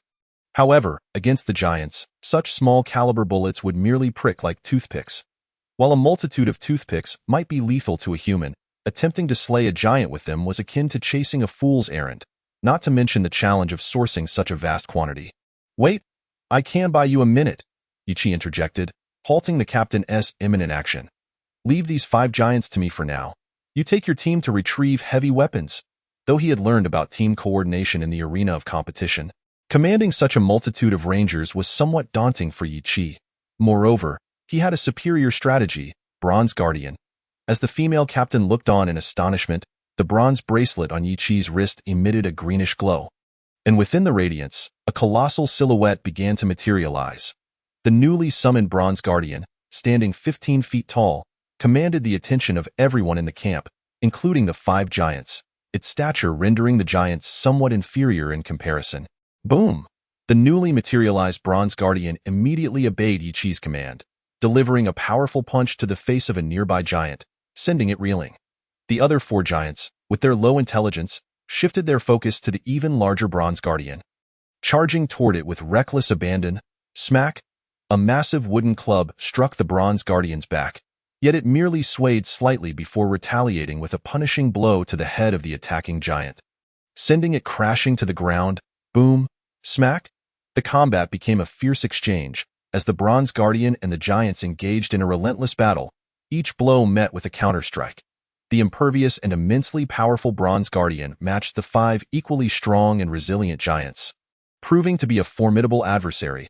Even as it faced 5 foes, the Bronze Guardian remained unyielding. After all, while the giants were tough, they were still flesh, whereas the Bronze Guardian was a solid entity of bronze. The impact of the wooden clubs might slow it down momentarily, but each strike from its massive fists elicited screams of anguish from the giants. "Go fetch heavy weapons," Yi Chi called out to the astonished female captain and the surrounding rangers, then swiftly grasped the hilt of the Yinma blade, sensing a surge of energy approaching him. Although nothing was visible, Yi Chi relied on his combat intuition granted by blind combat to draw his blade. Swish with a flash, the Yinma blade cleaved through the night, and a shower of blood accompanied the severed corpses that landed on the camp's grass, the faces of the victims frozen in disbelief as they met their demise. Invisibility? Glancing at the astonished expression of the fallen foe, Yi Chi smirked disdainfully. While invisibility posed a significant challenge to others, it was utterly trivial to him. With his combat intuition guiding him, the concept of invisibility felt as if it simply did not exist.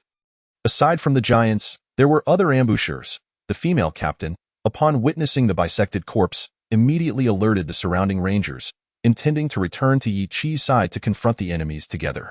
However, Yi Chi waved his hand, firmly refusing. Sensing the continuous fluctuations around him and casting a glance at the retreating female captain, Yi Chi extended his left hand slightly. Spiderweb Technique, Chapter 31. The hidden hand. A cascade of silver-gray threads erupted from Yi Chi's left hand, stretching and expanding with the wind, rapidly covering the ground within a 20-foot radius.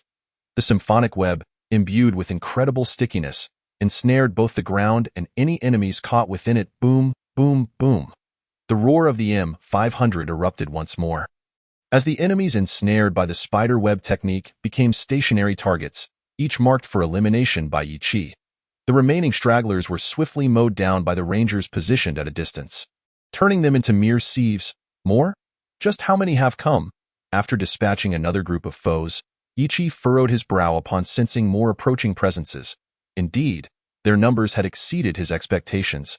from the initial victim he had slain to the many ensnared by the web. The total had surpassed 10.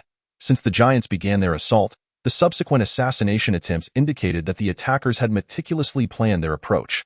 Moreover, it seemed their target was none other than Yi Qi himself. To mobilize such a multitude of assassins, even deploying apostle-level killers and rare giants, suggested a significant vendetta against him. Among those who might harbor such animosity, it seemed only the Deco family possessed the financial means to orchestrate such a grand operation.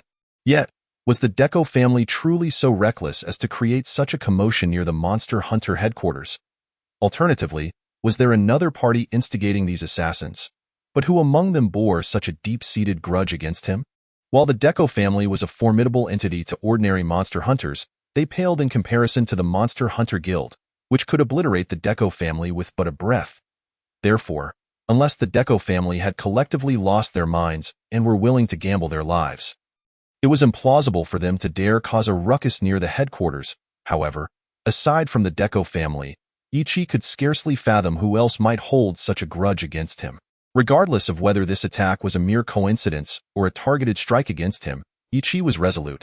He would not let this incident slide. He must investigate thoroughly and deliver a fierce counterattack. For any threat to his safety must be eradicated without mercy. Swish, once again dispatching the stealthy assassin, Yi Qi cast aside the tumultuous thoughts swirling in his mind, his eyes gently closing as he began to seek out the apostle-level assassin of his adversary. The relentless emergence of cloaked foes led even the dullest of minds to deduce that the enemy's apostle-level assassin possessed not only the ability to cloak himself, but also the power to render his companions invisible. If the assailant were not unearthed, this series of ambushes would likely persist. It had already been approximately 10 minutes since the incident, and given the proximity of the Demon Hunter headquarters, reinforcements should have arrived at the Ranger camp by now. Yet, their absence was conspicuous. The sole plausible explanation was that the enemy had orchestrated additional distractions or diversions to draw the attention of the Demon Hunter headquarters. Therefore, placing all hope on their imminent support was imprudent. Reliance on his own strength was paramount. Yi Qi diligently searched for the apostle-level assassin. A green luminescence surged toward his left wrist. 1 minute had elapsed, and the bronze guardian reverted to a simple, ancient bracelet. With the formidable creature unrestrained by the bronze guardian's influence, it charged furiously toward Yi Qi in a fit of rage. Fortunately, only 2 of the 5 giants remained, while the other 3 lay incapacitated on the ground, rendered unconscious by the bronze guardian's earlier strikes. The intellect of the giants rendered them incapable of grasping the nuances of evasion in combat. Their instinctual responses were effective against being smaller and weaker than themselves. But against the imposing bronze guardian, they suffered grievous losses. Yi Qi faced the 2 approaching giants. He deftly dodged their massive wooden clubs while keenly attuning himself to the unusual fluctuations in the surroundings. Compared to the giants, he harbored a deeper apprehension towards the apostle-level assassin lurking in the shadows. The clumsy giants were like artillery firing at a mosquito, unable to graze Yi Qi, who skillfully retaliated with swift strikes from his Yinma blade, eliciting anguished cries from the beasts. Suddenly, a faint sound, easily overlooked, pierced the air behind Yi Qi, aimed at his neck. At last, it had come. Anticipating this moment, Yi Qi advanced, evading another giant's attack and swiftly turning to deliver a decisive blow. The Yinma blade gleamed in the moonlight, a brilliant flash colliding with the dark dagger, resulting in a shower of sparks and a resonating metallic clang that echoed into the distance. Yi Qi observed the peculiar dagger with a cold scoff. At such close range, a mere glance revealed the black substance coating the blade as a layer of liquid. This liquid was no inherent feature of the dagger. It was a potent poison meticulously applied to its surface. Although he could not ascertain the exact nature of the toxin, the dagger's hue suggested a ferocity that was easily imagined. Moreover, the material of the dagger was extraordinary, clearly superior to standard ranger equipment. As it did not shatter upon their initial clash, the cloaked apostle assassin, with an ordinary visage, forcefully pushed the Yinma blade aside before swiftly retreating, vanishing into thin air once more. The enemy clearly intended to strike and retreat at the first sign of danger. Yet, the pronounced fluctuations during their movement illuminated Yi Qi's path like a beacon, compelling him to pursue. A rapid succession of metallic clashes erupted. just as Yi prepared to unleash his burning hand to compel the enemy to reappear. A violent disturbance surged from behind him, accompanied by a fierce gale. Without needing to look, Yi understood that the two giants had caught up. Abandoning his spell, he crouched low, narrowly escaping beneath the swinging wooden clubs. But in that moment of delay, the cloaked assassin's presence dissipated like a phantom once more. Why Yi? Evade. The female cavalry commander returned with the rangers, hauling heavy weaponry. Observing the metallic storm being prepared in the distance, Yi quickly distanced himself from the giants. Noticing his departure, the female commander immediately commanded, "Open fire!" With a relentless barrage of gunfire erupting, the metallic storm unleashed a torrent of fire. Despite the giants' rock-like resilience, they were reduced to mere flesh and bone under the onslaught of the merciless barrage. Sea-level mission, night raid completed. Gained 5,000 experience points. Congratulations, your character level has risen to 9. Profession level has increased to 5. Your injuries and energy have been fully restored. You have acquired 10 skill proficiency points, which you may allocate at your discretion. The cacophony of the metallic storm subsided, and the system notification sounded. The personnel from the Demon Hunter headquarters finally arrived at the camp, accompanied by a cold-faced man and a hulking figure. A middle-aged gentleman clad in a black coat with silver trim entered the ranger camp, followed closely by Yi's companions and the newly appointed apostle. "Greetings, Lord Jacob." The female cavalry commander offered a slight bow to the foremost middle-aged man, and Yi mirrored her gesture. The black and silver apostle coat symbolized the Moonlight Tier. Volume 3, Shadows Chapter 1. Aftermath apostles are a select group of individuals who possess extraordinary abilities that elevate them above ordinary demon hunters. They can manipulate the elements of earth, water, fire, wind, thunder, and light, or even alter their own forms, conjuring illusions, among other powers. Based on the strength of their abilities, they are categorized into 3 tiers: Starshine, Moonlight, and Sunlight. Yi and his peers, having only recently ascended to the apostle rank, belong to the lowest tier, Starshine. Only through a significant transformation of their powers can they attain the Moonlight designation, while Sunlight refers to those apostles who have mastered their abilities completely.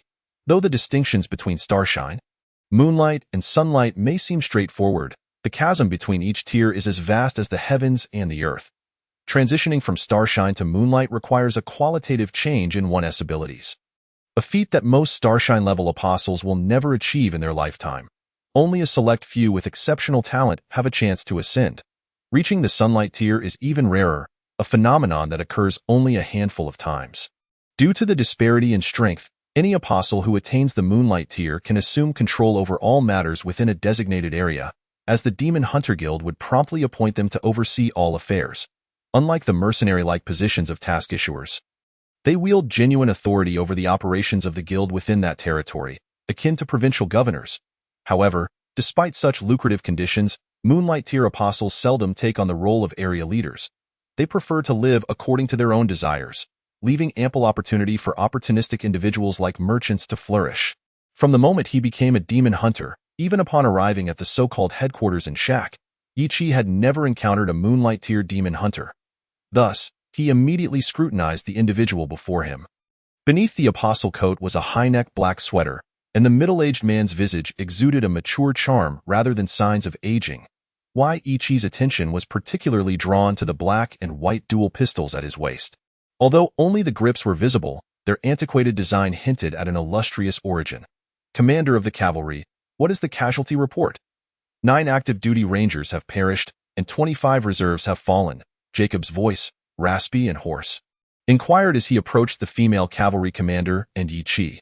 The commander promptly assessed the casualties and began her report, her voice laced with an unmistakable sorrow. Each ranger had trained and lived together in the same camp, forging deep bonds of camaraderie. Upon hearing the tremor in Jacob's voice, Yi shot a surprised glance at him, his gaze drawn to the high-neck sweater. He was curious to see if there were any scars hidden beneath the collar, for he could discern that Jacob's hoarse voice was undoubtedly a result of vocal cord injury. No wonder he wore a high-neck sweater in Shak. It was to conceal his wounds. The question lingered, who could have inflicted such harm upon him? A creature capable of injuring a Moonlight tier apostle was certainly no ordinary foe. It could very well be a marquis or duke-level vampire from a notable family or a seasoned, bloodthirsty werewolf. You are Yi Chi? Perhaps sensing Yi Chi's scrutinizing gaze, Jacob turned and smiled at him, saying, I've heard of you, the most trouble-prone among the apostles of past generations. Some matters are simply unavoidable, Yi Chi replied methodically, maintaining his composure in the face of the Moonlight Tier apostle's inquiry. Regardless of whether it was Coster or Pesci, he had always stood on the side of reason, and thus he articulated his defense. Therefore, I could only retaliate in self-defense. Jacob nodded non-committally before continuing. So, Yi Chi, what are your thoughts on the events of tonight? Me? Yi Chi was taken aback. Despite having participated in the defense, it was customary for the female cavalry commander to be consulted first, followed by his instructors, the cold-faced man and the hulking figure. It was improbable that he would be the first to be questioned. Did Jacob suspect the Deco family? Was he seeking confirmation from me? The enemy first used a colossal beast as bait to draw the attention of the entire camp, and then launched a surprise attack from the side. This indicates that their organization is undoubtedly well-structured. And it is evident that there are apostle-level assassins involved, showcasing their formidable strength. Yi Chi recounted the information he previously acquired in full detail, yet he refrained from expressing any speculations regarding the Deco family. Despite Jacob's seemingly amicable demeanor during their initial encounter, Yi Chi was not reckless enough to divulge his thoughts to someone he had only just met. Let us return to the central fortress. Upon hearing Yi Chi's candid response, Jacob promptly made his next arrangements. The cavalry commander hopes you can immediately ensure everything is in order at the camp. I expect a comprehensive report on this incident before dawn. Yes, my lord. At the headquarters, the central fortress is surrounded by 6 towering spires, each bearing the emblem of the Demon Hunter Guild. The number of guards at every intersection has doubled, their weapons drawn, each face stern and even exuding a palpable aura of menace.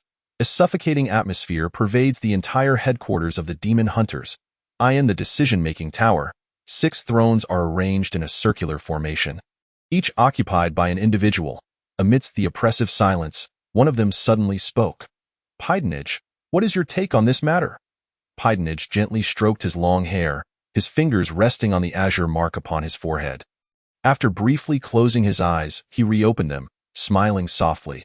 It is not the work of our own, merely some overly ambitious rats. Let those below handle it. I see. The questioner pondered for a moment before inquiring again. Who would be the best choice to handle it? Perhaps Jacob, Pydanage replied slowly. Since his recent promotion to Moonlight, he has seldom made appearances.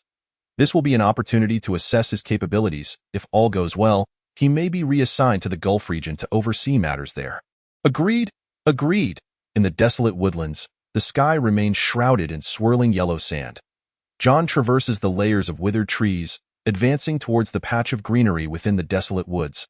Countless vultures perch upon the bare, dying trees, fixated on John. What a nuisance! Why must they hide in such a wretched place? Is it only in this desolate, uninhabited land that they can maintain their air of mystery?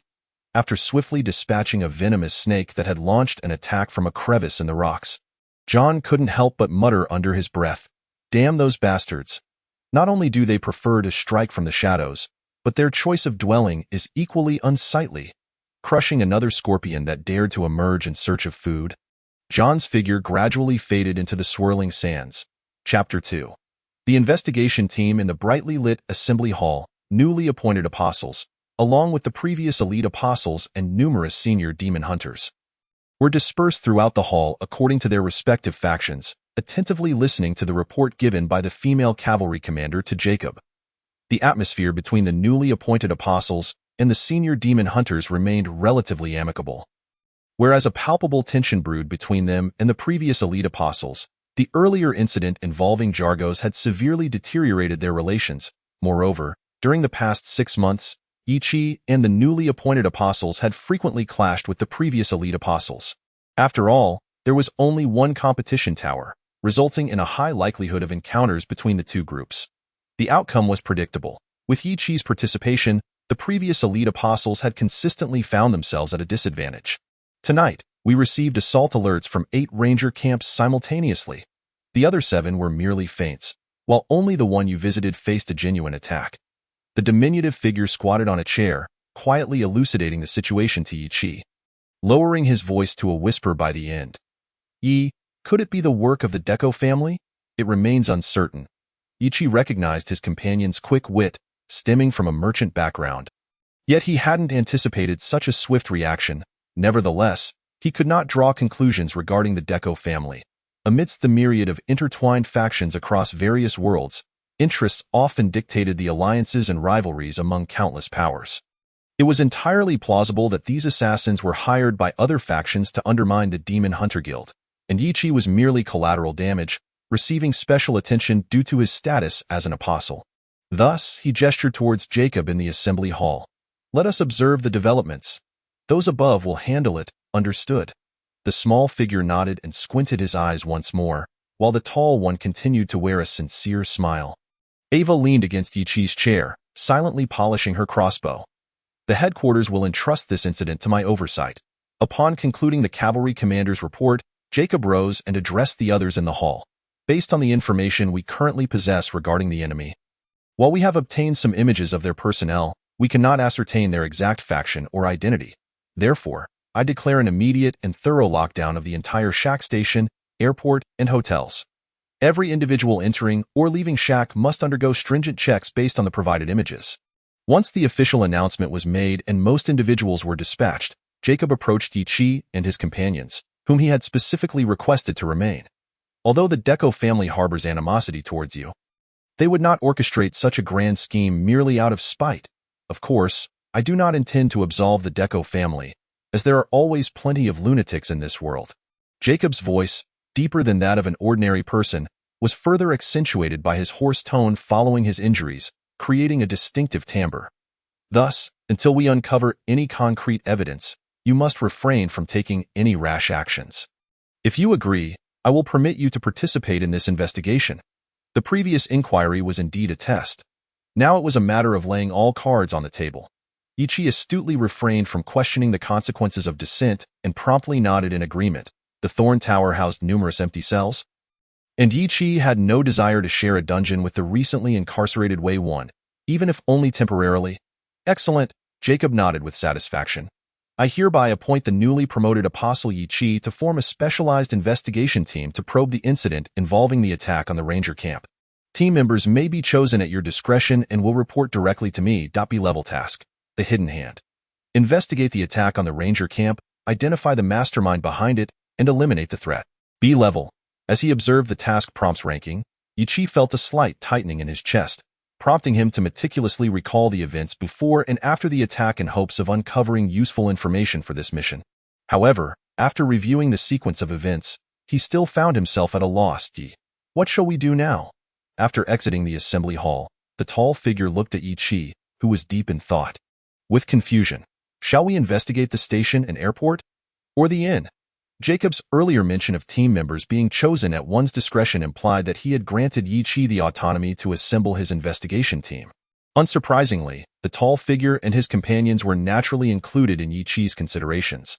Those locations already have ample personnel conducting investigations. If they cannot uncover anything, our numbers would certainly prove insufficient. The small figure patted his companion on the back, correcting his friend's misunderstanding. Therefore, we should investigate from other angles. Indeed. Ichi snapped back to attention, readily agreeing and outlining the next course of action. Among the enemies that attacked our camp, besides the assassins, there were also 5 colossal beasts. Assassins can blend into Shack using various means, but the intelligence and size of the colossal beasts would render their silent entry impossible, especially considering the overpowering stench they carry. Understood. After his 3 companions departed, Ichi rode his black horse towards the Ranger camp. Although he was eager to return to the central fortress to examine his upgraded attributes, most of his personal belongings, including the Eye of Malma, were still within the Ranger camp. Even if these items were well hidden, they remained within the tent. Given the unexpected events at the Ranger camp tonight, it was uncertain whether the tents would be relocated. As Ichi entered the camp on horseback, he immediately sensed the gravity and inexplicable sorrow permeating the atmosphere. Observing the sorrowful expressions on the faces of the Rangers, Ichi let out a subtle sigh. He understood that it was not the right time for him to involve himself, even though he longed to comfort the female cavalry commander, who was reciting eulogies for the fallen Rangers. The surrounding grief compelled him to silently lead his horse into his tent. To the rangers, whom he had only known for less than a day, he was but a familiar stranger. In the final moments of bidding farewell to their fallen comrades, it was best for such a stranger to remain unobtrusive. The stable, ravaged by the colossal beasts, had collapsed halfway. Therefore, Ichi chose not to return the fortunate black horse, but rather tethered it directly outside his tent, taking care to remove the saddle and draping a thick blanket over its back. Once inside the tent, Ichi conducted a thorough inspection, confirming that there were no signs of disturbance. Before sitting on his sleeping bag and directly opening the system's character attribute panel, Chapter 3 Joining Name. Ichi Title, Apostle Level, 9 Class. Warlock Level 5 Attributes, Strength, 16. Agility, 16. Constitution, 16. 1. Perception, 17. 2. Charm, 14. Unallocated attribute points, 0 feats, Animal Instinct, Vampiric Touch, Combat Casting, Toughness, Blind Fighting. Unselected feats, 0 skills, Appraise 5, Bluff 5, Concentration 10, Trapmaking 4, Medicine 2, Hide 18, Listen 15, Rumor 2, Open Lock 10, Sleight of Hand 2, Search 10, Gun Weapon Proficiency 1, Melee Weapon Proficiency 26, Spell Identification 10, Arcane Knowledge 26, Unarmed Combat 10, Climb 8, Ride 4. Unallocated Skill Points, 25 0-level unallocated spell slots, 1 first-level unallocated spell slots, 1 second-level unallocated spell slots, 1 third-level unallocated spell slots, 1 fourth-level unallocated spell slots, 1 fifth-level unallocated spell slots, 1. Though this upgrade did not yield any attribute points or feats, for Ichi, the acquisition of his first 5th-level spell slot and the increment of all spells below 5th level by 1 represented an opportunity for a transformative leap in power. Akin to gaining additional attribute points and feats, open-close, effortlessly unlock or lock doors or chests. Effect: opens closes items or entrances weighing up to 30 pounds, provided there are no other obstructions. Magic Missile, summon up to 5 force field projectiles using magic. Effect: produces 2, 3rd level, 3, 5th level, 4, 7th level, or up to 5, 9th level, missiles to strike a single target, or creatures within 15 feet of each other, guaranteed to hit, dealing 1d4 1 force damage. Darkness. Cast a spell to envelop an area in shadow. Effect: creates an area of supernatural darkness with a radius of 20 feet, rendering creatures within it concealed and impossible to illuminate, negating dark vision. Duration: 5 minutes per level. Flame Arrow. Bestow magical energy upon ranged ammunition. Effect: causes up to 50 pieces of ammunition, such as bullets, arrows, bolts, stones, to become searingly hot with flames, each inflicting an additional 1d6 fire damage. Duration: 2 hours per level. Greater Invisibility.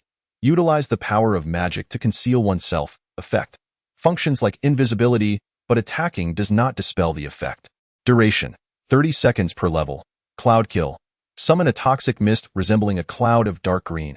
Effect: creatures within a radius of 45 feet of the mist suffer from poisoning and can fall unconscious until death. Those immune to poison are unharmed. The mist moves at a rate of 10 feet every 10 seconds. Duration: 1 minute per level. Aside from the already selected Darkness, Magic Missile and Greater Invisibility were inspired by the Assassin of the Night.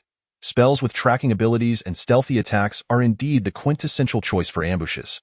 Flame Arrow is intended to enhance the potency of the M500 and other firearms. Open Close is for convenience in certain situations. As for Cloud Kill, Ichi is drawn to its extensive area of damage and its mobility. If controlled well, it could decimate or severely weaken a camp like that of the Rangers in a single strike. "May I come in?" The voice of the female cavalry captain interrupted Ichi, who was experimenting with Open Close. Quickly tidying up the tent, which had become disheveled from his trials, Ichi replied, "Please enter." Have you established a separate investigation team?" The female cavalry captain entered without surveying Ichi's temporary quarters. Instead advancing directly to him and inquiring, "May I join? Have you received word so swiftly? Is there a connection between IRC and Jacob?" Ichi glanced at the female captain in astonishment. Secretly amazed by her information-gathering prowess, aside from him and his 3 companions, only Jacob was aware of the investigation team. Ichi was confident that his companions were not gossipers, thus the only source of her information had to be Jacob. "Jacob is a close friend of my father. Perceiving Yichi's surprise, the female cavalry captain offered a brief explanation, then reiterated her request, "May I join?" Though clad in heavy knightly armor, traces of tears were still visible on her face. Her reddened eyes and strained expression attempted to maintain a facade of composure. "Actually, I could lend you my shoulder to lean on." Seeing the female captain's demeanor, Yichi sighed inwardly, then stood up with a playful grin, patting his shoulder as if inviting her to take advantage. "You should know that those who wish to lean on it usually have to pay a hefty price." Boring. The female cavalry captain cast a fleeting glance at Yichi's shoulder, then immediately stepped back, increasing the distance between them, stubbornly turning her head away. "I'm fine. Why would I lean on your shoulder? I'm not sad at all. I'm very strong. Of course, but you are the one requesting me. If you don't offer something in return, how can that be acceptable?" Yichi nodded in firm acknowledgement of her strength, but then shifted his tone, stepping forward again. "If you lean on me just a bit, I might consider letting you join the investigation team. You know, it's quite fashionable these days. Unspoken rules, you know?" The female cavalry captain observed Yichi as he approached once more. She finally allowed her taut shoulders to relax, her head tilting slightly towards his shoulder, her previously strained expression showing a hint of relief. Why, Ichi's hands gently rested on her knightly armor, silently sensing the frailty beneath the weighty exterior. "Thank you." The barely audible whisper reached Ichi's ears, and before he could react, the female cavalry captain had already pulled away from his grasp, standing upright once more. "Now, can you assign me a task?" "Certainly," Ichi replied with unwavering authority. "As the leader of the investigation team, I command you to return and rest. If you refuse, you will be expelled from the team." Under Yichi's watchful eye, the exhausted female cavalry captain returned to her tent. Although she might still struggle to sleep within its confines, Yichi understood that this would at least conserve her stamina, preventing her from falling ill. After ensuring the female captain was settled, Yichi returned to his tent, only to be interrupted once again by the arrival of the small individual, disrupting his study of the new spells. Chapter 4. Hank's Circus. In the dead of night, the ancient streets of Shaku finally experienced a rare moment of tranquility. Countless performers and visitors had drifted into slumber after a bustling day. Only the hunters under the Demon Hunter Guild continued their secretive search for the sudden foes of the night, silently whisking away anyone suspicious, including those with wanted posters. There's no doubt about the influence of the Demon Hunter Guild in Shaku. While it may appear that Shaku is still under the jurisdiction of the highest government, its true master is the Demon Hunter Guild. Even the mayor of Shaku, who draws a salary from the highest government, was once a senior demon hunter. After exchanging friendly nods with a few searchers encountered on the road, Ichi followed the small individual through the specially laid stone-paved path into a narrow alley, where the large individual and Ava awaited. "Is that the place?" Standing in the shadows, Ichi pointed toward an open area ahead where three enormous, vibrantly colored tents formed a makeshift camp, from which joyous and melodious music occasionally drifted, accompanied by bursts of laughter. "Indeed." The small individual nodded, speaking with a hint of admiration. To conceal a giant within a circus and mask its odor with the scent of animal dung is truly a brilliant idea. Although we have already seen through it, we owe a debt of gratitude to Ava's animal friends. That was Ye's contribution. The bashful Ava, without pretense before his companions, shyly scratched his forehead and muttered, "Without Ye's reminder, my animal friends would never have found this place." Ava hailed from the finest hunter family in the Hailing District, but due to his ability to communicate with animals, he could not bring himself to harm his prey and was ultimately cast out of his family. However, his skills with bows, crossbows, and throwing knives were put to good use in the Demon Hunter Guild. Due to his shy nature and inner kindness, Ava had few friends within the guild until he met Ichi during the humiliation he faced from Jaegers in Shaku. "Ava, please thank your animal friends on my behalf." After half a year of companionship, Ichi had long since grown accustomed to interacting with the reserved Ava, thus he directly inquired, "Did your animal friends bring us any other news?" "None. The sorrow and despair brought back from that place are boundless." Ava gently caressed and comforted the trembling sable that clung to his shoulder, his eyes reflecting deep concern. Many animals there have been so brutally mistreated that they have lost all semblance of feeling, reduced to mere shells of their former selves, while the remaining ones anxiously await the end of their existence. Given that this situation is linked to tonight's assault, it is clear that his future is bleak. Ichi offered a few words of solace to Ava before turning to the towering figure beside him. Darla, are you familiar with this circus? The Hank Circus is quite popular in Shaq. I once attended a performance with my parents. The local giant immediately divulged all he knew. The Hank Circus visits Shaq 3 to 5 times each year, with each stay lasting about a week, offering continuous performances both day and night. It features not only traditional clowns, animal tamers, and acrobats, but also innovative magic acts that involve astonishing transformations, where both boxes and people seemingly vanish. Innovative magic acts? Yi Chi's eyes narrowed. As soon as the giant mentioned the innovative magic, he was reminded of that apostolic-level assassin capable of rendering both themselves and others invisible. Though he could not ascertain whether the magician on stage was indeed the same individual, it was certain that they were intricately linked to the Hank Circus. Dayton, Ava, you two must head to headquarters and procure a search warrant. Now that we have confirmed the giant's origins here and the presence of the apostolic assassin, it is imperative that I personally witness the leader of this circus. However, we must adhere to certain necessary protocols. Even though the Demon Hunter Guild reigns supreme in Shaq, we must still maintain a faade of propriety. Darla, you will accompany us to the renowned Hank Circus in Shaq, at the Demon Hunter headquarters, Central Castle. Nofa, have you gathered all the information? Jacob inquired, observing the newly arrived Nofa. Who are the individuals involved? It was a blacksmith from the ranger camp who sold information regarding the camp. Nofa reported the findings faithfully. I have already instructed the guards to escort him to the Thorn Tower. However, the buyer was exceptionally cautious, leaving no traces, always obscuring their face during contact, and the payment was made in old currency. Jacob nodded in appreciation, his distinctive raspy voice continuing. The buyer has provided some leads. It is the Hank Circus. Yi Chi's investigative team has uncovered that the giant once sought refuge there, and it is highly probable that the apostolic assassin is also linked to this circus. I expect you and Ted to assist Yi Chi and his team at once, and be prepared to act when necessary. Yes, my lord. Welcome, sir. The Hank Circus is delighted to have you. The jovial clown ticket seller exclaimed as Yi Chi and the giant approached. Promptly diving into his duties, the adult ticket priced, I wish to speak with your ringmaster. Yi Chi interrupted the clown's sales pitch, presenting the freshly issued search warrant. There are matters that I must discuss directly with your leader.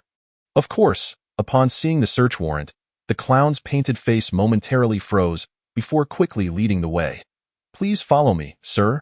Though the ringmaster held a position of great authority within the circus, his living quarters were no more lavish than those of ordinary performers, where elsewhere there would be trailers. In Shaq, it was merely a triangular tent. Hank, the ringmaster of the Hank Circus, was attired in an impeccably tailored suit, his hair neatly combed, his lips pressed tightly together, lending his entire countenance an air of rigidity. It was difficult to reconcile the stern, humorless demeanor before Yi Chi with the lively, jovial spirit of the circus. Indeed, his appearance was far removed from that of the rumored assassin. Gentlemen, how may I assist you? Hank's voice matched his appearance in its sternness, adhering strictly to protocol. But first, I must see the search warrant. A group of thugs attacked the visitors in Shaq tonight. The casualties were substantial. Yi Chi handed over the search warrant, his face bearing an expression of profound sorrow. Ringmaster Hank, I implore you to cooperate with our investigation and gather all your performers. We need to ascertain whether any thugs are hiding among them. Chapter 5. Awaiting such pitiful souls. May they find peace. Hank's taut features revealed a hint of sorrow, yet it appeared stiff and forced. Even as he promptly produced the entire roster of the circus and guided Yi Chi through the identification of the performers. Yi Chi could perceive the tension in Hank's evasive gaze, betraying a lack of genuine sorrow, replaced instead by palpable anxiety. Just a pawn? Hank's somewhat clumsy demeanor led Yi Chi to form a swift judgment about him. Despite a touch of regret, Yi Chi felt no disappointment. Pawns can be discarded at any moment, but following a pawn often leads to the hand that controls it, especially when the pawn still retains some utility. Currently, all transportation routes in Shaq are completely sealed and under tight surveillance. Escaping Shaq would require that apostolic assassin to forsake all their subordinates and slip away alone. After their encounter, Yi Chi was confident that the assassin's abilities did not extend to maintaining invisibility while transporting others. Furthermore, the assassin's subordinates would hardly abandon their leader. Regardless of how tightly organized, those left behind seldom exhibit loyalty, and betrayal becomes their most viable option. At the very least, turning traitor might afford them a chance at survival. Once faith is lost, one's life becomes exceedingly precious, does it not? Thus, to ensure a safe exit from Shaq with their subordinates, the assassin will undoubtedly reach out to Hank, a pawn who can leave Shaq without arousing suspicion. Yi regarded Hank, who feigned diligence in identifying the circus performers, with a hint of mockery. Those blinded by greed are often consumed by it. Yi could already envision Hank's fate. Once he departs from Shaq, a pawn stripped of its utility is destined for abandonment, and the assassin has likely silenced many before. Certainly, they would not hesitate to do so again. Sir, this is the complete roster of my circus personnel. After emerging from the tent of a juggler, Hank expressed a hollow apology to Yi, masking his insincerity. I regret that I cannot be of further assistance. I am truly sorry, sir. Thank you for your cooperation. Ringmaster Hank. Now that Yi understood Hank's precarious position, he felt no need to continue this charade. He nodded to the giant. Darla, let us continue our search elsewhere. With that, Yi and the giant departed the Hank circus, taking a wide detour to confirm they were not being followed before returning to the alley where the small one and Ava were keeping watch. Although there was a connection to tonight's attack, Hank was merely a pawn enticed into the game. Upon returning to the alley, Yi promptly relayed his findings to his three companions and outlined the next course of action. Given that the apostolic assassin possesses the ability to become invisible, if we were to monitor them ourselves, we risk being detected. Therefore, Ava, I entrust the upcoming surveillance task to your animal companions. It would be best to find animals that can remain concealed and beyond suspicion. Leave it to me. Ava nodded, then began to emit soft chirps, and shortly thereafter, a dozen mice scurried forth from the alley. After consuming some food that Ava had produced from his pocket, the mice dispersed into the Hank circus. Yi observed the animals Ava dispatched and nodded in approval. Mice are commonplace and would not raise suspicions, especially in an open-air gathering like a circus. Darla, are there any comfortable inns nearby? Yi turned to the giant with a smile. I believe we must engage in a test of patience with our esteemed ringmaster Hank, as well as that mysterious apostolic assassin. Naturally, I hope they too enjoy a cozy environment. The light in the inn room was soft, with warm morning sunlight streaming through the window, filling the space. Yi was savoring a rich cup of milk tea, gesturing for the female knight commander to partake of her own cup. How long must we wait? Despite the tea's rich sweetness, the knight commander's thoughts were elsewhere. We have already waited 3 days. How much longer must we endure? This marked the third day since Yi and his companions began surveilling the Hank circus. On that very morning, the knight commander had arrived from the camp to join Yi's watchful team. Of course, Yi was deeply grateful to the three companions who tactfully vacated the room to rebook next door. Even though Yi had not achieved his goals during these 3 days, we are now in a position favorable to us. Even if they possess the ability to become invisible, they will inevitably be exposed in Shaq. Thus, we shall patiently wait. Fully aware of the immense power wielded by the Demon Hunter Association in Shaker, Yi confidently smiled at the female knight commander. The tighter the association pressed, the greater the likelihood that their adversary would seek out Hank, and at that point, he would simply follow the trail to its source. Come, taste this. It's quite delightful. He placed the pastries, which the tall man had specially purchased from a well-known patisserie in Shaker that morning, before the female knight commander. After taking a piece for himself, he savored it and exclaimed, "The craftsmanship is truly commendable." The aroma of the pastries, combined with the rich fragrance of milk tea and Yi's expression of enjoyment, finally prompted the female knight commander to lift her cup.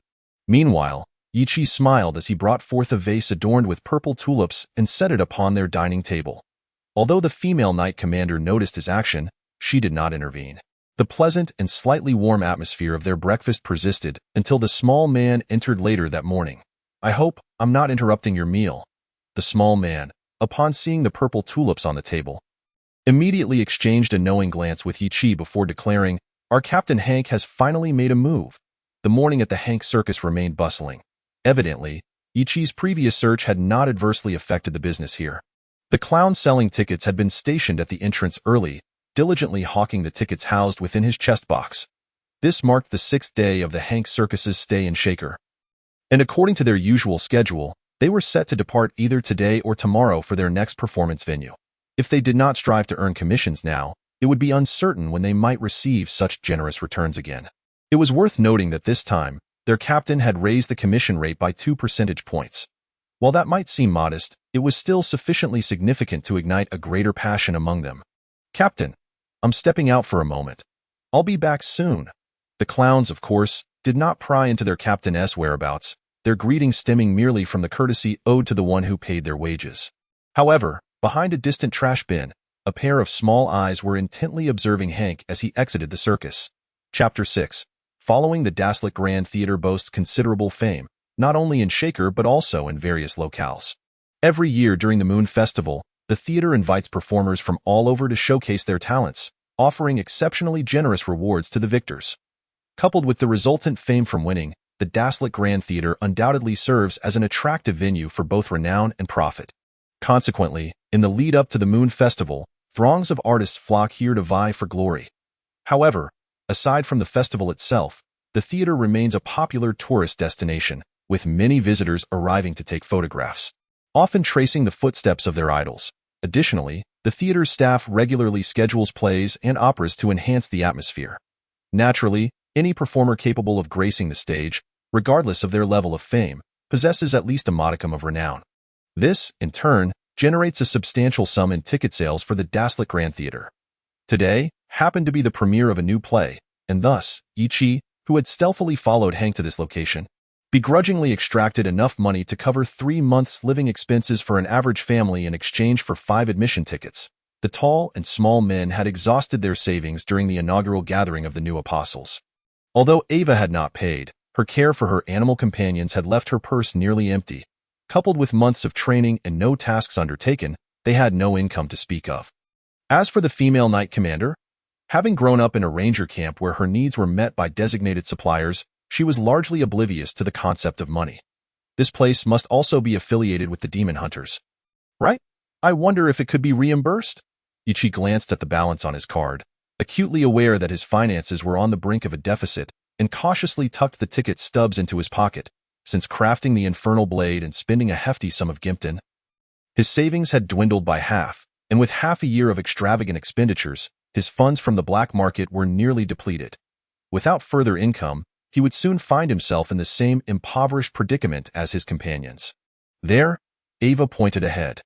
Though not a skilled hunter, Ava, hailing from a family of hunters, possessed keen eyesight and quickly spotted Hank's figure and the surrounding situation even in the dim theater. He was alone, and his companion had yet to appear. "All right, follow me," Ichi nodded, leading his companions to the other side of the theater. "Everyone, scatter and find your spots to wait for the other person to show up." The steep ticket prices deterred most tourists, resulting in many empty seats within the expansive theater. Thus, Ichi and his companions easily found convenient vantage points to monitor Hank. Naturally, Ichi chose to sit right beside the female knight commander. Having paid such an exorbitant price for tickets, he intended to make their expenditure worthwhile, for instance, enjoying a date while keeping watch. The atmosphere here is quite pleasant. In the darkness, Ichi gazed at the female knight commander's subtly illuminated profile, smiling as he asked, "Do you enjoy theater?" "I don't know. I've never seen one," she replied candidly, reaffirming, "We are monitoring now, not watching a play. I haven't seen one either. This is my first time attending a play. And I didn't expect to be watching it with you." Ignoring the female knight commander's correction, Ichi continued, "Besides, if you're not watching the stage and are solely focused on a single person, it becomes quite conspicuous. So, let us enjoy this together, shall we? Of course, if you would be so kind as to place your hand in mine, we could pretend to be a couple, which would make it even more perfect." "In your dreams." The female knight commander's refusal was as resolute as ever. Ichi, undeterred, shrugged his shoulders and turned his attention to the stage, fully concentrating on Hank, who sat diagonally across from him. The assassin's ability was invisibility. Paired with exceptional concealment skills, and in such a dim environment, Ichi could not afford to let his guard down. He needed to be acutely aware of any fluctuations that might reveal Hank's presence. Countless ripples surged in Ichi's mind, and with the combat perception granted by his blind fighting technique, he committed to memory all the fluctuations surrounding Hank, striving to notice any slight changes immediately. In his intense focus, Ichi failed to catch the fleeting glance the female knight commander cast towards him, which momentarily revealed a hint of shyness on her face. The play unfolding on stage was utterly captivating. with the audience below occasionally erupting into enthusiastic applause. Conversely, Hank sat restlessly in his seat, continuously shifting positions to calm his agitated spirit. The thought of the search 3 days prior filled him with anxiety. Yet, the prospect of wealth that could allow him to live comfortably for the rest of his life fortified his resolve. The imminent Gimpton and the risks involved entwined around his heart like two venomous serpents, making it difficult for him to breathe. "Don't move. Follow me." Hank nearly jumped at the sudden voice beside him, but he quickly nodded in understanding and stood up obediently. The allure of Gimpton was one aspect, and the unique abilities of the other party were another. Hank swore he had never imagined he would encounter a figure from legend. The thought of the other's elusive nature sent shivers down his spine. As he climbed into the carriage at the entrance, Hank's tension dissipated entirely upon seeing the bags filled with Gimpton inside. He seized a bag and clutched it tightly to his chest. "Sir, Hank is willing to serve you." Feeling the weight of the Gimpton in his embrace, a rare smile broke across Hank's typically stoic face, even as he addressed an unseen figure. "Please give your instructions. Tonight, I will have people infiltrate your circus. Be prepared to leave at any moment." The other party's words were concise yet laced with a hint of danger. "The Gimpton has been given to you. Should anything go awry, I would be more than willing to harvest the life of a traitor. Sir, rest assured." Hank immediately declared with utmost sincerity, "My loyalty to you will never waver." The carriage halted on the road to the outskirts of Shaker, and with the heavy Gimpton in hand, Hank eagerly rushed back to the circus, shadows closely trailing behind him as they too entered the circus. Chapter 7. "Ambush, gentlemen, ladies, what are you doing?" Hank exclaimed in a panic upon seeing the unexpected intruders in his tent. Fortunately, his memory served him well. Upon recognizing the tall figure in the back, he sensed trouble brewing. "You are Mr. Darland?" "Hee, Captain Hank, if I were you, I wouldn't be reaching for my gun at my waist." The diminutive figure, with a mischievous smirk, pressed a dagger against the throat of his adversary, simultaneously extending his hand to seize the money pouch containing Gimpton's funds and the pistol from the opponent's waist. "These are evidence and the murder weapon. Now confiscated." "Oh, no, you can't." Hank let out a wail akin to one mourning his deceased parents upon witnessing the loss of the money pouch. Yet, before he could utter another word, the little man swiftly struck a knife-hand blow to Hank's neck, rendering him unconscious and tossing him into a corner of the tent. The little man turned to his 3 companions. "Once the interrogation team from headquarters, the Tower of Thorns, arrives, our current mission will be deemed complete. The remaining matters can wait for Ye's return." "What if he goes alone?"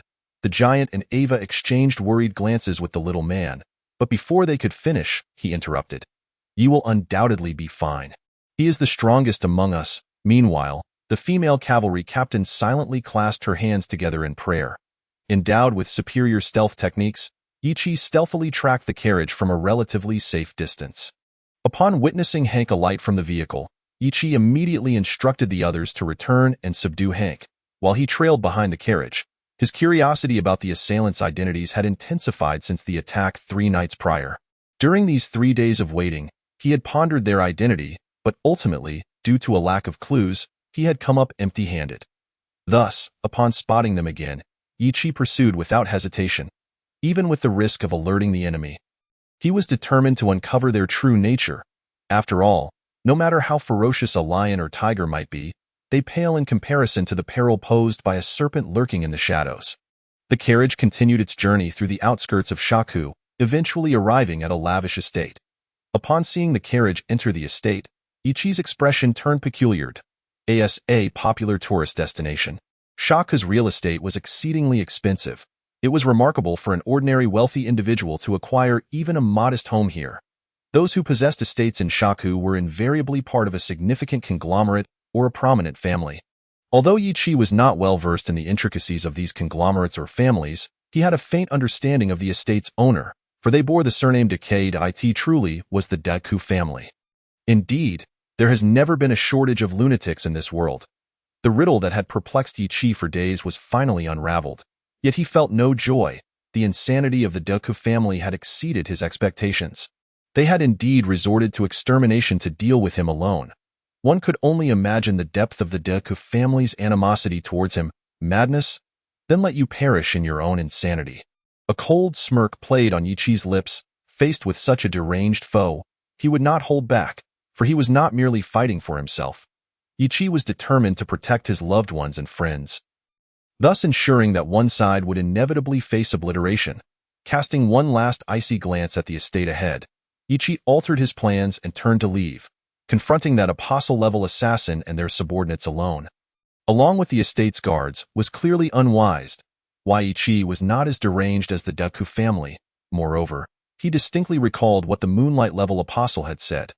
Conclusive evidence had emerged. Jacob, what will you do? Yi lifted his gaze, his eyes narrowing as he stared at the 6 towering spires before him, then tightened the black cloak that symbolized his apostolic identity, striding toward the central castle. On a midsummer night, Shaku experienced an unusual fog. The streets, shrouded in mist, appeared hazy and indistinct. However, this did not dampen the spirits of the tourists visiting Shaku. Instead, they eagerly took out their cameras to capture this rare scene as a keepsake. Some tourists, still unsatisfied after snapping pictures, even paid a handsome sum to hire artists in Shaku's square to immortalize themselves alongside the foggy landscape. It seemed that only in this way could they showcase their uniqueness. Meanwhile, the Hank Circus, bustling and preparing to depart, became a picturesque sight in the backdrop. Circus leader Hank stood stiffly beside the caravan, his expression as rigid as usual, yet his troop members clearly sensed his foul mood. Consequently, they busied themselves in silence, packing their belongings. Let's go. With Hank's commanding shout, the well-prepared circus troupe set off towards Shaku's train station. There, they would board a special train to leave Shaku and, upon reaching the next town, transfer to prearranged automobiles for yet another tour. Until their return to Shaku.at, the train station, Hank first directed the troop members to load their other belongings into the pre-prepared luggage bags in the trailer before promptly setting aside the cages containing the circus animals. Awaiting passage through the designated animal route to the special carriage, even tamed circus animals posed a safety concern when sharing a train with lions and tigers. Therefore, each time they traveled to Shaku, the circus had to incur additional transportation costs for the animal special carriage. The seasoned troop members, accustomed to this, boarded the train in advance, leaving Hank behind to handle the payments. Once everyone had departed, Hank approached the cage containing the animals, discreetly unlocking it. The cage door swung open of its own accord, quickly closing again, as Hank relocked the cage. From atop the clock tower at the train station, the demon hunters observed this scene with smiles. There was nothing more delightful than capturing an enemy in a trap, was there? As the whistle blew, the train's engine slowly roared to life, gently carrying hundreds of satisfied tourists away from Shaka Station. After the train exited the urban area and entered the outskirts, the anchor bolt on the last special carriage suddenly came loose and fell off. Immediately, the entire carriage containing the circus animals detached from the train, coming to a halt on the tracks. The tourists inside the carriage remained blissfully unaware, continuing to excitedly discuss their experiences in Shaku. Chapter 8. Extermination. A carriage stood abruptly still on the tracks as shadows swiftly encircled it. Attack! Boom! Boom! Boom! At Jacob's command, a multitude of heavy weapons opened fire simultaneously, instantly hurling the entire carriage off the tracks and down the slope. The carriage, constructed of solid iron, was riddled with bullets within mere minutes. Reduced to a shattered wreck, bathed in moonlight, the demon hunters could clearly see blood flowing along the jagged edges of the broken carriage, some belonging to animals, others to foes. The fierce assault persisted for 10 minutes. If the carriage had been merely damaged before, it was now nothing more than debris, utterly unrecognizable. Is it over? Ava, standing on the hillside beside the tracks, gazed at the blood-soaked ground. Even though he knew this was the best course of action, a hint of sorrow lingered in his expression. This sorrow was not for the enemies, but for the animals that perished alongside them. Ava stood silently, praying, "May your souls return to nature." Over? Not by a long shot. Yi, who had been keeping his eyes shut, opened them and shook his head with a smile, addressing the little man beside him. "Dadong, you are in command of the team for now." After uttering these words, Yi brandished his Yinma knife and charged into a nearby open space. In a flash, a brilliant arc of blade light severed a head from its body, as the corpse tumbled from its cloaked state to the ground. Despite the successful ambush that had eliminated most of the enemies within the carriage, Yi could still sense some had managed to escape using the apostle-level assassin's abilities. With the beheading of one enemy serving as a signal, the remaining foes immediately launched their counterattack. Clearly determined to take down their adversaries with them, a cornered beast is the most dangerous, and their desperate assault caused significant trouble for the demon hunters. Except for Yi Chi's group, which had the advantage of his guidance, other hunters suffered casualties. The demon hunters wielding heavy weapons were particularly caught off guard. The sounds of screams and blood splattering became the dominant theme. Even if the enemies were met with overwhelming firepower the moment they appeared, that fleeting moment was enough for them to claim the life of a demon hunter.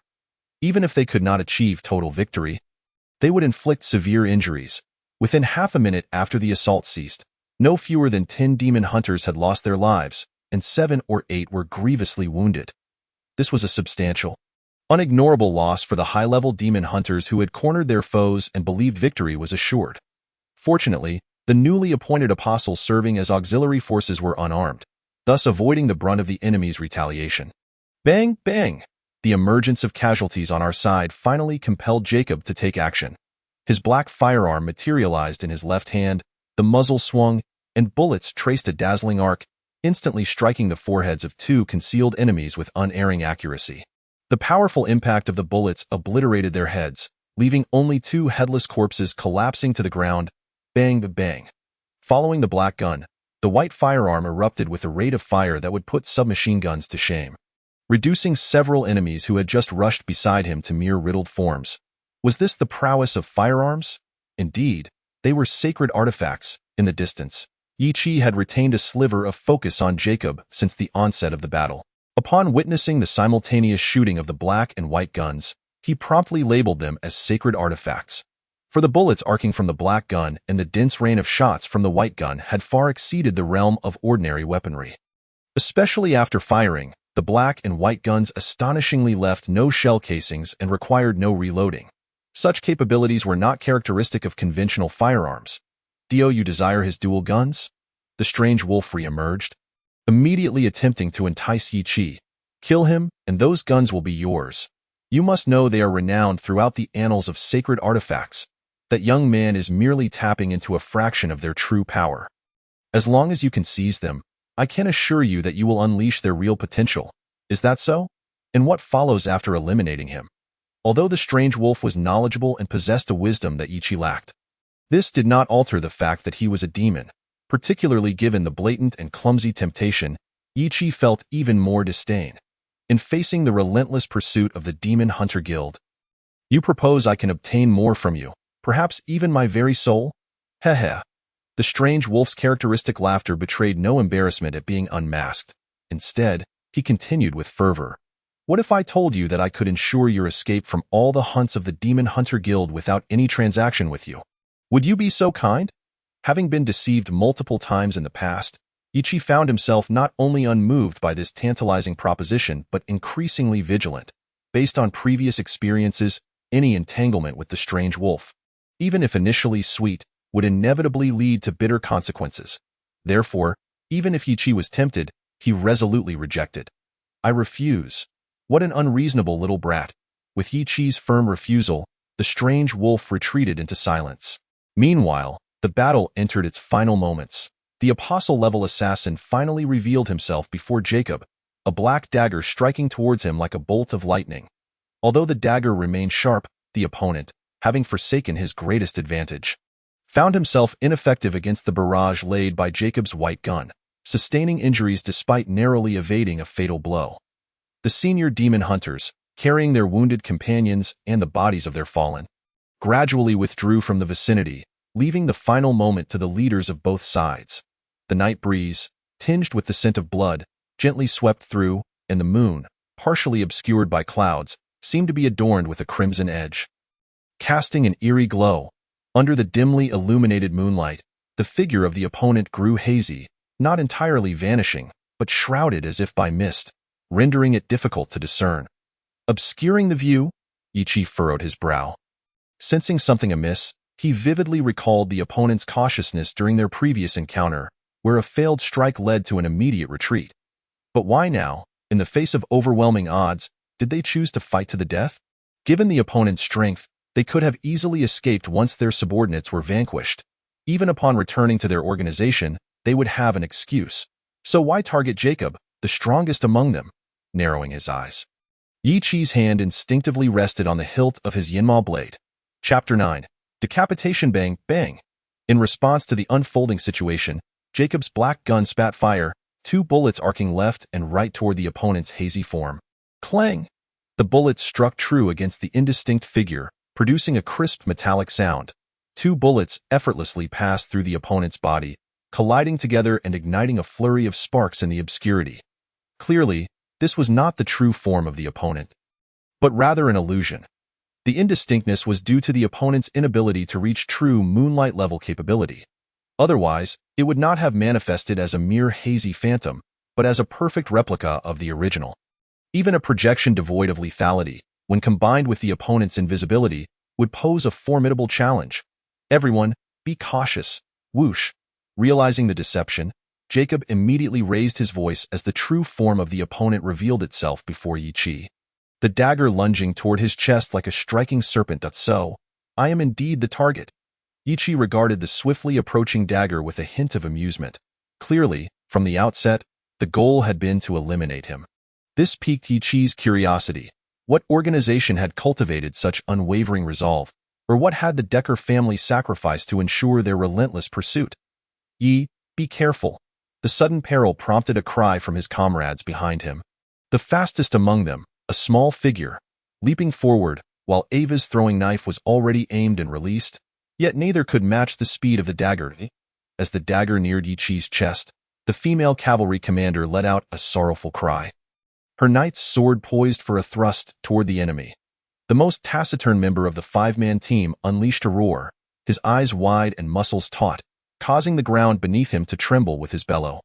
His already towering form seemed to grow even taller, entering the ranks of giants. The collective sorrow and fury of the 4 did little to hinder the opponent's advance. Rather, the enemy's eyes gleamed with a hint of pleasure. As if relishing the despairing cries of their target's comrades, clang!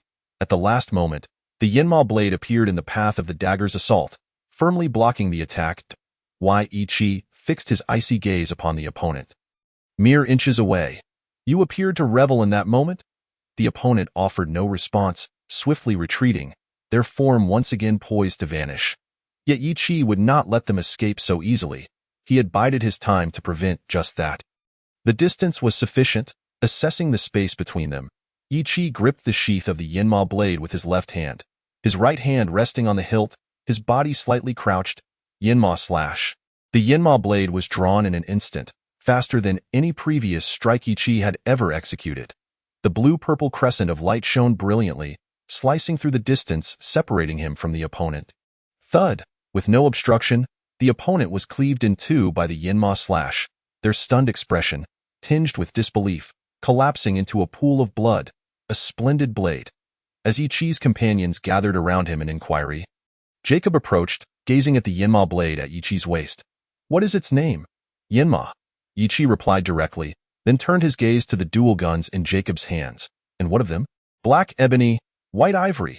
Jacob regarded the guns with a gentle expression, as though they were cherished kin, before raising his head and continuing in his distinctive rasp. Leave behind the necessary personnel to clean the battlefield. Let us proceed to complete our unfinished task. Indeed, Yi Qi nodded, fixing a steady gaze upon Jacob. I hope you shall uphold your promise. Certainly, Jacob promptly affirmed. No traitor shall be spared, not even the Decker family. The Decker family is a nefarious lot. This time, let them meet a complete demise. On the return journey, the small figure approached Yi Qi, whispering. I knew the small one had a grudge against the Decker family. Yi Qi smiled, listening.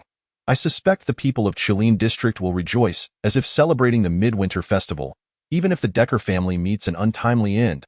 With a smile, Yi Qi keenly noticed the female cavalry commander beside him tightening her grip on her knight's sword upon hearing the small one's words. It is not regrettable for a knight to perish in battle.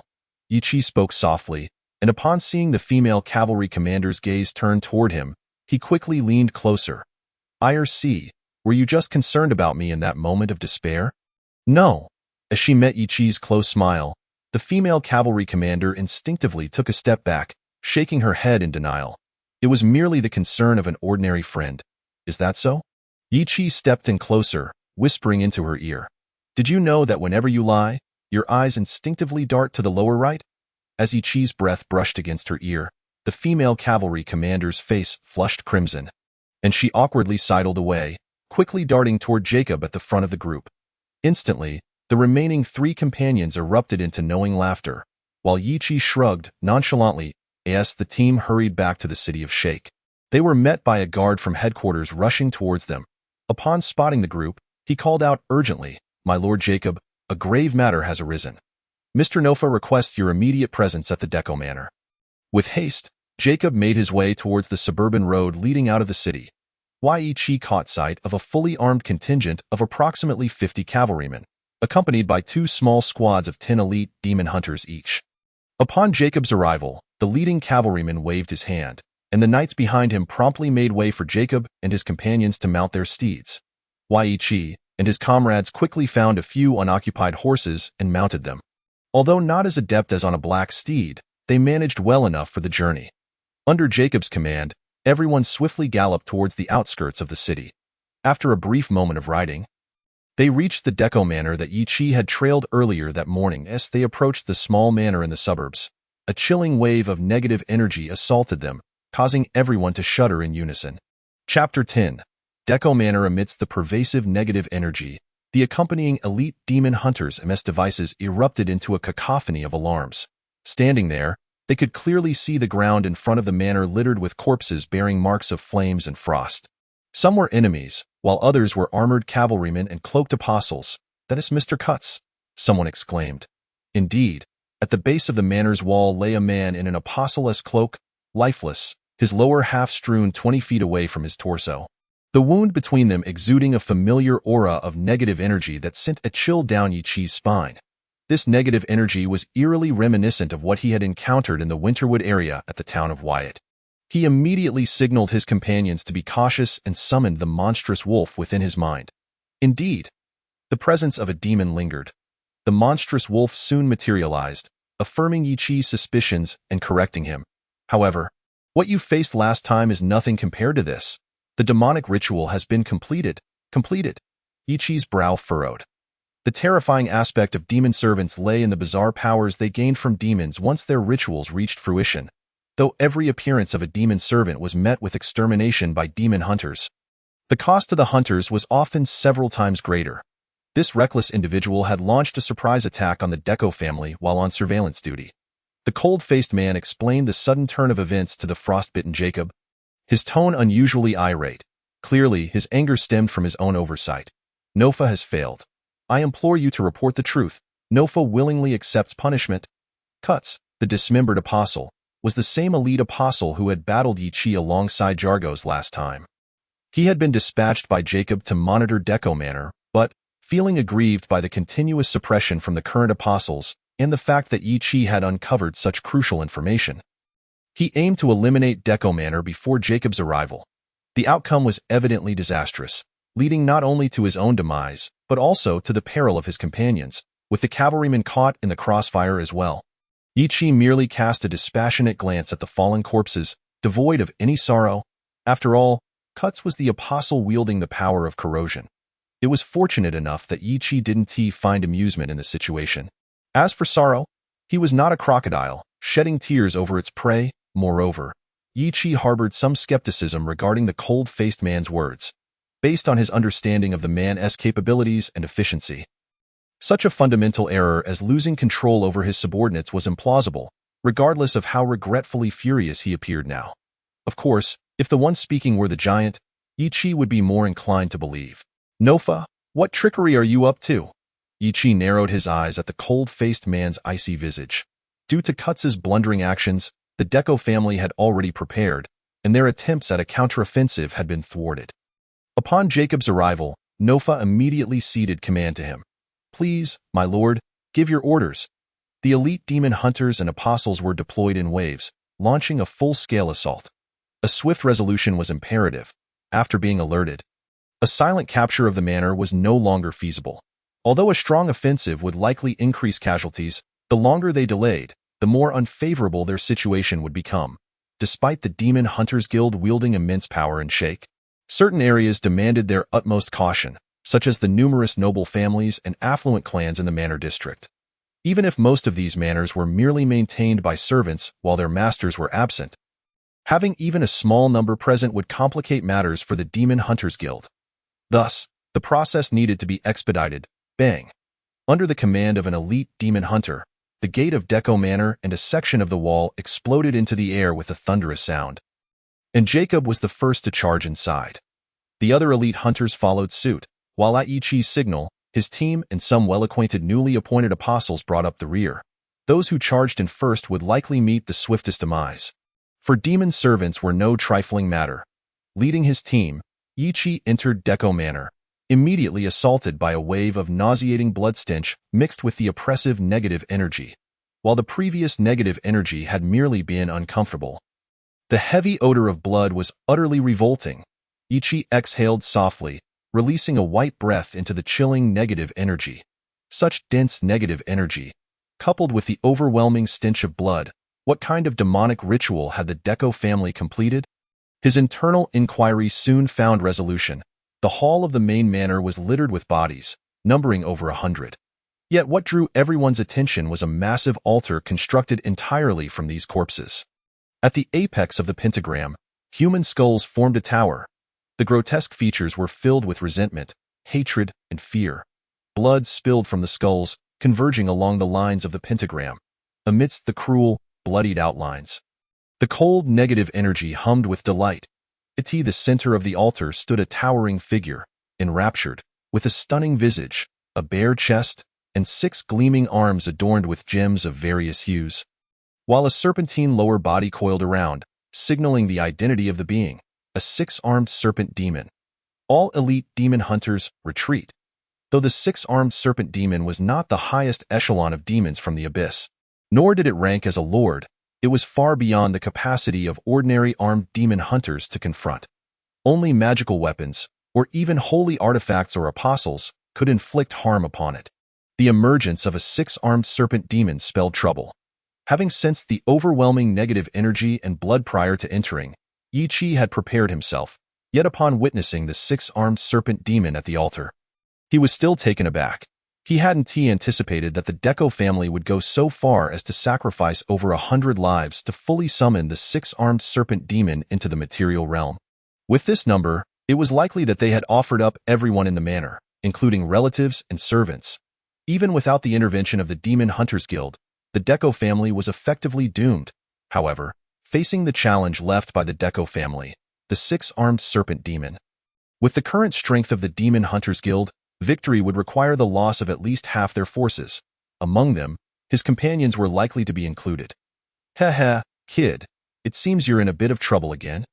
Huh? Chapter 11. The Fierce Battle Speak. Knowing the monstrous wolf's tendency to avoid work without gain all too well, Ichi asked directly, "What do you want?" "My other statue. It resides in the study to the left of the hall. Retrieve it, and my strength will be partially restored, and yours will increase as well. This is not the headquarters of the Demon Hunters Guild. You must obtain it." The monstrous wolf replied earnestly, displaying an unusual seriousness when discussing the statue that had sealed it. Once Ichi nodded, the wolf added an additional reward. "Stay behind that human, and I guarantee your safety." The cold-faced man? Ichi was taken aback. The person the monstrous wolf referred to was indeed the cold-faced man standing not far from him. Contemplating the earlier improbable oversight and now the wolf's assurance regarding the man, Ichi sensed a vague foreboding within him. "You two cannot escape the vortex of power, can you?" Ichi cast a fleeting glance at the stoic man. A faint sigh escaping his lips. This sudden ambush on the ranger camp by the assassins brought sorrow to the rangers who had lost their comrades. It was a significant blow to the reputation of the Demon Hunters Guild. Yet for certain individuals, it represented an opportunity, a chance for ascension. The notoriety gained from hunting down the assassins would be sufficient for these individuals to climb the ranks of the Demon Hunters. Previously, Jacob had undoubtedly been the greatest beneficiary, but now with the emergence of the 6-armed serpent demon, everyone was faced with substantial casualties. Should the stoic man rise to prominence at this juncture, he would become the primary beneficiary of the situation. Despite their somewhat antagonistic relationship, Ichi had always admired the stoic man's sense of justice in his dealings, feeling somewhat inferior. Therefore, even though their rapport was strained, Ichi refrained from uttering harsh words. However, As he pondered these thoughts, a new idea suddenly flickered in his mind. Perhaps the stoic man's sense of justice was merely a guise to attain power? Turning his head, Yi Chi's lips curled into a familiar sardonic smile. He chose not to delve deeper into the stoic man's character. After all, he was Yi Chi, not the stoic man's close ally. And he had yet to reach the point of questioning him, did he? He reminded himself to ensure his own safety. Yi Chi covertly gestured to his companions. Stay near the instructor, bang bang. Jacob launched an attack against the six-armed serpent demon, which was still siphoning negative energy from the altar. Even though the six-armed serpent demon had not yet reached the level of a lord upon entering the material plane from the abyss, its power would still be diminished. However, once it absorbed the remaining negative energy from the altar, it would regain strength, perhaps even becoming more formidable. Thus, to eliminate the demon safely, they needed to strike while it was still weakened, a fundamental principle taught by instructors when demon hunters learned about the abyss.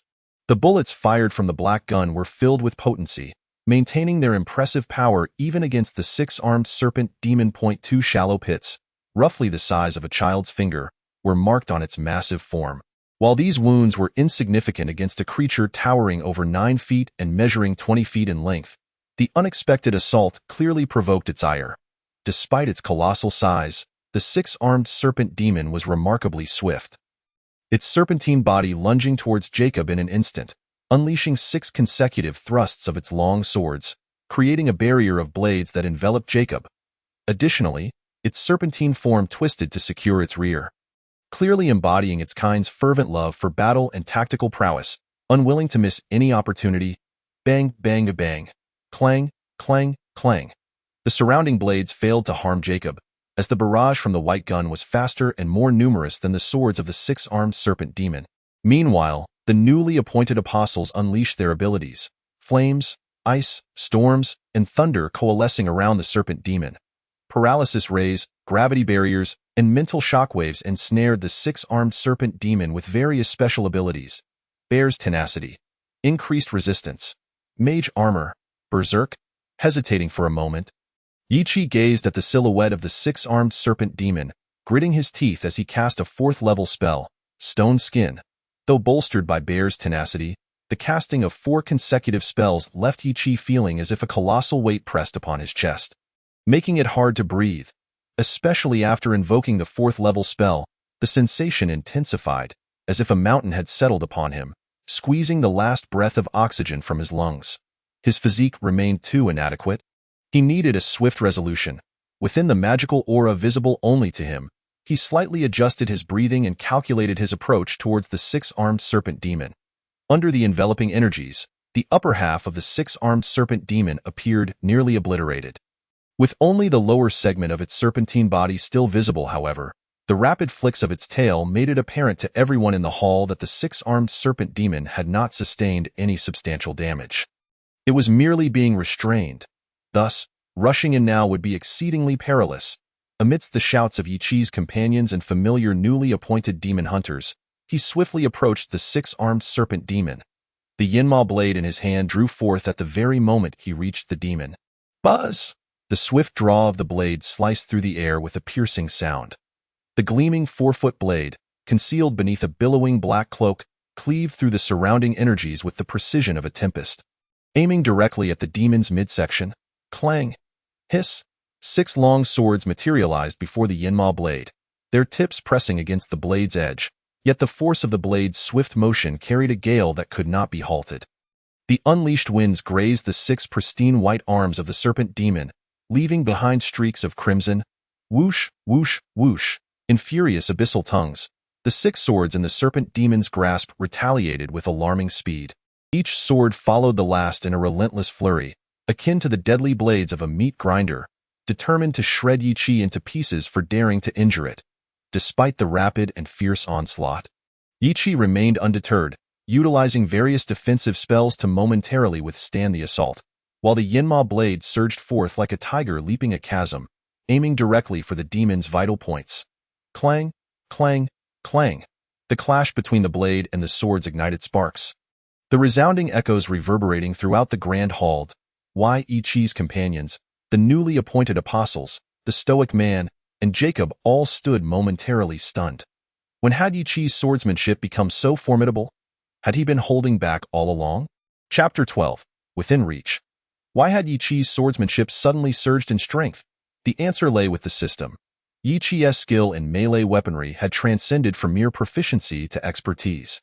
Upon hearing the monstrous wolf mention that a statue had appeared in the study to the left of the hall, Yi Qi's heart jolted. What did those two attribute points signify? No one understood better than him. The benefactor. The third statue was within the Thorn Tower of the Demon Hunter's headquarters, a prize he lacked the strength to claim. Yet now, the fourth statue lay before him, and with the demise of the Deku family, no one would notice the disappearance of a statue, of course. Yi Qi could not simply stroll into the study to retrieve the statue under the watchful eyes of Jacob, the stoic man, and the newly appointed apostles. Doing so against the six-armed serpent demon would reveal his intentions to those nearby. How could he successfully acquire the statue? Perhaps an audacious thought surfaced in Yi Qi's mind. He could not enter on his own. But what if he were to be struck by the six-armed serpent demon and sent crashing into the study? Though perilous, it was worth a try.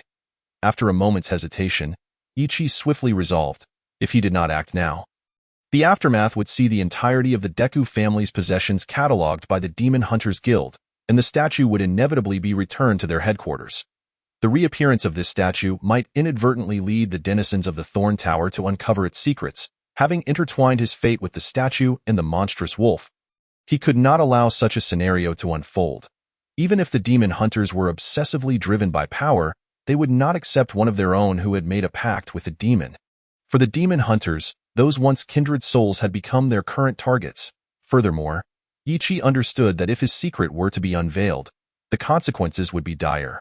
While formidable demons instilled fear, a weakened demon could incite greed. Controlling a feeble demon for the benefit of certain powerful humans was not beyond the realm of possibility. As for him, a mere vessel. For one who had already forged a pact with the monstrous wolf. Even if it was not a soul contract. Once the wolf was forcibly extracted, he would undoubtedly suffer immense harm, with the likelihood of becoming an imbecile or a fool being exceedingly high. Thus, since he was merely a vessel, once the contents were removed, the container devoid of utility would naturally meet its deserved fate. A pyre, was it not fitting? Yi Qi could vividly envision the grim scene of himself bound to the pyre, a fool or an imbecile gazing vacantly at the pile of kindling beneath him, only to be doused in gasoline. The pyre? Yi Qi scoffed derisively, the next moment opening his attribute panel, his gaze fixed upon the skill section. The 6 swords wielded by the 6-armed serpent demon were no mere trinkets. If he wished to be safely propelled away rather than dismembered, it would be wise to elevate his melee weapon mastery one level higher as insurance. With a flick of his finger, he allocated skill points, advancing his melee weapon proficiency to the next level, melee weapon expert. However, to Yi Qi's surprise, reaching the expert level required a staggering 24 skill points. This meant that elevating his skill from proficiency to expertise cost not 30, but 50. With his melee weapon mastery reaching 50, the skill upgraded to melee weapon expert. Melee weapon expert. Countless battles have honed your understanding of how to harmonize with your blade. Effect. Increases damage dealt with melee weapons by 30. Although only 1 skill point remained, which caused Yi Qi considerable distress, the sensation of wielding the Yinma blade with increasing mastery ignited a fervor within him as he anticipated the 2 attribute points he would soon acquire. With renewed passion, Yi Qi's grip on the Yinma blade grew sharper, compelling him to once again repel the longsword of the 6-armed serpent demon. Even when he was merely proficient in cold weapon skills, Yi Qi possessed the instinct of an exceptional swordsman. Upon advancing from proficiency to expertise, he had transformed into a first-rate swordsman, capable of striking with the swiftness of lightning and the ferocity of a tempest. Thus, even in the face of the 6-armed serpent demon's 6 longswords, he maintained the upper hand, bolstered by the potency of numerous enhancement spells. However, what Yi Qi truly sought was the statue within the study. Suddenly, a tea table in the hall soared into the air, hurtling towards him. Telekinesis? How fortuitous! Observing the faintly blue eyes of the 6-armed serpent demon, a smile crept onto Yi Qi's face. He was currently in a favorable position and could not afford to retreat to the study unless an unexpected event arose. Intentionally slowing his offensive, Yi Qi withdrew 2 steps, feigning an escape from the flying tea table, while his adversary relentlessly pursued him. As Yi Chi retreated, the demon pressed on, momentarily reversing their roles in the engagement. Clang! After narrowly evading yet another piece of flying furniture, the 6 long swords of the 6-armed serpent demon descended upon him with ferocity, crashing against the Yinma blade. The combined force bore down on Yi Chi, causing his shoulder to sag, but he was well prepared, retreating as if overwhelmed, feigning weakness. Witnessing Yi Chi's close calls, his companions gasped in alarm, eager to rush to his aid. However, Yi Chi urgently commanded, "Stay back. Distract the 6-armed serpent demon," to both hinder the pursuing demon and signal that he was unharmed. Yi Chi raised his hand and unleashed a flame of the burning hand, using the explosive force of the conical flames to propel himself safely into the study to the left of the hall. The statue was hidden behind the 5th shelf of the 2nd bookcase from the left. The moment Yi Chi stumbled into the study, the strange wolf immediately pointed out the statue's location. Ding! Acquired magical statue. Item magical statue vanished, Constitution 2. Watching the statue disappear and hearing the system's prompt, Yi Chi finally felt a sense of relief. The increase in his constitution was particularly joyous, among the 5 primary attributes. It was the one he desired most and lacked the most. The statue was in his grasp. Well done, lad. The strange wolf would not offer praise without ulterior motives. Such compliments typically signaled a request. Indeed, the strange wolf continued, "Help me eliminate that 6-armed serpent demon, and I shall reveal a secret about your body." What do you say? A secret? What secret? Could it be that he has discovered I am a reincarnated soul? Upon hearing this, a cold sweat broke out on Yi Chi's brow. Chapter 13. Golden Light, a secret about my body? Yi Chi, astonished, inquired nonchalantly, "What sort of secret?" "Your bloodline. Perhaps due to the recent acquisition of a statue." The strange wolf exceptionally offered Yi Chi some enticing tidbits. Of course, this could also be viewed as bait to entice him to commit to the transaction. The strange wolf's languid voice echoed in Yi Chi's mind. "Dante, you wish to know why your strength surpasses others? Why you possess such speed? Or why you can utilize certain extraordinary abilities? Additionally, I can help you awaken your bloodline and expedite the discovery of your true potential." Huh? Yi Chi was momentarily taken aback, but quickly regained his composure. Under the system's protection, the strange wolf would have been unable to forge a soul contract with him. Thus, he could not have probed into his thoughts or unearthed his deepest secrets. Bloodline? Realizing the false alarm, Yi Chi raised an eyebrow, a hint of impatience gracing his lips. He was acutely aware that his current powers stemmed from the system, even if his displayed strength appeared to derive from a bloodline. It too was granted by the system. Hence, to enhance his strength, he need only follow the system's prescribed path step by step. As for rapid awakening, it sounded appealing, but was bound to carry repercussions. And given that the operator was a demon, even if they could achieve it, Yi Chi would not cooperate, even if they offered a similar pact. Thus, Yi Chi decisively rejected, not interested. "Do you even realize that your bloodline is the strange wolf?" As usual, was clearly unwilling to concede, preparing to continue persuading Yi Chi. However, he was abruptly interrupted by Yi Chi's disinterest. "A dragon? I know. How could you possibly know? Do you possess inherited memories?" The strange wolf responded with 2 rapid-fire questions of disbelief, only to quickly dismiss its own conjecture. "Impossible. If you had inherited memories, why would your bloodline be so weak? What on earth is going on? Is it finally your turn to encounter something unknown?" Listening to the strange wolf's ramblings, Yi Chi couldn't help but smirk. He had long envied the creature's vast knowledge and incessant chatter, and now witnessing it confront the unfamiliar, he seized the opportunity to mock it. Communicating his thoughts to the strange wolf, he disregarded its furious retort and redirected his focus back to the hall. Dark silver magical gleams danced upon the 6-armed serpent demon's 6 long swords. And combined with the telekinesis and the whirling blades, the new apostles found themselves in disarray. The 6 long swords of the 6-armed serpent demon coalesced into a singular force, inflicting injuries upon the new apostles with each passing arc. In a mere few exchanges, 5 of them had already fallen. Were it not for the training they had undergone in the arena of competition and the timely intervention of Jacob, the casualties would have been far graver. Yet even so, should the 6-armed serpent demon continue its unrestrained assault, it would not be long before all the new apostles lay defeated. Are you not going to make a move? What are you waiting for? Yi Chi's gaze settled upon the stoic figure of the cold-faced man. Since sensory control illusions had little effect on the six-armed serpent demon, he had remained on the periphery, offering support. However, with the strange wolf-s reminder, Yi Chi knew he must possess the ability to confront the six-armed serpent demon directly. Although he couldn't fully trust the strange wolf-s words, the hints provided during their transaction were undeniably genuine. Even if they contained some misleading elements, they were fundamentally based on truth. Bang, bang, bang.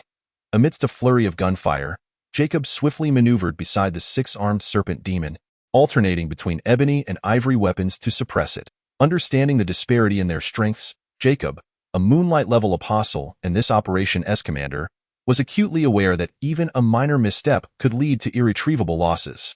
While he could potentially escape unscathed, the new apostles surrounding him would suffer considerable casualties.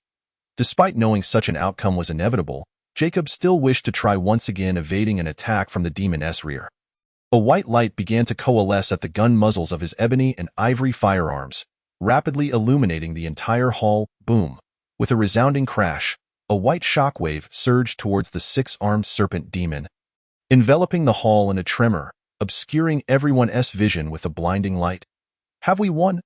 A new apostle murmured quietly, and a one answered. Blinded by the brilliance, they could not discern the scene before them. Yet Yi Chi saw clearly. The upper half of the six-armed serpent demon's body had been nearly obliterated, 3 of its arms severed, and blood spilled profusely. Yet, buoyed by the demon's tenacity, it remained alive, poised to summon the Tana Ri, a race of demons known for their vast numbers and varieties. A last resort in dire circumstances, Yinma slash. Unable to wait any longer for the cold-faced man to act, Yi Chi accelerated forward, the Yinma blade flashing from its sheath, unleashing a crescent of blue-violet light. However, he was slightly delayed. Several Tana Ri had already responded to the summons, and amidst the white radiance, 10 Quasits and 2 berserkers materialized in the hall in a harsh and unintelligible dialect of the abyss. The 2 berserkers commanded the Quasits to charge towards their nearest foes, while they themselves raced towards the new apostles at a speed surpassing that of the Quasits. The diminutive, toothy Quasits and the towering, muscular berserkers, possessing human-like arms, were among the most grotesque of demons. Yet, faced with this multitude of repulsive foes, the new apostles breathed a sigh of relief. At least, by coordinating their efforts, they could potentially avert casualties. Had they confronted a soul reaver, a succubus, or another 6-armed serpent demon, they would have been forced to grapple with the inevitability of losses. A soft melody of a wind instrument filled the air just as both sides prepared for battle. A golden lightsaber materialized in the cold-faced man's grasp, and a pair of ethereal white feathered wings unfurled behind him. Holy light strike! The frigid, emotionless voice of the cold-faced man resonated as a golden halo shot forth from the lightsaber, radiating outward and instantly enveloping the entire manor hall in the shimmering light.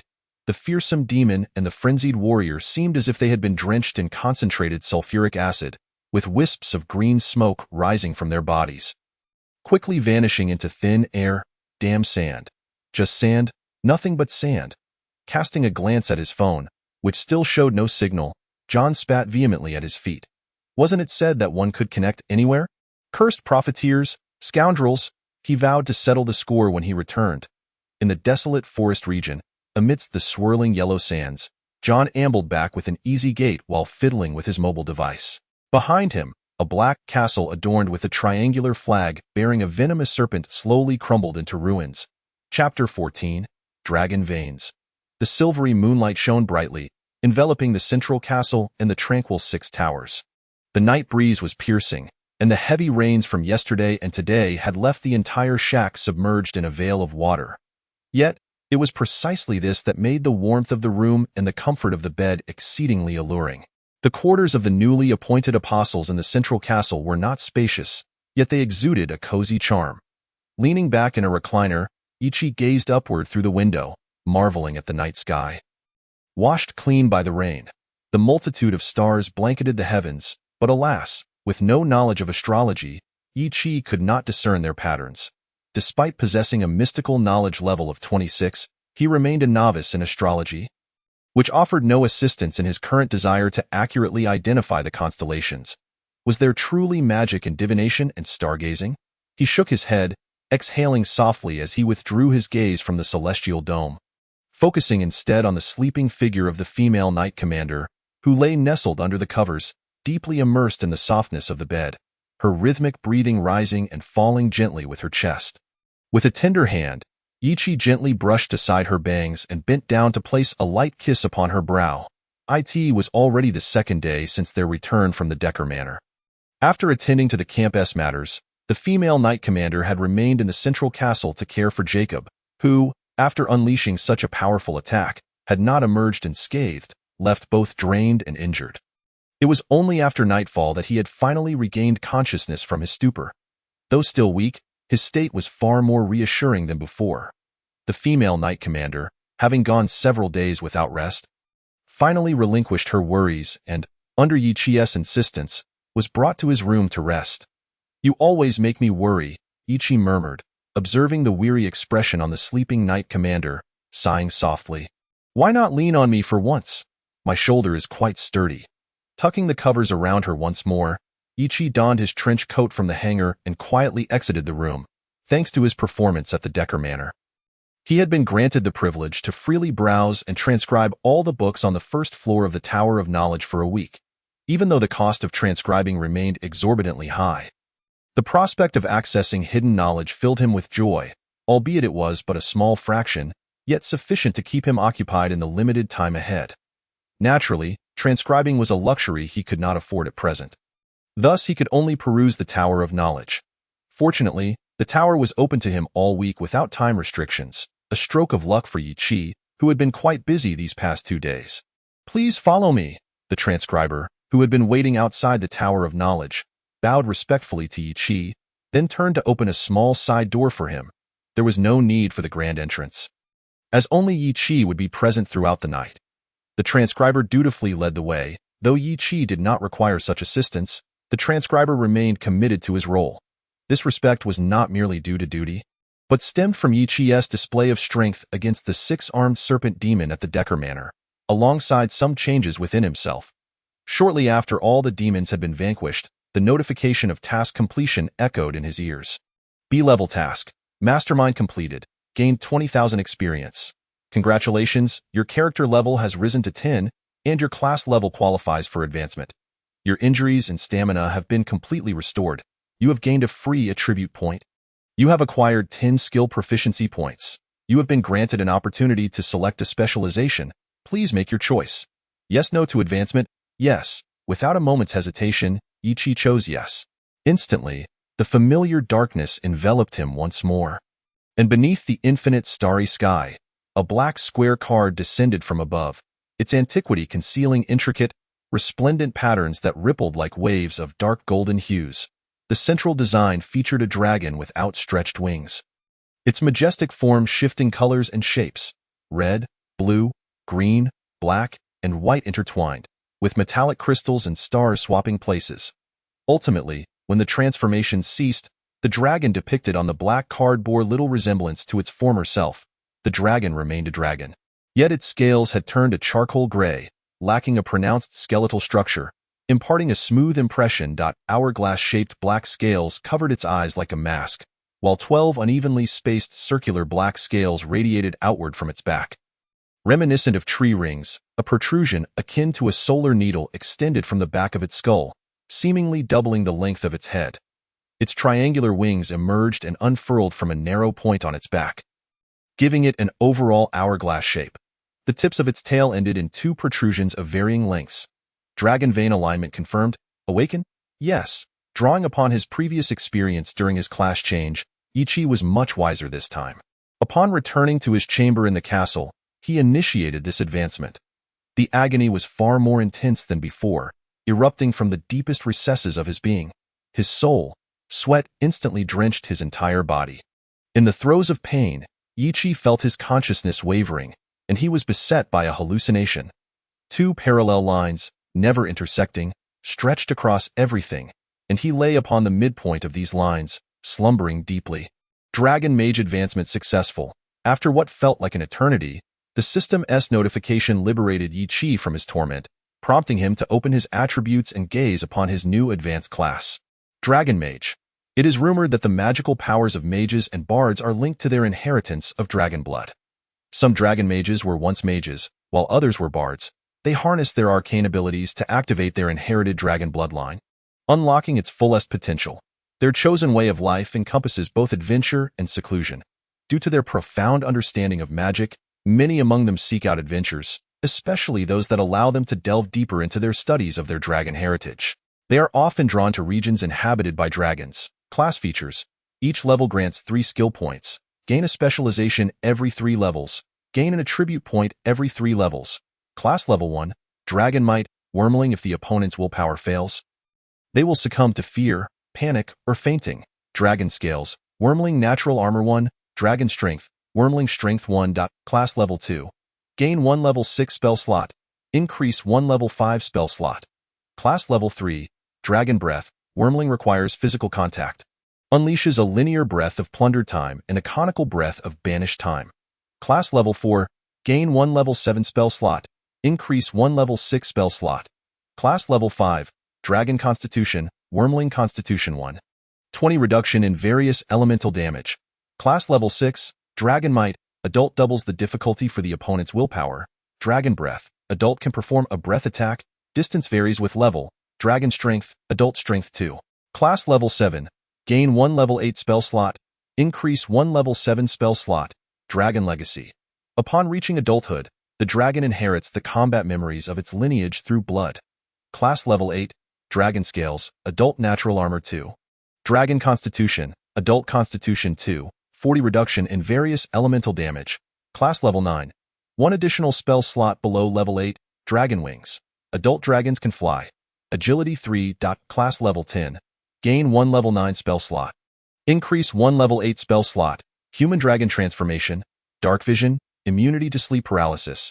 All attributes increase by 200, full stamina and energy, once every 10 days. C level task. Class advancement completed. Gain 3000 experienced. B level task. Legendary class opened. Character level reached 20, class level reached 10, unlocking legendary class advancement for this profession. Yi Qi, transfixed by the attributes of the Dragon Mage class, was so astonished that he scarcely registered the system's notification. Chapter 15. Vice President. Time manipulation is considered one of the most formidable abilities. However, throughout the history of the Demon Hunting Guild and various factions, no apostle has ever been known to wield the power of time. Legends speak of only a few exceedingly rare holy artifacts capable of altering time. Yet, legends remain mere tales until witnessed firsthand. However, upon witnessing the legendary abilities that were soon to manifest within him, Yi Qi could not help but tremble, not from fear, but from exhilaration and excitement. The dragon vein of time possessed 2 distinct types of dragon breath, the linear dragon breath that plundered time, and the conical dragon breath that banished time. Creatures and objects affected by the plundering linear dragon breath would experience aging at a rate of 1 year for every 3 levels. Simultaneously, for every 3 levels, the creatures would suffer 1 point of constitution damage, while objects would lose 1 point of hardness. Those affected by the banishing conical dragon breath would be rendered unable to act, or even vanish entirely for a duration of 1 round, 6 seconds, for every 2 levels, while saves are ineffective. These beings were not subjected to the effects of time stopping. Rather, they would be cast into a future several rounds ahead, completely absent from the world until time ensnared them once more. 2 levels, just 2 levels. Yi Qi squinted at the description of the dragon breath that plundered and banished time, silently murmuring to himself, 2 levels were not an insurmountable distance for him. Perhaps within 6 months, or even sooner, he would come to witness the sharpness of his own dragon breath. However, before he could experience the prowess of his dragon breath in 6 months, Yi Qi was immediately confronted with the sharpness of dragon might. Upon returning to headquarters, his swift retreat to his room sparked concern among his companions. After all, it was a fact that he had been struck down by the 6-armed snake demon at the Deco Manor. With worry etched on their faces, his companions knocked on Yi Qi's door, finding him standing in his room. Though he wore the familiar smile of yore, a sense of tension and disarray surged within him. Particularly, Ava's ferret trembled uncontrollably on her shoulder. What a nuisance! Leafing through the book in his hands, Ichi reflected on the clumsy attempts he made to cover up his unease that day, and a bitter smile crept across his face. Even though his companions did not seem to mind afterwards, he began earnestly striving to master his newfound power. Yet, even as Ichi exerted himself to control it, the newly awakened bloodline would not yield easily. After all, it was not something that could be mastered in a mere 2 days. Recalling the reverent reactions of the newly appointed apostles and the guards upon encountering him during those 2 days, Ichi scoffed derisively. Fear? Respect? Ichi chuckled self-deprecatingly and continued perusing the book in his hands. After all, even among the closest of acquaintances, if one harbored an unmanageable sense of awe, true friendship would remain elusive. For from the very beginning, their positions had been defined by a hierarchy. Tap, tap, tap. The sudden sound of footsteps made Ichi furrow his brow and lift his gaze. A week was not an extensive period. Thus, each time he entered the Tower of Knowledge to read, he instructed the scribes not to disturb him, assuring them that he would call out if needed. Can you provide me with an explanation? Ichi fixed his gaze on the scribe before him, tapping his index finger on the table. Of course, it must be reasonable. Not, sir. The scribe stammered, gazing at Ichi with a mixture of reverence and dread.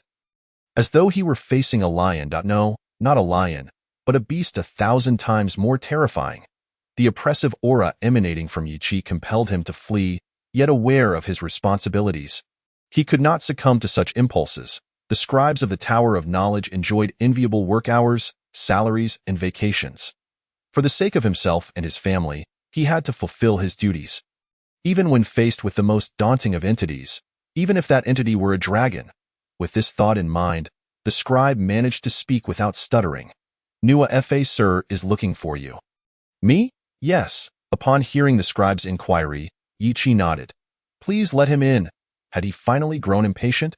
Closing the book, Ichi squinted towards the entrance of the Tower of Knowledge, where the cold-faced man stood. 2 days prior, after the battle at Deco Manor, Ichi had been anticipating the cold-faced man's arrival. After all, the greatest contributor to the slaying of the 6-armed snake demon was none other than him. And it was likely that the cold-faced man had prepared for this moment for a long time, only to see his efforts go unrewarded. Why Ichi did not believe the cold-faced man would simply let it go. Moreover, upon returning to the Monster Hunter headquarters, the rewards for this mission had been brushed over lightly. The headquarters had merely issued a token bonus to the participating high-ranking monster hunters and newly appointed apostles. For those with greater contributions, there were some special rewards. Just like how he had received the privilege to access the first level of the Tower of Knowledge for a week, although it was a commendable reward, it was glaringly disproportionate to the dangers faced during this mission. Clearly, the focus of the Monster Hunter Guild's rewards was not material, but lay elsewhere. However, the delay of 2 days in announcing the rewards indicated that someone was obstructing the matter. With both interests at stake and the ability to hinder the process, Jacob, who was bedridden, could not possibly be the one. Thus, only one other participant remained. The cold-faced man, please take a seat, instructor. In the face of the cold-faced man, Ichi maintained his customary address. Gesturing to the chair before him, Ichi smiled at the cold-faced man. Instructor, what brings you here? I am here to announce the headquarters decision. The cold-faced man's expression remained impassive as he took a seat opposite Ichi. Continuing coldly, prior to the ambush incident, the headquarters decided that His Excellency Jacob would take charge of the Bay Area, but due to the severity of His Excellency Jacob's injuries, he is unable to assume control. Following His Excellency Jacob's recommendation, the newly appointed Apostle Ichi will succeed him as the president of the Bay Area branch. Branch president? Ichi was momentarily taken aback, not anticipating that the cold-faced man had come not to discuss the distribution of benefits, but to announce the headquarters decision. After a fleeting moment of surprise, Ichi suddenly let out a barely perceptible cold smile. Was the headquarters placing their faith in him? Or were they succumbing to public pressure? Or perhaps preparing to settle accounts later? After all, the position of branch president represented the dignity of the Monster Hunter Guild, and every action would directly impact the guild's reputation. Any misstep would undoubtedly invite severe punishment from the guild. Moreover, the world was certainly not devoid of slander at that time. He would undoubtedly be overwhelmed, potentially even finding himself back within the Thorns Tower. As for the contributions he had made prior, at such a juncture, who would still remember them, right? Thus, observing the cold-faced man's icy, expressionless visage, Ichi shrugged nonchalantly. I refuse. Chapter 16. Rumors. The cold-faced man's face registered surprise for the first time as he gazed at the indifferent Ichi, inquiring, why? Not interested. Not suitable. Ichi relaxed completely in his chair, relishing the rare sight of astonishment on the cold-faced man's face, smiling as he continued. The position of branch president is too lofty. It would be exhausting to sit in it. Why not you take it instead? This matter has been decided by the higher-ups at headquarters. I have no authority to interfere. I will relay your words. Observing Ichi's nonchalance, the cold-faced man fell silent for a moment before slowly rising to his feet. What kind of farce is this? Ichi watched the cold-faced man's retreating figure, his brow furrowed. Although he had appeared relaxed and unconcerned, he had been meticulously observing the cold-faced man's every movement. However, aside from that moment of astonishment, the cold-faced man's demeanor remained as frigid as ever. Even when he mentioned relinquishing the position of branch president, his expression was devoid of any joy or impulse. Did he truly not care about the position at all? Or was he simply concealing it too well for Ichi to perceive? Or had Ichi misjudged him all along? With his eyes half closed, Ichi's fingers began tapping increasingly rapidly on the table. Instructor. The cold-faced man stood in the room filled with tomes, bowing respectfully to patronage, then relaying Ichi's earlier words verbatim. He refused? Truly the same kind of person. Patronage expressed surprise momentarily, but soon a smile graced his lips as he gently stroked his dark purple hair. Mafe. I will personally handle this matter. Starting tomorrow, you will cooperate fully in cleansing the Thorns Tower of its internal vermin. They have indulged in comfort and luxury for far too long, and it has corroded their hearts. Yes, instructor. The summer sun remained warm, yet within the Monster Hunter headquarters, a chilling current seemed to sweep through. Dozens of high-ranking officials, who usually held lofty positions, were taken into the Thorns Tower due to the ambush incident, with countless pieces of evidence and testimonies subsequently unearthed from their residences.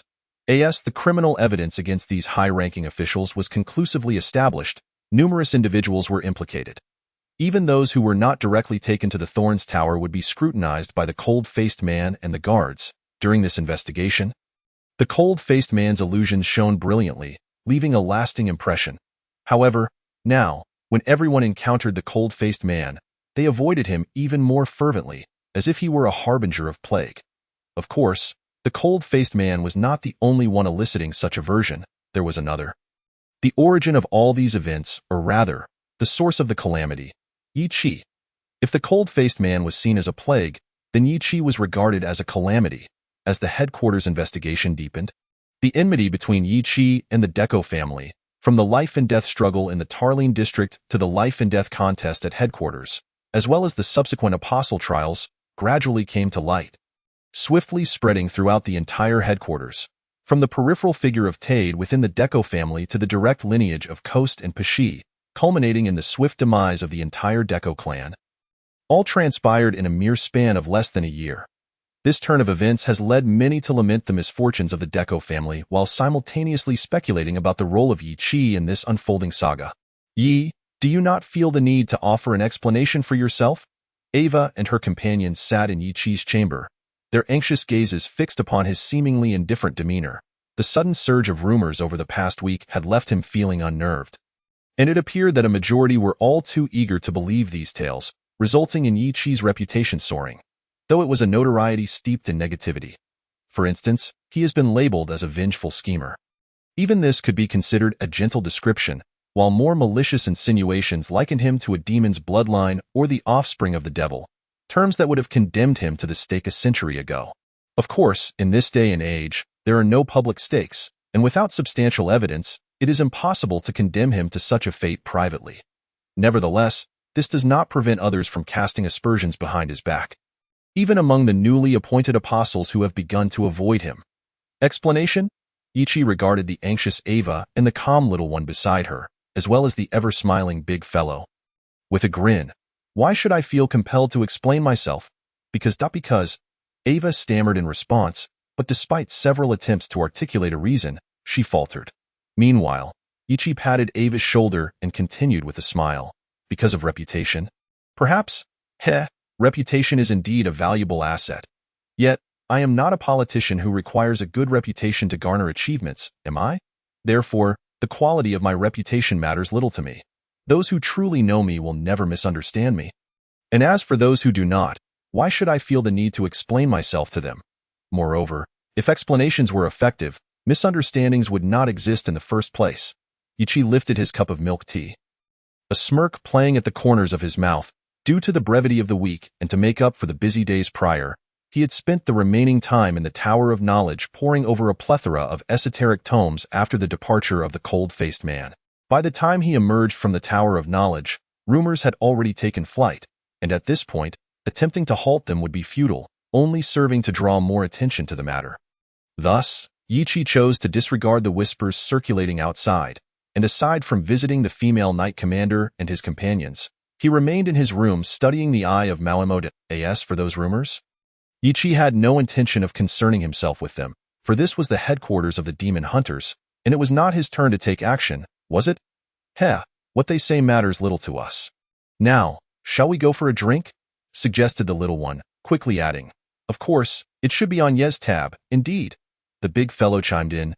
Dolphin Bar? Ava immediately nodded in agreement. I want to bring my animal friends along. In truth, my milk tea is quite delightful.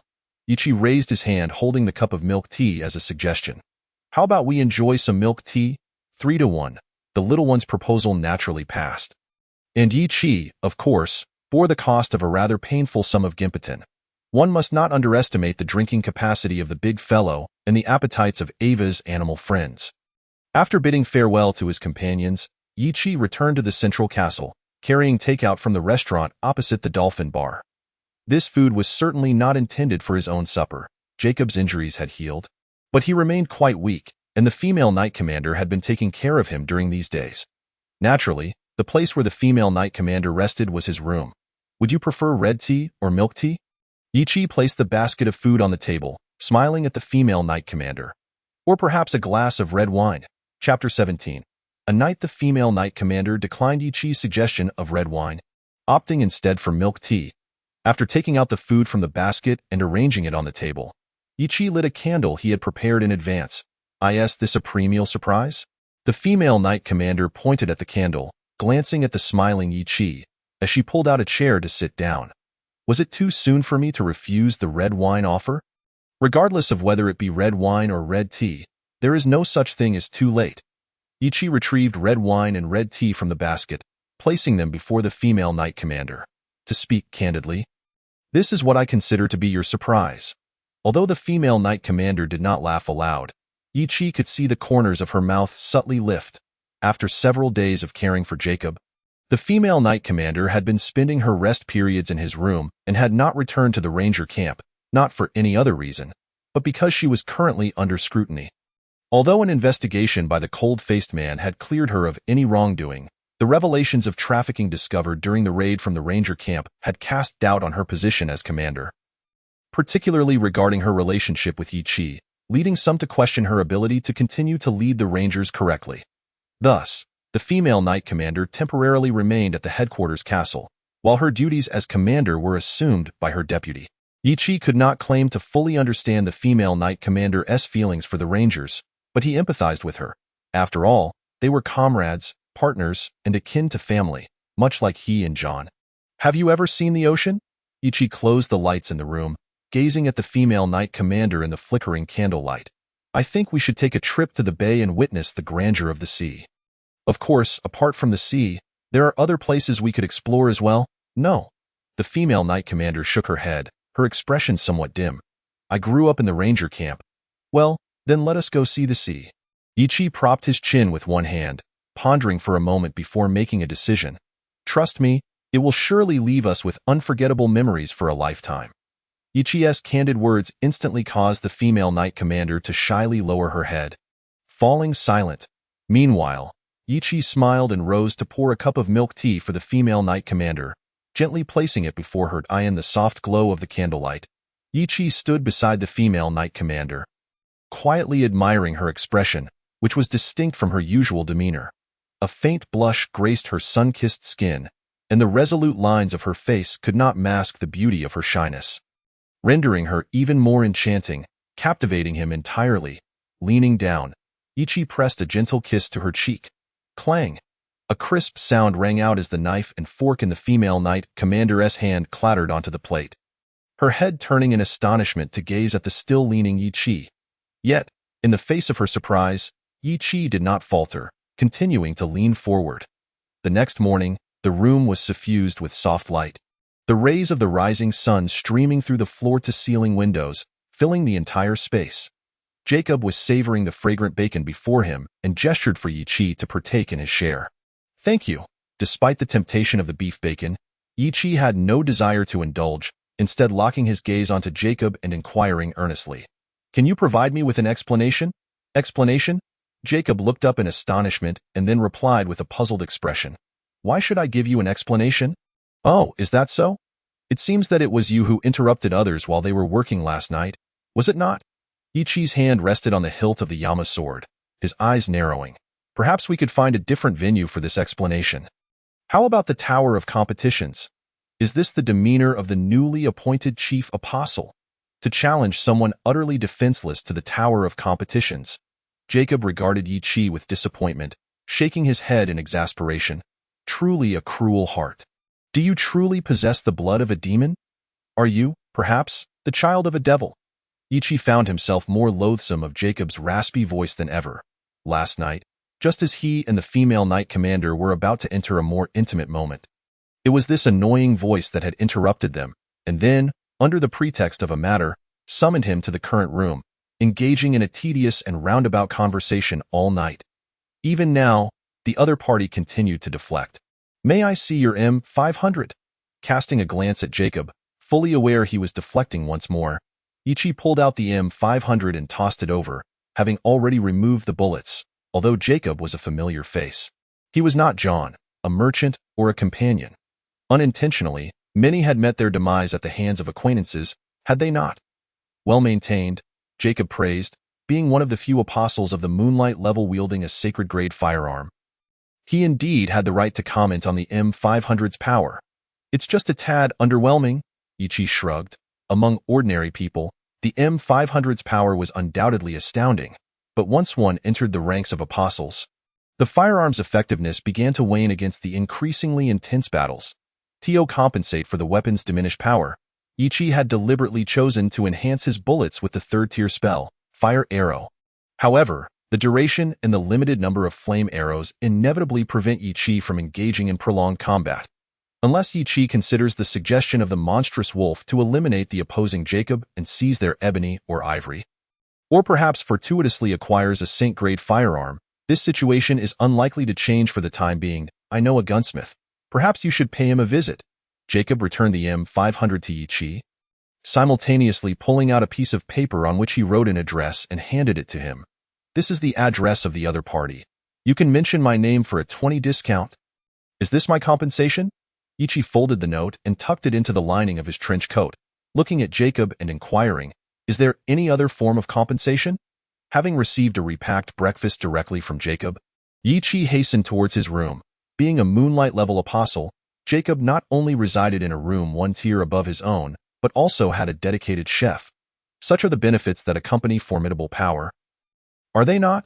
Captain IRC's inspection was concluded this morning. Let me inform you that she has returned to the ranger camp. At the entrance of Yi Chi's room, the cold-faced man stood there, observing Yi Chi's approach with a frosty demeanor. Upon noticing the unmistakable disappointment flicker across Yi Chi's face, he continued, Captain IRC prepared breakfast for you. Chapter 18. The No-Wood Zone. Do you have any other matters to discuss? Sitting at the dining table, Ichi regarded the cold-faced man standing at the door with a grim expression. Though the cold-faced man's words seemed casual, Ichi was acutely aware that they were utterly intentional. Furthermore, the early departure of the female cavalry captain was likely a deliberate act on her part. If there is nothing else, please take your leave. Ichi gestured towards the breakfast prepared by the female cavalry captain. I am not accustomed to being observed while having my meal. In light of the newly appointed apostle's outstanding performance during training, a special reward has been granted for the early completion of training. I.S. the headquarters finally preparing for subsequent operations. Listening to the cold-faced man's mechanical recitation, Yi chuckled self-deprecatingly while keeping his gaze downward, consuming his breakfast. Due to his enmity with the Deco family, numerous high-ranking members of the Monster Hunter headquarters had been invited into the Thorn Tower, which had ensnared countless individuals in investigation.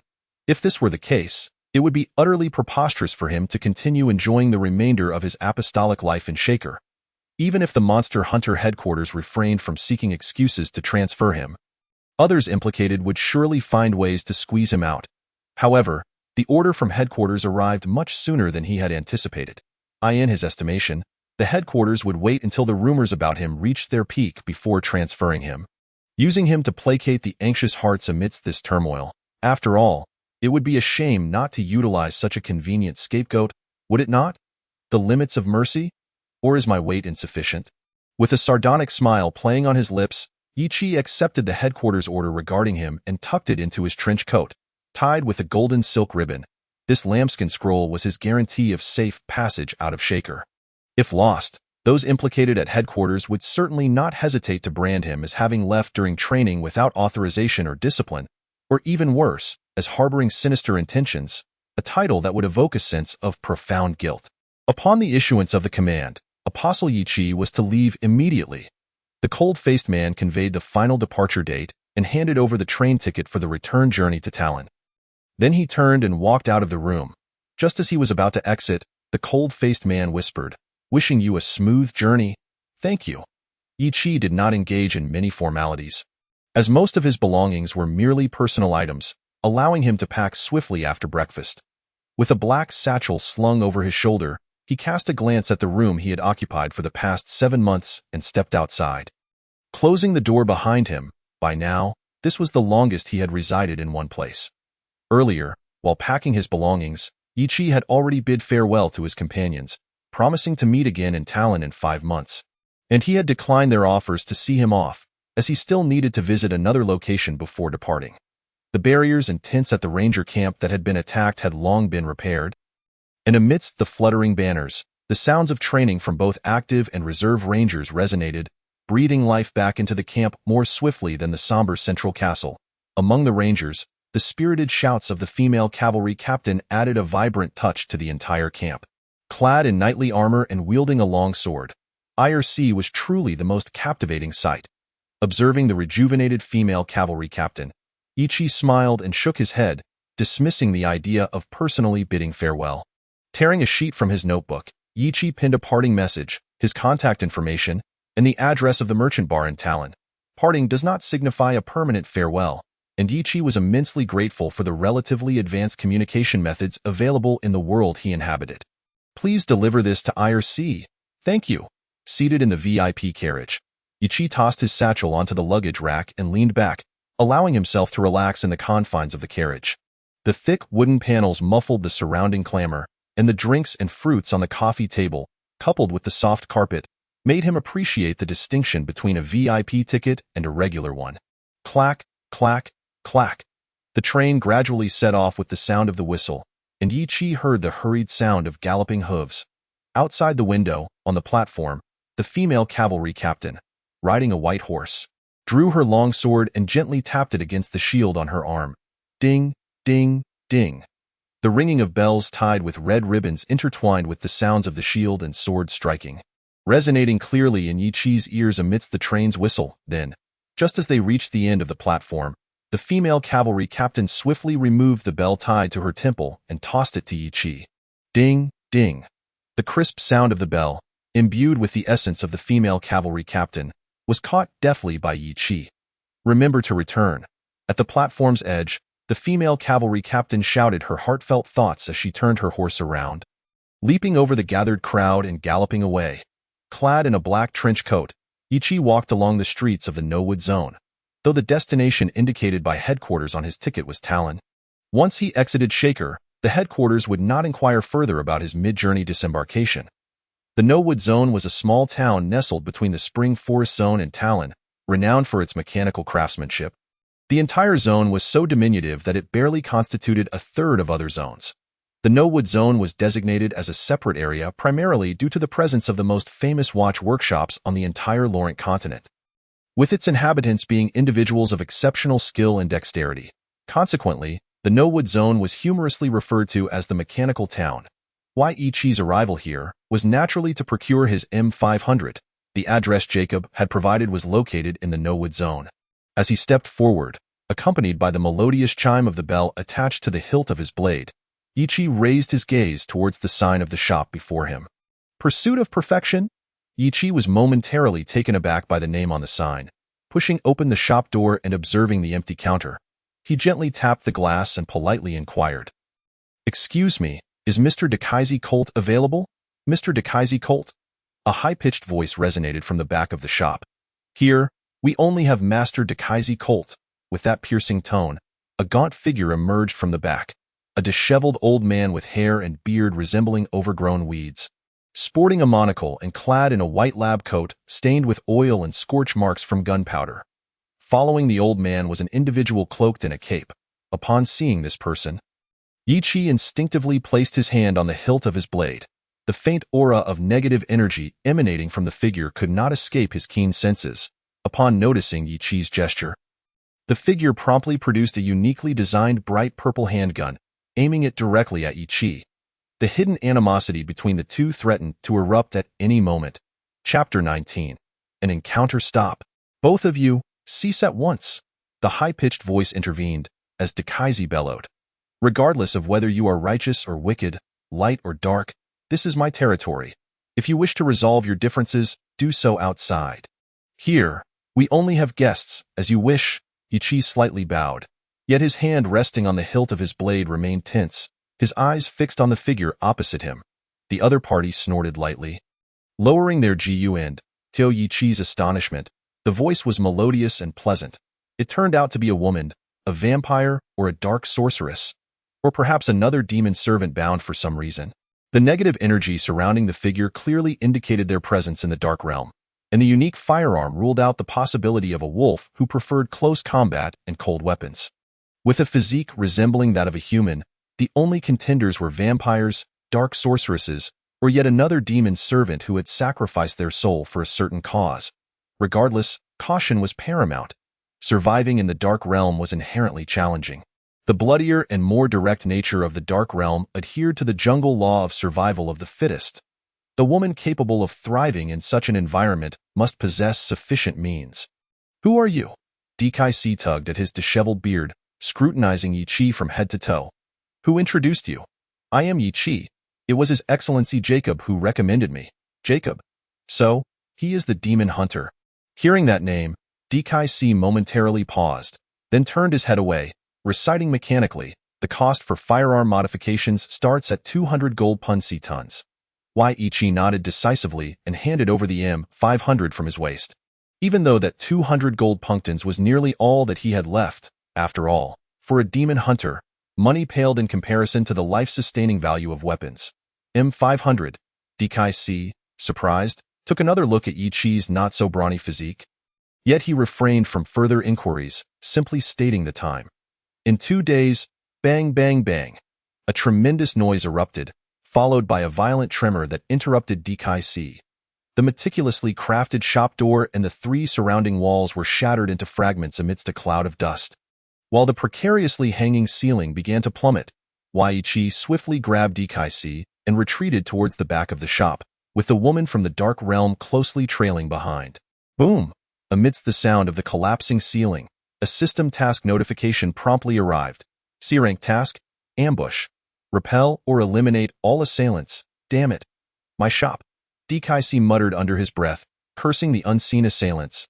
Then he turned to Ichi, expressing his gratitude. "Kid, thanks. If you help me teach those bastards a lesson, I'll ensure your M500 is modified to the highest specifications." Gladly. Although unaware of the assailants' identities or their targets, the system task notification and Dakaise's promise provided Ichi with ample motivation to act.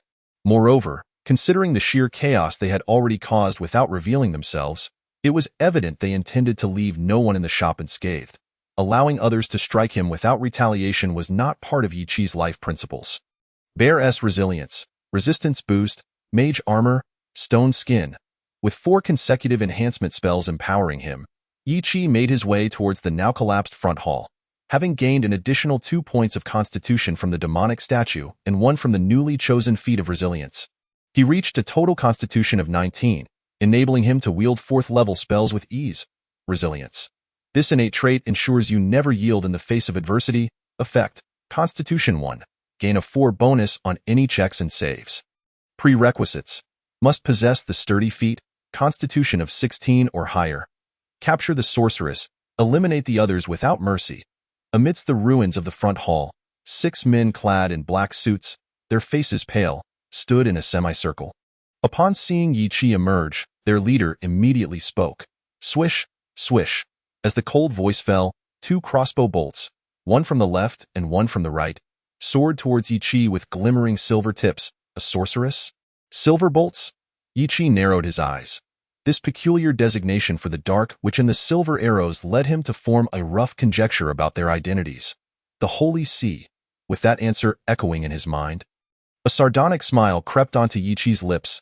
Though both the Demon Hunter Guild and the Holy See shared a common adversary in the Dark Realm, their relationship, steeped in competitive tension, was far from amicable.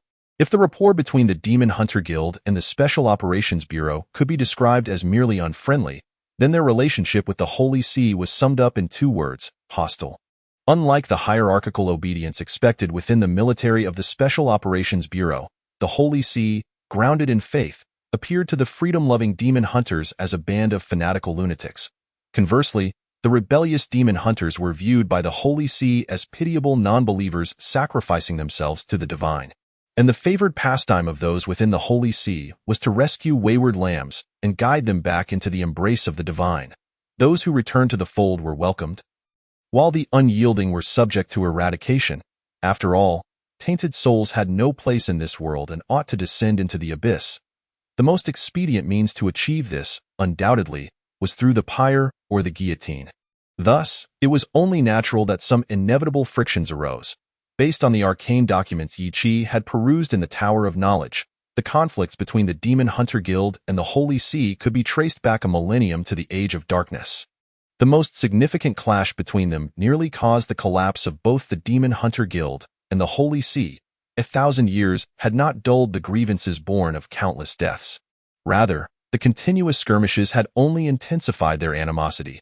Tales circulated of a demon hunter inadvertently damaging a nearby church during an exorcism, or a priest refusing to heal an injured demon hunter.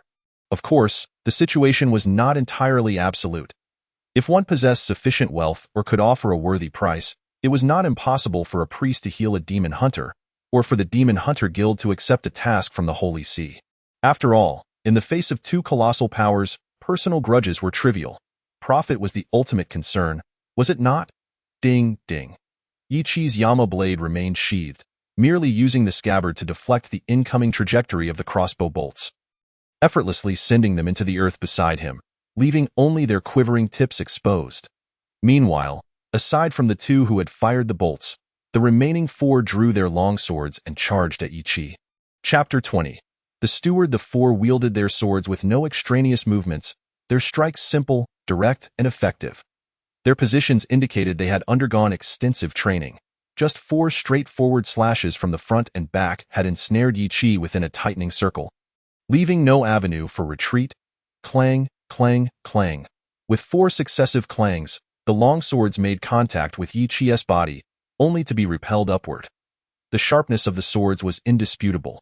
A mere mortal would have been cleaved in an instant. Yet fortified by spells and the protective dragon scale armor, Yi Qi was anything but ordinary. Thus, though the swordsmen wielded their blades with speed and ferocity, their strikes against Yi Qi were rendered utterly ineffective. Failing to even graze his coat, as they were thwarted by the mage armor and stone skin in that fleeting moment, Yi Qi drew his Yama blade. Swish, swish, with the crisp sound akin to ringing bells. The Yama blade, in harmony with Yi Qi's movements, created a dazzling arc of light. The 4-foot blade sliced through the necks of the 4 men, their heads soaring into the air, while 4 geysers of blood erupted from their torsos. Amidst the cascading droplets of crimson, Yi Qi, wielding the Yama blade, strode towards the remaining 2. However, someone was quicker than him. Bang, bang. In a swift motion, a radiant visage concealed beneath a cloak and clad in tantalizing leather flashed before Yi Qi. Two bright purple handguns pressed against the chins of the remaining two, unleashing a thunderous roar. Impressive agility. The sorceress, unfazed by the surrounding carnage, tilted her head to regard Yi Qi, seemingly offering a compliment. She had not overlooked the spectacle of the four keen swords being deflected. Superior defense. Quite the looker yourself. Hearing her seemingly flattering yet subtly mocking remark, Yi Qi's lips curled into a smirk as he took a moment to carefully appraise her visage, previously hidden beneath the cloak. Before retorting, "Indeed, your figure is most impressive." "Oh, is that so?" The sorceress mused, a smile gracing her features as she sauntered closer to Yi Qi, stopping mere inches from him. "So, would you like to explore further, little brother?"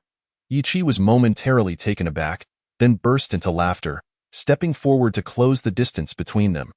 Their bodies pressed tightly together.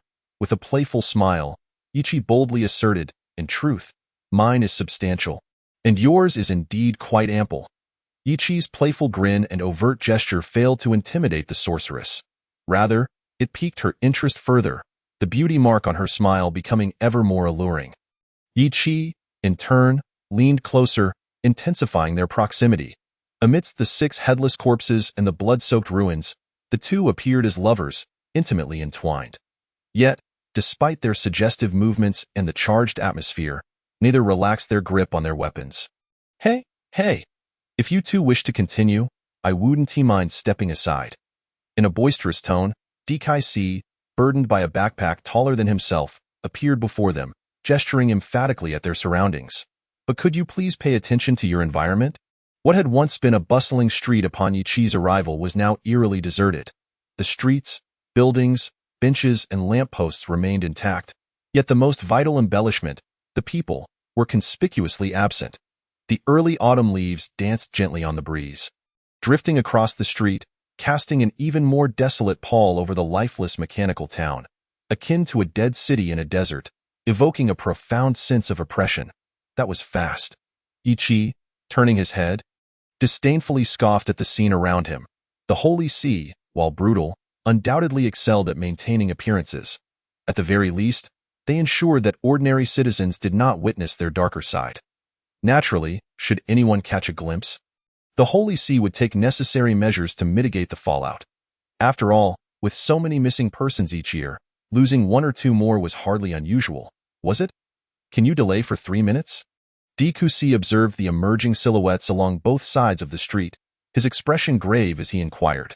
Then, once more, he promised Yi Qi, "This time, the highest standard of renovation will be free." It's a deal.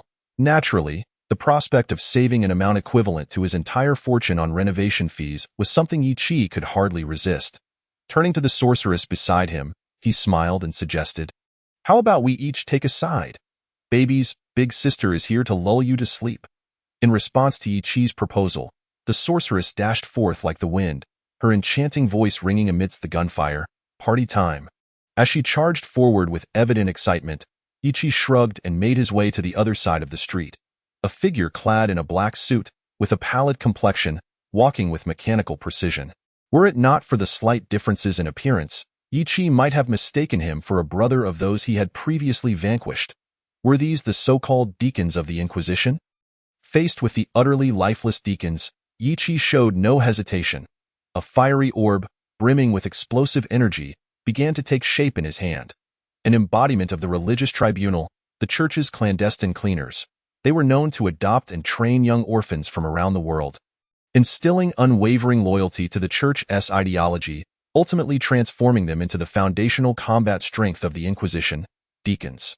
Through the church's unique cultivation, these deacons, apart from being able to breathe, were nearly machines of murder. Even infants could be ruthlessly eliminated if deemed guilty. Therefore, when confronted with these deacons, Yi Qi showed no mercy. To hold back against emotionless machines would only lead to self-destruction. Boom, boom. The fireballs, filled with explosive energy and trailing crimson flames, crossed the distance between both sides, unleashing tremendous explosions that engulfed the ranks of the dauntless deacons in the face of their companions' demise. The deacons continued to advance emotionlessly through the fiery tongues, their expressions remaining cold even as they were consumed by the flames. Yi Qi observed the deacons, who were resolutely pressing onward through the inferno, his smile turning increasingly disdainful, bang, bang, bang, with black hair billowing.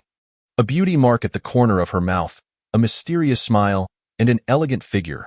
The sorceress resembled a sinister butterfly flitting through the night sky, wielding 4 purple guns in her hands and legs. Exuding an abyssal beauty, countless black-clad deacons fell before her like dust before this abyss. The deacons, devoid of any sense of life or death, continued their relentless assault, akin to an endless tide of dust. They surged into the death zone laid out by the sorceress, offering their bodies and souls as tributes to the invitation of death. Was there a commander? Noticing that no more black-clad deacons were emerging from the flames, Ichi furrowed his brow and retreated to the ruins. Observing the increasing number of deacons on the other side, he immediately leaped forward, his Yenamo knife descending from above like a battle axe, cleaving a deacon who had charged toward the sorceress in half, along with his weapon. Bang! The deacon charging at Ichi was taken down by the sorceress with a single shot, without the slightest delay. Ichi drew his knife, spun around, and executed a sweeping motion akin to a tiger's tail swipe, instantly bisecting a deacon standing behind the sorceress, whose body fell to the ground. Buzz, bang, bang, bang, the blade sliced through the air, the gunfire resonating through space. Amidst the despairing black tide, Ichi's blade danced like the wind, allowing the enchanting butterfly to twirl gracefully with the breeze. Chapter 21. The Secret Passage. Shaku, headquarters of the Demon Hunters, Iti, the pinnacle of the Tower of Knowledge. Peida Nangu reclined lazily on a sofa, cradling a steaming cup of coffee, gently stirring it with a spoon. Teacher, the headquarters of the serpent has been destroyed. The cold-faced man stood before Peida Nangu, reporting respectfully, Ichi has disembarked in Mechanical Town, and the Inquisition's deacons have sealed off the entire area. Peida Nangu lazily emitted a nasal sound. After sipping his coffee, he slowly stated, have Ted lead 2 teams of rangers to station at the borders of the No-Wood Zone to watch over the Inquisition, ensuring they do not set foot into the Spring Forest. Yes, teacher. The cold-faced man hesitated for a moment before continuing. However, there are rumors that the sorceress possesses. Rumors are merely rumors. Peida Nangu's tone took on a dismissive edge. There are already enough people watching the sorceress. If we involve ourselves, some might even wake up laughing in their sleep. Moreover, we have already sent someone, right? Apostle Ichi is a member of the Demon Hunters Guild. Is he not? Understood, teacher. Will that schemer be all right? John, sprawled over the bar counter at Old Dad's Tavern, instinctively retrieved a bottle of brandy from behind the bar, pouring himself a drink and downing it in one go. After all, he is just a pawn of the church. Yes, true that he is affiliated with the church, but he is merely a lowly deacon. Old Ward snatched the bottle of alcohol from John's hands and placed it in a cabinet well out of reach. Then turned back to continue, you can rest assured about Yez's strength. Besides, your injuries have flared up again, haven't they? No way. In response to the schemer's concern, John vehemently denied, you must be mistaken. If that is the case, then why not take on some tasks? Old Ward pulled out a notebook, meticulously calculating, including the previous intel fees and the alcohol debt you've accumulated since 2 years ago. The total comes to, ha ha ha, I just remembered I have an appointment with Ku Chi today. I must be off. Ku Chi is not until Lin. Exactly why I must hurry. Missing an appointment is not my style. Is this your reason for delaying 3 minutes? Ichi stood amidst the ruins, observing the bomb in Diku's hand, unable to suppress a frown. Are we relying on it to break through? Although the black-clad deacons were of average combat ability, their numbers were not to be underestimated. Under the onslaught of Ichi and the sorceress, over 50 deacons had already fallen, yet the enemy's ranks showed no signs of dwindling. In fact, they seemed to be multiplying, forcing Ichi to temporarily seal off the surrounding streets and other avenues of attack with dark magic. However, the duration of the dark magic was limited. When the unnatural darkness dissipated, the black-clad deacons would surely surge forth, making it considerably more difficult for him to break out. Of course not. This is my shop. If I allow a bunch of church scoundrels to destroy it without leaving a memento, I would be unable to sleep or eat in peace. Dikusi stood atop the ruins of his meticulously maintained shop, pointing to the ground. Then he walked to a corner of the debris, bent down to clear some rubble, revealing a downward passage before Ichi and the sorceress. Just go this way. Basking in the blessings of holy light, Those celestial messengers are truly bored. The sorceress adjusted her glasses and yawned. Being the first to enter the secret passage, this cheap toy is simply not fun. Perhaps it simply cannot be played with? Ichi squinted, smiling as he followed her into the passage. Guided by his senses in the dark, Ichi trailed behind the sorceress's energy fluctuations as they ventured through the pitch-black passage. Contrary to his expectations of a decaying atmosphere, the passage was remarkably dry, which inadvertently lifted Ichi's spirits, a sentiment shared by many demon hunters, as he loathed the task of digging graves or infiltrating tombs. The stench of rotting corpses, aged decades or even centuries, always left him disinterested in meat for several days afterward. Need a refresher? The sorceress, walking ahead, suddenly asked Ichi, her soft voice laced with subtle provocation. Always playing with the small fry has become rather dull. Perhaps playing with someone of your higher caliber would be a refreshing change. Ichi, the demon hunter. You are always welcome. Though Ichi smiled, his response bore a flat tone. Despite her stunning beauty and the alluring beauty mark that stirred his heart, her allegiance to the dark realm instilled a sense of trepidation. It is worth noting that his life motto included an absolute rule against seeking companionship with creatures from the dark realm. After all, the advanced demon hunter who perished at the hands of a lowly blood slave served as a cautionary tale, did it not? Which is more important, beauty or life? Ichi secretly scoffed. This answer was undeniably clear. Thus, he remained vigilant, unaffected by her appearance. Nonetheless, his words carried a hint of jest. After all, as a sorceress, you are also one of my targets. Such directness? How annoying. The sorceress responded ambiguously, however. Wanting to invite me will require a significant price. No sooner had her words fallen than she suddenly paused, her bent waist and hips forming a perfect arc, and with a swift kick resembling a scorpion's sting, she aimed at Ichi's chest, within the 6-foot-high passageway. Its width barely an inch, Ichi's 4-foot-long Yenmo knife was rendered ineffective in such tight quarters. Thus, the opponent's shoe collar collided fiercely with the sheath of Yenmo's blade, and the purple spear bound around the ankle of the calf swiftly made its appearance before Ichi's eyes. Instantly, Ichi exerted force with one arm to push the opponent's leg outward, while simultaneously tilting his head to the side. He had witnessed firsthand the might of the purple spear on the opponent's legs. Its sheer power surpassed that of his M500 by several degrees, and it was evidently imbued with some special attributes unknown to him. Of course, even without those special attributes, Ichi would never pit his head against the opponent's bullets. Particularly at such a close range, even with various magical enhancements, he was unwilling to take the risk. Bang! Amidst the thunderous roar of the purple spear, Ichi felt a rush of air slicing past his face like a blade. Immediately, the opponent, akin to a dancer, supported themselves on the ground and executed a graceful forward flip, using the momentum to kick with the other leg. Ichi, half-turned, narrowly evaded another kick and surged forward, his shoulder crashing into the opponent like a battering ram. By Sika, accompanying Ichi's charge, the enraged shout of Dekaizi echoed. Do you wish to murder me? The witch, upon hearing Dekaizi's loud roar, was momentarily taken aback, her evasive movements faltering.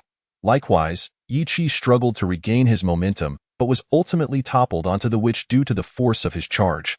Chapter 22. The Graveyard in the Mechanical Town. As night descended, everything returned to normal, for fire trucks, sirens blaring, traversed the streets, using the pretext of a fire incident to deceive the local residents. People felt fortunate for the timely evacuation and the swift mitigation of hazards that followed. Even the homeowners whose properties had been reduced to ashes began to express their gratitude for the generous compensation provided due to the incident. Indeed, it was a case of serendipity. Hidden among the crowd, Ichi observed the backup personnel from the church skillfully tending to the remnants of the earlier battle, a smirk forming on his lips as he chuckled to himself.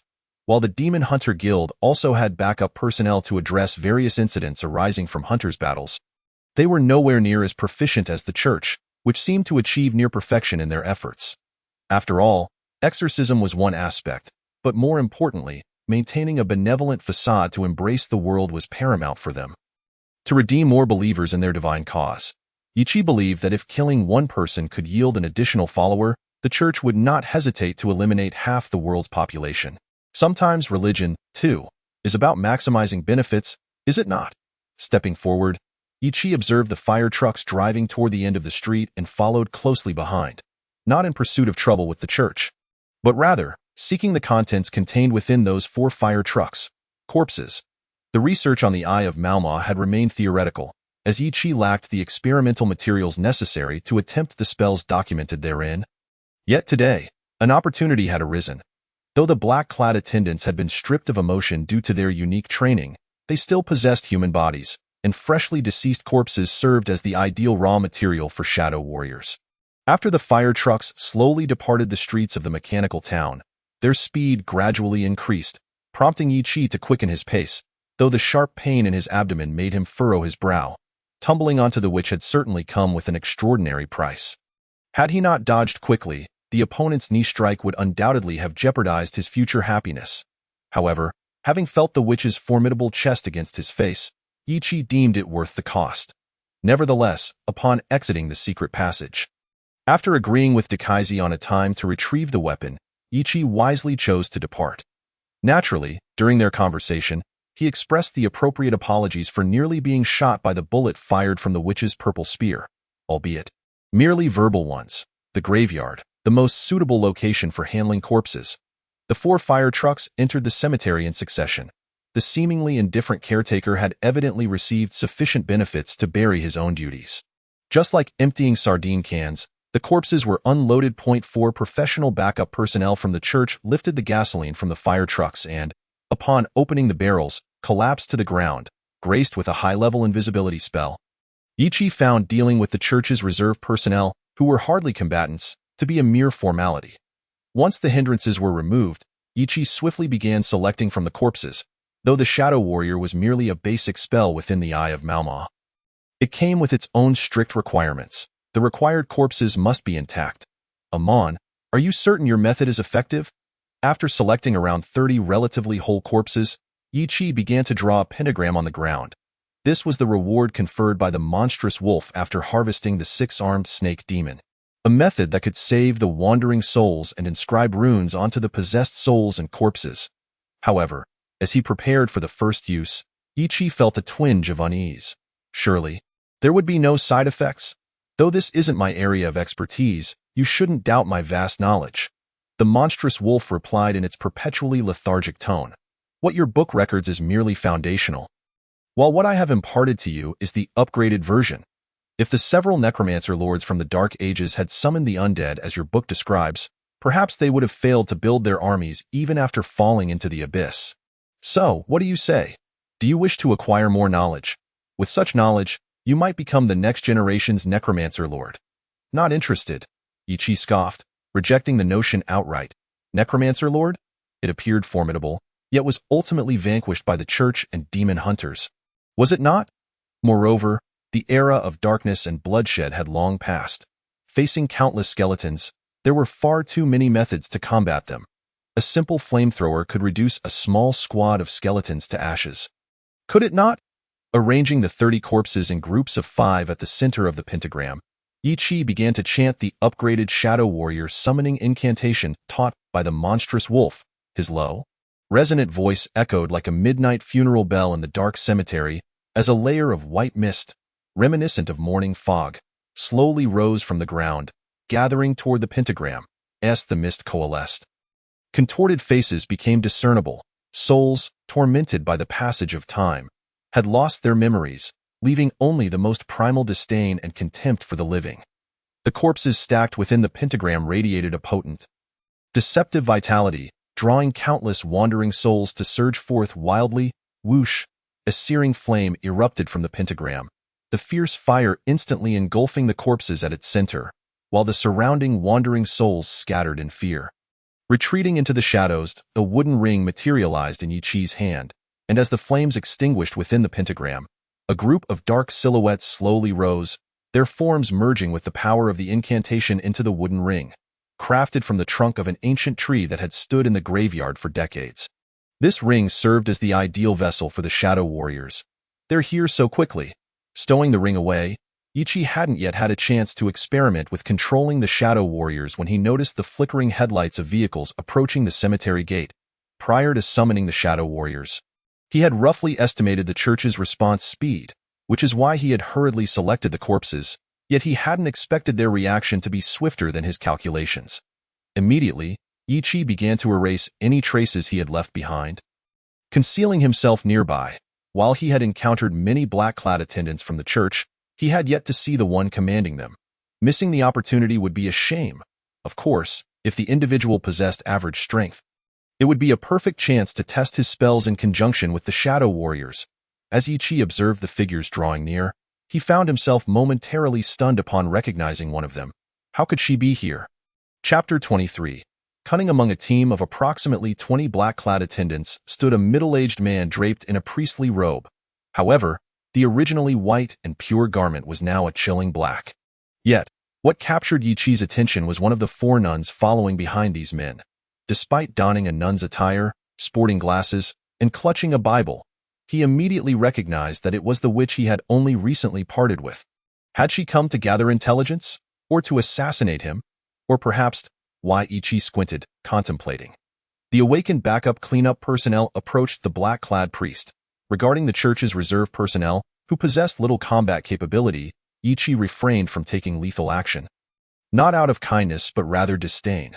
Naturally, should the church's reserves find themselves in peril, Yi would not hesitate to act decisively. After all, when weighing compassion for the weak against the value of his own life, the latter undeniably took precedence, did it not? My good sir, the speed of our adversaries was so swift that we were rendered unconscious before we could perceive anything. With a dismissive wave towards the reservists who were reporting, the cloaked priest commanded the attendants to pour gasoline anew upon the mangled remains. As the flames surged, the last 4 nuns began to chant in unison, guarded by the blessed light, descending from the heavens, the messengers of God.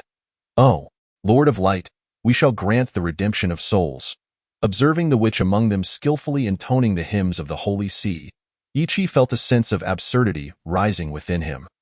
Accompanied by a furrowed brow, her adeptness indicated that this was certainly not her first such endeavor, and the fact that she had evaded detection on numerous occasions could only imply one thing: silencing witnesses and obliterating evidence. Was he the target? Yi's gaze shifted to the sole figure within the Holy See's entourage worthy of the witch's intervention, the cloaked priest.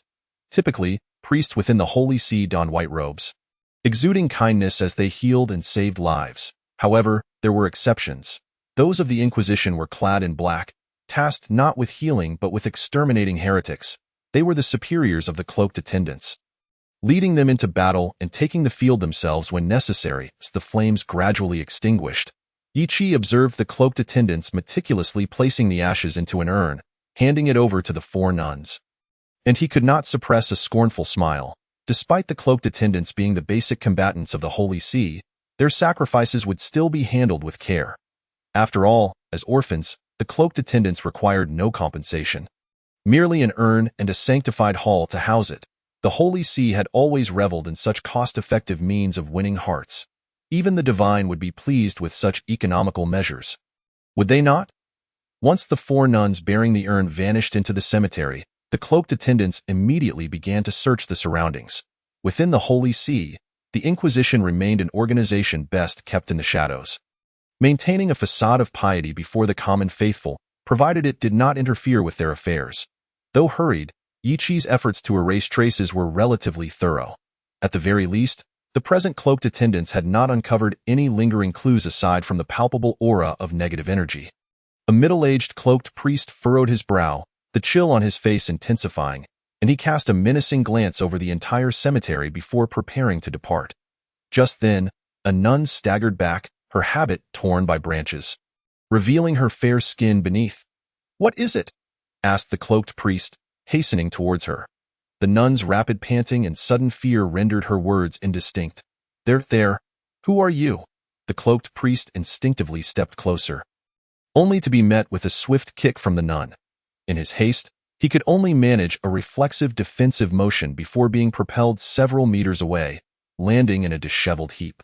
"Greetings, it has been quite some time, hasn't it, executioner, Mr. von Karnas?" The nun's attire billowed as she appeared under the moonlight, clad in form-fitting leather, adjusting her glasses with the barrel of her purple gun.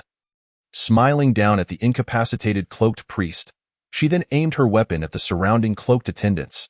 Let me deal with you incompetent toys first, before I turn my attention to your boss. Bang, bang, bang.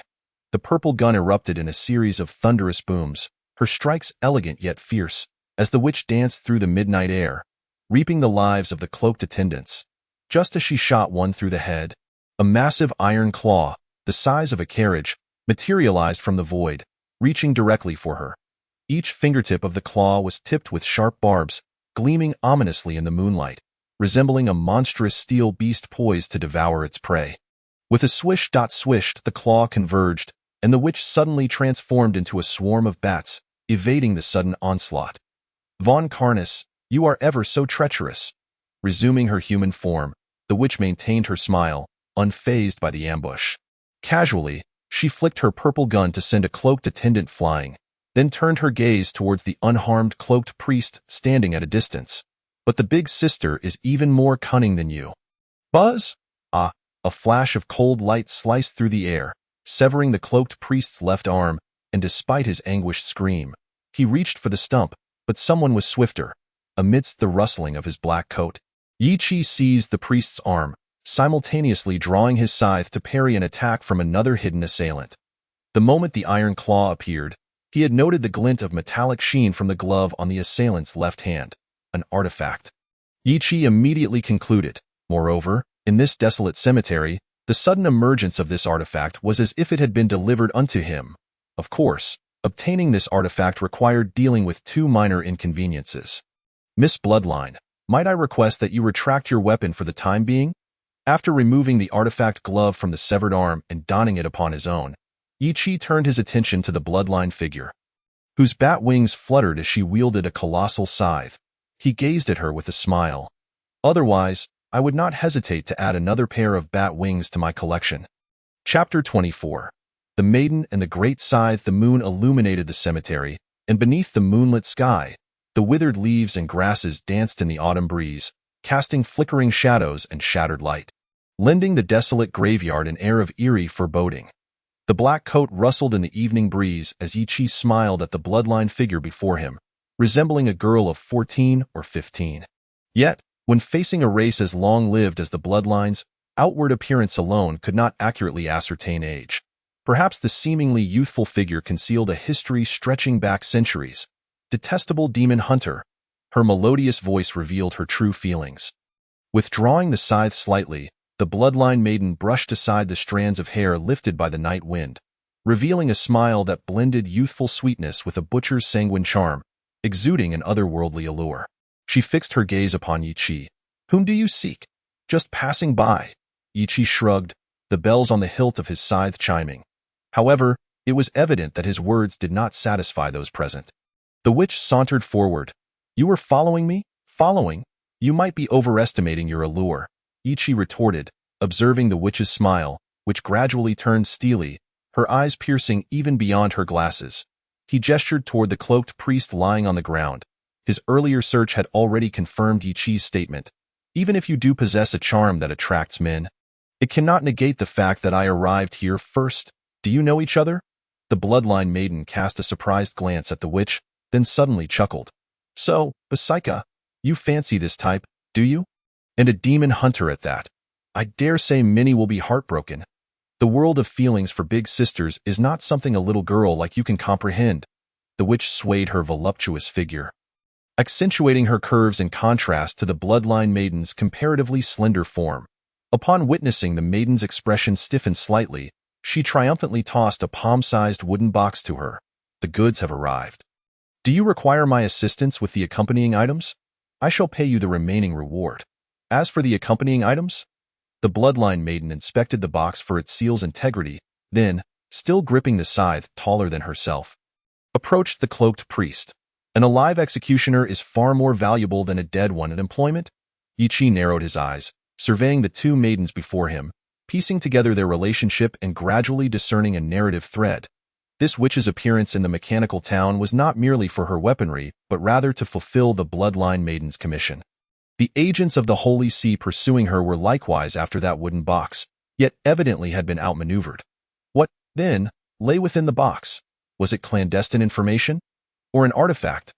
Monetary treasures would certainly not be contained within. as even a box brimming with gold would not incite the holy sea's relentless pursuit. Naturally, diamonds and jewels lacked the worthiness to provoke such fervor. Yi Qi's mind briefly entertained speculations regarding the contents of the box before redirecting his focus to the bloodline maiden, who had incapacitated the cloaked priest. The artifact seized from the priest still adorned his left hand. The temptation of the artifact was sufficient for her to act, even if it was ill-suited for her use. After all, swapping an unsuitable artifact for one that better suited her was hardly a daunting task. Indeed, it was likely simpler than acquiring an artifact altogether, was it not? I withdraw.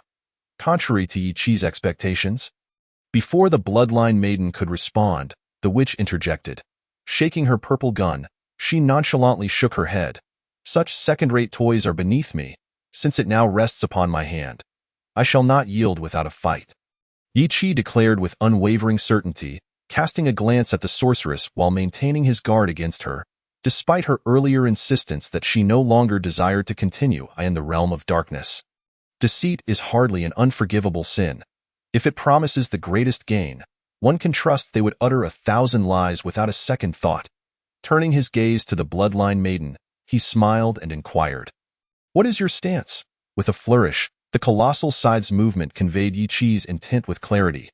The scythe danced in the bloodline maiden's hands, conjuring a series of crimson rings. Countless withered leaves and dry grass were swept up and shattered, their remnants swirling with the scythe as if a swarm of deathly locusts, buzzing with the ominous resonance of a reaper, hungered to consume life itself. Clang! A chilling glimmer sliced through the moonlit air, shattering the crimson rings as the whispering Yinma blade clashed violently with the swinging scythe, sparks flying in every direction. With the collision of their weapons as the epicenter, the scythe's swirling dust erupted outward, enveloping the bright moonlight in a dull haze, rendering the entire graveyard as if it had suddenly succumbed to fog. Within the murky moonlight, a sudden emerald flame ignited beside the bloodline maiden, piercing through the misty shroud and rapidly extending toward Yi Qi. Boom! A searing fireball, brimming with explosive energy, intercepted the cold green flame. Upon contact, the flames of varied hues erupted into an extraordinary spectacle.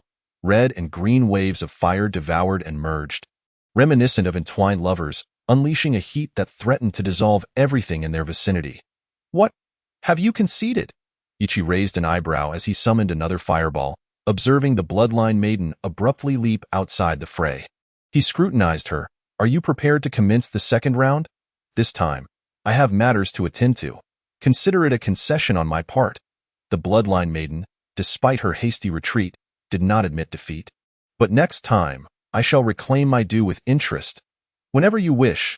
Yi Qi shrugged nonchalantly as he watched her swiftly vanish from sight. He had gleaned a general understanding of her capabilities. While formidable and exceedingly swift, with a mastery of spells, she posed no true threat to him. Her rapid withdrawal was likely a realization of this fact. Should the battle persist, her bat-like wings might very well become trophies in his collection. Of course, the box she cradled would not escape his grasp either. After all, one who neglects a gift presented to them would surely invite the scorn of even the divine, would they not? "Is she your client?" Yi Qi turned to the sorceress standing not far away, his curiosity piqued. "Might you divulge what lies within that box?" "Certainly. A sorceress too requires financial sustenance." The sorceress produced a red lollipop, teasingly licking it twice before placing it in her mouth. Yi Qi, witnessing this, felt a warmth rise within him and instinctively averted his gaze. The sorceress, catching his reaction, burst into a triumphant laugh. "Ha! Our demon hunter is blushing. Though your expression is quite endearing as a hired hand, I must uphold my confidentiality. The consequences of losing trust can be quite dire, unless." Chapter 25. 3 days in a remote mountainous area outside Mechanical Town. Yi Qi arose after a night's rest, departing from the damp cave saturated with the scent of moss and decaying wood. He inhaled deeply. This was his temporary refuge, or rather, one of D. Kaisi's secret hideouts. Yi Qi was less than satisfied with this hideaway. Not only was it cold and clammy, but it was also exceedingly cramped. Yet, he refrained from complaining, having endured far harsher conditions in the past. It was simply difficult to fathom that someone with access to dry, tidy secret passages would reside in such a dismal hideout. This secret passage is frequently utilized by the sorceress, Kaisi clarified as he prepared breakfast nearby. The simple campfire crackled, and the soup in the pot had come to a boil, bubbling with the enticing aroma of beef and rice. Yi inhaled deeply, and Kaisi directly handed him a bowl. "Serve yourself, thank you." The autumn sun radiated brightly as Yi settled on a nearby stone, commencing his breakfast under the warm morning rays. Last night, as he departed the graveyard, the sorceress bid him farewell in her unique manner. And due to the modifications to his M500, he would need to remain with Kaisi for approximately 3 more days. Reflecting on the sorceress's kiss blown under the moonlight, Yi couldn't help but shake his head, despite their conventional adversarial roles. He had to admit her allure was captivating. Certainly, one aspect lingered vividly in his memory. What did she mean by "unless I produce 1 million Kimpudon as her maintenance fee"?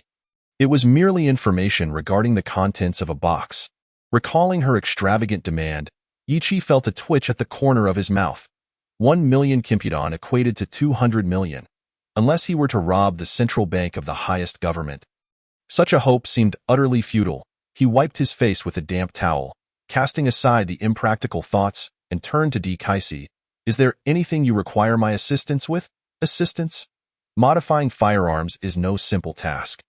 Kaisi glanced at Yi in surprise, promptly rejecting his offer. However, he then pointed to the campfire and pot. "But you could certainly clean these and fetch some fresh water." Watching Kaisi retreat into the cave, Yi shrugged nonchalantly. Though he wished to witness the firearm modifications firsthand, the firm refusal extinguished that desire. After all, his curiosity was purely innocent. Carrying the pot toward a nearby water source, Yi opened his character attribute panel. Level task, ambush completed.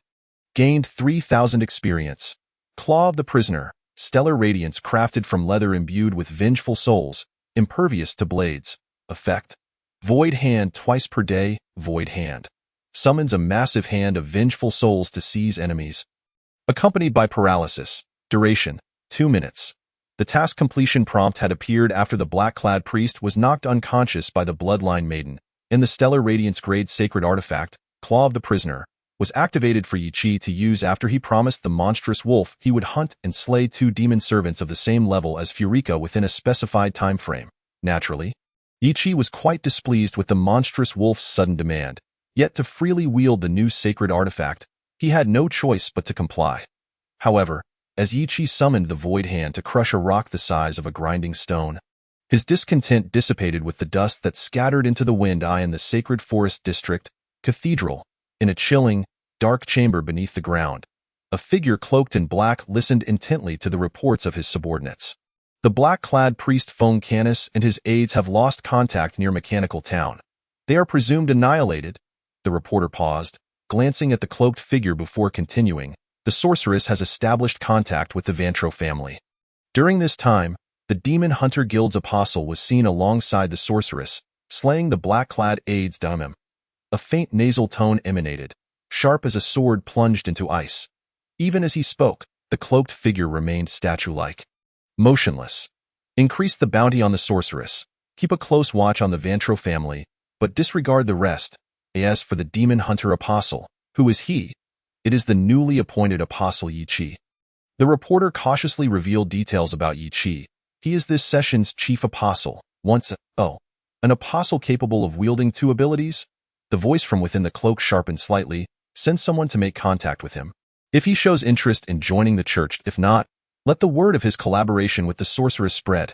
Yes, my lord, teacher. Apostle Yi has collaborated with the sorceress to slay the church's black-clad aide. The cold-faced man reported to his mentor, but before he could finish, he was interrupted by Pei Denange's wave. Seal the news. Better to circulate several versions of the information. Yes, teacher. The cold-faced man bowed in agreement. Yet his duties as a demon hunter compelled him to speak again, hesitatingly. But teacher, Yi is beyond reproach. Pei Denange smiled, dispelling his disciple's concerns, though some demon hunters may betray the guild. Yi can be trusted, after all. Creak. Observing the bent gun barrel once more on the workbench, Yi couldn't help but sigh. Though Kaisi had firmly declined his offer of assistance earlier, he subsequently handed Yi a notebook detailing simple firearm modifications. Perhaps there was some truth to the notion of talent. After perusing the notes, Ichi began with the most rudimentary tasks. Yet he failed repeatedly, 10 times in succession. One must possess self-awareness. It is important to recognize that even if a chicken possesses wings, it does not necessarily mean it can fly. The mocking creature, known as the strange wolf, mercilessly ridiculed Ichi's talent for weapon modification, adding that it was akin to a plucked chicken. A chicken that cannot fly is merely a product of domestication. Even an eagle, if confined, would eventually degenerate into a mere chicken. Ichi set aside 10 completely useless gun barrels and, picking up the 11th, spoke slowly. Meanwhile, he did not forget to retort against the strange wolf. Therefore, even a wolf with a serpent's tail, if kept in captivity for an extended period, would become a docile lapdog. Who are you calling a dog? The insulted strange wolf roared in Ichi's mind. You bastard. I will kill you. Whoever agrees shall face the consequences. After placing the 11th gun barrel onto the workbench, Ichi nonchalantly replied, We have a pact of companionship. We are incapable of harming one another. Skill acquired. Mechanical modification. As Ichi successfully engraved a groove onto the 5th gun barrel, the system's notification finally sounded. Meanwhile, the number of gun barrels wasted due to his failures had reached 50. Chapter 26. The Azure Rose. I have never encountered a weapon modifier with such poor talent. This was the first remark from Dykes after witnessing the 50 gun barrels wasted by Ichi. He then placed a metallic box before Ichi. Behold, the highest standard of modification. Inside the box lay the modified M500, quietly resting, its silver body adorned with thorny, vine-like engravings, with a blue rose magnificently blooming at the junction of the barrel and the cylinder.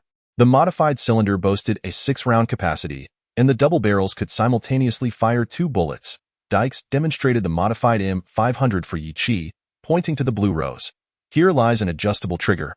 Pressing it allows for rapid-fire bullets, with 6 rounds discharged almost simultaneously.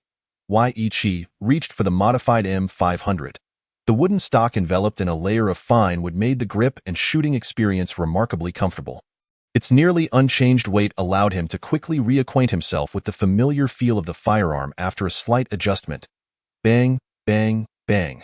The swift and powerful rapid fire sent 6 bullets piercing through a tree, large enough to be embraced by a single person, situated 20 meters away. An exquisite treasure. Ichi gazed at the swaying tree in the distance, lavishly praising the modified M500. It was faster and more stable than ever, allowing him to swiftly develop an affinity for it, even if the recoil was slightly greater than before. Habitually, he spun the modified M500 twice on his fingertips before holstering it at his waist.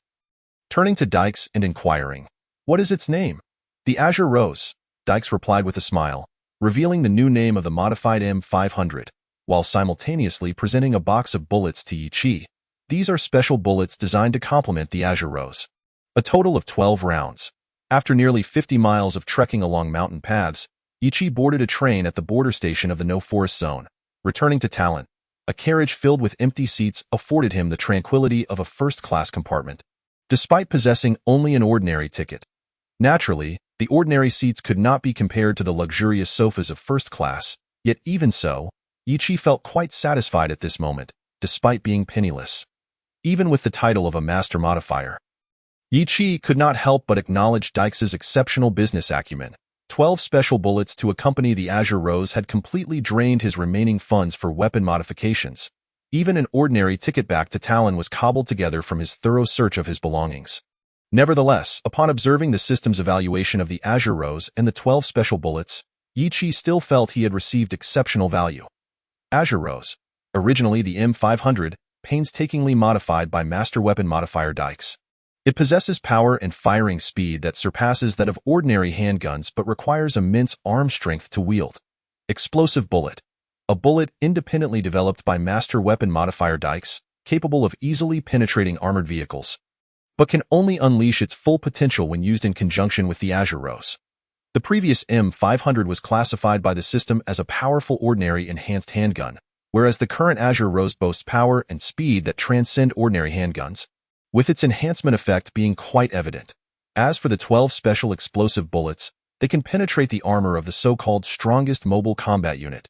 Ichi believed that wielding the Azure Rose, He could take down even a giant creature with a single shot, provided he utilized the explosive bullets. Of course, he would be reluctant to expend such limited and valuable explosive bullets on giants that could be defeated through other means. However, they would be invaluable in addressing unforeseen circumstances. After all, unexpected events are inherently unpredictable, and being prepared would yield greater assurance, wouldn't it? Out of habit, Ichi chose a secluded corner of the carriage. But as he settled down, someone suddenly took a seat opposite him. A figure clad in a brown high-collared coat, hands tucked into pockets, causing their body to bend slightly, while the upright collar obscured much of their face. With only a pair of small, almost stitched eyes peeking through the thick, neat bangs. Upon the stranger's arrival at the opposite seat, Ichi's left hand rested on the disguised Yenmo. There were many empty seats in the carriage, and the spot he selected was not particularly favorable, yet the individual had deliberately chosen to approach him, indicating they had their sights set on this location. Of course, one could not rule out the possibility that they shared a preference for secluded areas. Yet Ichi was unwilling to believe in mere coincidence. For coincidences often herald danger. Sir, I mean no harm. The stranger waved their hand in explanation toward Ichi, but did not lower their upright collar. Leaning back against the seat, their small eyes scrutinized Ichi before they spoke. It is an honor to meet you, Mr. Ichi. I extend sincere greetings on behalf of the Lord of Light. The clergy. Ichi gazed at the individual in surprise. The Lord of Light is one of the deities revered by the clergy, and aside from their members, no one else would dare invoke such divine names. Yes. Although taken aback by the stranger's swift grasp of his whereabouts, Ichi maintained a calm demeanor and nodded slightly, while his internal vigilance heightened once again. Being entrenched in the Demon Hunter Guild, he harbored no fondness for the clergy. Moreover, the clandestine information he had previously read regarding the clergy's actions only deepened his aversion. Coupled with the fact that just days prior, he had collaborated with a witch to eliminate the clergy's black-robed priest and a squad of black-robed attendants. He had no desire to beat around the bush with this individual and directly inquired, "What is it that you seek? We hope that you, Mr. Ichi, can experience the radiance of the Lord of Light." The stranger produced a parchment filled with writing, placing it on the table between them. "Please believe in our sincerity. Experience the radiance of the Lord of Light, even in their attempts to recruit." They invoke the name of a deity. How convenient for the clergy. Ichi disdainfully glanced at the parchment, offering substantial conditions, including vacancies within the Sacred Knight Order, generous annual stipends, and specific vacations. It could be said that the compensation offered surpassed the apostle-level rewards provided by the Demon Hunter Guild by several multiples. However, Ichi resolutely shook his head. Some things cannot be measured by power or money. Whether it be the friendship of comrades, the love of family, or differing beliefs, in Ichi's heart, these hold far greater significance than power and wealth. In that case, I apologize for the intrusion. I hope we meet again. Upon witnessing Ichi's refusal, the stranger did not attempt to persuade him further. After offering an apology, they turned and departed their seat. Chapter 27. Reputation Threat? After the stranger's ambiguous final words, Ichi narrowed his eyes, fixated on their retreating figure. He was all too familiar with the clergy's modus operandi, first seeking to recruit and failing that, resorting to annihilation. This pattern had remained unchanged for centuries, dating back to the Sanguinary era. Are they sending someone to eliminate me in the shadows? Or will they strike me in other ways? Ichi rhythmically tapped his index finger on the small table. There are numerous methods to destroy a person beyond mere physical eradication. One could tarnish their reputation, eliminate their loved ones and friends, or usurp their deserved accolades. The clergy. Ichi silently recited the two words in his mind, his hand resting on Yenmo tightening ever so slightly. The climate of Talon, clearly marked by the changing seasons, had grown cold as autumn set in. Even though the cleaning staff diligently tidied up, withered branches and leaves continued to fall incessantly. Walking along the long-ignored Fisher Street, Ichi savored the crunching sound of dried leaves beneath his feet. A smile gracing his face as he made his way toward the old man's bar. A glance at the bar's weathered and somewhat dilapidated sign, unchanged for years, filled Ichi with warmth. Apostle trials. The ambush at the ranger camp, the clergy's recruitment in that moment, all felt trivial. The security guard's memory proved sharp. Upon seeing Ichi standing at the entrance, he paused momentarily before enthusiastically greeting him. The boss and Mr. John are on the second floor. With a friendly nod to the security guard, Yi-Chi swiftly ascended to the second floor. As per usual, two muscular black men stood sentinel at the entrance, casting not even a glance at Yi-Chi, who had returned once again. The cacophony of noise behind the door persisted unabated. The demon hunters of Terran had gradually begun to forget Yi-Chi, who had been away for nearly 8 months. Even though Yi-Chi had once unleashed the powers of an apostle, incinerating the infamous Tade into ashes, time, as the greatest antidote to forgetfulness, had indeed proven accurate from certain perspectives. Thus, after a brief appraisal of Yi-Chi, the demon hunters resumed their lively discussions. Only the unscrupulous merchant behind the bar and John, who was sprawled over the counter, trembled slightly. Yi, welcome home. John's embrace left even Yi-Chi, with his robust physique of 20, momentarily breathless. After a few hearty pats on John's back, Yi-Chi smiled at his cowboy hat and inquired, "How do you like my gift?" "Quite splendid," John replied, smiling as he tugged at the brim of the hat. This cowboy hat had become one of his most treasured possessions. Worn even out of season, as the conversation shifted to gifts, the merchant's discontent became evident. "Why does this fellow get a handcrafted Shakur cowboy hat, while I merely received 2 pairs of socks? And no less, one's on clearance? I also gifted you something for the winter festival." Amidst the merchant's grumbling, Yi-Chi followed John into his room, which was even more rudimentary than the cells at the Tower of Thorns. Sitting on the bed, Yi-Chi cradled the steaming coffee brought by John, savoring its rich aroma, and gradually recounted the events that had transpired during their separation. After a long journey, Yi-Chi, having indulged in a hot bath at the motel, succumbed to slumber almost instantly. Meanwhile, John, who had lain down earlier, silently exited the room and returned to the second floor of Old Man's bar. Today's special delivery. The merchant, who had been waiting eagerly, handed John a glass of beer and produced a packet of chips to place on the bar.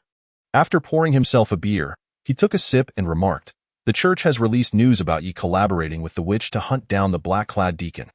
However, that fellow at headquarters is somewhat decent, as he has also disseminated a mix of true and false information to muddle the waters. This time, the church certainly cannot tarnish Ye's reputation entirely. Of course, some rumors are unavoidable. The church, those bastards." John openly cursed. Shoving a handful of chips into his mouth, he mumbled, "Why don't they and their God just perish? A bunch of hypocritical scoundrels. Back then, that was ages ago. It's long overdue to forget." The merchant snatched the chips away. "Now, one of us is a demon hunter of middling stature while the other is the head of a regional demon hunter branch. Indeed, and a miserly merchant head at that. At least that's better than some shameless demon hunter who never repays his debts. Save me some chips." Yi-Chi placed the letter he had written into an envelope, refusing to use electronic communication. The female knight commander would regularly send him letters detailing the minutiae of her life. Yi-Chi, adhering to the custom, would reply to each letter he received, and this current correspondence marked their 7th exchange. Each of the female knight commander's letters was straightforward. The most recent one mentioned her triumph in the annual Demon Hunter Headquarters tournament. Although aware that this competition was limited to those of apostle rank, Yi-Chi still congratulated her on her achievement in his reply and expressed regret at not being able to celebrate the Moon Festival together. Rising to descend, he deposited the envelope into the locked mailbox beside the motel counter. The postman would come daily to collect and deliver letters. Yi-Chi smiled and greeted the proprietor behind the counter before heading towards Old Man's bar. The past 3 months, Yi-Chi had maintained a task frequency of about 2 per week. Even though most were of C or D caliber, for Yi-Chi, who was financially strained and striving to reach level 11, this was optimal, sufficient to cover living expenses and earn a modicum of experience. Albeit limited, while avoiding the dangers of high-level tasks, which left him feeling quite content. As Yi-Chi entered Old Man's bar, the raucous demon hunters momentarily paused, only to resume their fervent chatter. The return of Yi-Chi to Terran reignited his reputation, with monikers such as the Witch's Lover and the Church's Arbitrator resonating among the crowd, further cemented by his title as the top apostle of the current class.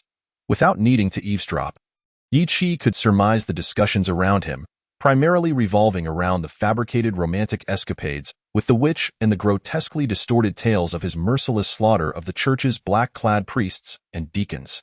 If there was anything irksome about the otherwise leisurely and satisfying past 3 months, it was undoubtedly the church's slanderous proclamations against him. Though he had pondered why the church employed such lenient tactics, he could only remain vigilant in light of the uncertainty. As Yichi ascended to the second floor of the bar, the demon hunters cast envious or admiring glances his way, even if he wished to disregard it.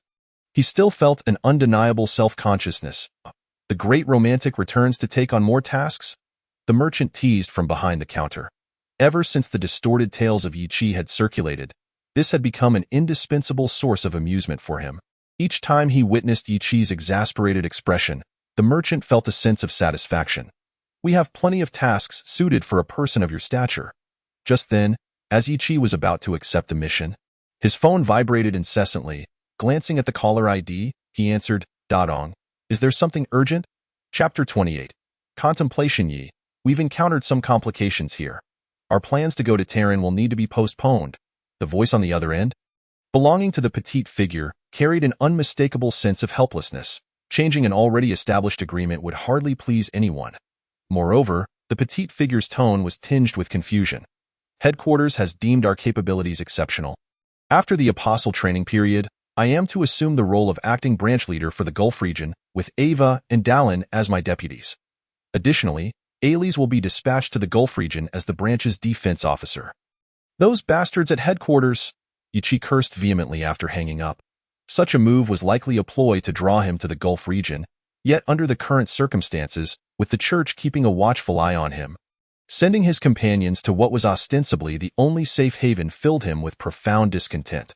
While perhaps the petite figure could heed his advice against going to the Gulf region, the female knight commander's stubbornness and seriousness would ensure she dutifully executed the orders from headquarters. The church was not a genuine charitable institution. Had there been an opportunity before, Yichi was certain they would not merely have resorted to releasing rumors, but would have directly targeted those around him. Over the past 3.5 months, he had discreetly eliminated 4 waves of individuals trailing John and lurking around the merchant, and now, with the female knight commander's news, he found himself unable to safeguard everyone's safety. Taking a few deep breaths to calm himself, Yichi dialed the cold-faced man's number. This was left for him before his departure. Initially, Yichi had thought it was merely a courteous gesture, but it now appeared to be premeditated. As the call connected, Yichi couldn't help but smirk and say, "You don't need me to reiterate why I'm looking for you, do you? That's a decision made by the higher-ups. I have no authority to intervene," the cold-faced man replied in a tone devoid of emotion. "The higher-ups wish for you to reconsider taking up the position of branch leader for the Gulf Region Demon Hunter Guild. Do I even have a choice?" Yichi's voice dripped with self-mockery and disdain. "Keep Ailey and Dadong at headquarters and send someone to covertly protect John.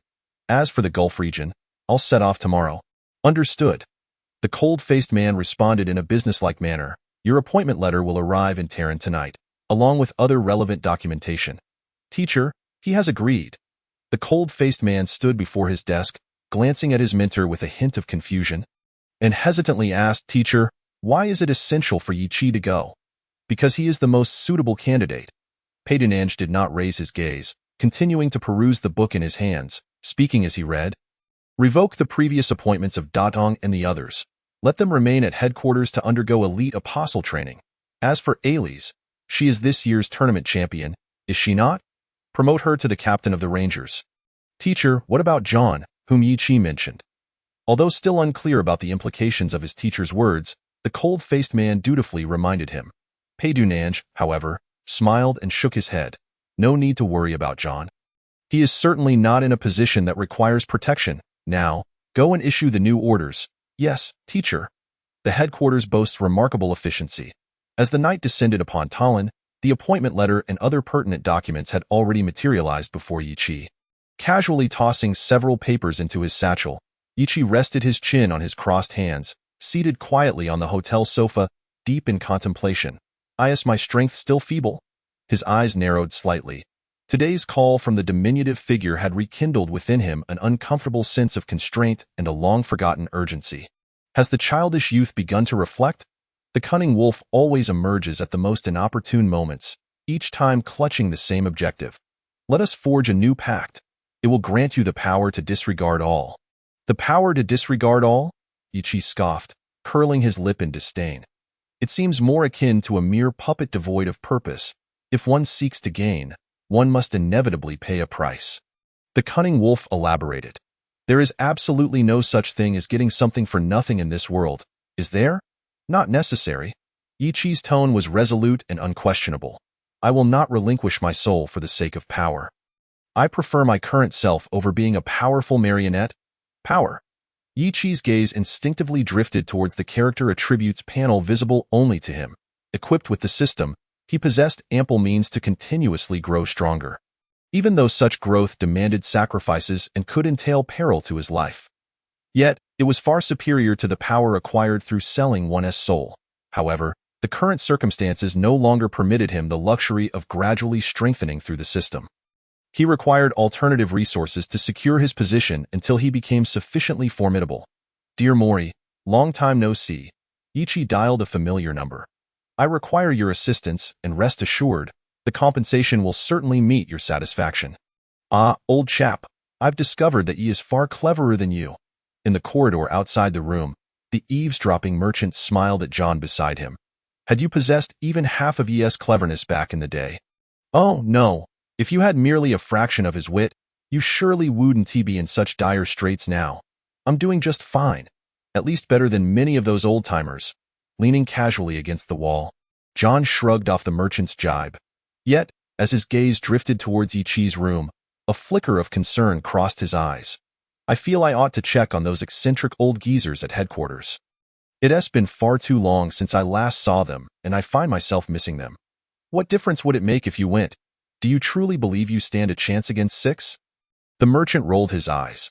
Besides, there's that individual you least wish to confront.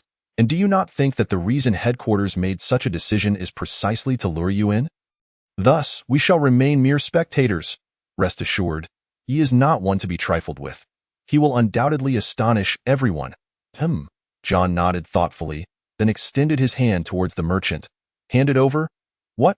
The merchant was taken aback. Of course, the money, John said matter-of-factly. He is starting from scratch in the Bay Area, and the funds he has saved over the past few months are barely enough to engage in transactions with that black market dealer. Without additional capital, how can we proceed? You scoundrel! The merchant gritted his teeth, producing a coin pouch as if bereaved. Why is it only I who must pay? I will certainly contribute my share. John examined the contents of the merchant's pouch and shot him a glance. Merely 30 gold puntons. How stingy of you. I expected gemstones to be inside. Hurry and fetch a few thousand more puntons. A few thousand? Absolutely not. Really not? Definitely not. Well, where do you keep the deed to your bar? I remember it was Volume 4, The Bay Area Chapter 1. Landingberg striding forward, relishing the intoxicating sea breeze. Ichi traversed the streets of Landingberg after days of travel. Even from a distance, he could still hear the faint sound of the waves. Of course, Landingberg was not the largest port in the Bay Area. That distinction belonged to Sassport. Rather, Landingberg was the most bustling locale in the region. For centuries, Landingberg had served as a military stronghold, overlooking the entire Bay Area. Even after hundreds of years, remnants of military architecture still adorned its streets. Stone fortifications and towering arrow towers were ubiquitous. However, having lost their original functions, they had been ingeniously repurposed by shrewd merchants into must-visit photo spots and unique shops of Landingberg. The Demon Hunter branch of the Bay Area was situated on a pedestrian street in Landingberg. Not in the most bustling area, but rather in a moderately central locale, a 3-story building at a street corner, indistinguishable from the many 2- and 3-story buildings in the city, save for its specifically decorated façade that retained an air of antiquity and unique craftsmanship. While the large bay windows flooded the building with ample sunlight, indicative of the previous head's meticulous selection and arrangement. Standing at the entrance, Ichi scrutinized the building before nodding in satisfaction. Having a 3-story building in this location as a base was beyond his expectations. For both the architecture and location surpassed any other Demon Hunter branch he had encountered, even outshining the merchant's father's bar. Hello, I am Theodore, the former head of the Bay Area. A pallid man emerged from within the small building, introducing himself in a stiff tone. Then, maintaining a stern expression, he extended his hand to Ichi. May I see your appointment letter? Ichi casually handed over the headquarters appointment letter but refrained from divulging his intentions, though unspoken. The man's pale visage and rigid tone conveyed his discontent. Anyone suddenly reassigned from a position they had toiled in for years would likely feel the same. Thus, Yichi saw no need to engage in idle pleasantries. As for feelings of guilt, he felt none. After all, he was here against his will, was he not? After returning the appointment letter to Yichi, the man offered no further greeting and turned to leave. Yichi too stepped into the small building. The transition of the Bay Area's leadership concluded in this swift and silent exchange. The pristine and orderly first-floor lobby, the second-floor private rooms, and the third-floor bedrooms prompted a frown from Yichi as he surveyed the premises. This building was excessively clean, with not even a single chair or piece of furniture left behind. Not even the electrical outlets on the walls. Only 2 bare wires dangled helplessly, a silent act of revenge or a protest. Standing in the empty lobby, Yichi smirked mockingly, then pulled out his phone to call the stoic man. Now, as the head of the Bay Area Demon Hunter Guild, he represented the organization. Certain issues need not burden him personally, but could instead be reported to headquarters. For instance, the lack of essential startup funds. The place is quite nice, albeit a tad empty. Apart from necessary documents, there isn't even a single chair. Yichi relayed the facts to the stoic man, adopting an ostensibly helpless tone. While I am eager to fulfill the tasks assigned to me by headquarters, the current conditions suggest that. How much do you need? The stoic man interrupted Yichi's feigned helplessness, cutting straight to the point. As branch leader, you can allocate up to 3,000 gold puntons annually. Transfer it all to me. Yichi responded even more directly. Having now assumed the role of branch leader, he intended to enjoy the benefits that accompanied such authority. He was not one to diligently sacrifice for the guild without personal gain. After hanging up on the stoic man, Yichi hung a closed for business sign on the door.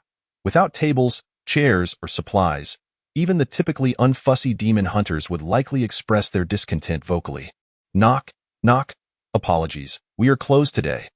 The sound of knocking interrupted Yichi's contemplation on where to procure suitable tables and chairs. He looked up, ready to repeat the message on the sign, but before he could finish, the visitor had already entered. Upon seeing the somewhat familiar face, Yichi furrowed his brow. You are? Oh my, is it much better than I imagined? The golden-haired girl walked straight up to Yichi, surveying him from side to side before making a playful remark. She smiled at Yichi.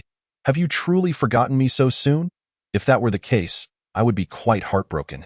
After all, I have been thinking about you for the past few months. Should I say I'm honored? Miss Lilith, it has indeed been a long time. Yichi shrugged at the other party and greeted them. Recalling their identity, a member of the Special Operations Department. However, he was quite curious as to why this individual was present here. Yichi was certainly not self-absorbed enough to believe that they had come specifically to pursue him. Moreover, their relationship could only be characterized as one of enmity. The expression on the other person's face when they uttered that phrase, despite the smile, appeared to be strained, resembling a grimace. Although I have nothing to offer here, I believe Miss Lilith would not mind accompanying me for a drink, would she? Faced with the other person's grim smile, Yichi extended a gentlemanly invitation to the blonde girl. Of course. The location is entirely up to you, Miss Lilith. AT and alfresco CAF in the heart of Landenberg. The blonde girl gently stirred the cup before her and signaled for Yichi to sip from his own. Thank you. Yichi lifted his cup and took a sip, then smiled as he posed a question that had been lingering in his mind. May I be so bold as to inquire why Miss Lilith is in Landenberg? Thanks to you. The blonde girl leaned her chin on her hand, narrowing her eyes as she looked at Yichi, her lips curling into an enigmatic smile. I have recently been promoted to the head of the Special Operations Department in the Bay Area. I've heard that you have become the chairman of the Demon Hunter Guild's Bay Area branch. I believe we shall enjoy each other's company immensely. Chapter 2. Inquiries. While the title of a district head may seem illustrious with considerable power, the Special Operations Department operates differently than the Demon Hunter Guild. The branch leader of the Demon Hunter Guild is responsible for assigning tasks to hunters in the district, managing emergency alerts, and various other matters, thus belonging to the faction with real authority. Conversely, the structure of the Special Operations Department resembles that of a military organization, albeit focusing on elite teams. The head of a district primarily oversees the ammunition supplies and daily necessities for the special operations personnel dispatched by superiors. In essence, they are what one would call the logistics minister. After the blonde girl finished speaking, she set her cup down and rose to leave.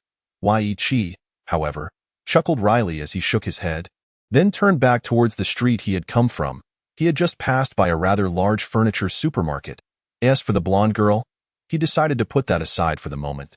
After all, what is meant to happen will inevitably occur, and one cannot hide from fate. Otherwise, the phrase enemies cross paths would not exist, right? With sufficient funds from the Kimpton, the furniture movers not only brought the items Yi Chi had purchased into his room, but also arranged them according to his specifications. Facing the entrance was a bar counter, with scattered yet orderly seating, all designed in the style reminiscent of his father's bar, interspersed with elements from the Dolphin Bar. Yi Chi had already contacted a specialist through the furniture supermarket's manager to custom-make the bar's sign, which would be delivered the following morning as promised. The only thing lacking now was staff to manage the first floor. He certainly lacked the skills of a bartender, so a mixologist was essential, along with a requisite number of wait staff. As for security, he had other arrangements. After posting a recruitment notice for bartenders and waitstaff at the bar's entrance, he considered the matter of taking over as chairman in the Bay Area temporarily concluded. As for ordering beverages, despite the distance from Landenberg to Tallinn, with his reputation in the market, 2 wineries had already expressed a willingness to enter into long-term cooperation with Yi Chi. Ding dong. Just as Yi Chi was about to leave for dinner, a knock echoed through the air. Greetings, Mr. Yi. Hampton, the drug lord from Lorad Street, stood at the bar's entrance in a sharply tailored suit, exuding the aura of a successful individual, and bowed respectfully to Yi Chi. Regardless of whether this visit was at the behest of the black market merchant or rumors he had heard from those around him, as well as the impression left during their first meeting, all indicated that this seemingly harmless young man was quite formidable. Go safeguard his own life. Hampton grew increasingly respectful. Boss Mori has sent his sincere regards, and the personnel you requested are ready. Shall we proceed with the inspection now? Indeed, Yi Chi nodded. Lead the way. Riding in Hampton's car, they left the city limits of Landenberg and drove into the outskirts, finally stopping in front of a mansion. Even in the darkness, the opulence and elegance of the estate were evident, rivaling that of the Deco family's residence. Mr. Yi, I have found 20 children aged between 5 and 7, as per your request.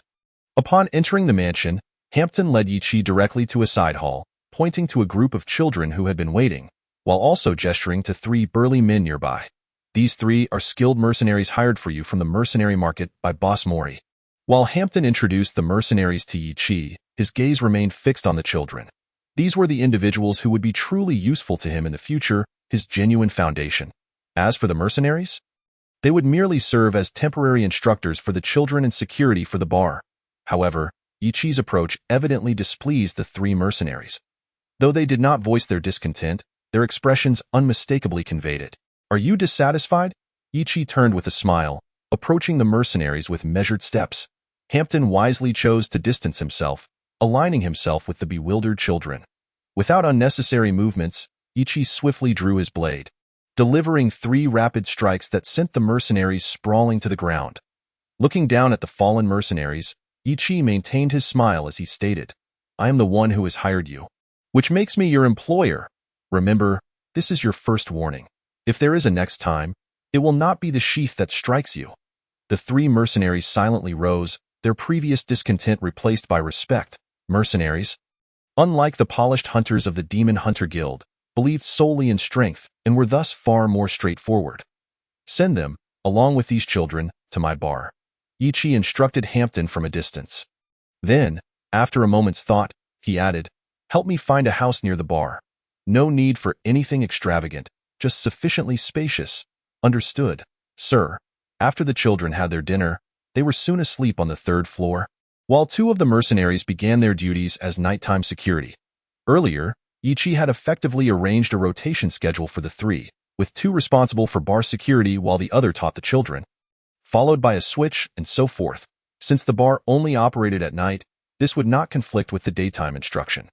Once everyone had departed, Yi Chi began to tally the Kimptons John had handed him before leaving, exactly 1,000 Kimptons. After deducting 300 for the furniture purchase, he was left with 700, and considering the additional expenses for housing 20 children and 3 mercenaries, plus their food, lodging, and training equipment, even with the 3,000 Kimptons allocated by headquarters, it would not last long. at most around 10 months, and factoring in unexpected expenses, 6 months would be the limit. While the bar might generate some income, it would undoubtedly be a drop in the bucket. Perhaps I should learn from the merchants and seek some side income. Yi contemplated his future plans with half-closed eyes. Unlike the numerous avenues available to the merchants, he could not acquire high-demand items like holy water that typical demon hunters sought.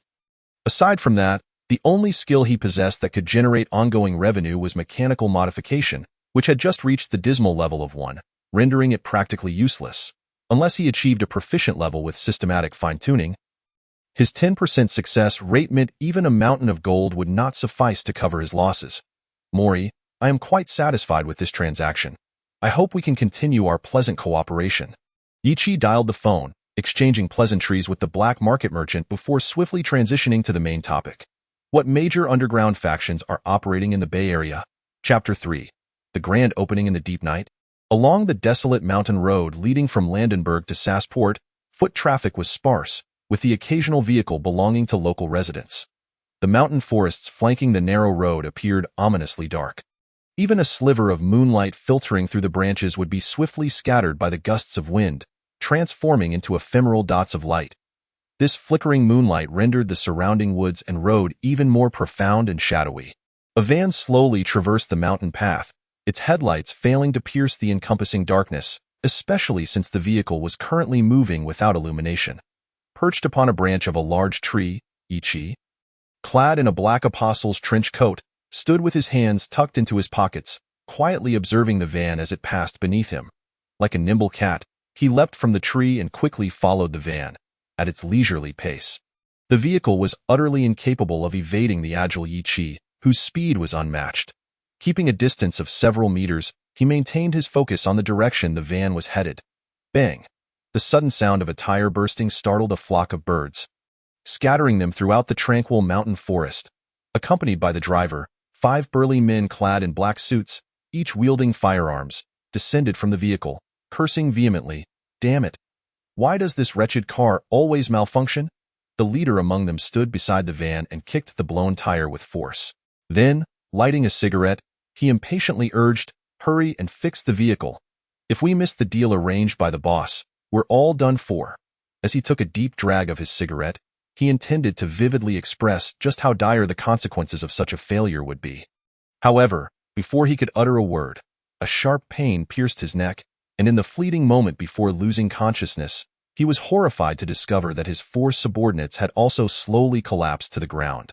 With a bulging travel bag slung over his shoulder, Ichi made his way back to the 3rd floor of the bar.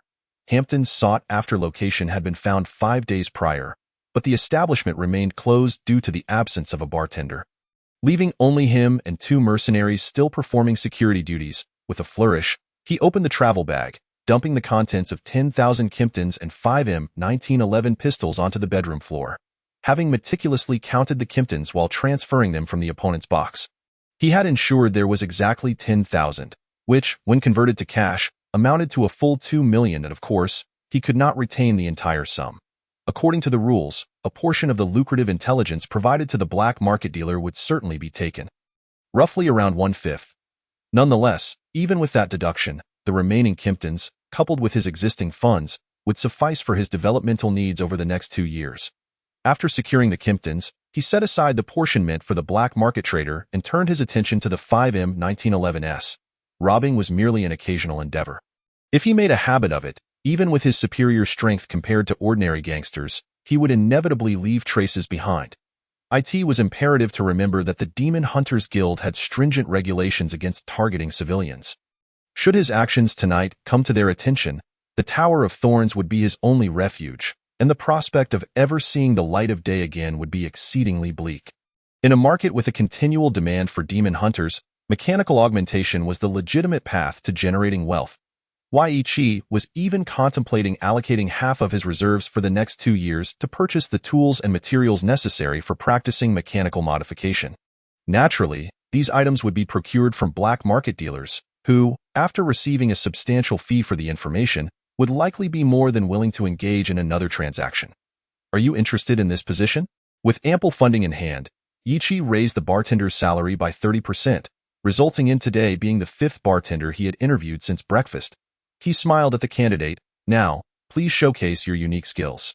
I hope your abilities are worthy of the remuneration I am prepared to offer. Although he lacked bartending expertise, it did not mean Yi was incapable of discerning quality. Having mingled at his father's bar for years, he possessed an extraordinary palate honed by exposure to the tricks of unscrupulous tradesmen. It was precisely for this reason that he continued to interview a fifth bartender. He believed that any bartender he hired should, at the very least, possess half the skill of a con artist. Otherwise, such a bartender would not be worth the salary he offered. After taking a sip of the blood-red concoction, Yi furrowed his brow slightly before delivering his verdict. Sir, I regret to inform you. Perhaps we will reconsider you when we are in need of additional staff. Boss, another bartender has arrived. After escorting the fifth candidate out, one of the mercenaries promptly returned with the news. Yi nodded. Bring him in. The newcomer was slightly shorter than a giant, with dark skin and a robust physique. His bulging muscles strained against his clothing, and he walked with a straight-backed confidence that exuded an air of intimidation surpassing that of the mercenary leading the way. Upon seeing him, Yi was momentarily taken aback. He could believe the man was a soldier, but as a bartender, it was rather perplexing. Despite his skepticism, Yi maintained a smile and greeted him according to the established procedure. Could you demonstrate your craft for me? Without uttering a word, the man simply nodded and approached the bar. His movements were simple yet powerful, radiating a masculine vigor, in stark contrast to the flamboyant gestures of the previous 5 candidates. With a flourish, flames erupted from the rim of the glass, the vibrant red flames enhancing the allure of the light blue liquid within. Flame Ice Lake. Once the flames subsided, he slid the glass toward Yi. Lifting the glass, Yi savored a sip, his eyes lighting up. The fragrance mingled with a fiery kick, an absolute choice for the demon hunters who favored strong spirits. After finishing the drink, Yi nodded. You're hired. If there are no objections, let us proceed with the contract. Aminda, boss. The African-American giant accepted the pin and inscribed his name on the contract. Yi extended his hand with a smile. Welcome to my bar. The devil doesn't cry. Aminda, boss. Here is the revenue from last night. Bob, the leader of the 3 mercenaries, approached Yi on the 3rd floor and placed the ledger in front of him as he toiled away at the workbench. The mercenary was deeply curious about this relatively young boss, who possessed remarkable skills and a penchant for weapon modification, but the mercenary code compelled him to suppress his curiosity and diligently execute every command given. Without lifting his gaze, Yi waved his hand. Just leave it here. Once the gun barrel was perfectly engraved with a scale, Yi stretched his stiff body from the late-night work, glancing at both the successful mechanical modifications and the reasonably good figures in the ledger. He smiled and picked up a cup of warm coffee, descending from the 3rd floor. After all, serving the demon hunters on the 2nd floor was his main endeavor, and it was time to clear the backlog of tasks accumulated over the past week. Wasn't it? Chapter 4. The invitation. The demon hunters were scattered across the 2nd floor, conversing among themselves, having only given a cursory glance at the newly appointed branch leader upon entering. The change of leadership in the Gulf District of the Demon Hunters Guild was hardly a secret. They had already been informed and mentally prepared. After all, regardless of the new branch leader, their missions remained unchanged, their pay continued, and the drinks kept flowing. The only reason they had scrutinized Yi upon entry was likely due to his youth and the intrigue surrounding his status as an apostle. Today's first round is on me. Yi beamed as he presented a flaming glass of Flame Ice Lake at the bar. Our specialty. Flame Ice Lake. Nearly every demon hunter harbored an extraordinary fondness for alcohol, particularly potent spirits like Flame Ice Lake, making Yi's gesture endear him to the surrounding hunters, at least to some extent. However, not everyone shared this sentiment. One demon hunter, seated prominently in the center of the 2nd floor, drained his glass of Flame Ice Lake and approached Yi, his nearly waist-high pack drawing attention, particularly the black trench coat he wore, a symbol of his apostle status. Have you arrived? Yi, focused on cleaning a glass, smirked derisively. It would be abnormal for the arrogant demon hunter not to stir trouble upon his arrival, despite having been appointed by headquarters and holding the title of apostle. This would hardly intimidate those with similar titles, only fueling their desire for competition. Good drink? The newcomer complimented the Flame Ice Lake as he stood before the bar, then turned to Yi and inquired. But what about you? You're an apostle too. How about a contest? A contest of what? You do realize furniture is quite costly these days. Ichi gestured around him, placing his drink down. The man paused, then confidently placed his arm on the bar. Arm wrestling, C-class mission, strength comparison. Defeat your opponent in the challenge. As Ichi nodded, the system's mission prompt chimed in his ear. The large weapon concealed within the man's pack hinted at his formidable strength. At that moment, the powerful, muscular arm resting on the bar resembled a crocodile poised to strike. Bloodthirsty art. Bear's resilience. Two spells visible only to Ichi enveloped him, and as he felt the surge of vitality and strength coursing through his body, he smiled, ignoring the man's predatory glare, and raised his arm in return. Begin. At the call of a nearby demon hunter, acting as the referee, Ichi's hand clasped tightly with the other man's. Their palms, one pale, the other bronzed, locked in a fierce standoff, muscles bulging and veins visible, akin to two colossal serpents entwined in a struggle for dominance. However, as time progressed, Ichi gradually gained the upper hand. Empowered by magic, Ichi's strength reached 18, while his constitution astonishingly soared to 25. The advantages of such remarkable vitality became evident in this protracted contest. Superior endurance and rapid recovery, even when exerting himself to the fullest. There was no sign of fatigue or weakness in his arms. On the other hand, though his opponent continued to grit his teeth and persevere, the signs of defeat were unmistakable. Bang! Ichi forcefully slammed his opponent's hand onto the bar, producing a sound akin to a hammer striking a nail. The solid wooden bar bore a distinct crack from the impact. Such strength, rather than displaying frustration and defeat, the opponent smiled and addressed Ichi. I am Swordsman Zerial, and it is a pleasure to make your acquaintance. I hope to witness your other talents in the future. Ichi replied, It is equally an honor to meet you, Zerial. He then pushed a glass of flaming ice lake towards his opponent, saying, This drink is still on me. The C-class task of strength comparison was completed. He gained 3,000 experience points. Thank you. The swordsman accepted the glass without hesitation and downed it in one gulp. He then inquired of Ichi, Do you have any tasks available? Though I am reluctant to admit it, if I do not secure some income soon, I may have to resort to sleeping on a park bench. Even though the temperature in Landingburg is quite warm, those stiff benches are still quite detestable. This task seems promising. Ichi listened to the swordsman's complaints with a smile. There was a time when he and John had also slept on park benches during lean periods. A memory that could hardly be deemed pleasant. After reviewing the list of apostle-level tasks, Ichi selected one with a reasonably generous reward and handed the task scroll over. According to the existing clues, it appears to involve a group of migrating water monkeys near Sass Harbor. As dusk settled, the demon hunters departed with their respective task scrolls in hand. The demon hunter branch, closed for a week, had left most hunters in a similar predicament to the swordsman, nearly destitute. Consequently, starting with the swordsman, others began to collect tasks from Ichi, swiftly clearing a third of the week's accumulated assignments. Observing the remaining tasks, Ichi meticulously selected suitable ones. Rewards were secondary. The ability to trigger system tasks was paramount. With over half of the experience required to advance to level 11 still remaining, waiting for random tasks like today's would likely mean a year without leveling up. Boss, someone has brought you an invitation. The mercenary leader reported via intercom. Ichi had stipulated that no unrelated individuals were allowed on the second floor while it was still in operation, and the 3 mercenaries stationed at the entrance were among them. Ichi picked up the intercom and asked, Who is it? The individual claimed to be the steward of the Nostard family. Before the mercenary leader could finish, Ichi interjected, Let him come up. The Nostard family, the largest demon hunting family in the Bay Area, boasted at least 5 sacred artifacts, with 7 publicly acknowledged apostles.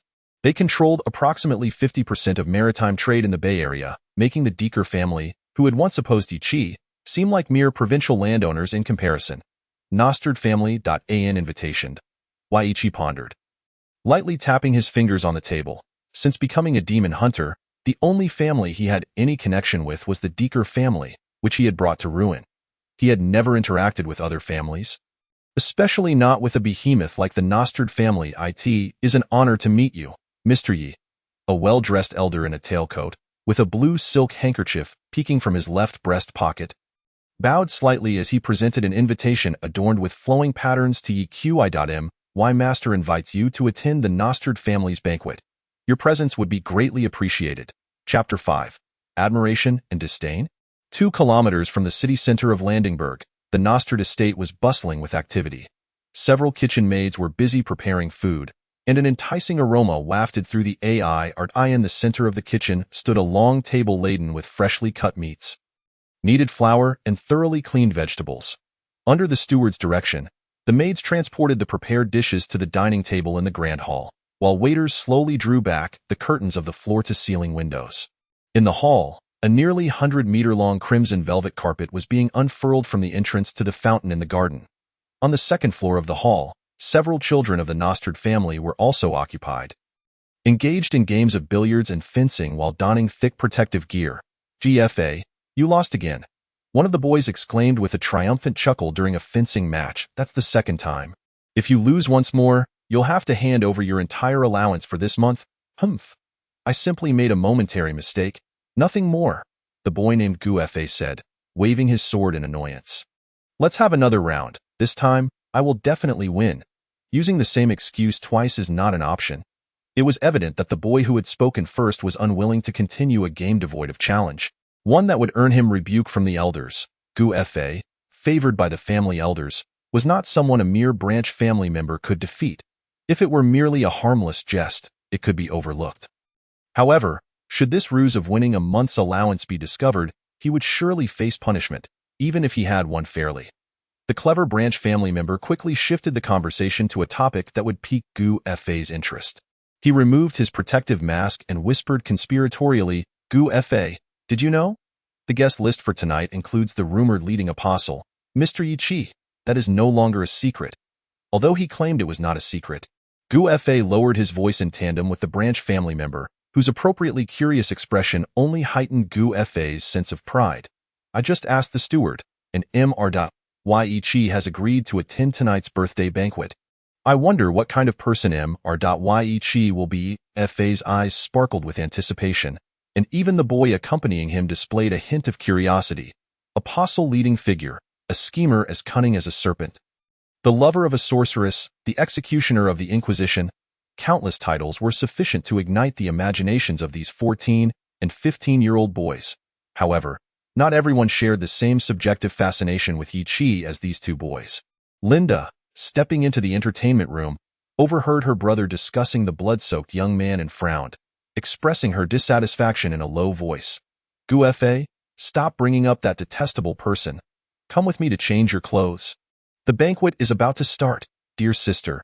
Even though today is your birthday banquet, you cannot insult my idol," GFA retorted, though he obediently followed Linda toward the changing room, muttering under his breath in a tone only he could hear.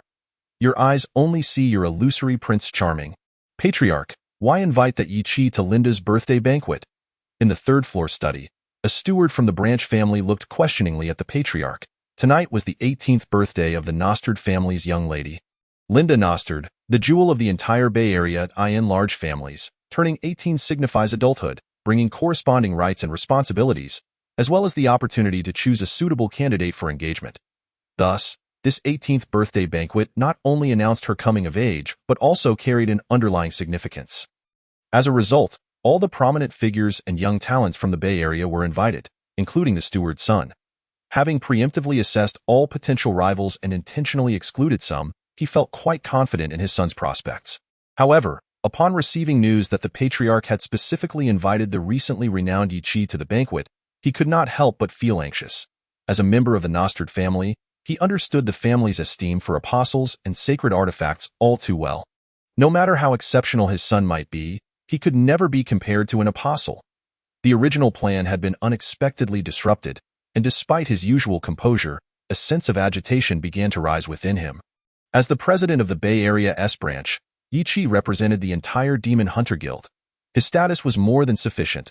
Adjusting his glasses slightly, the patriarch of the Nostred family, Gale Nostred, gazed kindly at the branch steward. He stood up, returned the book he had been holding to the shelf, and without looking back, said, "Besides, I am quite curious about this young man whose reputation has recently soared. By the way, Finn came of age 2 years ago, correct?" "Yes." The steward's eyes widened at the mention of his son, and he nodded vigorously. "Time flies. Make arrangements for Finn to start a job in Sass Harbor tomorrow morning."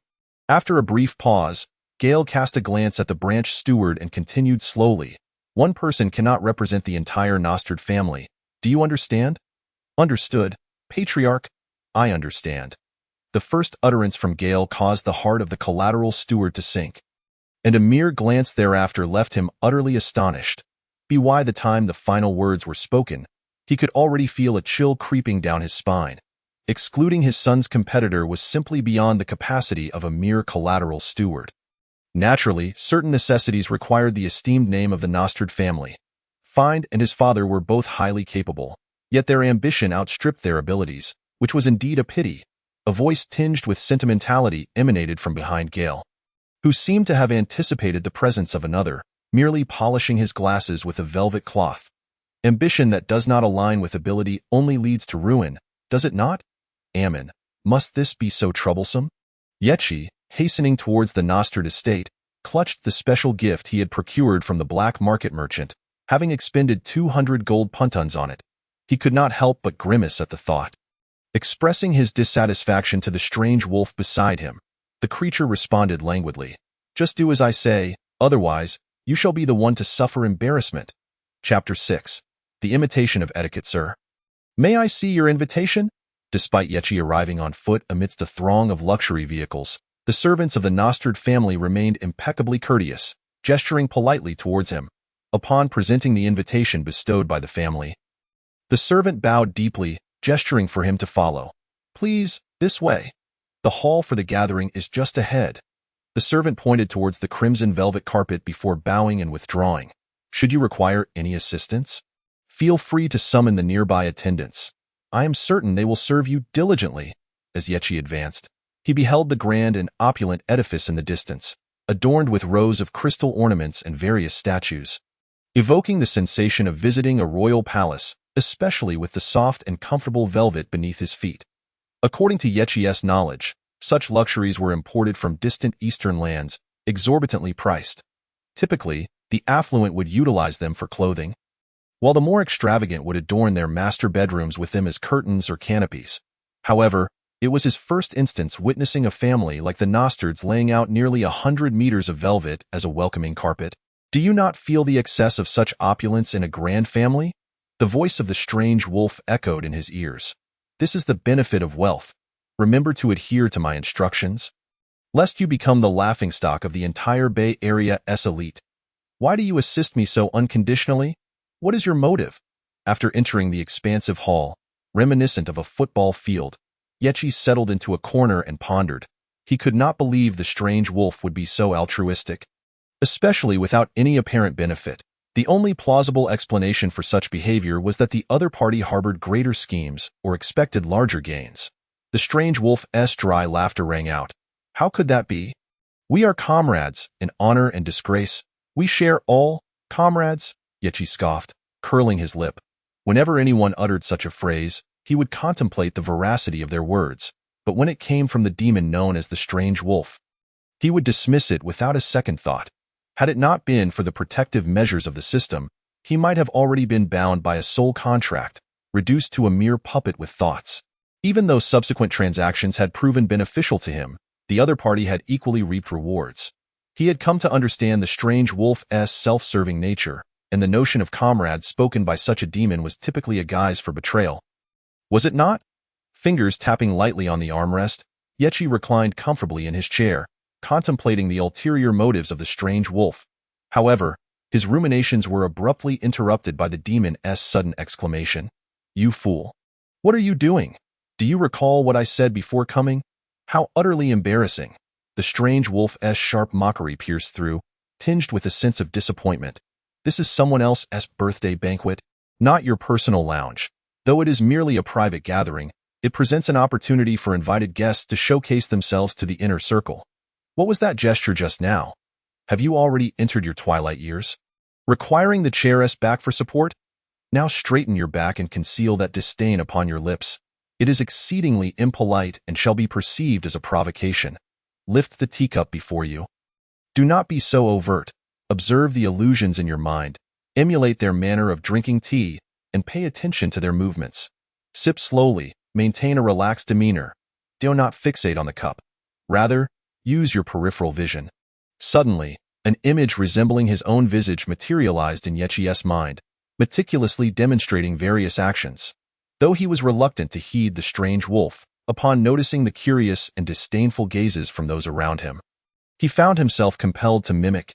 Yechi's ability to imitate was commendable, yet the strange wolf remained unsatisfied.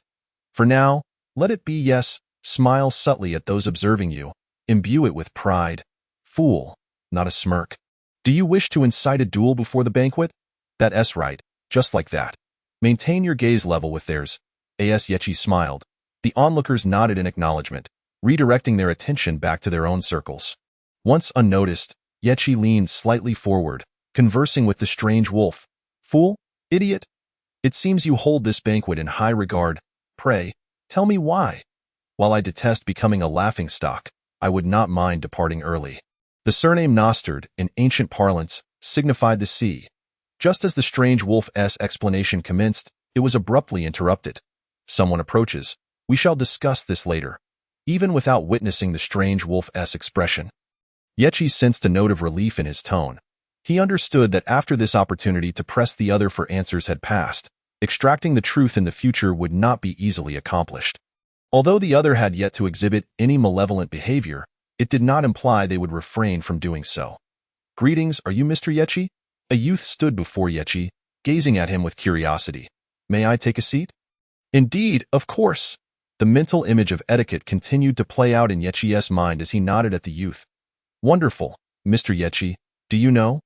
The youth, upon receiving Yechi's nod, gleefully took a seat across from him, launching into a barrage of questions. After a considerable time, he suddenly remembered, awkwardly saying, forgive me. I forgot to introduce myself. I am Gu Fa Nostard. Pleased to meet you, Gu Fa. Although Yechi was indifferent to the youth's identity, he nonetheless responded courteously. Equally honored to make your acquaintance, Mr. Yechi. Gu Fa continued his rapid-fire inquiries. What was your experience facing the black-robed priest of the church? Is that witch beautiful? And a flurry of questions momentarily bewildered Yechi, who inwardly sighed and shook his head. Apparently, the church's propaganda had been quite effective, even reaching a 14 or 15-year-old boy with its distorted tales. However, faced with the youth's curiosity, he found himself at a loss for words. Fortunately, the official commencement of the banquet spared Yechi from an awkward situation. Mr. Yechi, I must take my leave. Unlike Yechi, Gu Fa appeared somewhat reluctant, still seeking Yechi's consent as he departed. Shall we meet in the lounge on the second floor later? I would like to introduce my sister to you. Only when Yechi nodded in agreement did Gu Fa beam with a smile and head towards the center of the hall. There stood a gentleman of refined demeanor, adorned with golden-rimmed glasses. Chapter 7. Linda Nostard, the patriarch of the Nostard family, donned a sky-blue high-collared suit, with a golden silk ribbon intricately entwined about his shoulders, exuding vitality. Coupled with his straight posture and a voice that was both gentle yet commanding, he appeared as a scholarly warrior. Beside him stood his wife, the matriarch, clad in a crimson silk gown that lacked the embellishment of jewels, instead radiating a simple and timeless beauty. From his vantage point at the edge of the gathering, Yechi scrutinized the patriarch and his spouse. It was undeniable that in his youth, he must have been a striking figure, although the relentless passage of time had etched indelible marks upon his forehead. His poise and grace remained unparalleled among the attendees. As the wife of such an imposing figure, the matriarch possessed an equally remarkable appearance. Even if the vibrancy of youth had faded, her composed and elegant demeanor rendered her all the more captivating.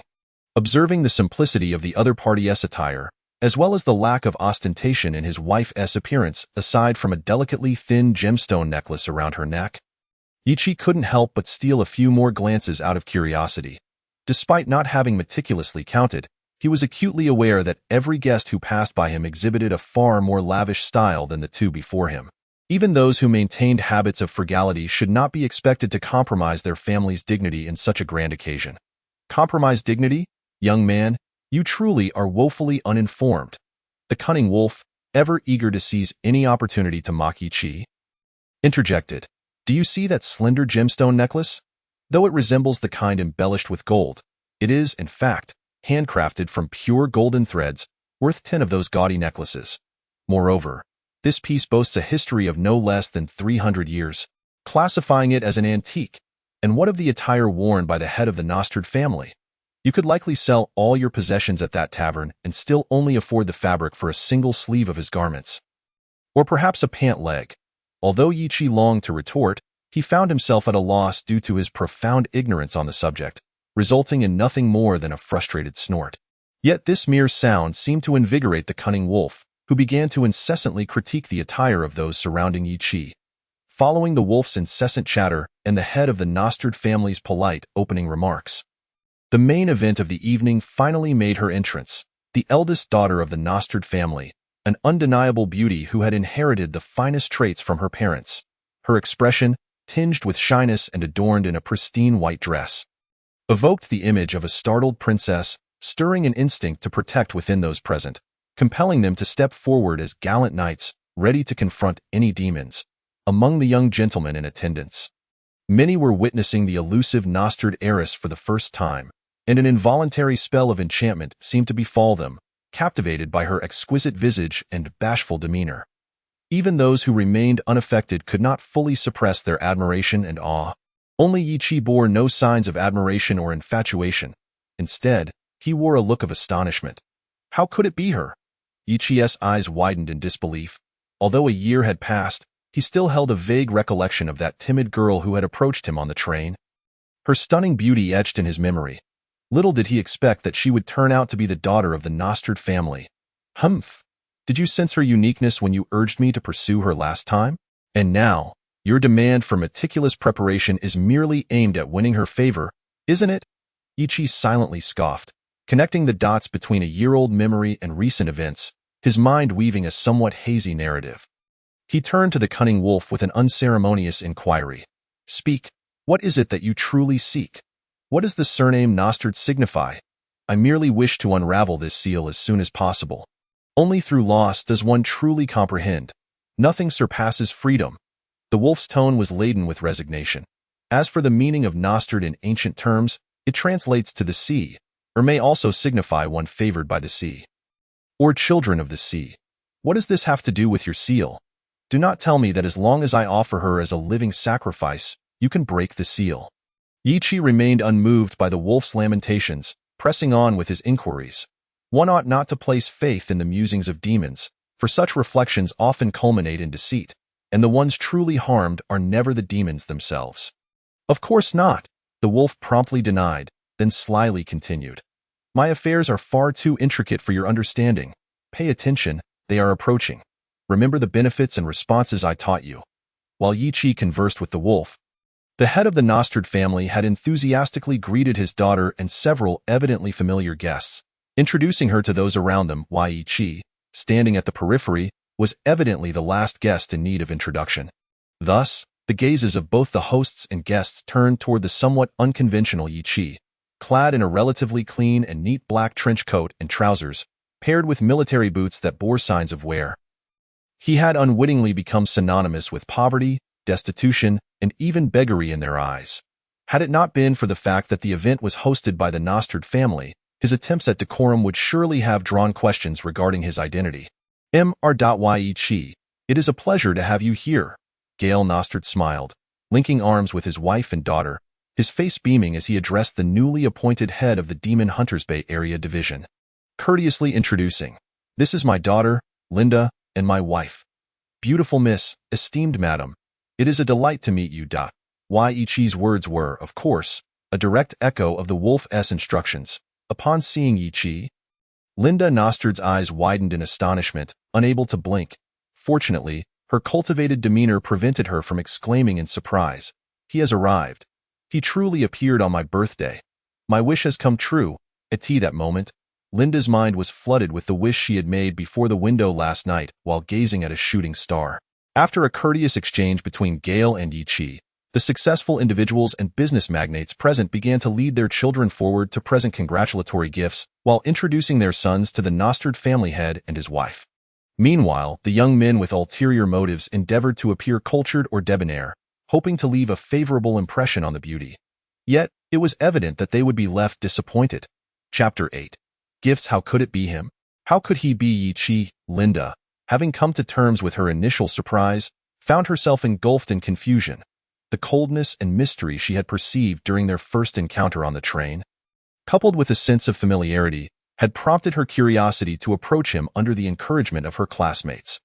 After being summarily rejected, she thought that their brief encounter during the summer trip would remain a cherished memory. Even the wish she made last night was merely a source of solace. However, when this memory and wish manifested into reality, she was met with news that was rather difficult to accept. The rumored architect of the downfall of the Deco family, the lover of the witch, the executioner of the clergy, these titles intertwined with the image of the person she had in mind. The collision of reality and fantasy left Linda's heart adrift. Gale and his wife, having immediately sensed their daughter's unease, exchanged worried glances. The matriarch quickly inquired softly about Linda's condition, while Gale's concern mirrored hers. "I am fine."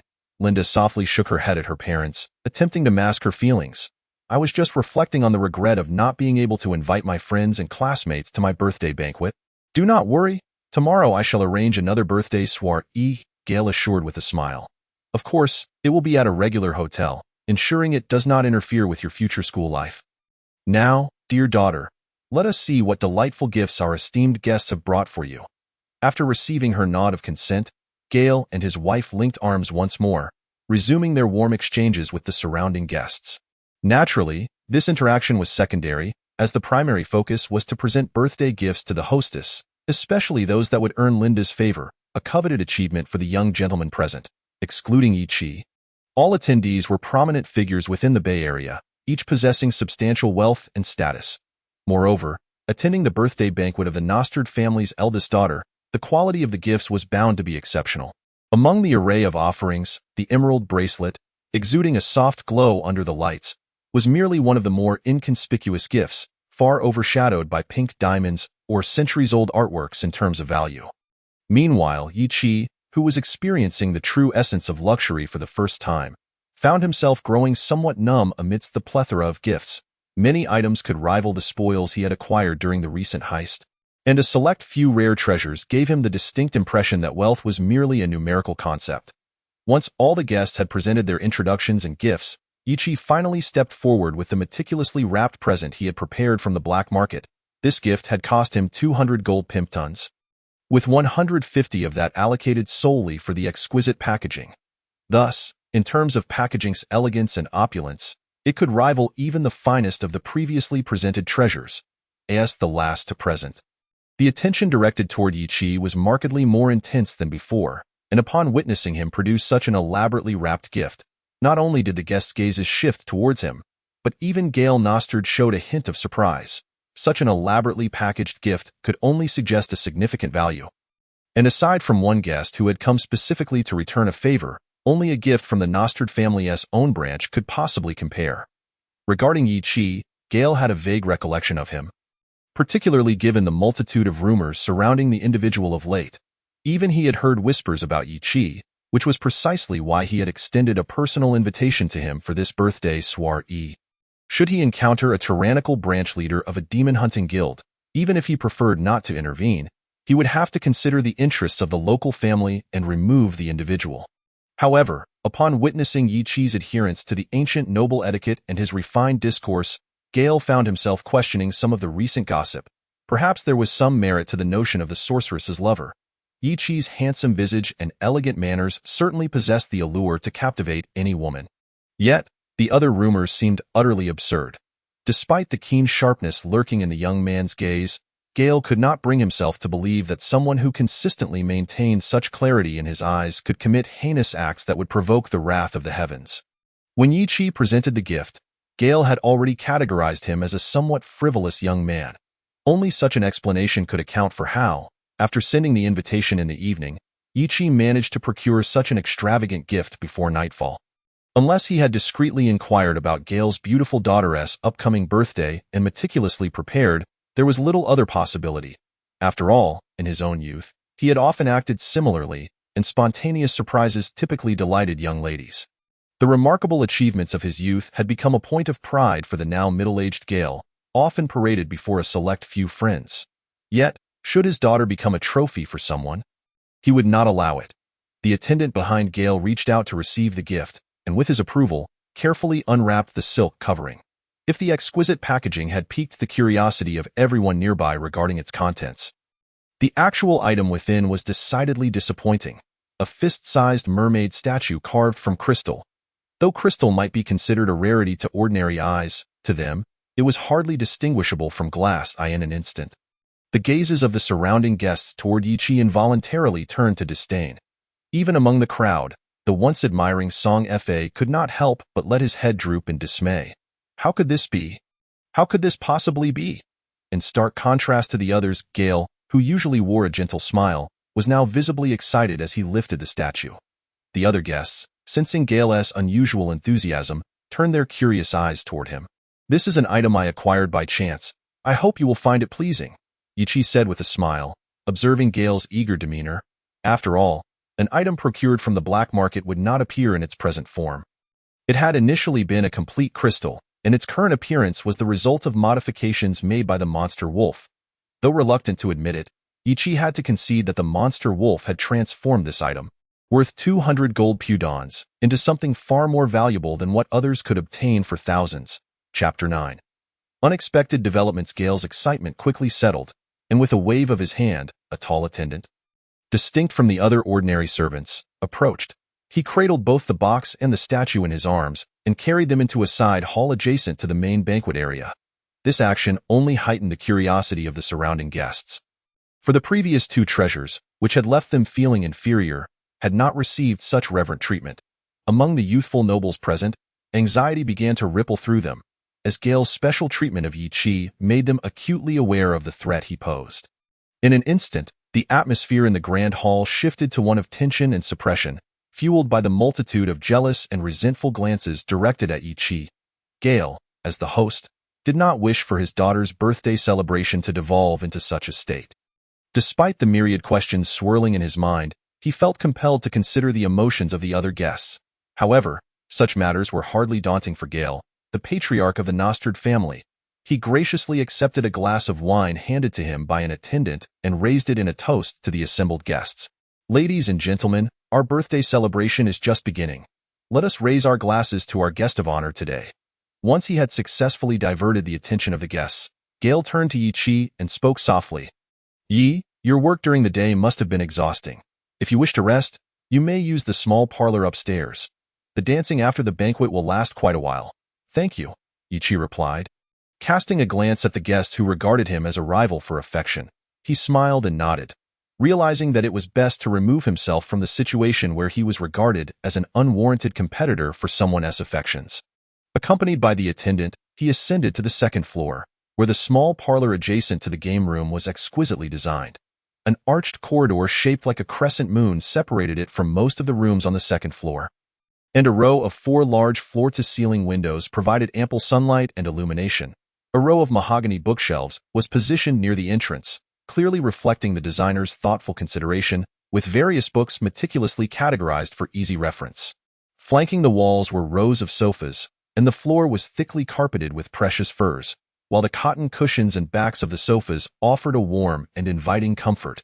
The attendants, having sensed the extraordinary nature of the young man before them from their master's demeanor, served him with the utmost respect. Freshly brewed milk tea accompanied by a golden, crispy cake was placed on the tea table before Yichi, who gestured for the attendant to leave the room. Reclining on the sofa, Yichi gently closed his eyes. Of course, he was not seeking rest. Rather, this position facilitated communication with the monster wolf. "Now, your goal has been achieved. Can you explain everything to me?" Yichi inquired inwardly, somewhat irked by the monster wolf.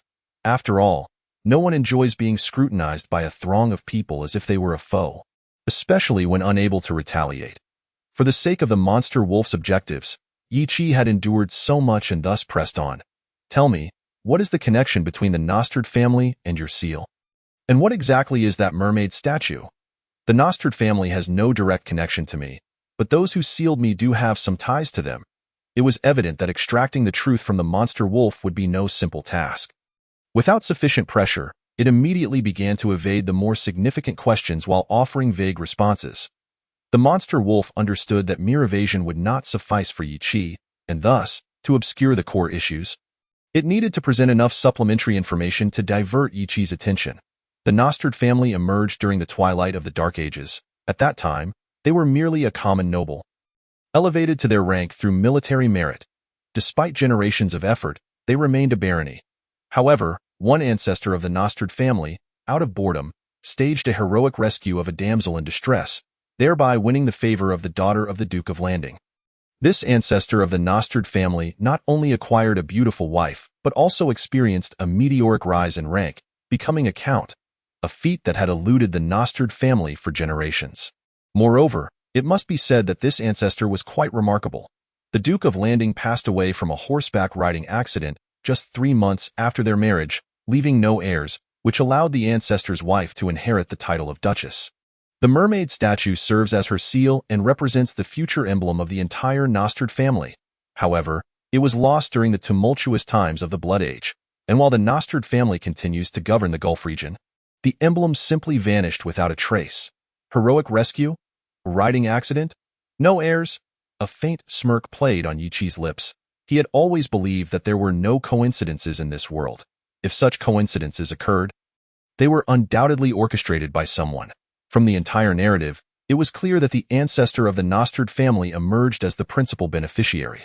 Suddenly, a scheme to acquire power and wealth through cunning began to materialize in Yi Qi's mind. How do you know all this? Although captivated by the monster wolf's revelations, Yi Qi did not forget his initial query. And who exactly is the individual connected to the Nostrid family?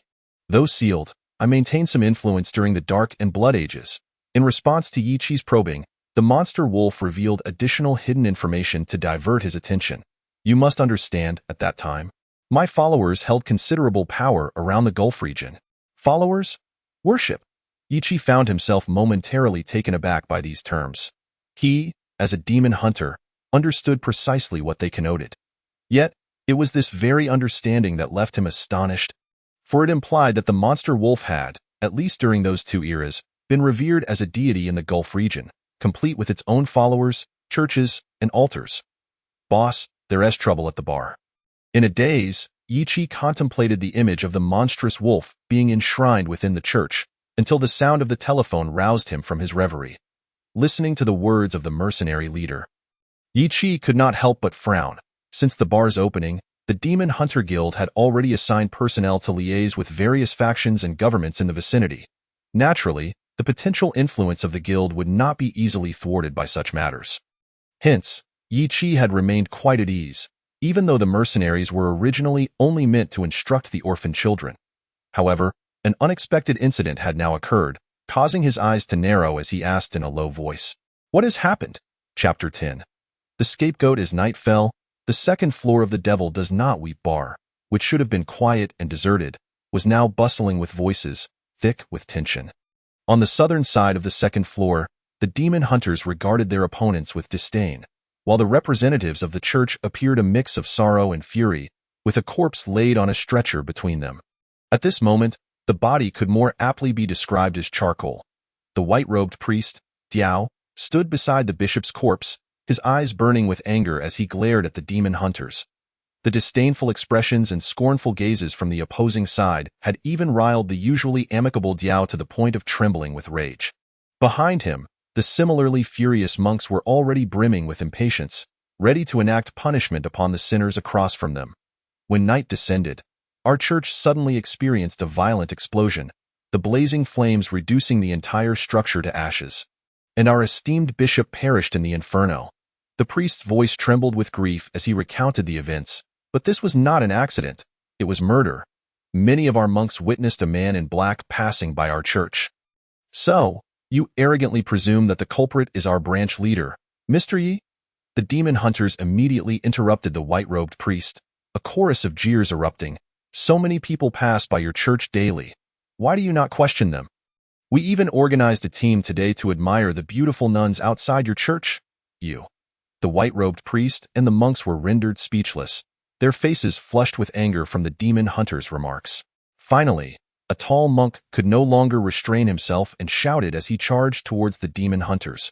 However, the moment he rushed forward, he was sent flying back at an even swifter pace.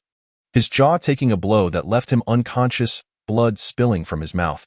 Having spent their days leading prayers and listening to confessions, Their skills in combat were woefully lacking. The radiant light illuminated the earth.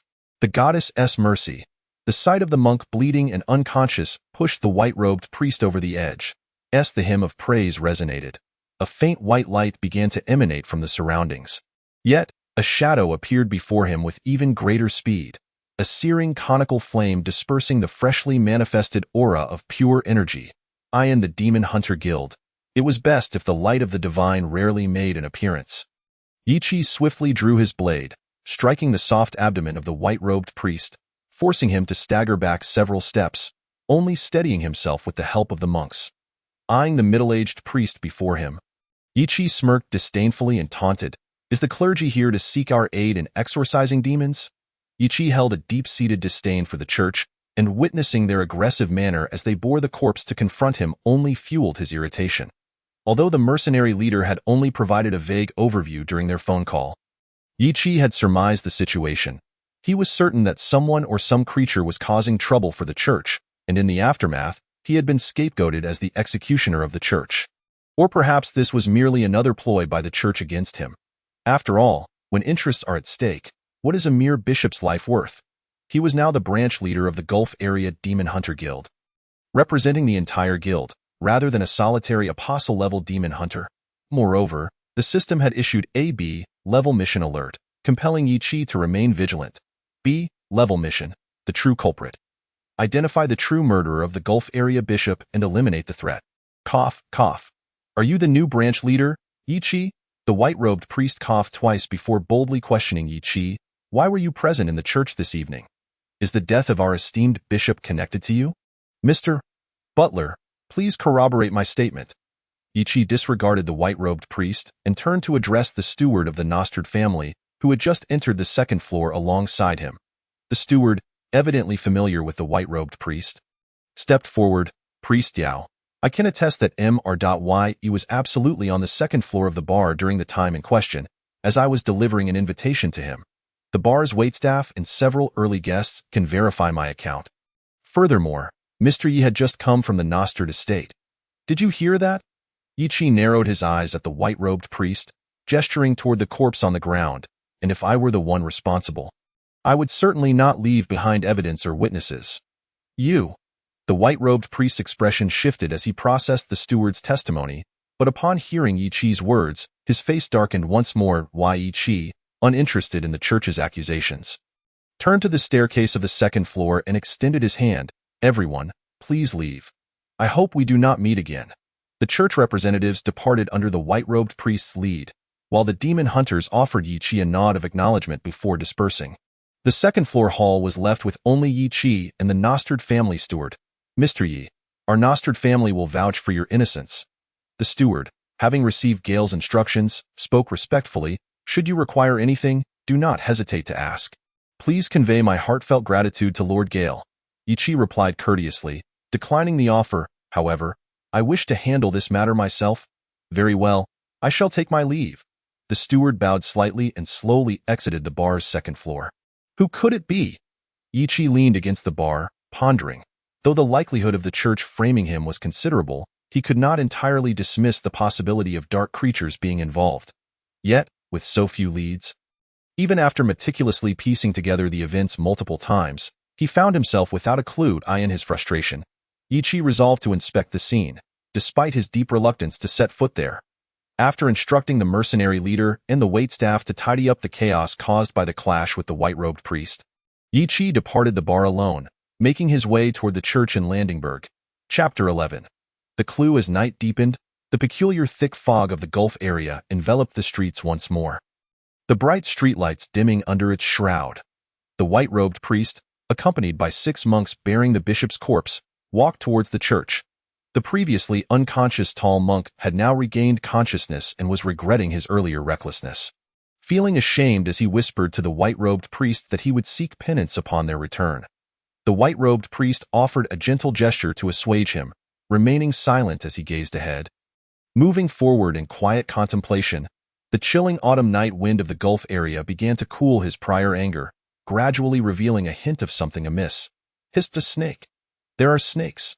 The monk's scream snapped the white-robed priest from his thoughts. Casting a glance around, He was taken aback. What had once been a bustling street was now deserted, and more alarmingly, a swarm of serpents had appeared on the once smooth pavement, their numbers easily exceeding 100. In the dim light of the street lamps, the green and black scales glimmered with an unsettling sheen, and the sight of the multitude of snakes slithering nearby sent chills down the spines of all present. Hair standing on end. "Everyone, do not panic, stay calm," the white-robed priest urged the 6 monks, his authoritative tone evidently effective in quieting their earlier hysteria. Though his complexion remained pale, the monks were no longer in a state of chaotic alarm. The priest instructed, "Stand behind me." Once more, white light began to coalesce around the white-robed priest as he murmured incantations, the light appearing even more radiant and sacred against the backdrop of the night. A luminous circle formed rapidly within a 5-foot radius surrounding the white-robed priest. The poisonous snakes recoiled as if scorched by sulfur, unwilling to approach the circle, only raising their heads to hiss menacingly. Ah! The venomous serpent was momentarily obstructed, and just as the white-robed priest exhaled a sigh of relief, a wailing cry pierced the air from behind him. He immediately turned around. Unbeknownst to him, a strikingly handsome man had materialized behind him. His pallid complexion, accentuated by a black coat, along with his languid, cascading curls, imbued his beauty with a hint of frailty. The fallen cultivator at the man's feet, surrounded by a pool of blood, lent him an air of malevolence. "A member of the Blood Clan," the white-robed priest exclaimed in shock, instinctively reaching for the holy water at his waist, only to have it snatched away by the other. Finkyle Shitai regarded the swirling liquid in the vial, a charming smile curling at his lips. "Do not make any unnecessary movements, or I shall find myself quite vexed. After all, what Lord Levin requires is the blood of a living white-robed priest. Of course, breaking all your limbs would still count as being alive." A hint of mockery laced his words, causing Finkyle's smile to falter momentarily, yet he quickly regained his composure, adopting an even more derisive tone. "So there are indeed hidden rats lurking nearby. Compared to me, have you not been hiding in the shadows like mere rodents?" At the far end of the street, a figure began to emerge from the thick fog, striding forward as the night's autumn breeze rustled his black trench coat, creating a haunting sound. The tinkling of bells on the knife handle rang out like a joyful melody in the midnight AI. Yi cast a disdainful glance at the encroaching serpents. The dragon's might he had been controlling surged forth, and in an instant, the serpents reacted as if the apocalypse had dawned, wildly flailing in panic. Even the previously timid circle could not restrain them now, though crossing the boundary would leave the serpents scorched and bloodied. "You were the one impersonating me outside the church this evening, were you not?" Ichi scrutinized the figure before him, whose black coat bore a resemblance to his own, narrowing his eyes slightly. "While from my personal standpoint, the more members of the church that perish, the better. Even if they all were to perish, it would merely contribute to a world of peace. However, the feeling of being a scapegoat compels me to believe that before the church meets its end, there ought to be some collateral." In the hazy night, Yinamo drew a sharp gleam of light, having exited the bar. Yichi made his way towards the church located on the outskirts of Landingburg. Even amidst the swirling fog, the figure of the white-robed priest was still conspicuous. Yichi had originally intended to circumvent the priest and arrive at the church early to assess the situation. But the ripples emanating from the fog compelled him to halt, concealing himself nearby. If the church's people were to fall victim to an ambush on their return from his bar, coupled with the prior incident of the church being set ablaze, what repercussions might ensue? Ichi was all too aware. Thus, despite his reluctance, he felt compelled to rescue the white-robed priest, though it was solely the priest he intended to save. As for the other cultivators, it would be far better for them to return to their deity's embrace, serving as a meager compensation for the sins of spreading their faith and wreaking havoc upon ordinary folk. Albeit only a single act of atonement, it was better than none, was it not? Beneath the moonlight, Yinamo summoned a gentle breeze amidst the dim light, the surrounding fog parting as if divided by his blade. Unwavering and without a hint of hesitation, Yinamo directed his strike towards the other's neck. Though the Blood Clan possesses formidable regenerative abilities, one would still perish if decapitated. Suddenly, a slender sword appeared in the opponent's hand. Lightly tapping against Yinmo's blade, the sword's edge delicate, akin to an elegant egret. Yet, meeting Yinmo's knife sealed its fate. The sharp clang of metal reverberated, sparks flying like the roar of a tiger post-hunt. The severed sword proved utterly ineffectual against Yen Mo's onslaught. The momentum of his strike remained relentless, and the icy blade soon unleashed a spray of crimson mist from the opponent's neck. In the midst of the blood mist, the opponent's head did not fall. Instead, a swarm of bats erupted in flight. The bats congregated in the distance, and the figure re-emerged, yet the previous elegance was replaced with a disheveled and frantic roar. Yi-Chi, I will surely kill you. Chapter 12. Believe it or not, Yi-Chi's response to the frantic shout was a fiery sphere brimming with explosive energy. The rolling flames roared, drowning out the voice. Amidst the blazing inferno, Yi-Chi's fingertips glimmered with a radiant white light, 5 spherical bolts of lightning tracing a deadly arc as they soared into the flames, crashing violently into the struggling figure. In the fog-laden night, the firelight blazed like a purifying lotus of flame, awakening countless souls from their slumber. Hearing the distant wail of sirens, Yi-Chi cast a glance at his adversary before vanishing into the darkness. Closely followed by the white-robed priest as they adhered to the unyielding rules of the shadowy realm, whether they be demon hunters, the church, or dark creatures. Finkyle, you truly are in a pitiful state. In the darkened room, a mocking voice resonated as the beleaguered blood clan entered. Karas, you bastard! Why did you not assist me just now? Had you joined forces with me, we would have surely slain Yi-Chi. The blood clan roared in fury towards the source of the voice. We are hired by Levin, and you are merely Levin's subordinate. Do not speak to me in a commanding tone. In the pitch-black room, a green vertical pupil abruptly emerged, a chilling aura instantly pervading the space. The green pupil slowly approached the blood clan. We have no interest in your plans. We merely work for payment. Moreover, we have already procured what you sought, and the transaction is complete. Thus, you may take your prize and depart. A palm-sized wooden box was tossed from the darkness into the embrace of the blood clan. Clutching the box, the blood clan shot a fierce glare at the green pupil before gritting his teeth and turning to leave. Karas, why did you not let me eliminate that demon hunter? After the blood clan's departure, a low yet resonant voice echoed in the darkness, akin to the sound of war drums. If we had launched a surprise attack, I had a 70% certainty of killing him. 70% is not 100. Without 100% certainty, there is no need to act. The green pupil vanished without a trace, leaving behind the continued reverberations of the voice in the darkness. Furthermore, no matter how high Levin's price, it does not justify us killing our own kind. Own kind? The low voice clearly startled, hastily inquiring. Are they comrades like us? Indeed. The messages from my treasures are infallible. Let us seek him out at once. No need to rush. Allow me to observe him first. In a humble, cramped room, there was nothing but a single bed and a bedside table. If not for the presence of the white-robed priest, Yi-Chi might have thought he had returned to the merchant's quarters at his father's bar. Your room?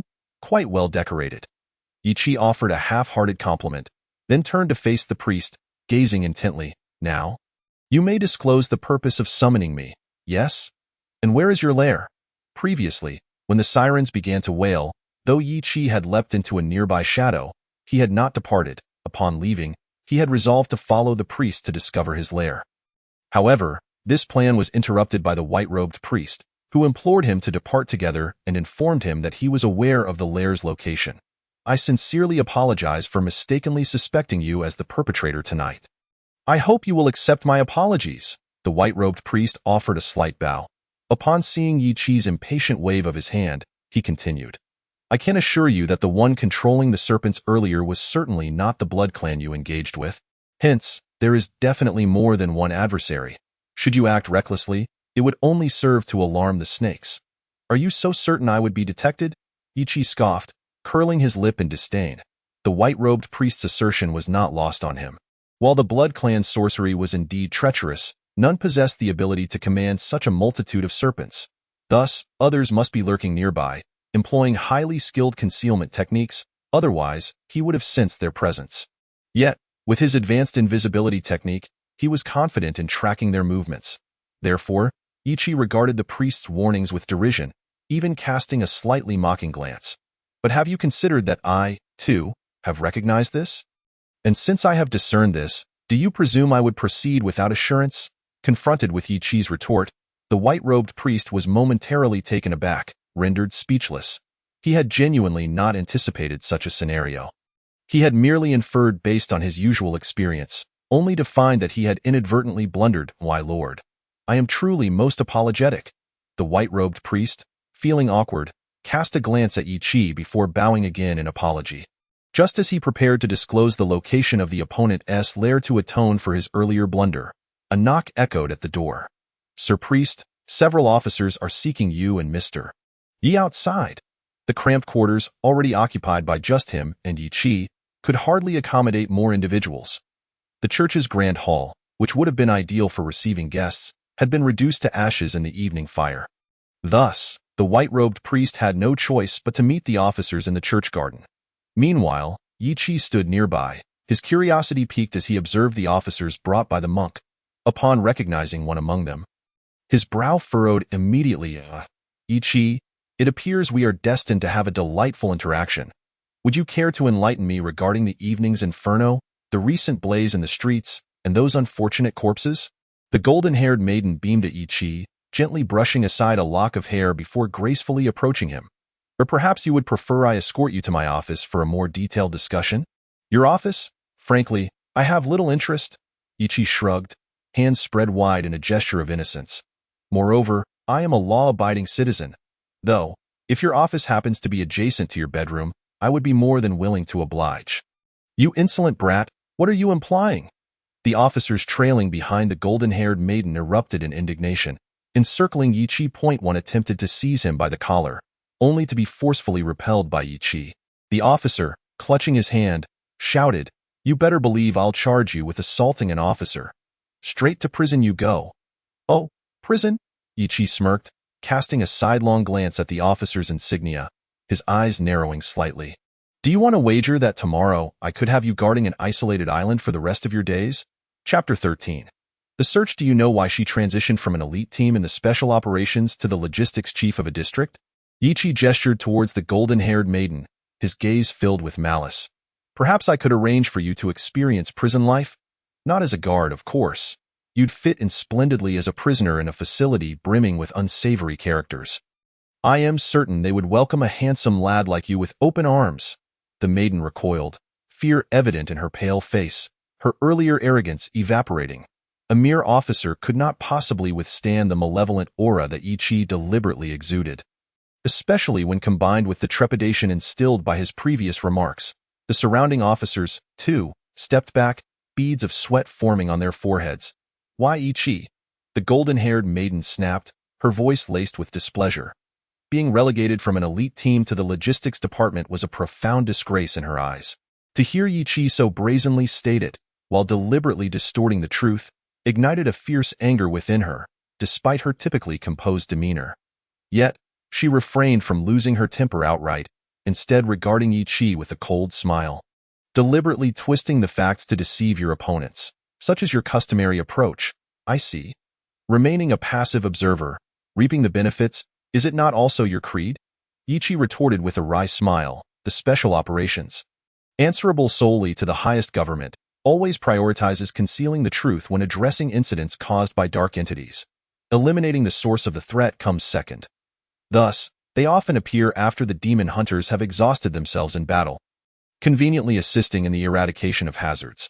Although the final task is credited to the hunters, the special operations method of first concealing and then resolving issues is hardly met with approval from the hunters." He regarded the golden-haired maiden with a quiet, mocking laugh. "And you seem to be performing quite well, wouldn't you agree? It is likely you will soon return to the ranks of the elite." "Reaping benefits? What are you talking about?" The maiden looked at Yi Qi, confusion etched on her face. "What do you mean?" "What do I mean?" Yi Qi's smile turned disdainful. "The fact that you found me and the white-robed priest so swiftly suggests you are far from ignorant of the events transpiring. Given our history and the principles of the special operations, it's implausible that you wouldn't be monitoring me closely. Yet your outright denial only evokes my scorn." He glanced at the white-robed priest beside him and, not wishing to linger any longer, turned to head back into the previous room, throwing a parting remark over his shoulder. "Hurry up, Miss Lilith, please do not be upset. Anger will only lead to regret." The white-robed priest smiled at the golden-haired maiden, who glared intently at the door Yi Qi had just entered, her fury palpable. Clearly, their exchange was not their first encounter. As a member of the Special Operations in the Gulf District, the golden-haired maiden had to engage with key figures in the Demon Hunters Guild and the Church, and the white-robed priest, being just one rank below the bishop, was naturally a focal point of her attention. At the priest's gesture, the golden-haired maiden stepped aside with him, attentively listening to his account. The sun had long risen, yet the autumn rain that swept in during the latter half of the previous night still enveloped Sassport in a dense, lingering fog. Nevertheless, the mist did not dampen the enthusiasm of Sassport's inhabitants, as trucks lined the docks, accompanied by the sounds of bustling activity that filled the air with a liveliness Yi Qi had never witnessed before. The serpents from yesterday were native water snakes of Sassport, while the venom extracted from the bishop's body, courtesy of Miss Lilith's special request, was that of a viper.